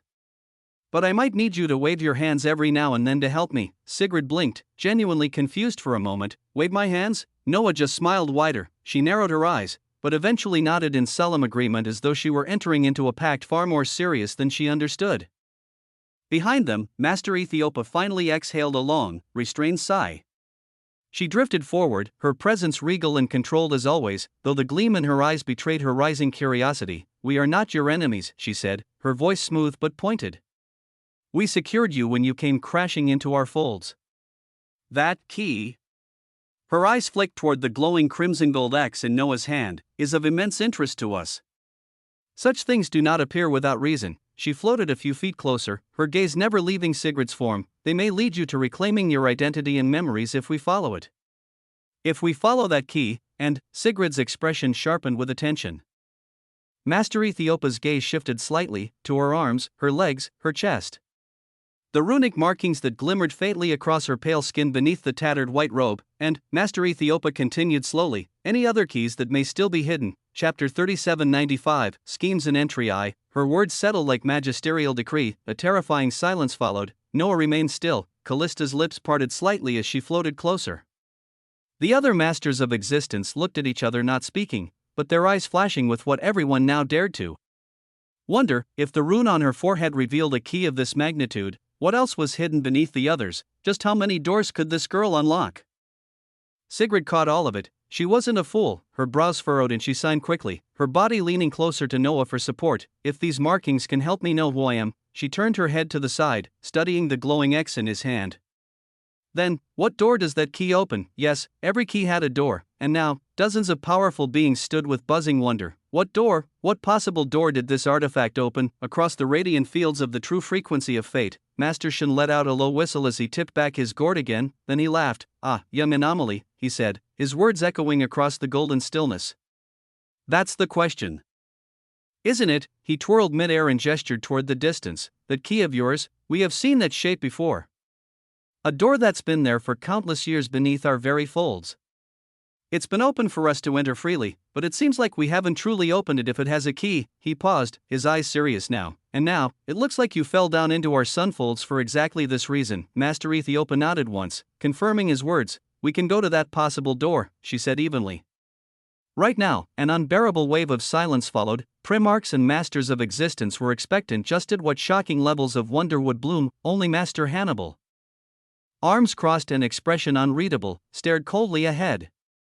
Behind his glowing golden irises, there was greed, and deeper still, something else, something only he knew. Far from the veiled sunfolds, beyond the reach of golden collapse, in a darkened stretch of folds where even the ambient radiance of gold folds dimmed, there floated another body of Master Hannibal, a temporal copy, a clone? A parallel extension. Only masters of existence knew the cost of splitting across existence, and fewer still could pay it. This form pulsed within a web of misty golden lattices, hundreds of thousands of existential dimensional chains stretching into spirals of obscurity. The region was fully veiled. Even another Originus Venerant would find it difficult to pierce its defenses. Then, two presences tore through the fabric of this obscured fold. The first was blazing blue, its brilliance threading waves of mana and ether, a spiraling symphony of mana that spread through the surrounding space. He arrived clad in luminous azure robes, four muscular arms crossed across his chest. A third golden eye shimmered open on his forehead, a master of the manifolds. He said nothing, but the air quivered under his presence. The second was a haunting ripple of violet and blue tides, a purple luminance trailing her passage like strands of woven time. Her upper body was distinctly humanoid, elegant and sharp-featured with piercing sea glass eyes. Below the waist, her body shifted into a shimmering, fin tail that rippled like liquid-scaled metal. A tale of a mermaid, an Atlantean, a master of the chronosect of threadbound folds. Her voice rang out before she fully materialized. What could be so pressing, Hannibal? Has the sin that drew a young living collapse already begun to tear your precious sunfolds apart? If you'd told us your people were dispatching the drunken master, we would have sent someone with speed from our side first. We might have been the ones dissecting the unbound living paradox by now. Her tone was accusing, but layered beneath it was something else: hunger. Cold, calculating hunger. Such was the way of things at the level of masters of existence. There was no easy progression. No natural path forward, not anymore. once you became an originus venerant, the very act of advancing demanded devouring everything essences, existences, frequencies, wheels, anomalies, the weak, they didn't exist at this level, only the opportunistic survived, it was the survival of the fittest. The strong ate the weak, and even the most stable concords of folds, manifolds, chronosect, sunfolds held quiet cabals of venerants probing the veil of power, always searching for what could let them rise a single infinitesimal step forward. Hannibal remained silent at first, his golden hair flickering like flames as he studied them through narrowed eyes. Then, he tapped his fingers once, two radiant singularities formed in front of the others. Recordings, replays, a direct memory stream of what had occurred not long ago that flew to the two before him, and they watched. They saw Noah Osmont, the unbound living paradox, floating beside the strange, rune-covered woman. They saw her tear through a containment field meant to hold Primarchs. They saw the key that blazing crimson gold X formed from her forehead. The master of the manifolds whistled with bright eyes, the Atlantean's eyes went still. Then Hannibal spoke. You arriving late to the breaking of the null cradle didn't just cost you the unbound living paradox. His tone was emotionless, clinical. But his fingers curled as he continued. It meant the veiled sunfolds now possessed something else, a key. The word landed like a weight across the collapsed folds. The Atlantean hissed. The blue-haired master's third eye narrowed dangerously. They understood, this was no ordinary discovery. Hannibal stared at the projection still floating before them. At the smiling figure of Noah Osmont. At the carefree, gluttonous anomaly who'd unlocked a key without even knowing it. Ethiopia kept it from me. And Shin's deployment was rushed. They may suspect me maybe, but they suspect something. He stepped closer into the misty veil, voice now edged like a blade, but it doesn't matter. That key could very well change everything. If it leads to what destiny points to, we may have found the resources we've been waiting for. Something to finally breach the plateau. A way to move forward in our realms. And if she is hiding even more, we cannot let it be discovered by dozens of fold dwellers to share resources with. WAA, the others said nothing, because there were no words to spare. They knew exactly what Hannibal was implying. They were masters, and for them, advancement was everything, no matter who had to be ground down to achieve it. Chapter 3796, Schemes and Entry 2, in the shadows of fractures of forgotten folds, where the golden brilliance of the sunfolds did not touch, and the weavings of existence warped under deliberate secrecy, a triad of power had gathered. Mist shimmered over countless golden lattices, tightly bound constructs of concealment that even originus venerants would struggle to pierce. Here, Master Hannibal stood still, his arms behind his back, eyes unreadable. Two more had joined him moments ago. One, a being cloaked in radiant cerulean, his body framed with four arms folded in thought, a third eye gleaming with arcane light on his forehead. This was Taurus, a master of existence from the manifolds. The other, an Atlantean woman whose lower half was a sweeping violet tail, her upper body regal, draped in weavings of folded time. Her name was Modiana, of the chronosect of thread-bound folds. I assume, she said coldly, her tone slicing through the mist, that if you've called us here, you have a plan. One that could land us not just the unbound living paradox, but the memoryless anomaly in this record. Her silver eyes narrowed, the implication in her words unmistakable. Even one key is enough to change a concord's fate, she added. And the chronosect recently traced a key lost through time. It surfaced near a dying wheel of existence, but we lost it. All we recovered was a name. The one responsible. She trailed off, a beat past. Then, Modiana blinked, her tail stiffened behind her as if struck by lightning, and she suddenly sat upright, her composure visibly shaken. But what is it, Modiana? Hannibal asked evenly, no emotion in his tone. She didn't answer immediately. Instead, she turned sharply, gaze locked on the floating projection Hannibal had shared. Her voice was low and seething. I'm reviewing the record you sent. When the unbound living paradox gave his name.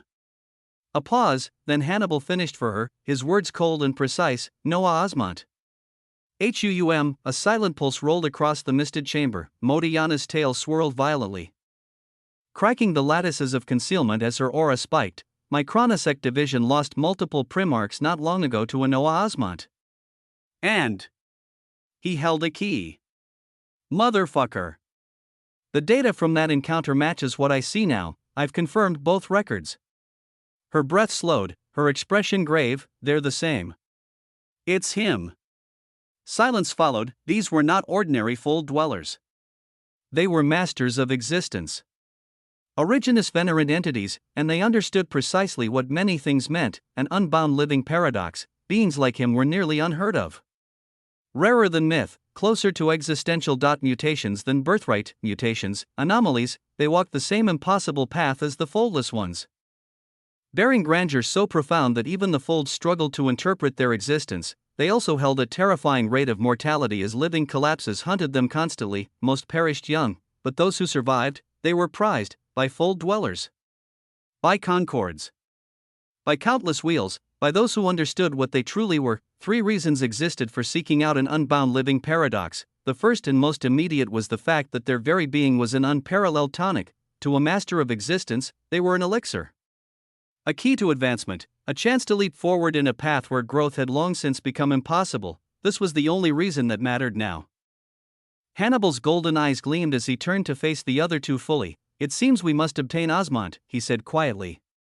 "And the memoryless girl even more." He folded his arms slowly. "So, how do you want to go about it?" Taurus, silent until now, finally looked up. His third eye glowed like a miniature sun. Beside him, Modiana's lips curled into a razor-sharp smile. "If you can get us access, Hannibal," she said, her voice like velvet over a blade, "we can accomplish many things." No more words were spoken. 3 Originus venerants stood in swirling silence. Over 1,000,000 lattices twisted around them, and behind their eyes, schemes layered over schemes. They were not here to ask questions. They were here to take, and take. They would, in the veiled sunfolds, where the golden luster of dying suns shimmered softly over the folds like a heartbeat wrapped in life, deep within the radiant frequency of fate. Noah slowly tilted his head. His gaze stretched far beyond the surrounding brilliance, beyond the golden chains and curious gazes, beyond the still-standing masters of existence, toward one particular thread of silence, toward Master Hannibal. He didn't speak. He didn't need to. The authority of absolute fictional transcendence moved quietly through him, humming at the edges of thought like a book that read itself. Absolute fictional transcendence. He had given away narrative control while gaining the chance to glimpse even more. This power was not omnipotence. No. But for beings entangled with him, however lightly, he could glimpse their fables, not the whole story, just the edges of pages turned too quickly, and now, even that was enough. He saw flashes. Faint, fragmented, Master Hannibal. A place cloaked in obscuring lattices, conversations with 2 others, one wrapped in the manifold's blue flames, another bound in the time-twisting scales of the chronosect of thread-bound folds, and in their mouths, his name, Noah Osmond. Noah's smile unfurled slowly, devilishly. His eyes lifted and met Master Hannibal's across the golden field. The flicker of a nod offered like nothing, a nod that caused Master Hannibal to frown. And Noah looked away. He had no delusion about his current strength. Master Hannibal was Originus venerant, a master of existence. Even peak primarchs were far from Noah's current level in head-on battle. Right now, the most immediate wall in his path was clear: 600,000. Both complexity quotient and purity quotient had to rise past this line before he could forge more than 81 lattices per true source. He'd hit this limitation before at 300,000. Another ceiling, another bottleneck, and just like before, he would shatter it, forging new lattices raised CQ and PQ naturally. But when he couldn't forge more, he was left with 3 alternate methods: devouring others, battering and utilizing his true sources in unrelenting repetition, or dual cultivation with higher beings. The last would come in time. He already had the Infiniverse crucible working overtime, forging progress through constant application of his true sources. But even that had slowed. From anyone else's perspective, what he'd done was beyond impossible: a surge to primarchy and past 300,000 PQ and CQ in a handful of days. Ludicrous, quintessential, tyrannical, paradoxical, but to him, too slow. He needed something else. Most recently, he had the paradoxical wonder, the null cradle that compressed complexity and purity with every breath, and it now lay shattered. But now, in his hand, he held a key, not just to a wonder, something older, vaster, something that had drawn the eyes of all present. Beside him, Sigrid Ivano still clutched the edge of his robe, cautious eyes flicking around at the crowd of impossibly powerful fold dwellers. She didn't know what she was, didn't realize that she had given him a living origin key of existence from her own forehead, didn't seem to care. Noah glanced at her, and then at the glowing crimson gold key in his hand. There was another, more personal goal tied to all this: his identity. Ascension as an anchor being. To push it forward, he needed more than strength. he needed greater understanding of the paradox. More than that, he needed to elevate his paradoxical resistance. The path forward was clear, the pace would accelerate, and the next steps, he would take them with terrifying precision. Chapter 3797, Schemes in Entry 3. Noah looked down at the delicate hand clutching the edge of his robe. Sigrid Ivano's grip was small, hesitant, but it hadn't let go once. Her wariness didn't bother him. If anything, it proved she wasn't as naive as she looked, but her inability to navigate the fold space unaided was an issue as even now, no authority or speech flowed from her. With a slow motion, he reached toward his sleeve and tore it free. Golden threads shimmered as the fine material, interwoven with his own existential dimensional lattices, unfurled into a gleaming rope. He held it up, his voice calm. "You're still flailing in space. How about I tie you to me to carry you in so that you also don't get lost?" Sigrid blinked, lips parting in surprise. Then she nodded with sharp, deliberate resolve. "Good." He took the end of the golden cloth and wrapped it once around her wrist carefully. The other end, he wrapped around his own wrist. The connection shimmered faintly with his resonance, no backlash. No resistance, just a tether. Simple and elegant, his gaze flicked up toward Master Ethiopia with a smile. Her eyes, sharp and unfaltering until now, had grown cloudy. She watched the way Sigrid, this terrifying anomaly none of them could touch, allowed Noah to bind her. Float with him, trust him. It wasn't lost on any of them as all of this happened. Because of them following the guidelines of the prophecy, Ethiopia exhaled. "Let us go." At her side, Master Shun lifted his gourd with a lazy smile. "I've been the guardian of the origin wonder for the last few years," he said as if recounting a tale. "I'll do the honors." He tapped a single finger out into the folds. A ripple of golden complexity formed, folding open into a luminous archway, an ornate portal shimmering with veils of gongfu, kismet, and sealed fate. It pulsed with authority only a master of existence could manipulate. As the portal bloomed, Callista drifted close. Sigrid tensed instinctively. But Callista offered a soft smile. "Hello." After a beat, Sigrid nodded back cautiously, her fingers still gripping Noah's tether like her life depended on it. Noah said nothing, he was already moving. With a thought, he glided forward, Sigrid tethered behind him.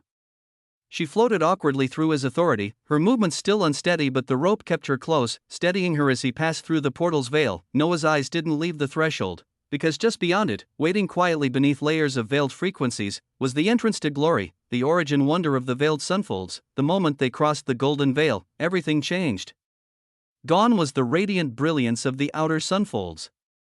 The golden shimmer of collapse replaced by something older, deeper in expanse without horizon. They arrived upon a vast, flat domain of silent majesty. Beneath their feet and above their heads, an endless sea of translucent strings wove and unwove across the foldscape, threads of destiny and kismet flowing like serpents through an invisible ocean. Some glowed faintly with golden radiance, others with pale, near-silver hues. They danced in slow, winding coils, looping and braiding, vanishing into the distance as if tracing the very fate of existence. And at the center of it all, a gateway, X-shaped, crimson-gold and coiled in mystery, it floated upright like an ancient monument, pulsing once every few seconds with a ripple of unknowable power. The very space around it trembled with potential. Untold wonders pulsed behind its sealed form. Seated at the base of this gateway, cross-legged and utterly serene, was a woman, a master of existence. She radiated calm authority, her violet robes flowing like liquid light. Around her, a circle of 12 seated primarchs meditated, their auras humming with quiet force. Each was distinct, burning with sharp lines of complexity and purity, their lattices rippling into the folds like the roots of ancient trees. Noah's eyes narrowed, his vision shifted, status panels opened silently before his eyes, lining themselves beside each primarch. CQ, 902,000 Su. PQ, 886,400 Su. CQ, 712,000 Su. PQ, 777,777 Su. CQ, 999,999 Su. PQ, 998,000 Su. Terrifying and glorious for each of them, in the surroundings, Master Shin and the other masters of existence appeared, followed by the dozens of primarchs from the true frequency of fate. Each one held terrifying waves of power, even without moving, their presence threatened to crush existence itself. They didn't speak. Not a single one, yet they all looked towards Noah and Sigrid and then the distant gateway, silently. Cautiously, why did these powerful primarchs so much grander than them act this way? Power, Noah thought, lips curving into a faint smile, he looked up. Eyes calm as he thought of a philosophy he was coming to understand regarding the flow of existence, a philosophy he termed raw power and true power. The distinction bloomed in his mind like a flower unfurling in fire, being cemented even more now as if an epiphany bloomed. Raw power was the energy they carried, the visible, violet expression of complexity and purity. It was the Primarchs sitting like celestial titans before him, capable of wiping him from existence with a few actions. But none of them dared, because raw power alone wasn't enough. There was another kind of strength, the one many didn't talk or think about, true power. The reason he could walk into this sacred place tied to the wrist of the anomaly who summoned the key. The reason none of the seated Primarchs moved or threatened him or asked questions. He was the only one Sigrid trusted. He held the living origin key of existence. He was an unbound living paradox who could not die, that alone gave him a type of power few could touch, not a destructive power but leverage. Position. Fear. Favor. Affected by the environment and other entities, his true power. Noah's eyes shimmered faintly as he observed the silent gathering. Even now, he stood amidst entities that could tear existence in half, but no one dared speak or act against him, because in this moment, he held what they all desired most, and that made him untouchable, for now, but he wasn't blind. He knew true power was fluid. Variable. It shifted with context, with position, with backing. If he were alone in a sealed space with Master Hannibal, his true power would vanish like mist, and Hannibal's raw power would reign as this being could proceed to do whatever he wanted, a fact he accepted, a fact he planned for, because eventually he would have both, raw and true, and when that time came, no one would be able to speak or act before him without permission. Behind him, Sigrid floated quietly, her wrist tethered to his by the shimmering golden rope of his torn robe. She said nothing, her wide eyes darting from the Primarchs to the sea of destiny threads winding beneath their feet with wonder.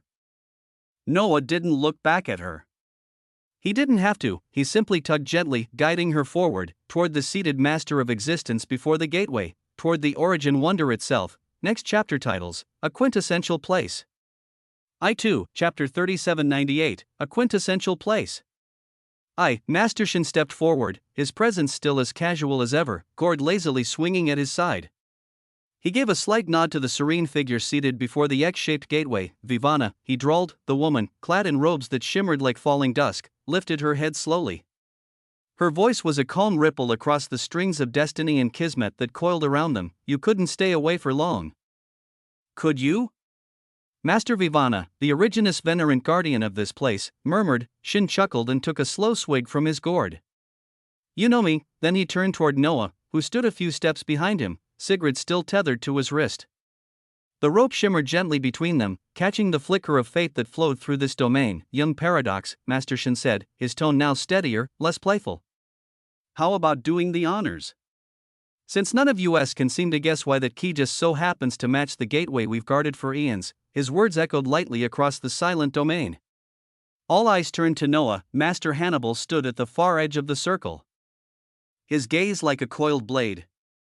The other masters in Ethiopia, Primarchs like Callista, watched him closely, their collective presence like a mountain of stilled storms. Noah simply nodded. He said nothing as he began to drift forward, the tether at his wrist causing Sigrid to float behind him like a quiet balloon. In his palm, the living origin key of existence buzzed. It pulsed softly at first, then stronger. Master Vivana stirred slightly, as if to speak, but Shin moved beside her, voice low and calm as he began explaining. Her eyes widened slightly as she listened, nodding slowly. Ahead, the circle of seated Primarchs didn't move, but they parted, silently, 12 beings of immeasurable power, each with raw complexity and purity surpassing 700. 000 SU split the path, their eyes following Noah with intensity and something akin to caution. True power, Noah could feel it in the air. It wasn't just about lattices or quotients, it was the fact that he, not them, was walking forward, that he, not them, held the key, that he, not them, had unlocked the anomaly no other being could even approach. As Noah neared the floating X-shaped gateway, the living origin key vibrated violently in his hand, the crimson gold runes etched upon it spinning faster, interlocking with complex patterns to most eyes. A beam of brilliant crimson gold light shot forward from the key. Slamming into the center of the gateway, light exploded.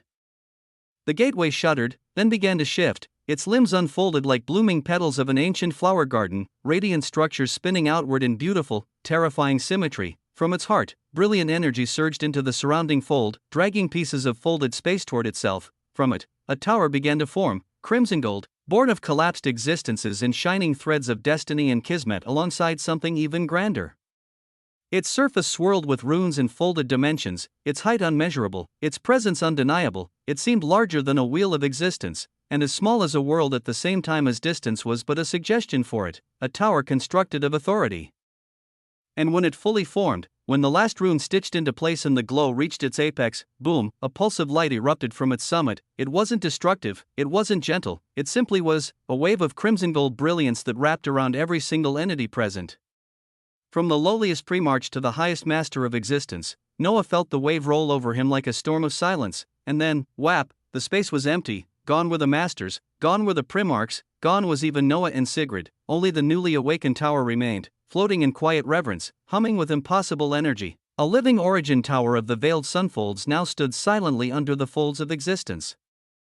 The crimson gold light was blinding. Noah narrowed his eyes as it slowly began to dim, the weight of its brilliance peeling away layer by layer until his surroundings came into focus once more. He was no longer in the domain where Master Shin had brought them. They had been moved, transported forcefully and deliberately. The fold space around him was different now, thicker, heavy, distinct. His first instinct was to reach for his tether. Sigrid was still there, floating gently beside him, her expression caught in a blend of curiosity and wariness. Callista hovered nearby as well, her gaze sharp as ever, but the numbers, Noah realized quickly, had shifted dramatically. There were fewer of them now. A quick scan revealed the truth. The primarchs? Thinned out. From dozens to just over 20, only the auras of some masters of existence remained. Noah turned his gaze to see Master Hannibal, cold and stone-faced, staring straight at him. He blinked. A heavy silence came and settled between them as they looked at each other. It was like he had been cursing a rich bully and saying how even the bully could not make a move to beat him, and then he was locked in a small room with the bully right after. But Noah's eyes flickered and continued scanning the room for the only other master of existence, Master Shin. He let out a slow, measured breath, a thin smile forming on his lips. If Hannibal had been the only master here, Noah knew his so-called true power would have been little more than a ghost. Circumstance and proximity defined that form of strength.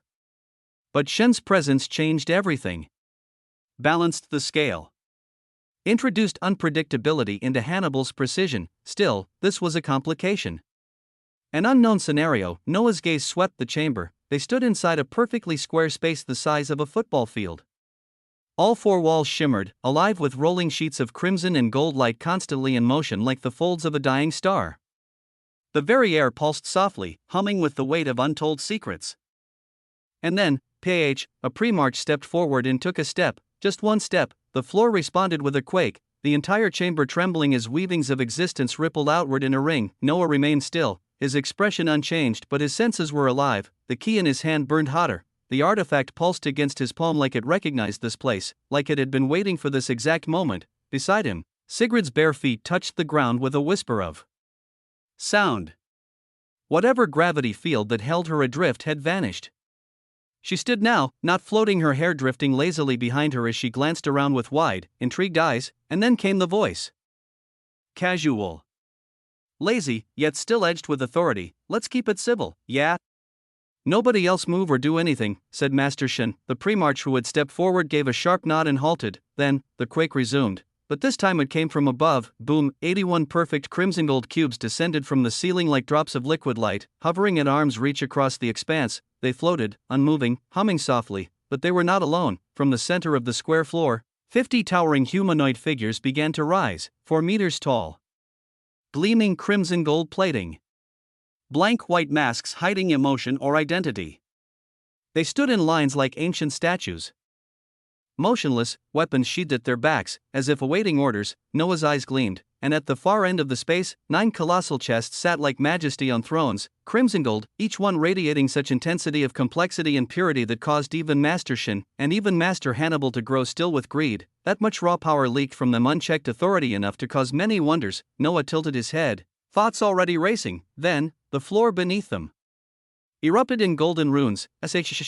Light surged upward, wrapping around each of them, pouring through skin and bone, threading into their minds like silk and lightning. It was not painful.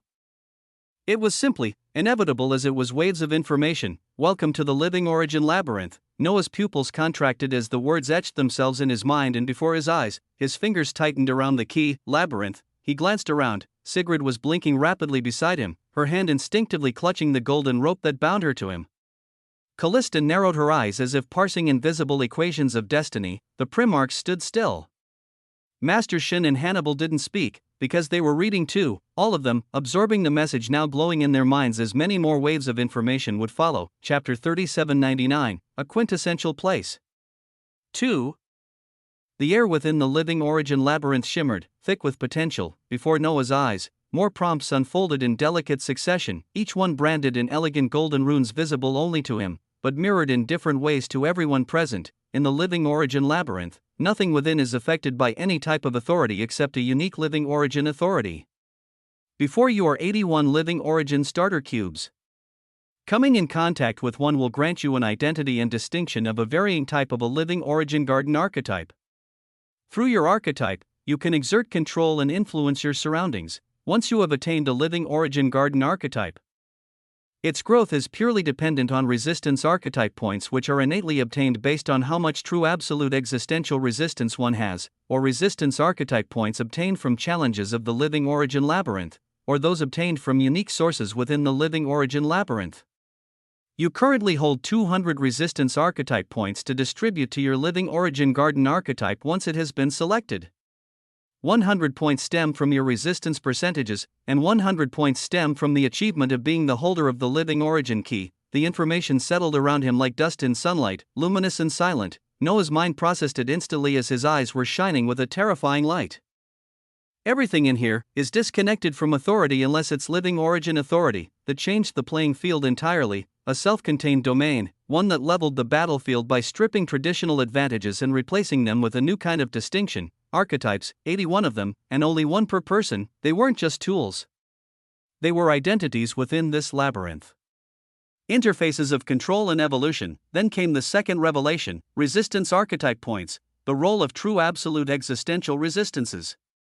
A point that meant those who were extremely powerful would remain extremely powerful, initially at least. The resistances weren't just defenses here. They were keys in and of themselves.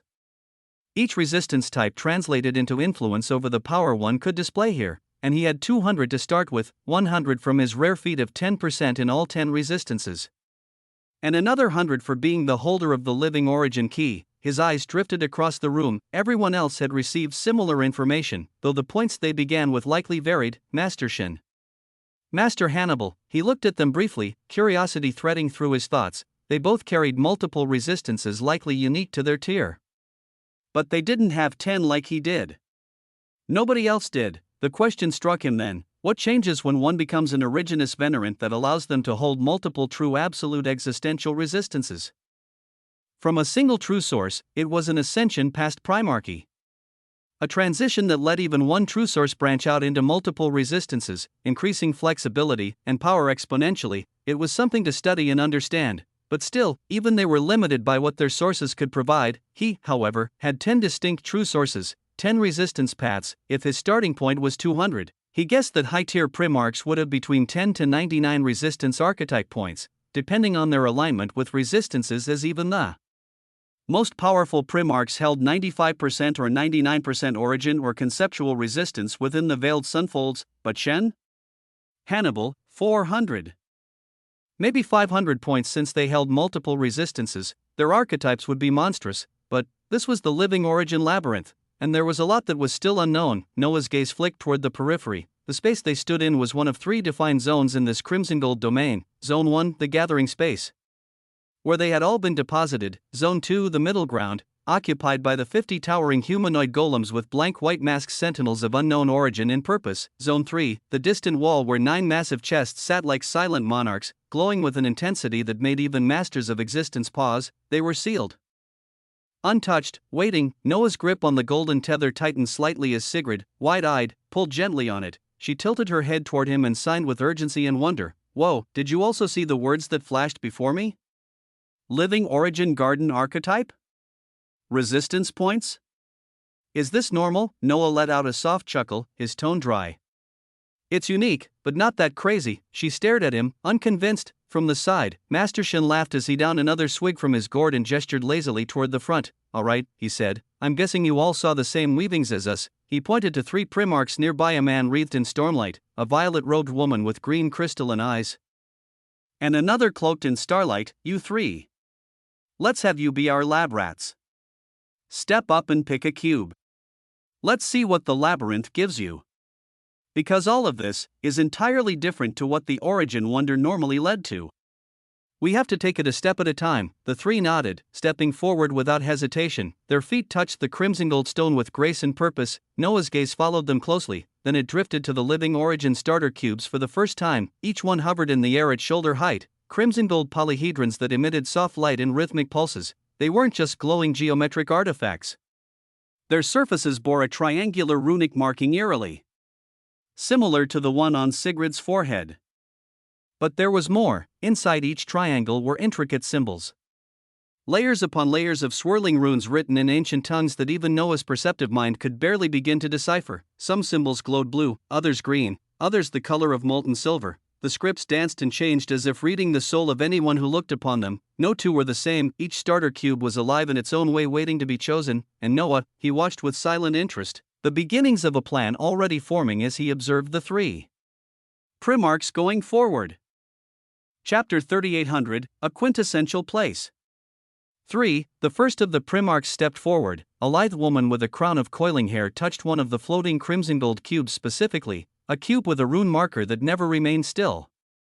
It flickered like a snake on glass, its runic triangle constantly shifting, and for a flicker of a moment, Noah's eyes narrowed as he parsed the meaning. Cold, something buried beneath the surface of frost. Of stillness. Of ancient glacial ruin, or so he believed from what he could decipher. The moment the Primarch's hand met the cube, it pulsed. Boom, the crimson gold light exploded into her chest like a heartbeat made of ice and radiance. She stumbled a step, then steadied herself with wide eyes. Noah caught the expression. Euphoria. Surprise. The other 2 Primarchs moved quickly, each chose a cube and touched it, their selections less chaotic, more instinctive. Light streamed from the cubes, curling into their chests with sharp flashes. One breathed in deeply. The other laughed under his breath while they shook their head. From the side, Master Shin raised his gourd but didn't drink. "So," he said lazily, "what's changed?" The first to speak was a stocky, bronze-skinned Primarch whose voice carried the resonance of shattered mountains. "I received the basic living Origin garden archetype, warrior. The garden's weaving says it's melee-focused. Purely. Resistance archetype points will turn it into a juggernaut. Brute force. Massive defense. Close-range superiority. No weavings of existence would get past New York defenses once the garden is cultivated enough." Next came the lean, emerald-eyed man with sharp features. "Mine's basic as well," he said. "Living Origin garden archetype, archer. It's built for range. With enough archetype points, I can shoot through anything. Even the millions of existential dimensional lattices of an Originus Veneran can potentially be pierced through." WA8 then, the Primarch that Noah had been watching all along stepped forward. The cube she'd chosen, bearing the frost rune, had visibly altered her aura. "I was given something different," she said, breath still uneven. "It's not basic. It's a rare living Origin garden archetype." Her voice lowered, like she couldn't believe her luck. "Frost mage." Around her, cold began to swirl. Master Shin's eyes gleamed with interest. "Distribute your points," he said simply. "Let's see what these gardens can do when our authorities are nullified." The Frost Mage Primarch nodded, and then something shifted as she looked within. "I feel it," she said, eyes closing. "Inside me, there's now a garden. A small one. Illusory vines flowing in every direction waiting to be activated." She paused. "There are pathways. Points I can place down one after another. Every 10 seems to unlock something significant." She lifted a hand, and cold gathered. 10 points unlocked the first ability. The initial 9 increased my levels of energy and authority of living Origin authority, and the 10th point, a weapon from my garden. The ice staff bud, a white-blue staff, materialized in her hand, its shaft covered in swirling runes that screamed of freezing intent. The runes resembled complex existential dimensional lattices, but none Noah had seen before. Noah watched closely. Not common authority, something else entirely. Living Origin authority, complex and pure in its own right. The Primarch continued, her voice hushed with wonder. "I spent 20 more points. I opened new energy pathways. My garden responded further. I gained boosts to regeneration, faster existential casting, and speed of attack. Then, she raised her hands. WAA, 9 spheres of crystallized frost flared into existence and began to orbit her like loyal stars. I unlocked the exclusive Frost Mage Garden Bud, autonomous frost orbs. The air around her dropped in temperature as her body shimmered with condensed cold, woven by her living origin garden. The others watched in silence. Master Shin scratched his chin thoughtfully. Interesting, the warrior pre-march grunted, slamming a foot into the ground. Crimson runes flared across his arms, and a massive crimson gold mace formed in his hand. His frame bulged as power coursed through him, his aura like that of a rampaging ancient beast. Beside him, the archer pre-march manifested a gleaming verdant bow, humming with verdant threads of light that seemed to lock onto distant targets not even present. Both of them had unlocked basic archetypes. Each had between 30 to 60 resistance archetype points, giving them formidable starts, but far from the tier Noah suspected the masters of existence would reach. Still, the power was real. At such a time, a cold voice rang out from the side, composed but brimming with subdued authority. Go, Master Hannibal commanded. Test your might. Engage the golems ahead with this new living origin authority. Let us see how the gardens of those with your level of power perform under pressure. A beat past, the 3 primarchs, now brimming with living origin authority and archetype resonance, shared a look. Then they stepped forward, moving past the central ring of cubes, crossing into the zone where 50 white-masked crimson gold golems stood tall and silent. Their crimson gold armor glinted like molten brass, and none had moved since the beginning. But now they stirred. Noah exhaled softly, his hand tightening slightly on the rope still connected to Sigrid. This was about to get interesting. The 3 primarchs stepped beyond the ring of cubes, their new archetypes pulsing through their bodies like second heartbeats. The moment their feet crossed the midpoint, clang, soundless before, the golems responded. 50 crimson gold titans of seamless armor and porcelain white masks lit up with eerie sigils, eyes etched into their chests flaring with living origin authority. 5 of them moved, 2 surged forward with gleaming spears that pulsed with jagged, looping runes, 1 slammed down a step, both arms rising as twin tower shields clicked into place with a seismic echo. Another walked forward with slow, bone-steady weight, hands gripping a massive crossbow that shimmered like it had been forged in the collapse of a dying star, and the last a slender, almost serpentine golem, held no weapon. It simply moved, a blur among the stillness, as if made from compressed wind in silence. An assassin, the warrior pre-march let out a booming cry as his mace swung forward to meet the twin-shield golem head-on. Come, then, he crashed into it with titanic force, his crimson runes flaring, but the golem didn't budge. Its shields held like the side of a mountain as a pulse of living origin authority blasted the pre-march backward, his armor shearing open at the chest. To the left, the archer pre-march loosed arrow after arrow, green verdant light streaking forward, only to be shredded midair by the spear-wielding golem's counter-slashes, their weapons humming with runes of disruption.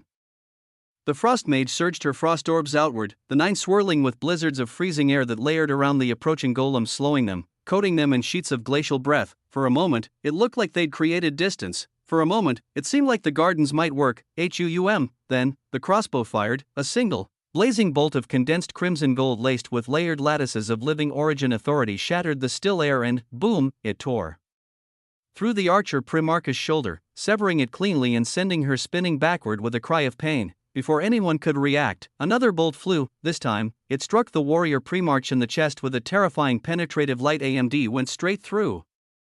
The defense of his garden archetype were not enough, his expression didn't even register pain. Just surprise, then nothing. His body spasmed once before collapsing into the ground. The frost mage turned to retreat, her staff spinning in hand, her frost orbs forming a shield behind her. But, too slow, the spear-wielding golem vanished from sight and appeared again midair. Whoosh, the spear whistled through the labyrinth air and landed squarely in her chest, pinning her to the ground like a kebab with a flash of living origin authority so brutal it shattered her garden. The ice blue runes dimmed, the frost orbs winked out. She tried to raise her hand one last time. And then her body fell still, silence, not a single being moved. The remaining 2 golems pulled back, their spears and crossbow returning to their neutral positions as they joined the ranks of the still 45, standing like statues, as if nothing had happened. 3 bodies lay in ruin, or, they should have, but before their remains could even settle, the crimson gold floor absorbed them, where each had fallen. Delicate, glowing flowers bloomed in silence, fractal petals of frost, stone, and green life. their gardens, the only remnants, their names, their identities, swallowed by the labyrinth in mere moments. Even the air felt changed, like something ancient had blinked once and then turned its gaze away again. Noah didn't move, his eyes shone with dangerous calm as he took everything in, the expressions of primarchs now pale with cold sweat, the stilled posture of masters of existence who had finally registered the labyrinth's lethality. Sigrid slowly placed her hand to her mouth, her eyes wide. She didn't speak, didn't sign, just stared at the flowers, then at the ground, then at the 5 golems that had casually returned to stillness. Master Shen lowered his gourd, for once, not smiling. Master Hannibal's golden gaze didn't waver, but his jaw was clenched tight. Noah, for his part, remained unmoved, but inside, calculations bloomed. Those golems fought with terrifying power. Living origin authority, something with its own complexity and purity, something deeper.